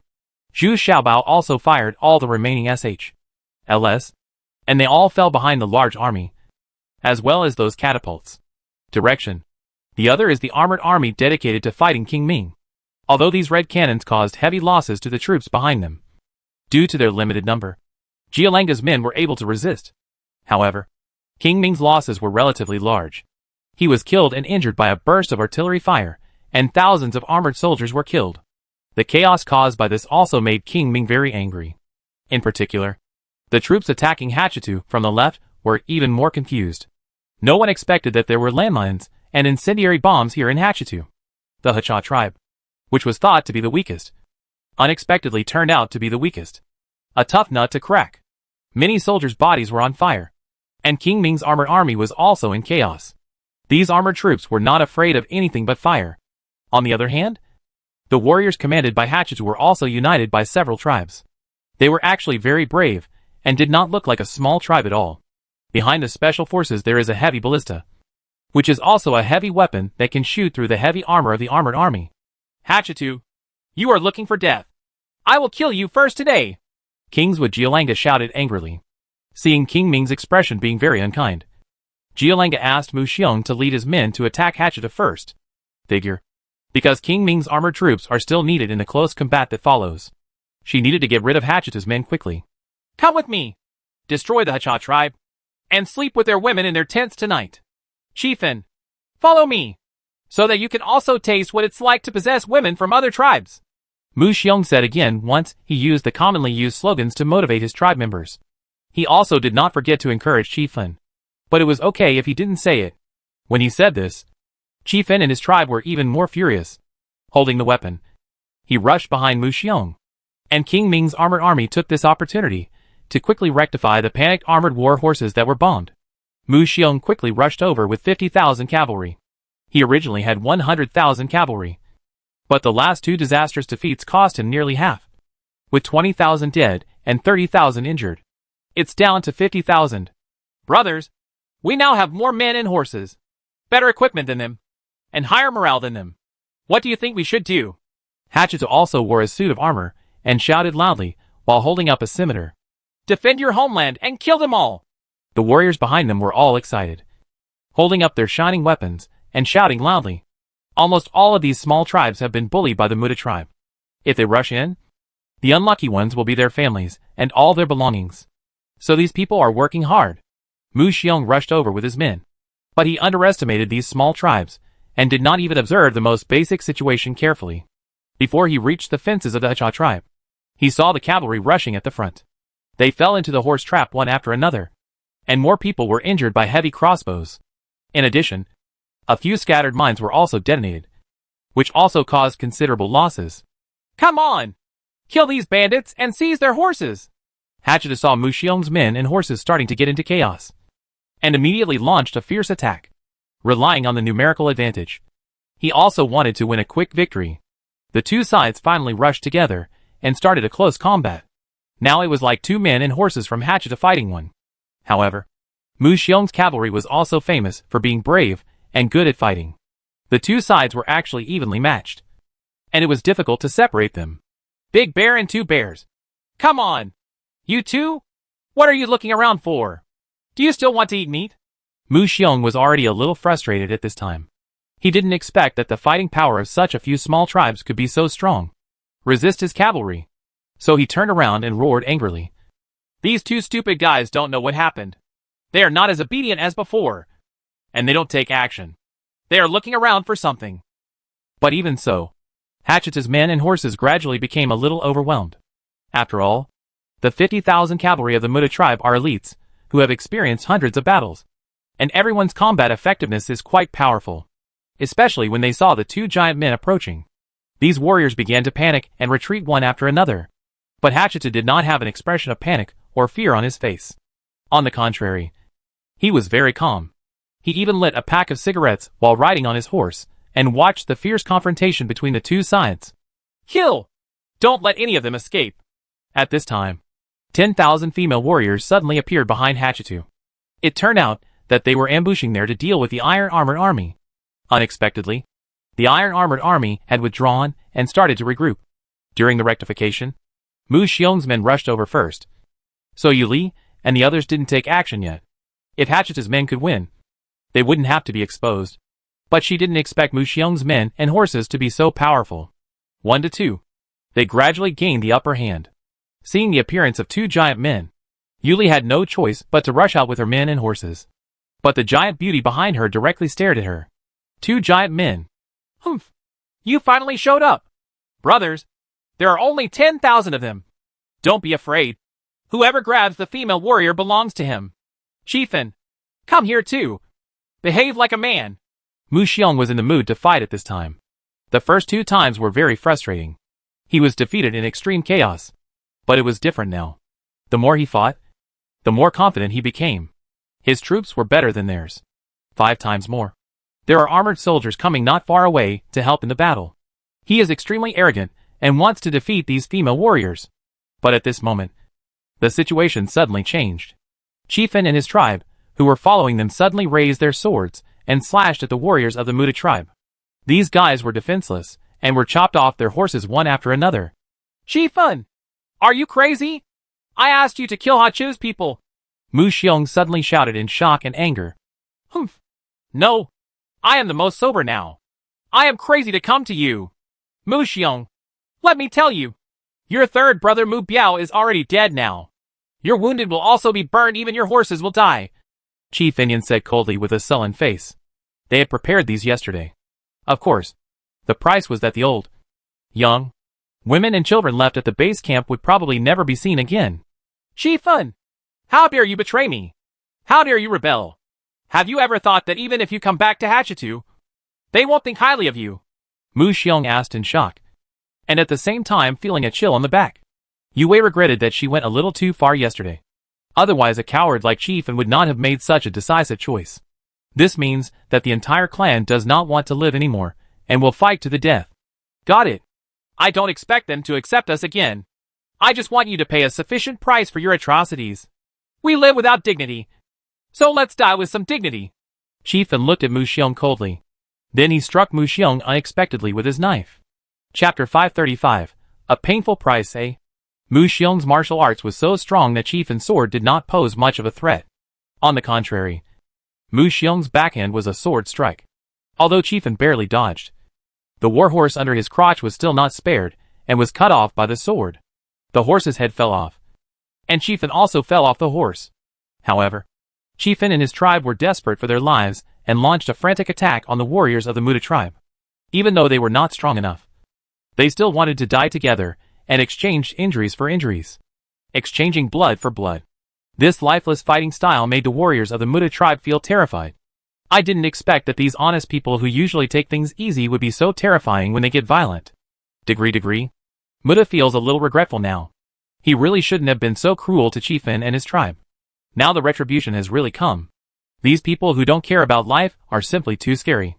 Even those women have murderous looks on their faces, and are fierce. Abnormal. Where is the weak look like before when he was crying and begging for mercy? They originally thought they had the advantage. But now they are being surrounded and beaten.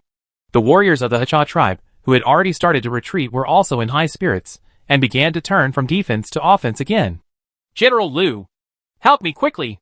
At this time, Mu Xiong had no choice but to ask for help from the armored general, who was rectifying the frightened armored horses in the distance. Humph. It's your own fault. Listen to me, General. Form your formation and move forward. General Liu snorted disdainfully. Of course, he also knew what the Muda tribe did last night. Although their armored troops were very ferocious, they were not so ferocious as to bully their own people. But since both parties are joining forces, he still has to take action to save Mu Xiong. It's just that their armored army moves slowly, and it will take some time to rearrange their formation. Mu Xiong was facing Yuli at this time. He and Yuli were almost evenly matched. But now, he could not concentrate on dealing with Yuli because his men had begun to be in chaos. And the warriors of the Hacha tribe had counterattacked. Back. The numerical advantage has been reversed. What made Mu Xiong even more shocked and angry was that the two stupid guys, Big Bear and Erxiong, actually ran towards Jume. Instead of attacking Jume, they ran towards Jume with joy on their faces. Big Bear! Air Bear! What are you two doing? Kill her quickly. Do you still want to eat meat? Mu Xiong asked in surprise and anger. These two stupid guys are going to surrender to the enemy. What is going on? Ever since they were defeated by Jume and Zhu Xiaobao last time, it was obvious that something was wrong with these two silly guys. After coming out this time, he was looking around for something. Could he be looking for this tomboy? But don't they have such needs? Mu Xiong was a little confused. These two giant men were the product of the Western Jew savages, who abducted some humans, and forced them to vent when they were in estrus, and couldn't find any of their kind. Such people have no reproductive function. Therefore, those savages will not stay with them after giving birth, but will let them fend for themselves. Those who are lucky will be adopted by passing herdsmen, or fed by other animals. And they will grow up. Once they grow up, these giants are extremely powerful and fierce. But their intelligence is not high. So Mu Xiong kept them by his side. Not only did he take care of their food and shelter, but he also trained them how to use weapons, and how to fight. They have always been very obedient. What is going on today? In fact, Jumei was also frightened by these two silly guys, and raised the golden stone bow very warily. But the silly guy actually waved his hands repeatedly. Does that mean he came to fight with Jumei? And also showed his flattery? Smile. Hearing Mu Xiong's question, these two silly guys stopped, hesitated for a moment, and then ran towards Jumei again. Mu Xiong was almost going crazy. This was a big trump card in his hand. If they really fought, he wouldn't be able to withstand the power of these two silly guys. But now, he has gone to the other side's female men. This is incredible. The warriors of the Muda tribe were also confused about the situation, and did not dare to take action against these two silly guys. They all got out of the way, and saw the two silly guys running in front of Jumei with smiles on their faces. Although Jumei looked wary, she was not afraid of these two stupid guys. Facing the two giant men who were a head taller than her, Jumei frowned and asked, "You are looking for me.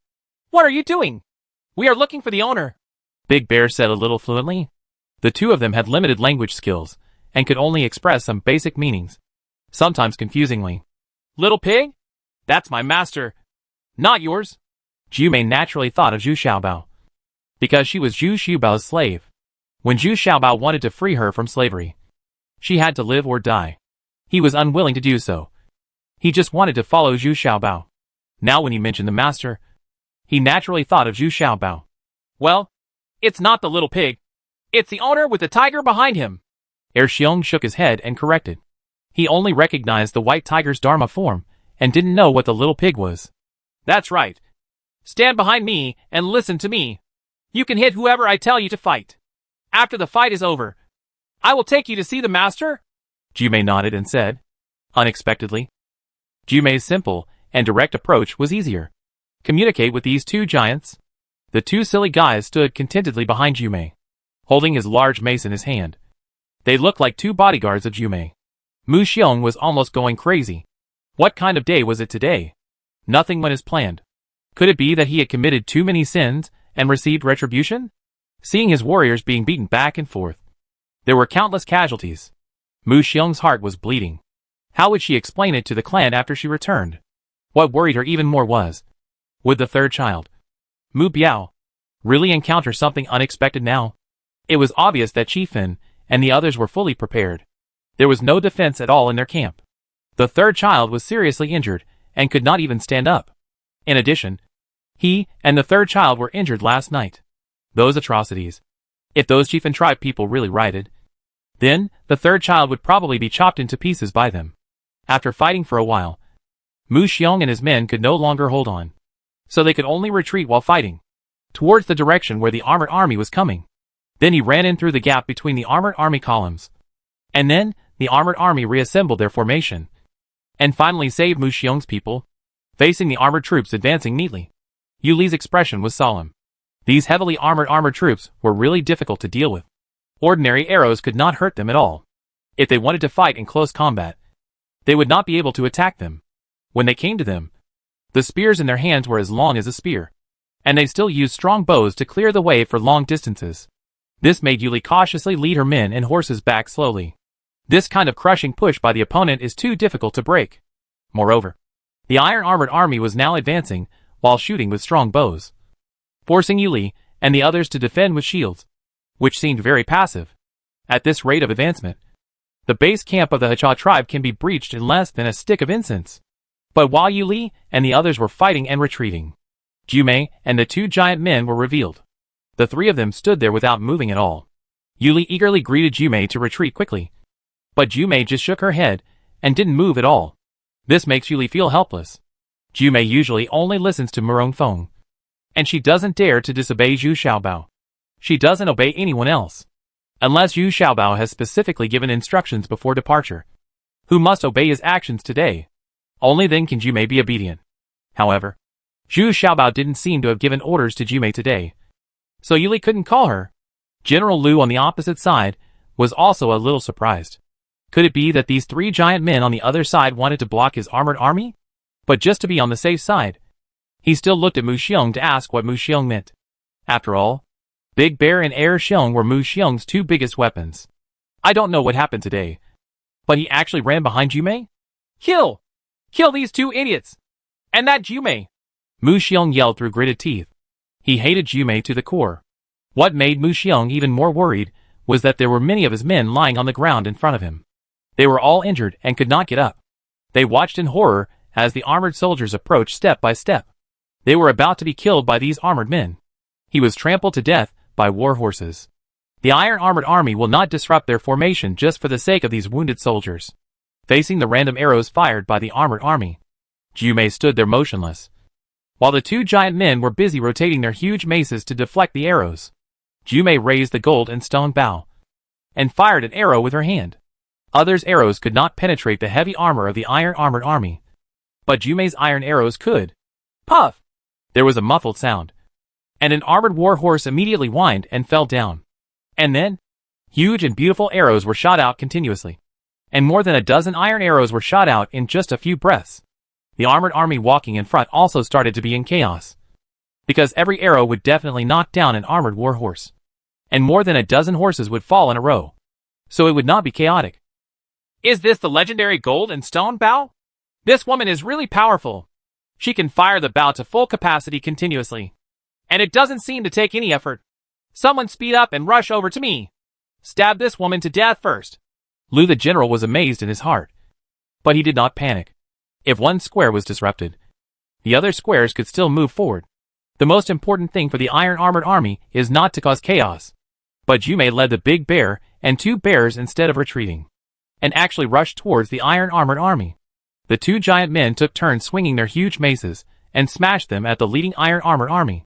Now these iron armored army could be attacked. They couldn't stand it anymore. With this kind of attack from ordinary people, they would be knocked back 2 steps at most, which was no big deal. However, if they were hit by the maces of these two giant men, they would be knocked over on their backs, and they could still be hit through the thick armor. These armored horses were smashed to pieces with broken bones and tendons. Jumei was even more fierce. She carried the golden stone bow on her shoulders and grabbed the spear that was stabbing her with her bare hands. She took advantage of the situation and knocked several armored soldiers off their horses. She held 3 spears in her hand. The wheels were used as iron rods, because 1 or 2 rods were not enough, and more could not be held. So I had to use 3 rods. But this was already quite a powerful force, and even those armored horses could not withstand Jumei's violent force, were knocked to the ground one after another, and the formation of an armored army was suddenly disrupted by the real attack.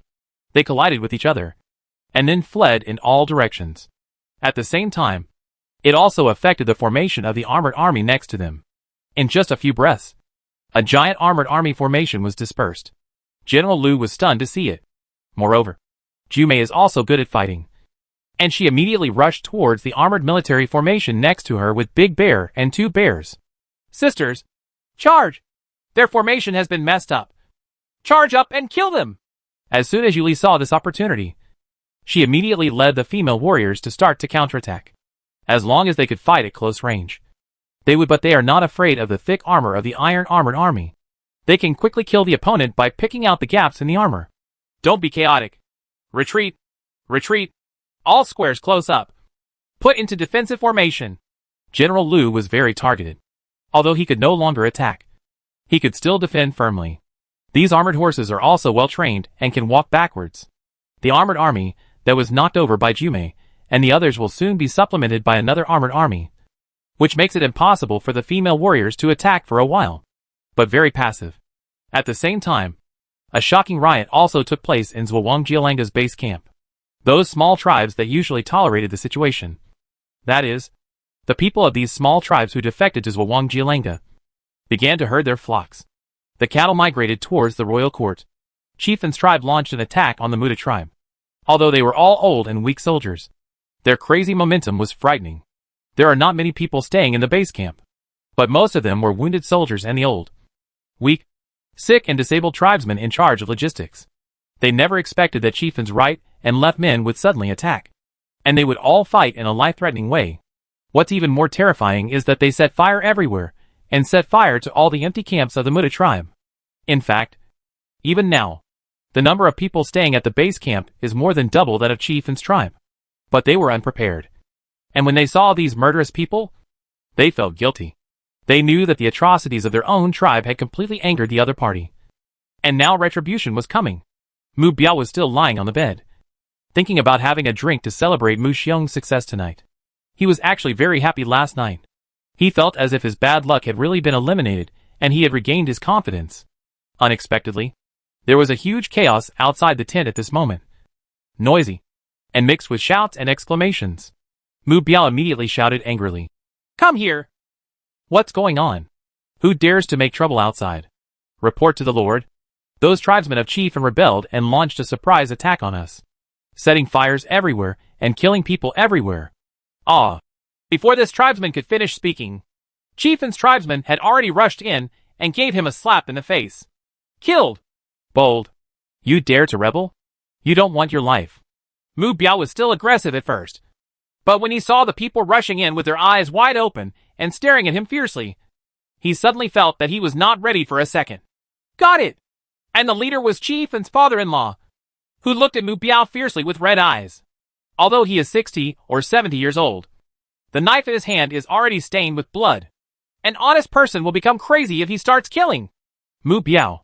Humph. That's right. We rebelled against you, and you forced us to do so. We have no intention of leaving here alive today. You should pay for what you have done. The two old men at the head said through gritted teeth. Listen to me. What happened in the past was a bit excessive. I promise it won't happen again in the future. And we are willing to make double compensation. Don't worry. As long as you return to the tribe, I will send 10 people to you. No. No. No. I'll give you 20 women from our tribe, as well as gold, silver and jewelry. Mu Biao sat there and said a little incoherently. He was seriously injured and couldn't even get out of bed. And he had no power to fight back now. So he was already panicking. Humph. I'm scared now. It's too late. Do it. These angry honest people didn't listen to Mu Biao's nonsense at all. They rushed forward with a roar. The target still wanted to resist. But a dozen old men and women seemed to be crazy.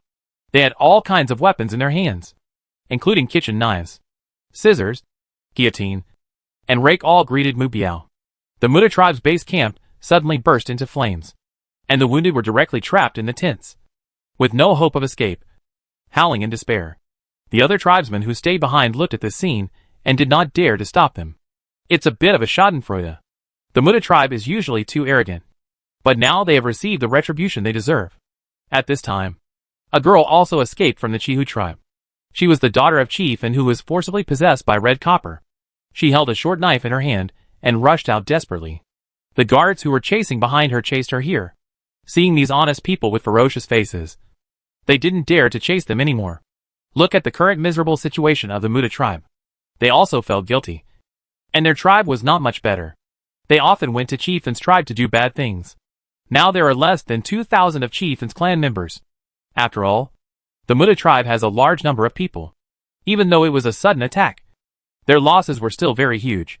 A total of 8,000 people died. These people rode the war horses of the Shang Muda tribe, along with their tribesmen who were not dead, successfully withdrew from Jialanga's base camp and chased several other small tribes toward the royal court. Although there are defenders on the outermost perimeter, these defenders are also on duty from unpopular small tribes.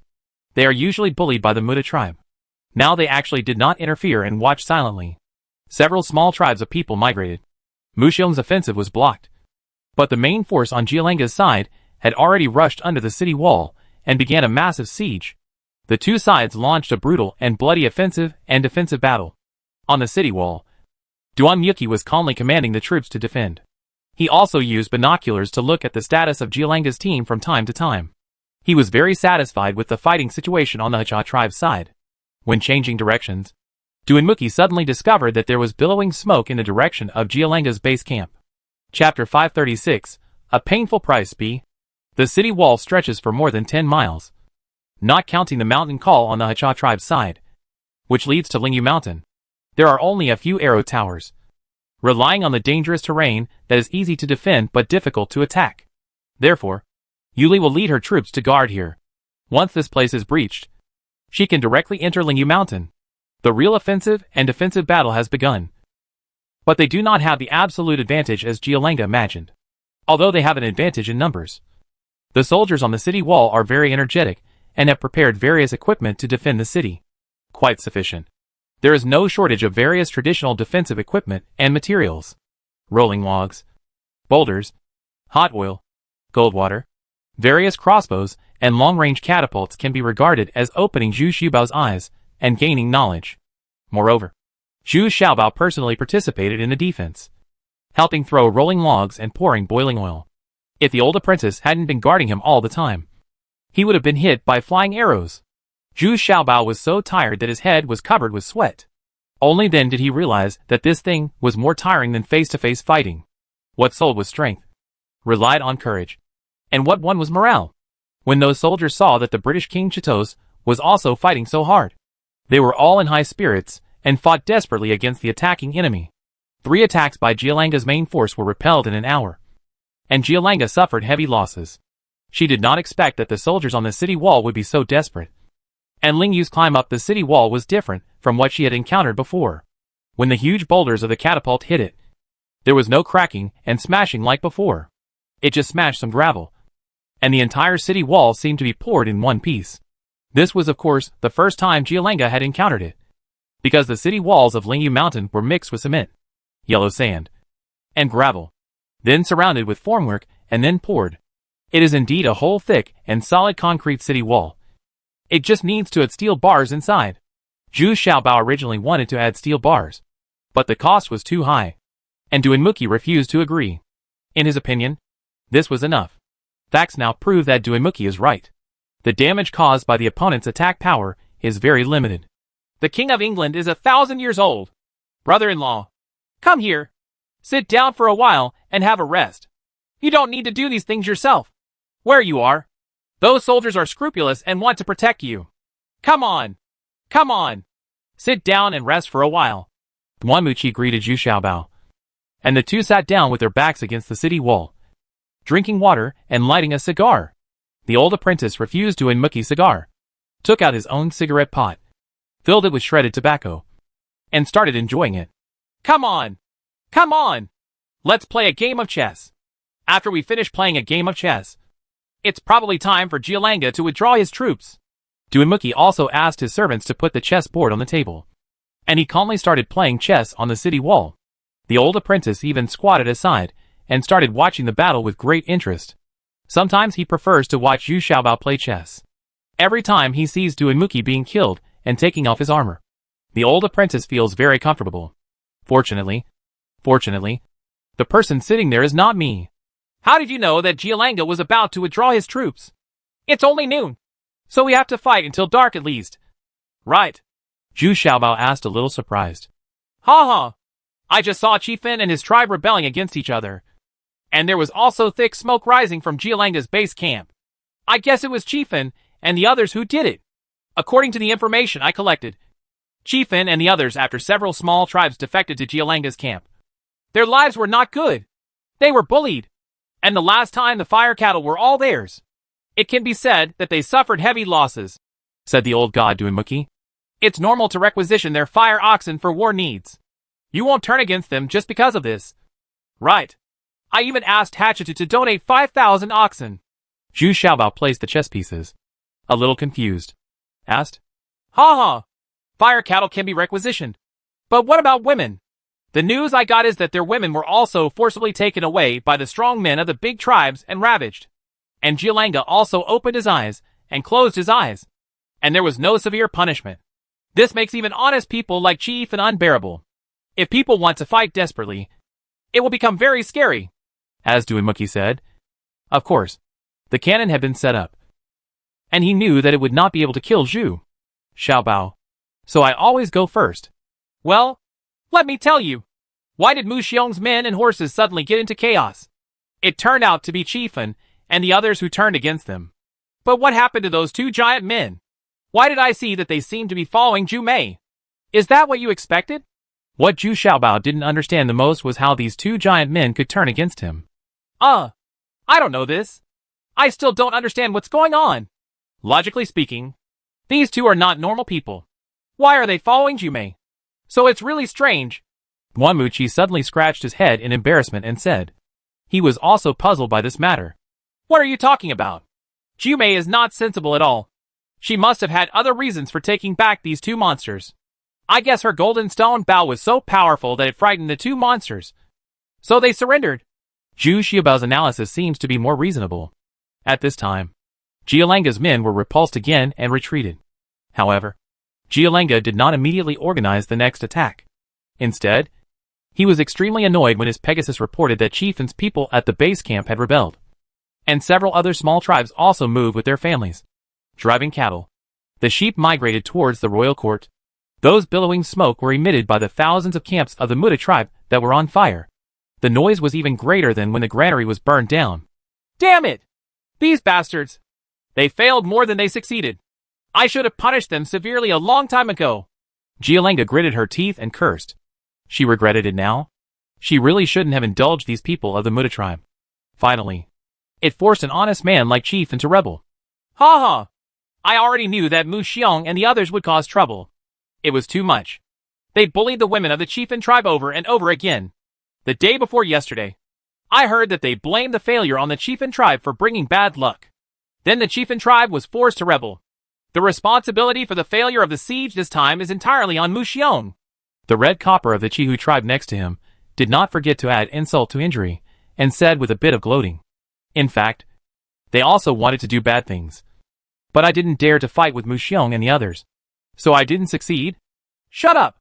You're not a good person either. Didn't Chieftain's daughter get snatched away by you too? Jialanga looked at Red Copper with disdain and scolded. Hey! Chateaus, you have wronged me. I married his daughter as a concubine. And his daughter has now fled with those tribes. I didn't embarrass her at all. Red Copper immediately made a statement. He had a very aggrieved expression. In fact, it was not that his men did not pursue him, but that they did not dare to pursue him any more after seeing those chieftain's clansmen who were red-eyed with murder. Red Copper also received the report, but he didn't care about such a girl. He was just talking about it, and had no intention of staying with her after playing with her. It's a good time to escape now, and save you a little trouble when you go back. At this moment, his men came to report again. King Ming's men have retreated. What? How could they do this? They retreated without even saying age. Lo? Jialanga shouted angrily upon hearing this. Princess Ming said, please ask Prince Chateaus to take care of the affairs in the base camp first. Otherwise you won't even have the momentum to fight. It's okay not to fight this kind of war. The people under his command still honestly took Princess Ming's words seriously. Repeated it again. Withdraw the troops? Withdraw the troops? Go back and reorganize. No fighting today. Jialanga shouted distractedly. She also knew that morale was low now. Everyone was talking a lot. And the people of the Muda tribe were even more absent-minded, thinking about the situation of their own tribe. How can we fight this battle? Looking back at Lingyu Mountain's impregnable defense, Jialanga felt that joining forces with King Ming this time was a wrong decision. Lingyu Mountain's strength far exceeded her expectations. Seeing Jialanga's large army begin to retreat, Duimuki did not send anyone to chase them. Instead, he asked Jialanga's people to pull away the corpses and wounded soldiers. Otherwise, in such a hot day, they would die in less than 3 days. It stinks. After returning to the station, Jialanga realized that the consequences were more serious than she thought. The Muda tribe's garrison was almost burned. The wounded soldiers were all killed or burned to death. And the less injured horses were also ridden away. The food, wine and meat of the Muda tribe were also destroyed. And the only remaining hundreds of camps were those who were seriously injured. But they were not killed. In addition, those servants are not safe. Not to mention that the third son Mu Biao's tent was also intact. But when Mu Xiong walked in, he screamed angrily and fainted. It turned out that his third brother Mu Biao had his arms chopped off. His lower body was chopped to pieces. There were only 2 bloody holes left in his eyes. His nose was also cut off. And he was still humming weakly. Spare me. I will never dare again.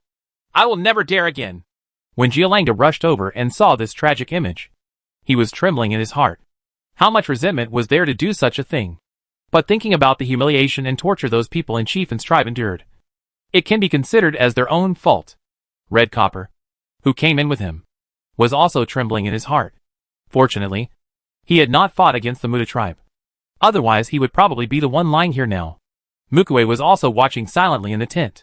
Ever since he used the 9 critical strikes in Shiyuan City, he was let go by his old apprentice. After he came back, he rested and recovered in Jialanga's tent. He didn't want to stay in his own tribe, because he couldn't stand the atrocities of Mu Xiong and those tribesmen who bullied the weak. So he survived. You must know that his current martial arts may not even be able to defeat a first-level martial artist. Come here. Prepare your troops. I'm going to kill them all.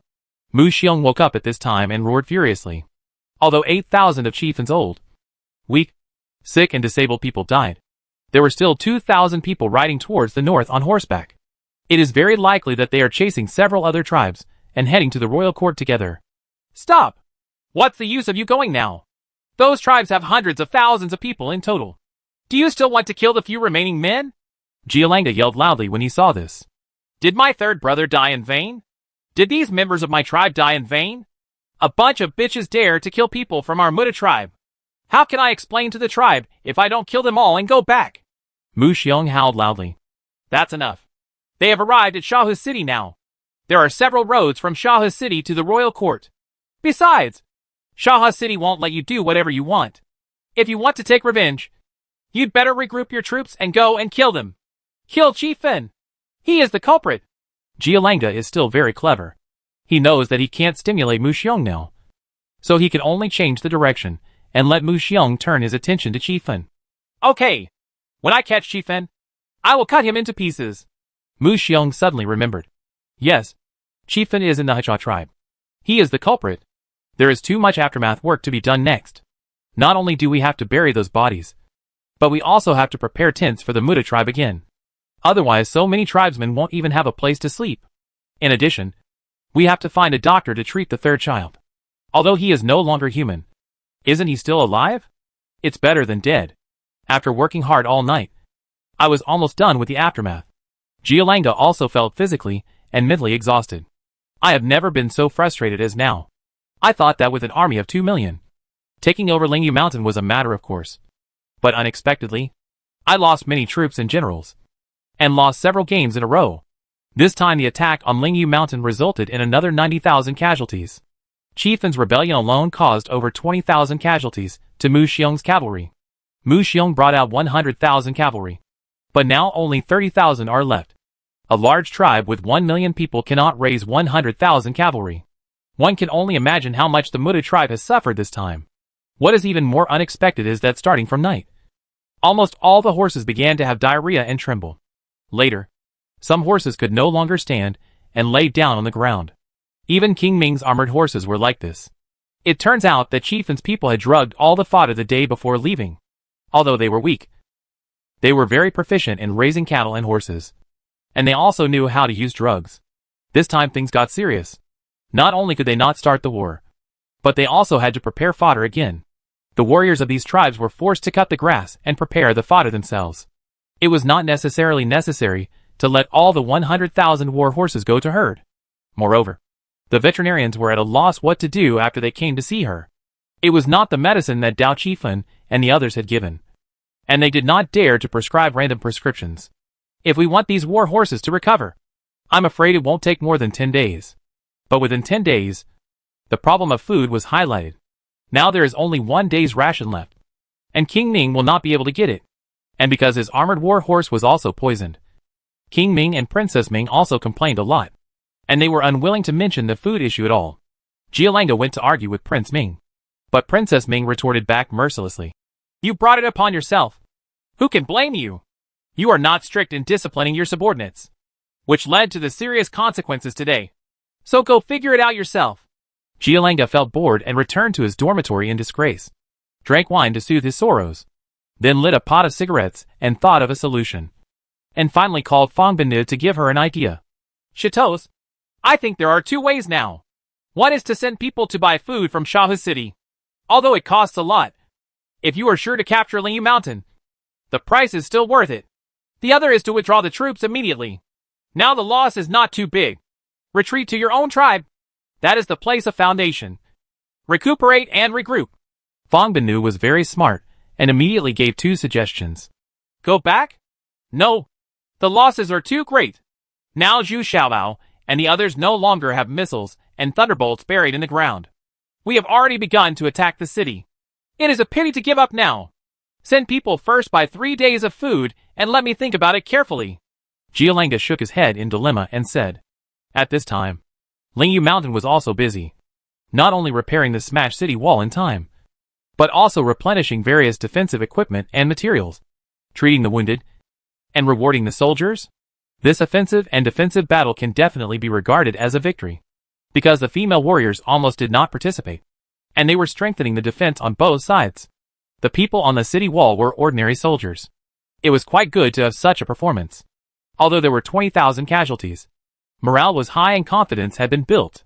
Just when Zhu Xiaobao and Duimuki were busy rewarding the soldiers, Jumei came back with 2 giant men. Everyone turned their attention to these 2 giant men. Jumei was 1.9 meters tall. They looked very small in front of the 2 giant men, which shows how tall and powerful these 2 giants are. It is estimated that he must weigh at least 300 kilograms and be at least 2.5 meters tall. This is Zhu Xiaobao's inner estimation. But what Zhu Xiaobao didn't expect was that these 2 giant men came to him. This surprised Zhu Xiaobao. He raised his head and looked at the 2 giant men, frowning and asked, You came to see me? Master? Yes, you are the master. The 2 stupid guys couldn't explain clearly. They could only say a few simple words.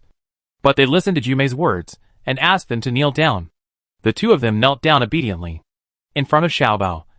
He was still half a head taller than Zhu Xiaobao. Duanmuqi was the more patient, and finally figured out the meaning of these 2 giant men even with talking and gestures. It turned out that they surrendered to Zhu Xiaobao because of the white tiger. Zhu Xiaobao tried to use the white tiger dharma again, and the 2 giant men immediately cowed out in fear. But their eyes showed the satisfaction of having found their home. Brother-in-law, what do you think I should do? I don't necessarily have to have these 2 giants around me every day. Right. In this case, I have to make all the doors taller and wider? Zhu Xiaobao was a little at a loss. Asked in a low voice. This is easy. Let them follow Jumei. Moreover, we have 2 more super masters. Don't be ignorant of your blessings. These 2 are definitely 2 natural killers. Duanmuqi has a bit of it, said enviously. Following Jumei? Are they boys or girls? Zhu Xiaobao was quite happy at first, but suddenly he asked cautiously. None of them. They have no gender. They are more eunuchs than eunuchs. Oh, I'm relieved now. Chapter 537 The 3 Kings Negotiate Peace A. In addition to the 2 giant men, Hachita also brought another person. Chiefin. Originally, Hachita could handle matters involving such a small tribe. However, Chiefin claimed that there was still something important that he had to report to Zhu Xiaobao in person. Hachita didn't dare to neglect, so he brought him. I have seen the 1,000-year-old king of England, and the military advisor Duanmu. Chiefin had already changed into a neat set of clothes, and he knelt down and saluted respectfully. He no longer looked like he was fighting on the battlefield, but there was still something in his eyes. Sadly, more than half of his people have been lost, and all the 10,000 old, weak, sick and disabled who stayed at Kings's base camp are estimated to have been killed. Alas! Chiefin, I've heard about your tribe too. If I had known this, why did I do it in the first place? Although it's a counterattack now, it's already ruined. Tell me, what else do you want to do? Report? Duanmuqi sighed and said. In fact, Chiefin's tribe was not the smallest tribe attached to Lingyu Mountain. Unexpectedly, it was the first to defect to Kingswa. He thought he would be praised by the king and his status would be improved. But I didn't expect to be bullied. And now it's like this.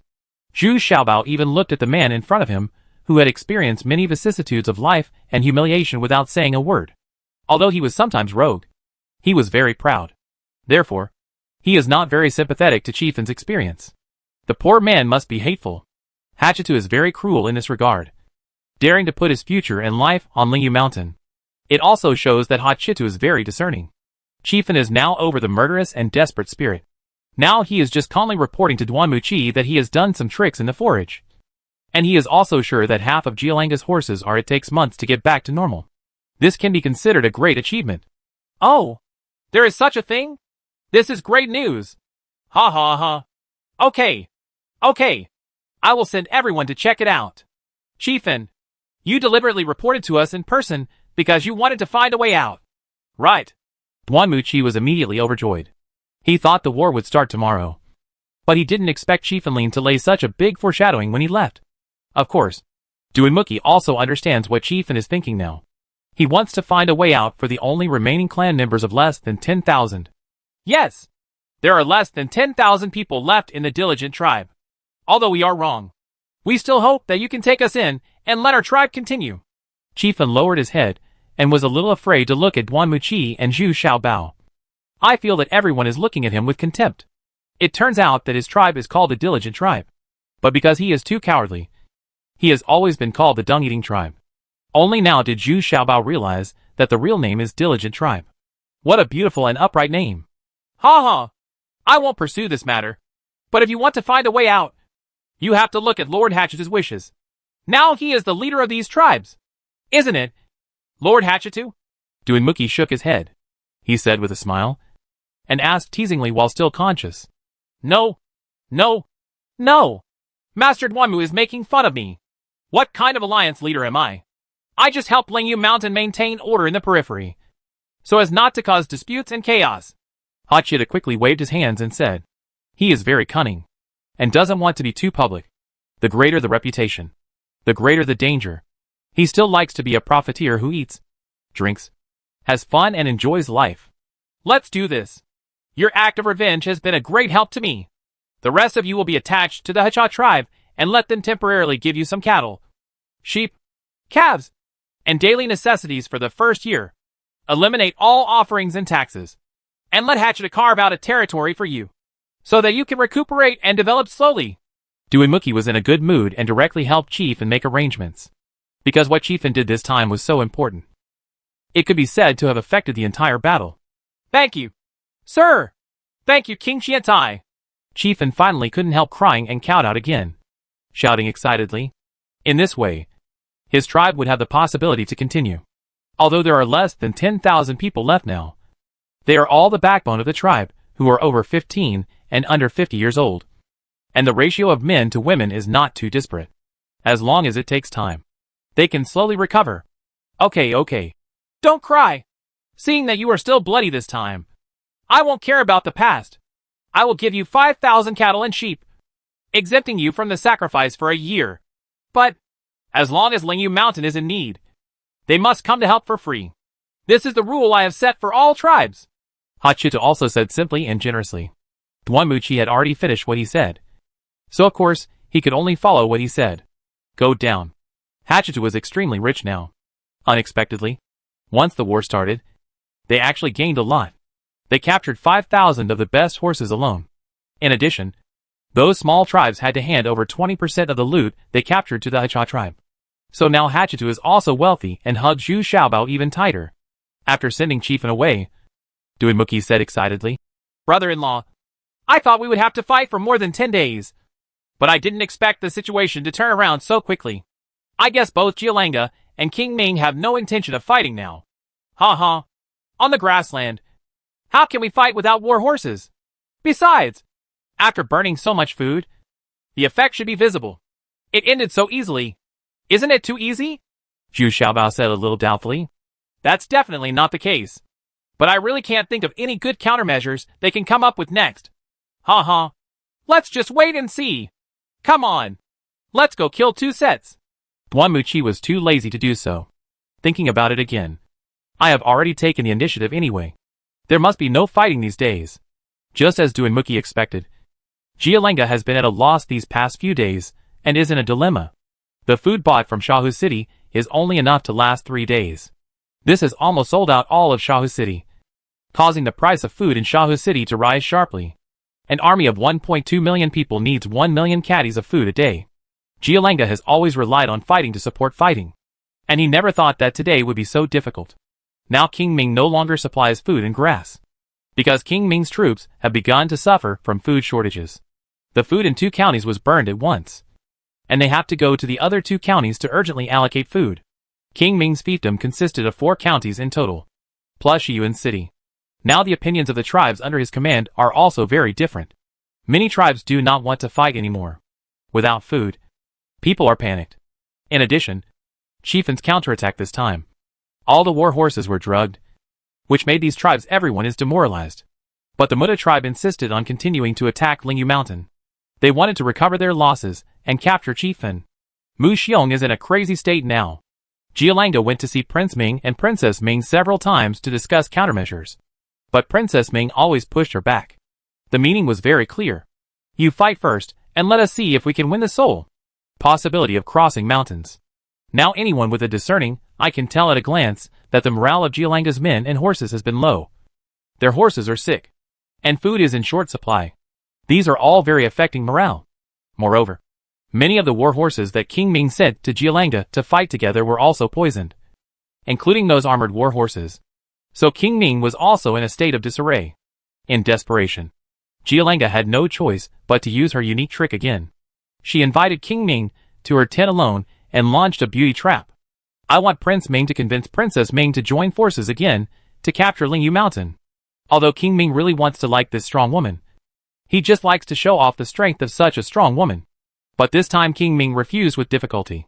The food in 2 counties was burned, which already made him feel the crisis. He did not dare to sleep on Jialanga's bed. At the critical moment, he still valued his country, and the country more. If I keep going through this with this woman, I'm afraid I'm going to really destroy myself. 3 more days later, Jialanji was completely out of food. Although there was still some dried beef. We couldn't eat this kind of dried meat every day. What's even more speechless is that a lot of dried meat was taken away by King Ming during this period. And King Ming was also short of food. Finally, Jialanga, King Ming and Princess Ming sat together again to discuss countermeasures. Both parties couldn't stand it anymore. The fiefdom of King Ming had begun to be in chaos. If Princess Ming hadn't made timely arrangements and suppressed it forcefully, there would have been people who wanted to move to the northeast. The direction has moved. That is the territory of His Highness the 6th Prince. We are not planning to fight again. As you can see, we are also in short supply of food now, and have no intention of fighting. Besides, how many days will it take for those war horses to recover? You don't have an accurate time. Jialanga, you too as a person who has experienced hundreds of battles, do you think you can still win in this situation? It's not like you can't see how strong the defense of Lingyu Mountain is. The morale of the soldiers is high, and there are several small tribes on the periphery to cooperate with them. It can be said that they are all soldiers, and such a battle cannot be won. Princess Ming looked at Jialanga and said with resentment, if this woman hadn't come to persuade King Ming, he wouldn't have been in such a passive situation. Besides, there are the 1st Prince and His Highness the 6th Prince watching eagerly to the north and northeast of me. How can that be done? We agreed at the beginning to work together to capture Lingyu Mountain. Did we just suffer such a big loss and retreat quietly? Don't say that I am unwilling. Even for the reputation of King Ming. Isn't that good? Jialanga said a little anxiously. She was really unwilling to leave just like that. The loss would be too great. That's better than continuing in this stalemate. Now our daily consumption is huge, and Lingyu Mountain is just waiting for work. And there is no loss at all. If the stalemate continues, the losses will increase. But let me put it bluntly. We must not be able to supply food, yes. My 2 counties have already limited the supply. As long as people don't starve to death. Princess Ming said with deep resentment. She really regretted why she cooperated with Jialanga. In the final analysis, I am still too greedy. Then how about we negotiate a peace with Lingyu Mountain and ask them to compensate for our losses? And we will withdraw our troops? At least they are still very afraid of us here. I think they should be willing to compensate for some losses. Jialanga asked. This idea has been thought about for a long time. But she has never been sure whether Lingyu Mountain would intend to compensate. You can give this a try. After all, the army is pressing down on the territory, and they are also under tremendous pressure. Just don't set the conditions too high. Enough is enough. If you can get some compensation and save face, it is acceptable. Prince Ming immediately said his heart moved. He nodded and said, in his heart, he still thinks that he is much more powerful than Lingyu Mountain. Being able to negotiate peace is already a great honor to Lingyu Mountain. Only Princess Ming sighed secretly, and didn't say anything more. Just treat it as a try. She was almost certain compensation would be impossible. I have long heard that Zhu Xiaobao is a miser who loves money as much as his life. What? What? Peace? That's nonsense. If you want to withdraw your troops, you can just withdraw by yourself. Do you want us to send you off by your side? Zhu Xiaobao exclaimed in surprise after receiving Jialenga's letter. Ha ha. It seems that they can't hold on any longer. But the peace talks are just to maintain face. When I see it, I can sit down and talk. It would be easier for me to get rid of so many people earlier. I won't have to watch them every day. Here, Duan Muqi also said with a smile. He didn't think of any compensation. What he thought of was that the main reason for the peace negotiation was that the other party wanted to take Chieftain back and kill him quickly. Humph. You can go ahead and do this. I'm too lazy to talk to them. And I don't think there's anything to talk about. It's absolutely impossible to want Chieftain. I won't let other tribes feel chilled when they look at it. Zhu Xiaobao curled his lips and said, No. You have to go this time. And you have to change the peace notice first. It is not a peace between two kings, but a peace between three kings. You are now the king of England, and your status is no lower than theirs. Duan Muqi, but he shook his head and said firmly, and then immediately sent the person who sent the letter and said, Go back and tell King Ming and King Zhuo that since it is a peace negotiation, you must first change the wording in the letter. Our King Qiantai is also Z. The Prince of the Rui Kingdom is no lower than the two of them. Well, just follow my letter and tell the world. What? What? The peace between the three kings? What kind of prince is he? A little brat from a slave background. And he still wants to be on an equal footing with us? I think he is a little complacent. Right. Prince Ming was furious after receiving Duan Muqi's reply. Cried, But he is indeed the real king of the Purple Rui Kingdom. And he also defeated the two princes of yours who joined forces. Such a person is the most terrifying. I have to say that Duan Muqi has a very unique vision. With so many princes, he chose Zhu Xiaobao. I am not as good as him at this point. Princess Ming sighed. How about we change it according to their wishes? As long as we can ask for enough compensation. What's the harm in recognizing him as the King of England? Jialenga said hesitantly from the side. She actually couldn't afford to wait anymore. For a few days, she only had dry beef every meal, which made her a little constipated. I really didn't expect that I would sit and negotiate with a slave. It's really embarrassing. Whatever you want. As long as we can solve it as soon as possible. We can withdraw our troops as soon as possible and go back to rectify the internal affairs. Prince Ming was very unhappy, said the voice. Where will the negotiation be held? Jialenga asked again. Let them decide. After all, we have a large number of people, so they must be worried. Princess Ming looked at King Ming. Up to now, King Ming still couldn't treat these little treasures correctly, which made her a little disappointed. Xiaobao's extraordinariness has already made her feel in awe. 3 days later, a 3-story simple tower was erected in the center of the battlefield. It may not look simple, but it is very strong and can carry the weight of hundreds of people. Both parties arrived at the agreed time. They were still 200 steps away from the peace negotiation platform. They both dismounted and walked there with a few followers. This was also to reassure everyone. What kind of conspiracy is going on in the province?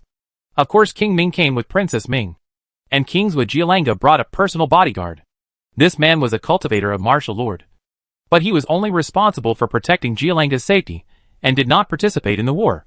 So he never showed up on the battlefield. He has always been behind Jialenga. But this Kazuto is something even Qixiong doesn't dare to offend. It is said that he is very capable of fighting alone, and has never been defeated. It's just that this person's appearance is a bit too disappointing for the audience. He is short and strong. And he still has one eye. But Mu Xiong and others all know that this man is extremely loyal to Jialenga, and has been following Jialenga for 10 years. Because Jialenga once saved his life. Zhu Xiaobao was a little surprised here. Duan Muqi didn't come. And the person following behind Zhu Xiaobao turned out to be Jumei. Jumei was holding a makeshift golden hammer in her hand, and a newly made turtle shield on her back. She didn't have any requirements, as long as it was heavy enough. But the scene on the second floor of the peace negotiation platform is indeed a bit surprising. It turned out to be a group of chefs and cooks working hard. And bursts of tempting fragrance could be heard from a distance. Especially Jialenga. I have tasted boring after eating it for the past few days. Suddenly smelling this alluring fragrance, my stomach couldn't help but growl in dismay, which made Jialenga even a little embarrassed. It turned out that this was also Duan Muqi's idea. Just to let them feel the pomp and standard of the British King Chatos. This peace negotiation platform was also built by people sent by Lingyu Mountain. Of course, among these cooks there are Lu Tong, Lu Fong and others mixed in. And there is also an old apprentice, who is also busy wearing a chef's hat. Otherwise, how could you dare to let Jume accompany Zhu Xiaobao to negotiate alone? Of course, this is because Duanmuki consciously asked Zhu Xiaobao to negotiate with the two princes alone to increase his experience and increase his kingly aura. The appearance of Zhu Xiaobao also surprised both King Ming and Kings with Jialenga. Zhu Xiaobao's decorations were no less beautiful than theirs. There was a gem on the hair crown on his head, which was radiant. The attire on his body is also full of luxury. Although he is not very tall, he is calm when he stands there, showing quite the aura of a king. You two princes, please! King Chatos, please! Chapter 538 Three Kings Negotiate Peace B. On the third floor of the peace negotiation platform, 3 rectangular tables were arranged with the word, Pin, opposite Zhu Xiaobao. The 2 tables of Prince Ming and Prince Zhou were placed side by side, which meant that Zhu Xiaobao was facing the 2 princes alone. But as soon as they sat down, King Ming and Kings with Jialenga felt a little strange. They were not sitting on the floor as before, but sitting on a big chair with armrests on both sides. And the table in front of them was also much higher, so that dining would be more comfortable and convenient. In fact, Zhu Xiaobao has always been uncomfortable with the habit of sitting and kneeling to eat here. He has long changed to this kind of table and chairs when eating. Even the people around him have changed their eating habits. Zhu Xiaobao, we are here to negotiate. Why are you doing so many tricks? Do you want to remind us that you are a cook? As soon as King Ming sat down, he began to think about Zhu Xiaobao and let him and Zhu Xiaobao get into trouble. He has always been a little unhappy that the King of England isn't equal. Now seeing Zhu Xiaobao preparing such a sumptuous banquet, I couldn't help but have the illusion that Zhu Xiaobao really wanted to negotiate peace. This also gave King Ming an inexplicable sense of superiority. Only a prince with millions of troops in his hands can be considered a dominating prince. Zhu Xiaobao only relied on Yu Qianrou's care to give him the status of a prince. Ha ha! There is no need to remind you. I know you remember it clearly. I am just doing my duty as a landlord. I have been working hard for a month, so I want to make the peace negotiation between us easier. If King Ming doesn't, if you like it, I can set up another table for you, and you can watch us eating and talking, Zhu Xiaobao said lightly. In fact, he was quite disappointed with Prince Ming. He didn't have the palace and grace that a prince should have. On the other hand, Princess Ming next to her acted very reserved and well-educated. She touched King Ming secretly and warned him to be careful with his words. That's no need. Since you're so polite, we'll just do as the Romans do. Yes. Try to make the atmosphere of the peace talks as relaxed as possible. You don't have to worry too much. It won't be very expensive. King Ming was a little embarrassed as smile. Not only because I received the warning from Princess Ming, but also if I really sat aside by myself. That would probably be the most embarrassing thing. However, he always believed that Zhu Xiaobao was so prepared because he wanted them to withdraw their troops as soon as possible, facing an army of 2 million. Who can withstand such tremendous pressure? Ha ha! Then please, you two can enjoy it as much as you want. Anyway, I estimate that it will take 10 or 8 days for your war horses to fully recover. We have plenty of time. We have not known each other for a long time. Come on! I would like to toast the 2 princes and Princess Ming. Zhu Xiaobao raised his glass and said with a smile, Ha ha! You don't know each other without fighting? That's a good idea.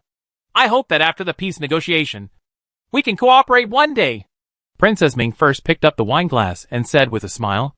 King Ming had no choice but to pick up the wine glass and drink it all in one gulp. Good wine. It's even mellower than Xiao Knife. What kind of wine is this? I've never drunk it before. King Ming put down his wine glass and praised loudly. Yes, it's indeed a good wine. And these dishes are also very tempting. Princess Ming also nodded in praise. Cao Chatos, you're welcome. Even if you want to continue fighting, you have to eat enough to have the strength. Try this soy beef. It's made from the hot beef. I made it myself. You guys are still awesome. You killed more than half of the 20,000 fire cattle. There was so much extra beef all at once, so I had to make it all into sauce beef. Fortunately, my soldiers liked it very much. Zhu Xiaobao mentioned consciously these sauce beef are made from hot beef. Ming Zeshi praised Ming Wang and Zhuo Wang for their lethality, which actually hit Zhuo Jialanga's sore spot. Humph. It's a small trick. It just brought us some beef. Jialanga was angry in his heart, but he said it in an understatement. He even picked up a piece and put it in his mouth. But I was immediately surprised. The beef I ate was old and thick. How could it be so crispy and delicious? It's a world of difference. Zhu Xiaobao, who was born as a cook, really has some unique skills. Let's look at the 8 cold dishes on the table. They are all famous for a long time.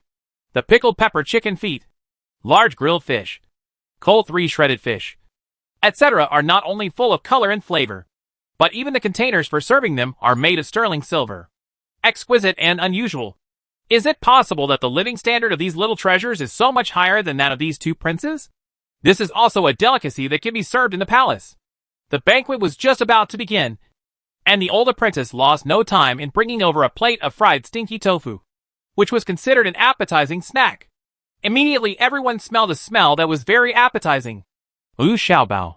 What do you mean? You brought up such a smelly thing first? You want to disgust me, don't you?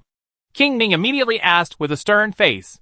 He deliberately wanted to make things difficult for Zhu Xiaobao. Oh, sorry. I didn't expect Prince Ming to dislike this appetizer. Someone, please take away the stinky tofu on Prince Ming's table. It will not affect Prince Ming's appetite. Zhu Xiaobao said casually without being angry. The old apprentice rudely took away the portion of fried stinky tofu in front of Prince Ming, and then reached out to take away Princess Ming's portion as well. Princess Ming quickly protected her and said, I don't have it. Say you don't want this snack.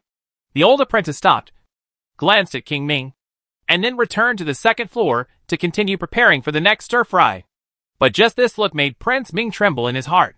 This old man was definitely a master. Just this look made him a little frightened. The one-eyed dragon behind King's with Jialanga was also shocked. He also saw how unpredictable this old man was. He had been competing with others all his life, so his sense in this regard was even more acute. He had even guessed the identity of this chubby old man. So I looked at Zhu Xiaobao in awe. To be able to make a great martial master willingly serve as a helper and cook. This 1,000-year-old king of England is definitely not an easy person. But what was a little speechless at this time was that Zhuo Jialanga was already eating a little regardless of his image. She has been eating too monotonously these past few days. And now she is simply overeating. The hot stir-fried dishes are served one after another. Although Lu Tong and Lu Fong are not half as good as Zhu Xiaobao. They have already made the 2 princes present very want to stop. I have even forgotten the purpose of this trip. Didn't Zhu Xiaobao say it? Make the atmosphere of peace talks more relaxed and pleasant. Now this goal is obviously achieved. Both King Ming and King Zhui ate very happily. But it was not easy because they were too fast. It's almost enough to describe it as wind and rolling clouds. Princess Ming is still more elegant and eats more politely. At the same time, she also looks down on Jialanga. She is still a prince after all. So why does she look so ugly when she eats? If she knew what Jialanga was eating these days, she would understand. It's almost the same as pig food. Okay. Zhu Xiaobao. As the King of England, I don't really approve of you. But I deeply admire your cooking skills. You can come up with so many novel dishes. I think you should be a chef. The king is pretty much the same. Well, the wine is also good. Send me 100 jars there when you have time. King Ming drank to his heart's content, and said with a blush on his face. It's a pity that fighting is not about cooking. It depends on absolute strength. Can we talk about peace talks next? Jialanga also put down his chopsticks with satisfaction, burped quietly, and then ordered after a pot of cigarettes. I started to want to negotiate terms. She is really energetic now. King Ming was immediately reminded, and he immediately lit up a pot of cigarettes. He took 2 beautiful puffs before sighing. A pot of cigarettes after a meal is better than a living god. I don't know who said that, but it's really very good. How appropriate. Even Princess Ming couldn't help but light up a pot of cigarettes. She was also addicted to cigarettes. Usually, Princess Ming enjoyed herself with other women. Her best way to relieve loneliness was to smoke. Zhu Xiaobao seemed to light up a cigar just to compliment him. He took a careful sip. But it was obvious that the 3 cigarette smokers opposite looked at Zhu Xiaobao with disdain. How could this cigar be as strong as flue-cured tobacco? This made Zhu Xiaobao a little dumbfounded. This kind of handmade cigar is a high-end product. Right. The rest of the seats were removed. and someone immediately brought the freshly brewed green tea. Suddenly, a fresh and elegant tea fragrance came in from the smoke, which refreshed people. After a brief sip, the fragrance was pleasant and filled the mouth. The lingering fragrance is very different from the usual scha tea, but it is so refreshing. Several people were a little surprised. The things here at Zhu Xiaobao are so unique. There has been such direct brewing tea on the market, but it definitely does not give such a refreshing feeling. This feeling is indeed very comfortable now. Prince Ming feels that his level has improved a lot. Little treasures, I won't bother you. Seeing that you greeted me very thoughtfully today, I will give you 100,000 taels of food, 10,000 war horses, plus 1,000 jars of good wine, and 50,000 taels of gold. King Ming waved his hand and said boldly, Okay, although I have more people, I am just the same as King Ming. As long as you agree, we will withdraw our troops immediately. Jialanga also nodded and said, Well, it's a little less, but when I think about your difficulties, I don't care. I'm just too soft-hearted. You are all so straightforward. So I don't have any objections. When will the things be delivered? No food yet. Urgent. I know you are in a bit of a difficulty now. So just send the gold here first. Banknotes are also fine. Zhu Xiaobao thought about it with his fingers and said reluctantly, What? What? Bring it to you? Zhu Xiaobao. What are you talking about? Have you drunk too much? Do you want to sober up? King Ming suddenly became excited and said quickly, and looked at Zhu Xiaobao in surprise. He seriously suspected that Zhu Xiaobao drank too much. Didn't you say that you would compensate me 100,000 denier of food, 10,000 war horses, plus 1,000 jars of good wine, and 50,000 taels of gold? Although I don't really like your good wine, I still have to give you some face. Just accepted it carelessly. Zhu Xiaobao also said with confusion, Could it be that King Ming immediately regretted it? Or is there a problem with the payment method? This is all negotiable. You fart. I will compensate you. Do you really dare to think that we, 2 million people, have to compensate you? Is there something wrong with your hacking mind? King Ming immediately yelled angrily and slammed the table. The cup of tea on the table was also smashed to pieces. Alas, what a pity. This is the best green tea I roasted carefully. Zhu Xiaobao shook his head and said sadly, and then asked with a stern face, Didn't you compensate me? It seems like I am the only one between us. Are you the winner? Do you want me, the victorious party, to compensate you? I, the landlord, want to compensate you invaders? Think about it again. Victor? Zhu Xiaobao. You just won 2 battles by luck. And you already dare to call yourself a winner? We have only scratched the surface now. And your tricks are almost used. Right? If we continue to fight, you will only have one result, is that the clan will be exterminated. King Ming suddenly laughed and said, thinking that the alliance between himself and Kingswood could still collect 2 million. He was filled with a sense of superiority in his heart. Yes, Zhu Xiaobao. Don't think that we are afraid of you. We just don't want to lose both sides. This is not good for anyone. Our conditions are already very tolerant and generous. In addition to these compensations, you must also give chief and leave it to me. Zhuang Jialanga was also adding fuel to the flames, and she also felt that her self-confidence was back. Mainly because I was so satisfied with the food that I even felt confident. That's right. Zhu Xiaobao. You don't know how to flatter me. You are saying that we are intruders in your territory? Since ancient times, winners and losers have always been the winner.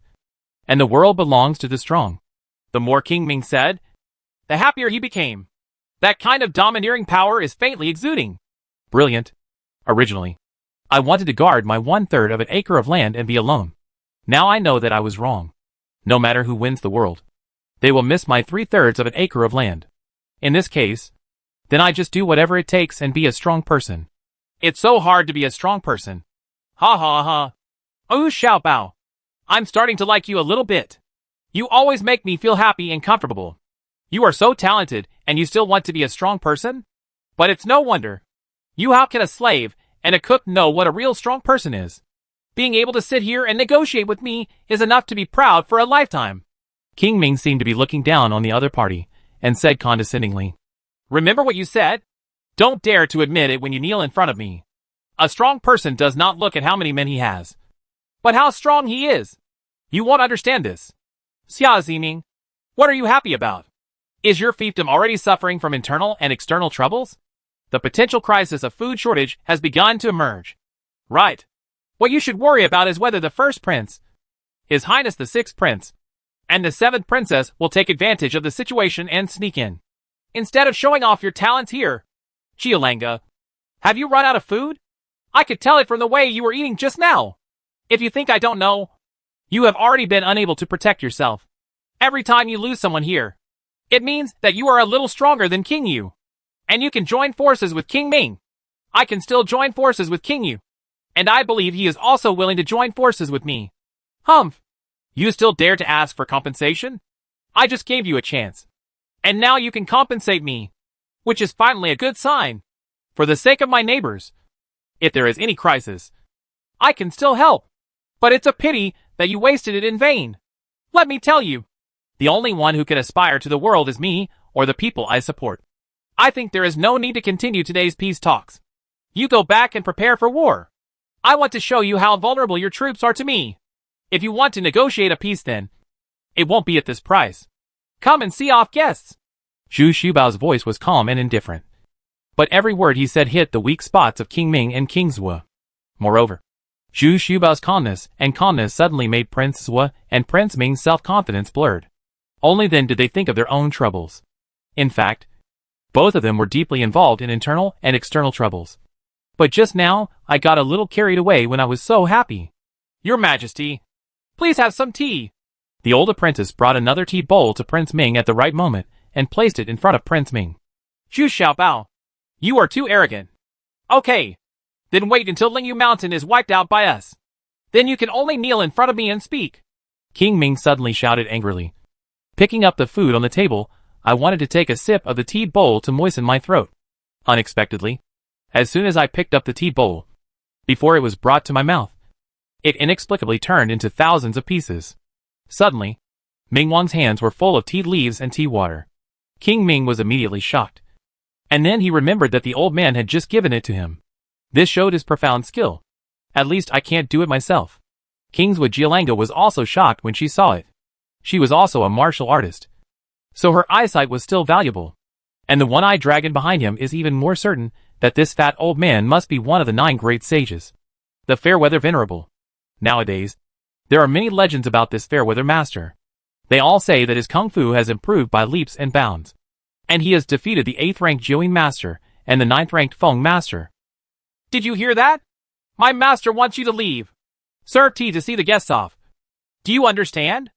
Leave immediately. Jumei said loudly with wide eyes at this time.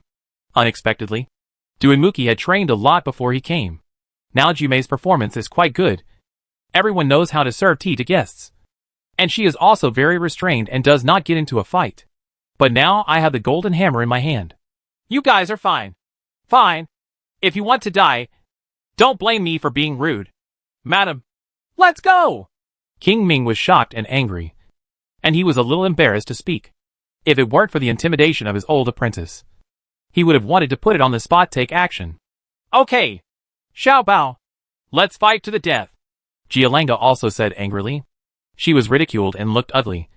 And she was already angry and annoyed in her heart. But there was nothing I could do. Because I couldn't control myself and was eating in a hurry. So now I stood up and left. Well, Zhu Xiaobao, let's discuss this matter again. This is not my original intention. Maybe we can talk alone. Princess Ming fell a few steps behind and then said in a low voice. Huh? Princess Ming, I thought you were a very wise woman. But I didn't expect you to be so short-sighted. No gift. Zhu Xiaobao shook his head regretfully. Then turned away, looking into the distance and ignoring Princess Ming. Princess Ming followed Prince Ming a little awkwardly and got off the peace table. Chapter 539, Imperial Messenger A. King Zue Jialanga and King Ming both left in anger. But neither of them dared to get angry on the spot. Because there was an old apprentice beside Zhu Xiaobao who was diligently accompanying Zhu Xiaobao to watch the scenery outside the peace negotiation stage. With his back to them, he didn't seem to care about the angry expressions of the two at all. But just this understatement made both of them feel more pressure. It was a kind of intimidation that only those in front of absolute masters would feel. Force. In anger, the two princes wanted to reorganize their troops and attack Lingyu Mountain again. But when they finally returned to their tent, There was no movement. First, King Ming was stopped by Princess Ming, and an extremely fierce argument broke out between the two. This was the first time the two had such a heated argument. In anger, King Ming decided to send troops to cross the mountain. He was completely angered by Zhu Xiaobao. He didn't expect that a cook who was born as a slave would demand compensation from him and King Zhou. This was simply unheard of. What's even more annoying is that in the end, Zhu Xiaobao refused to negotiate for peace and asked the two princes to go back and prepare for war. This was simply a blatant provocation. Of course Prince Ming couldn't bear it. Are you going to help Jialanga lead the battle? Her men and horses have no fighting spirit, and their horses have not recovered. Do you want to bury all your wealth in Lingyu Mountain?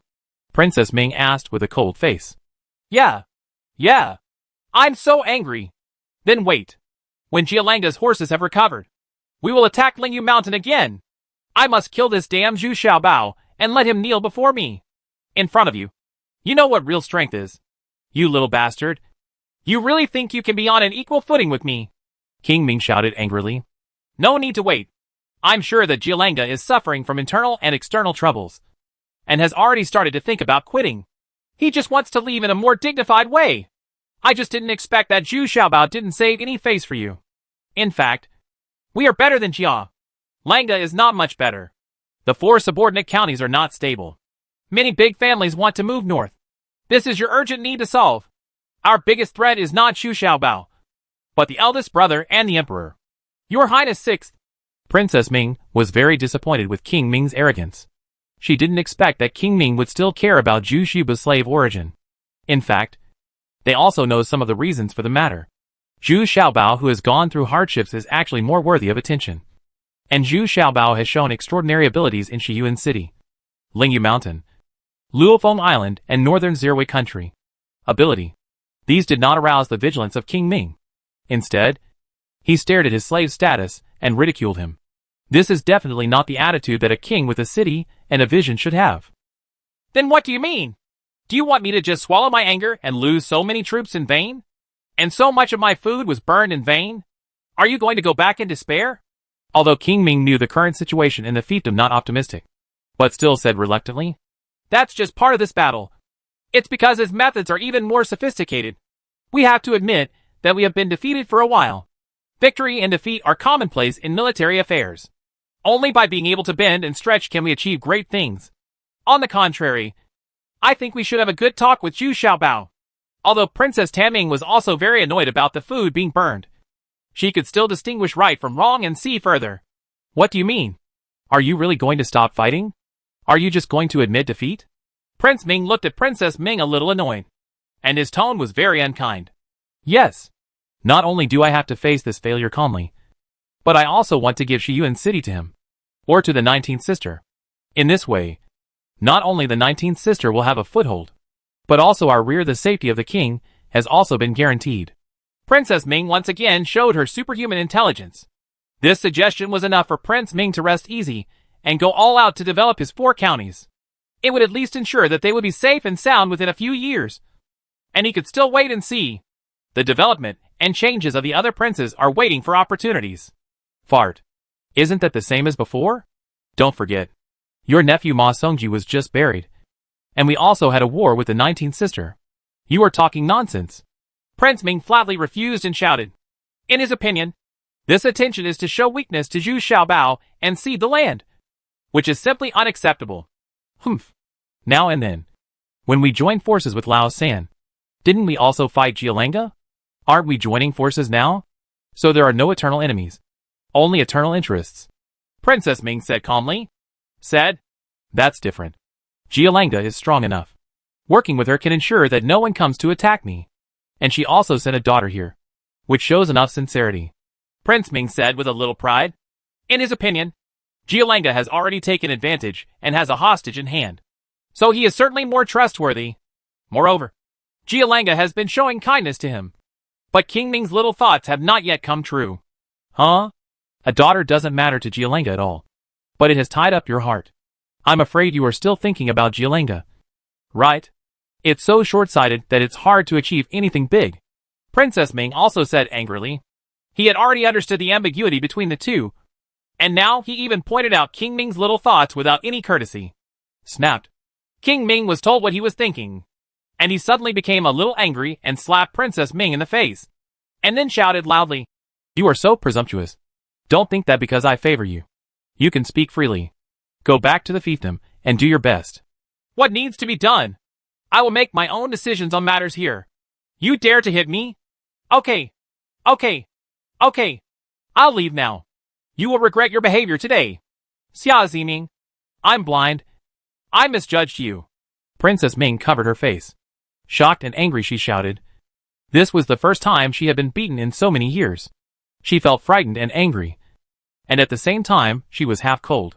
She left the sleeping tent without looking back, and angrily took her servants back to the fiefdom overnight. As for Kingswood Jialanga, she originally wanted to mobilize her troops when she came back. But before the arrow in her hand could be fired, she had already put it down again. Who is willing to send troops now? Not only have the war horses not recovered, but many tribes are in low morale and are worried about food. Now the unpalatable dry beef is almost eaten out, and there will be no food in the future. Now that we are sending troops, except for Mu Xiong's, I'm afraid no one in the Muda tribe is willing to respond anymore. And at this time, Fang Bindu also hurriedly stopped Jialanga. Master, please don't be impulsive. Since the negotiation fails, we should make a decisive decision and withdraw our troops immediately. The current loss is not too big, and we can completely bear it. But once we launch an attack again, we will not only lose our troops, but also aggravate the dissatisfaction among the various tribes. And if my estimate is correct, Princess Ming will not send troops. At least she will not rush in front, but will only attack in front of them. Wait and see. Alas, I didn't expect that Zhu Xiaobao could be so difficult to deal with. The 2 million army was defeated one after another and suffered heavy losses. But if I go back like this, how can I explain to the tribesmen, and how can I appease the damaged tribes? Jialanga, he also said, mentally and physically exhausted. At this time, the servants brought dinner. Jialanga saw that it was dried beef and 2 vegetarian dishes. It was completely different from the feast at noon. He immediately lost his appetite and drove the servants away with a wave of his hand. Gone. It doesn't matter, as long as you return to your tribe. That's where your roots are. Recuperate and recuperate there. In less than 2 years, you will still be the king, and those tribes will still support you. In fact, Zhu Xiaobao, since you can't beat him, then you should make peace and be on good terms with him. It's much better than having multiple strong enemies.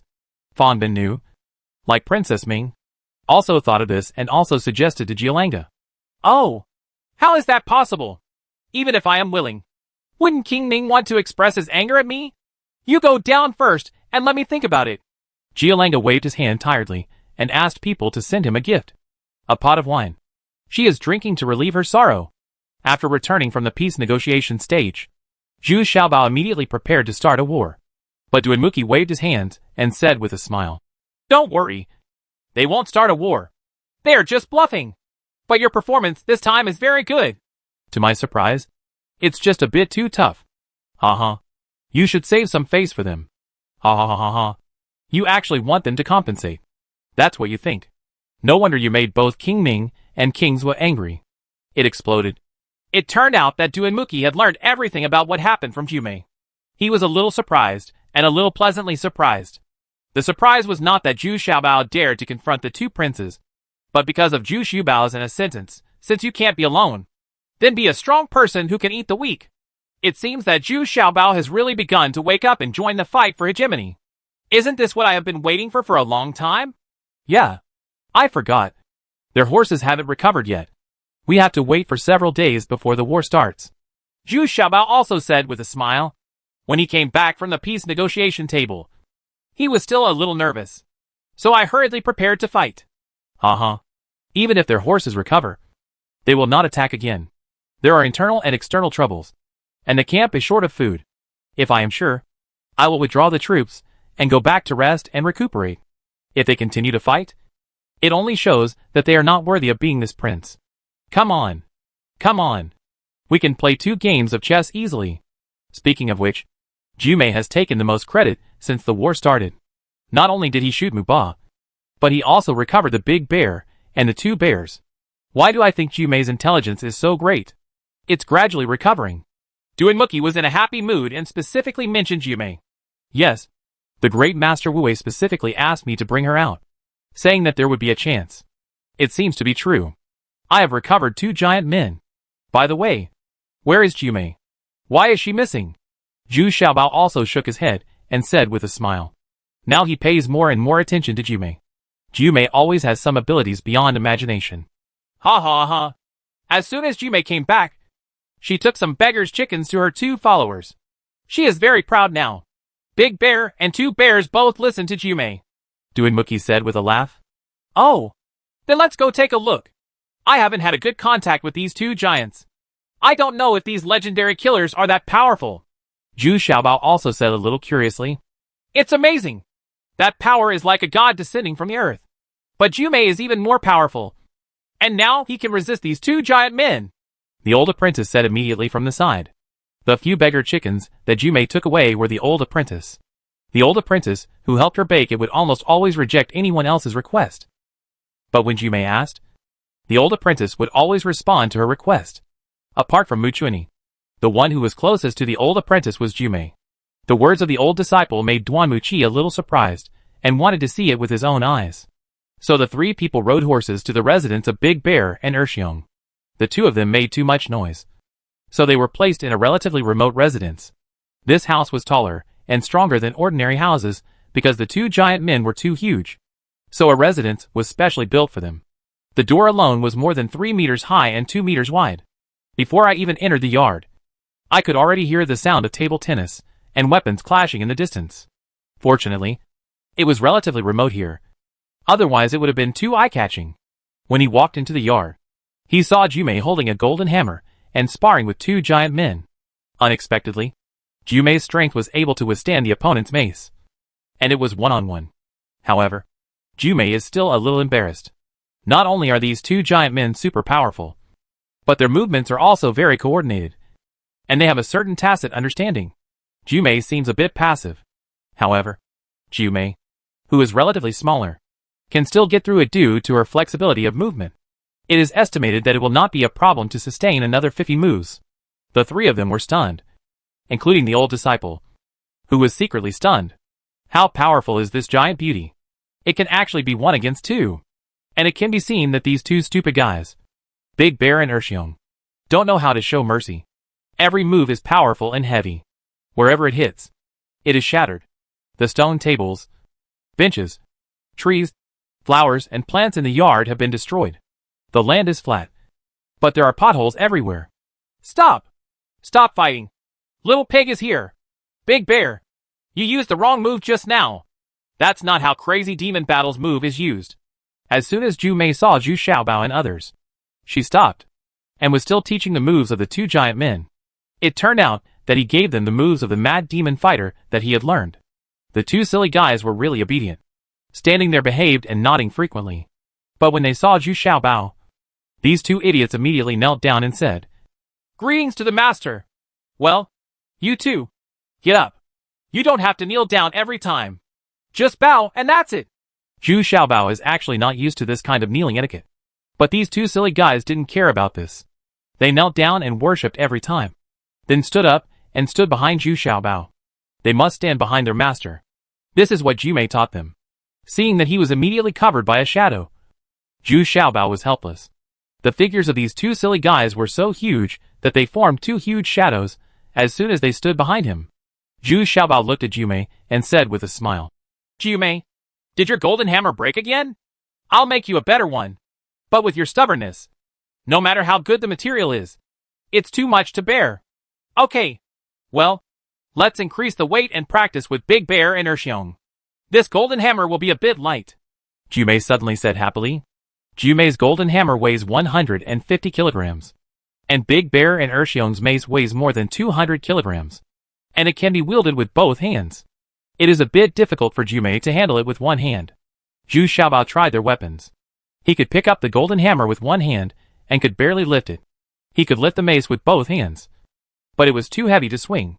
Zhu Xiaobao was playing tricks. After a few times I couldn't hold on anymore. This thing is too heavy. Even though his physique has improved by leaps and bounds and his strength has increased significantly, he still feels very strenuous. Yeah. Okay. I can play with it a few times. Zhu Xiaobao quickly returned the mace to Big Bear, pretending to be very relaxed and said. Then he saw the sweat on Jumei's face, and took out the sweat. The scarf said to Jumei. You bent down. Your face is covered with sweat. Wipe it. Look how good it is. After wiping it clean, it still looks beautiful. Zhu Xiaobao's move undoubtedly made Jumei very happy. He snatched the sweat towel, and continued to wipe it. He still said proudly, Of course. I am a Xiao person. I will definitely look like him in the future. Sister Wu Yu and Yu Shuang Yu Shui are like that. No. I am more fit than them. Daqing Jumei usually likes the women around her. But her aesthetic point of view is a bit special. The stronger she is, the more beautiful she is. But as for appearance, she still prefers Wu Yu's look, which is more heroic. Xiaozhi's people? Yes. Jumei's words are very apt. Duan Muqi and his old disciple couldn't help laughing. Jumei. Can we not mention this? It's okay if you know he's mine. There's no need to say it as soon as we meet. Zhu Xiaobao said with an embarrassed grin. Why? Am I wrong? If those bad guys know that I am yours, no one will dare to attack you. Jumei asked in confusion. Jumei. If you can shut up now, I will treat you to a sizzling barbecue later. Zhu Xiaobao said helplessly. This trick was the most effective. And Jumei immediately stopped talking. Master, we want to eat too. Unexpectedly, there were two foodies behind him who lowered their heads and asked weakly. Damn. What a big loss. At this moment, Yuli ran in from outside and reported eagerly. Xiaobao, Duanmu military advisor. A man came from Jialanga's camp, claiming to be from the royal court, and wanted to see Ying. Wang Qiansui said that he has something important to report to the King of England. Oh, what is the identity of the person coming? What is his name? Duan Muqi immediately asked with vigilance. At this time, Wang Ting's messenger suddenly appeared, which made him a little confused. He didn't know what this had to do with Jialanga. He said that he was the messenger of the national preceptor of the West Chu Kingdom, and he brought a letter from the national preceptor, which must be delivered to King Qiantai of England. Yuli said quickly, it was a matter of great importance, and Yuli made it clear as soon as they met. The messenger of the imperial preceptor? Who is the imperial preceptor of the Shijue Kingdom? Zhu Xiaobao asked in confusion. His name is Qiu Baisheng. Chapter 540, Imperial Messenger B. Speaking of Qiu Baisheng, it can be said that he is as famous as Duan Muqi. However, because he is the national preceptor of Shijue Kingdom, Zhu Xiaobao does not know this person very well. But Duan Muqi knew that this man's talents and knowledge were not inferior to his own. Moreover, he was Murong Feng's teacher. Although Murong Feng later left Shijue Kingdom, he still respected this teacher very much. Murong Feng also told Duan Muqi about these things when he came to seek refuge with Zhu Xiaobao Qian. So famous? Then this messenger named Qiu Baiyan must be his brother? Zhu Xiaobao suddenly asked in surprise. The person who can make Duan Muqi take such fancy must be a powerful person. It should be his junior brother. I have heard a little bit about this person.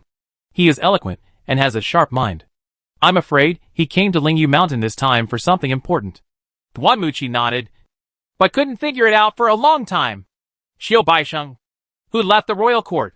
Why did he suddenly send a messenger this time? Moreover, if Qiu Baiyan wants to come to Lingyu Mountain, he must pass through Jialanga's camp.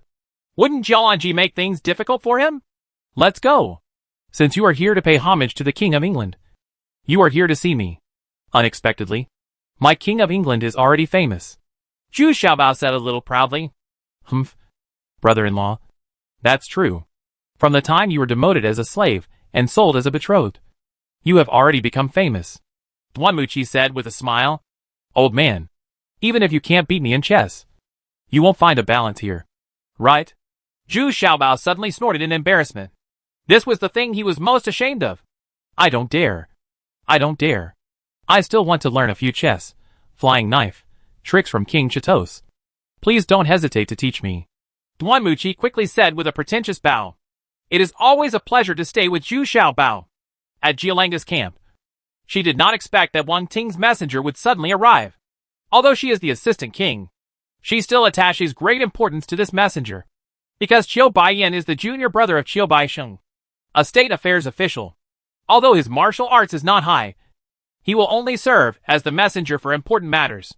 So Jialandia worked hard and received Qiu Baiyan in person. But what Jialanga didn't expect was that Qiu Baiyan took out the old Khan's imperial edict, which clearly stated that Jialanga should immediately withdraw his troops and withdraw from Lingyu Mountain. He also let go of past offenses against Wang Ting. Jialanga was a little confused after hearing this imperial edict. Let bygones be bygones? That is to say, the old Khan knew about the last time he infiltrated the periphery of the royal court. But why not pursue it? It seems that the rumors are very likely to be true, and there must be something ulterior in the palace. Over the years, the royal court has become more and more mysterious, and it has been a long time since it received an imperial edict from the old Khan. So Jialanji immediately asked people to hold a banquet for Qiu Baiyan, hoping to find out more information. It's just that the banquet was a bit shabby, and Qiu Baiyan frowned a little. Could it be that Jialanga's living standard is this now? Isn't this too shabby? Those 2 jars of wine were pretty good. Quite strong. But it always feels like a big pity that there are no suitable dishes to go with the wine. It turns out that Qiu Baiyan is a person who knows how to enjoy things. However, Jialanga didn't get any useful information from Qiu Baiyan, and both parties were talking about irrelevant things. But regarding this battle at Lingyu Mountain, Qiu Baiyan pointed out very directly that Jialanga was completely at a disadvantage, and any further fight would only result in a huge defeat. Kings Wakiantos, the National Master asked me to give you a message. It is his own meaning. Please return Chitos to his tribe and stay in his own area. Compared with King Yu, the Great Khan still trusts Kings Wakiantos more. Qiu Baiyan drank all the wine in the glass, and then said something very meaningful. Okay. Thank you, Imperial Master, for your kind words, Jialanga said respectfully. Oh, by the way, I have to go to Lingyu Mountain to visit Zhu Xiaobao. Well, the Imperial Master intends to invite Zhu Xiaobao to the royal court as a guest. If he passes by your territory then, please treat him with courtesy. Otherwise, the consequences will be serious. Serious. And I also kindly remind Kiantos that Zhu Xiaobao is protected by the Great Martial Lord. You must already know this. Qiu Baiyan turned around and warned him before leaving. But isn't it true that the Great Martial Lord can't interfere in secular affairs? Could it be that the Great Martial Lord doesn't abide by the rules? What Zhuang Jialanga was most unhappy about was the intimidation of her old apprentice. Otherwise, she would have wanted to take action on the peace negotiation table. Ha ha! But this Fairweather Master is Zhu Xiaobao's disciple. So that's a different matter. If the Master says anything, the disciple must obey it. Besides, does Chitos really think that the Great Martial Master will not interfere in worldly affairs? Daxia, the great Xianhua temple in the country, has the great venerable Wu Wei. The King's Turtle Snake Mountain has the venerable Thousand Poisons in charge. The Shahu City has the venerable Duobao in charge. And the Nanzarui Kingdom has the venerable Feng in charge. Which great venerable is really ignored? Worldly affairs? Qiu Baiyan shook his head and chuckled. Okay, I know it, Jialanga said a little depressed. He was unlucky enough. He went to the outskirts of the royal court and was taught a lesson by the Thousand Poisons, and met with drunkards and meet again at Lingyu Mountain. Venerables. She has met 2 of the 9 great venerables in just half a year. The winning rate is quite high. After Jialanga settled down with Qiu Baiyan, he thought about it, but still didn't quite understand what Wang Ting meant. Finally, he called Fang Binu over and asked him to analyze it, and at the same time asked Fang Binu to give him a massage. The meal she was given was really embarrassing, and even she felt uncomfortable eating it. Now she had no choice but to let Fang Binu give her a massage to relax her, in order to relieve her inner annoyance. Well, Fang Binu, what do you mean by what the National Master said? Jialanga lay on the bed, exposing his smooth and toned back, and asked while relaxing. Master, I don't think this is a bad thing. Firstly, it means that there is indeed a problem in the royal court, and it is unable to restrain the 2 princes. So I hope you can contain King Yu. Secondly, I am afraid that you will lose your troops here and your vitality will be seriously damaged. That's equivalent to achieving King Yu. Once King Yu's family becomes the dominant one, the royal court will be in danger. That's why the imperial advisor asked you to withdraw your troops immediately. This is to preserve Qianto's strength. Fang Binu said while speaking. He massaged Jialanga wholeheartedly and analyzed it in an orderly manner. But he was indifferent to Jialanga's tempting body. Yeah, the analysis makes sense. But what does it mean for the Imperial Master to invite Zhu Xiaobao to be a guest? And from what Qiu Baiyan said, Zhu Xiaobao will definitely go. Isn't this very puzzling? Jiao Lanjia admired Fang Binu's analysis very much, which was similar to her analysis. However, when the imperial master invited Zhu Xiaobao to be a guest in the royal court, he could not figure out the mystery behind it. This slave can't understand it either. But one thing is for sure. We could only make friends with Zhu Xiaobao. But we must not make enemies. Chitos, you must keep this in mind. Fan Binno was also puzzled. But the last sentence was very serious, beyond the status of a slave. Oh, I regret it very much now. If only my sister Murong Feng were here. She is now the military advisor of Niazuruite Kingdom, and has won the trust of Zhu Xiaobao. Forget it. Let's talk about this later. Jialanji sighed, and said distractedly, if you want to reconcile with Zhu Xiaobao, you must first break with Prince Ming. This is another difficult decision. Jialanjia even gave away one of his own daughters. Did he really break up with King Ming? Wouldn't that mean we have another opponent? Qiu Baiyan said goodbye to Jialanga the next day, and went straight to Lingyu Mountain. Qiu Baiyan didn't even want to have breakfast at Jialanga. The food was really too bad. Fortunately, Qiu Baiyan drove here by himself, and brought a maid and a follower with him. The food he made himself was better than the food here in Jialanga. Qiu Baiyan, like his senior brothers, are both people who enjoy themselves very much. When they arrived under the city wall, Qiu Baiyan explained his purpose. Yuli happened to be on duty today. He saw that the other party was the royal court's messenger, and there was only one carriage. So he let them in, and took them to the British palace. Now Zhu Xiaobao's house has been renamed Prince Ying's mansion. Along the way, Qiu Baiyan was a little dazzled and amazed. He didn't expect that Lingyu Mountain has developed so prosperously. There are many shops on the street, and people are coming and going, especially the unique snacks. Attractive. At the same time, you can also see those famous female warriors coming together in twos and threes, sitting there and lining up in a very orderly manner, and then taking out the exchange coupons they earned to buy various snacks. Of course, those are only available in the royal palace. Various high-end products are also sold in the shops here. Seeing these, Qiu Baiyan didn't want to leave, and discussed with Yuli with joy on his face. This female general, can you let me have something to eat here? I came out from Jialanga. Haven't had breakfast yet. Are you anxious to see the King of England? Are you not anxious now? Yuli rolled her eyes at Qiu Baiyan with disdain on her face. But she was quite proud in her heart. She knew at a glance that this messenger was deeply attracted by those snacks. Hee. Actually, I'm not that anxious. How about I treat you to something to eat together? Qiu Baiyan was eloquent, so he didn't care about Yuli's expression. On the contrary, he was very tactful and wanted to bribe Yuli, and asked some questions by the way. Details here. Humph. These things are not cheap. I don't need you to ask for them. I have gold exchange coupons. Yuli did not stop Qiu Baiyan, but she rejected Qiu Baiyan's kindness. She has now begun to integrate into the life in Lingyu Mountain, and she works very hard. She feels that this kind of life is very fulfilling, much richer than the original life. She usually helps with things when she has nothing to do. Of course, she is super capable, so her exchange coupons are made of gold and can be discounted by 30% on the market. Ordinary exchange coupons are made of silver and can be discounted by 50%. And those civilians and servants can also get it. But their exchange coupons are made of copper and can only be discounted at 30%.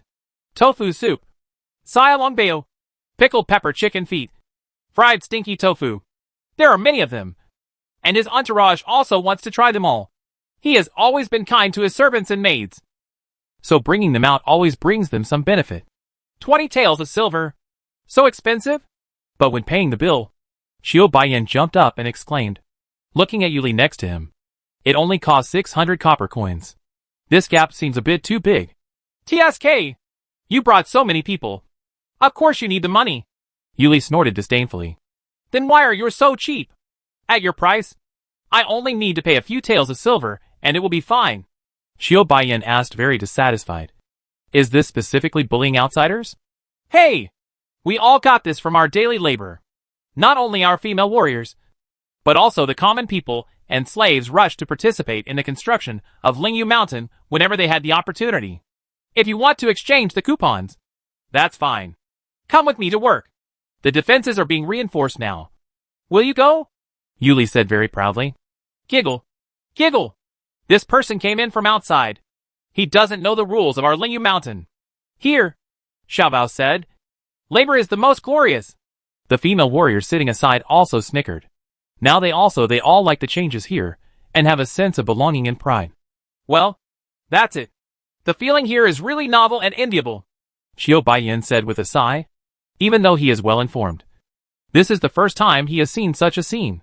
It turns out that these female warriors are not as fierce as the legends say. On the contrary, they are very cheerful and confident. After eating and drinking, Xiao Baiyan still walked around slowly. His servants were all looking at him eagerly, not even enjoying their meal. But Xiao Baiyan turned his head and pretended not to see it. This was too ignorant. Just trying something new would be enough. But you still want to eat it till you're full? Wouldn't that cost 20 taels of silver? Can't make it through the second half of the year? Yuli couldn't help laughing as she followed the messenger, and saw Xiao Baiyan buying everything like a nouveau riche. The carriage could hardly hold anything, including soap, toilet paper, writing paper, burning knives and more. I bought 5 kilograms of cut tobacco at once. His senior fellow national master Qiu Baisheng is now very addicted to smoking and smokes every day. However, since the war between Jialanga and King Yu, these products in Hachitu have been out of stock and cannot be shipped. Therefore, the prices of these high-end products in Wanting have increased several times compared to here. Although the prices here are not low, but it already made Qiu Baiyan feel like he had picked up a bargain. There is no such shop after passing this village. It was almost noon before we arrived at Prince Ying's mansion. Zhu Xiaobao had already received the news, so he was not in a hurry. So he let the messenger spend a lot of money first to make some contribution to Lingyu Mountain. That's why Yuli followed him around so patiently. Ha ha! It seems that Jialanga's reception was not good. The messenger left in a hurry early in the morning, and here he ate more than 20 taels of silver for breakfast like a starving ghost. Duinmuki looked away, sitting here playing chess with Zhu Xiaobao. Qiu Baiyan's every move is always reported back by someone. Well, the luncheon will be arranged later. You can find out more useful information. Zhu Xiaobao nodded, a little surprised. He didn't expect that the people who came out of the royal court didn't seem to have much grace. Ha ha ha. I understand. I understand. In Zhu Xiubo's study, Qiu Baiyan finally met the long-famous Duanmuqi and Zhu Xiaobao. However, he was a little surprised by the image of Zhu Xiaobao. He was not like the little fat man in the legend. On the contrary, he has a rather heroic spirit. Similarly, Zhu Xiaobao and Duinmuki were also a little surprised to see Qiu Baiyan. This person should not be from Shijue. He was gentle and had a smooth and cunning look in his eyes. Qiu Baiyan saw that Zhu Xiaobao performed the chest caressing ceremony and did not kneel down and kowtow. This made Zhu Xiaobao very satisfied. He still appreciated this kind of understanding, which was relatively reserved. In fact, he is not used to the etiquette of kneeling and kowtowing. It is too cumbersome and humble, and the distance between him and the superior is too great. This is not the truth. Qiu Baiyan presented the outdated letter in a polite manner, but the message in the letter was very simple and polite, asking Zhu Xiaobao and Jumei to come to the royal court as guests. Zhu Xiaobao and Duanmuqi looked at each other. Why they must bring Jumei with them? This is a very puzzling thing. Thinking about it, before leaving Beizuru Kingdom, Great Venerable Wu Wei and Murong Feng also strongly requested Zhu Xiaobao to bring Jumei with him. Now think about it. It is not that simple. How do your imperial masters know that I will definitely go to the royal court? Zhu Xiaobao asked with a smile. It can be seen that this person needs to explain the specific reasons. Otherwise, a messenger would not let the junior brother of the national preceptor come out personally. Hey, can you step aside? This matter is relatively confidential. Qiu Baiyan looked around and said, Well, you all should stand down. Zhu Xiaobao nodded. In fact, he was surrounded by his most trusted people, but he didn't necessarily want them to know some things. When there were only 3 people left in the study, Qiu Baiyan said solemnly, I don't know the details, but my senior brother said that this matter is related to Jumei's life experience and your divine beast bloodline. So you will definitely go. Can you tell me in more detail? You have to know that it is a long way to get to the royal court. It can't be reached in less than 10 days and a half. It also has to pass through Jialanga's territory. Do you think Jialanga will let us come and go freely? Duanmuqi said, very dissatisfied. Don't worry. I can guarantee that Jialanga will withdraw her troops soon. You don't know that she is almost unable to open the pod now. Even inviting me to a meal is too horrible to look at and hard to swallow. And I have already, if you tell her clearly, I won't make things difficult for you. We will even protect your safety. Qiu Baiyan said with an exaggerated expression. Oh, is that so? Then let me think about it. Zhu Xiaobao said thoughtfully. Duen Muki was testing him in many ways, but Qiu Baiyan had a very strict tone and actually had no useful information at all. It was all nonsense. Yeah. Here you go. Let's have a banquet for the messenger. Zhu Xiaobao waved his hand and said. It was obvious that this Qiu Baiyan was a slippery man and wanted to rip off some money. Sure enough, Qiu Baiyan's eyes lit up, and he was full of anticipation to see how much better the standard of Zhu Xiaobao's banquet was than Jialanga's.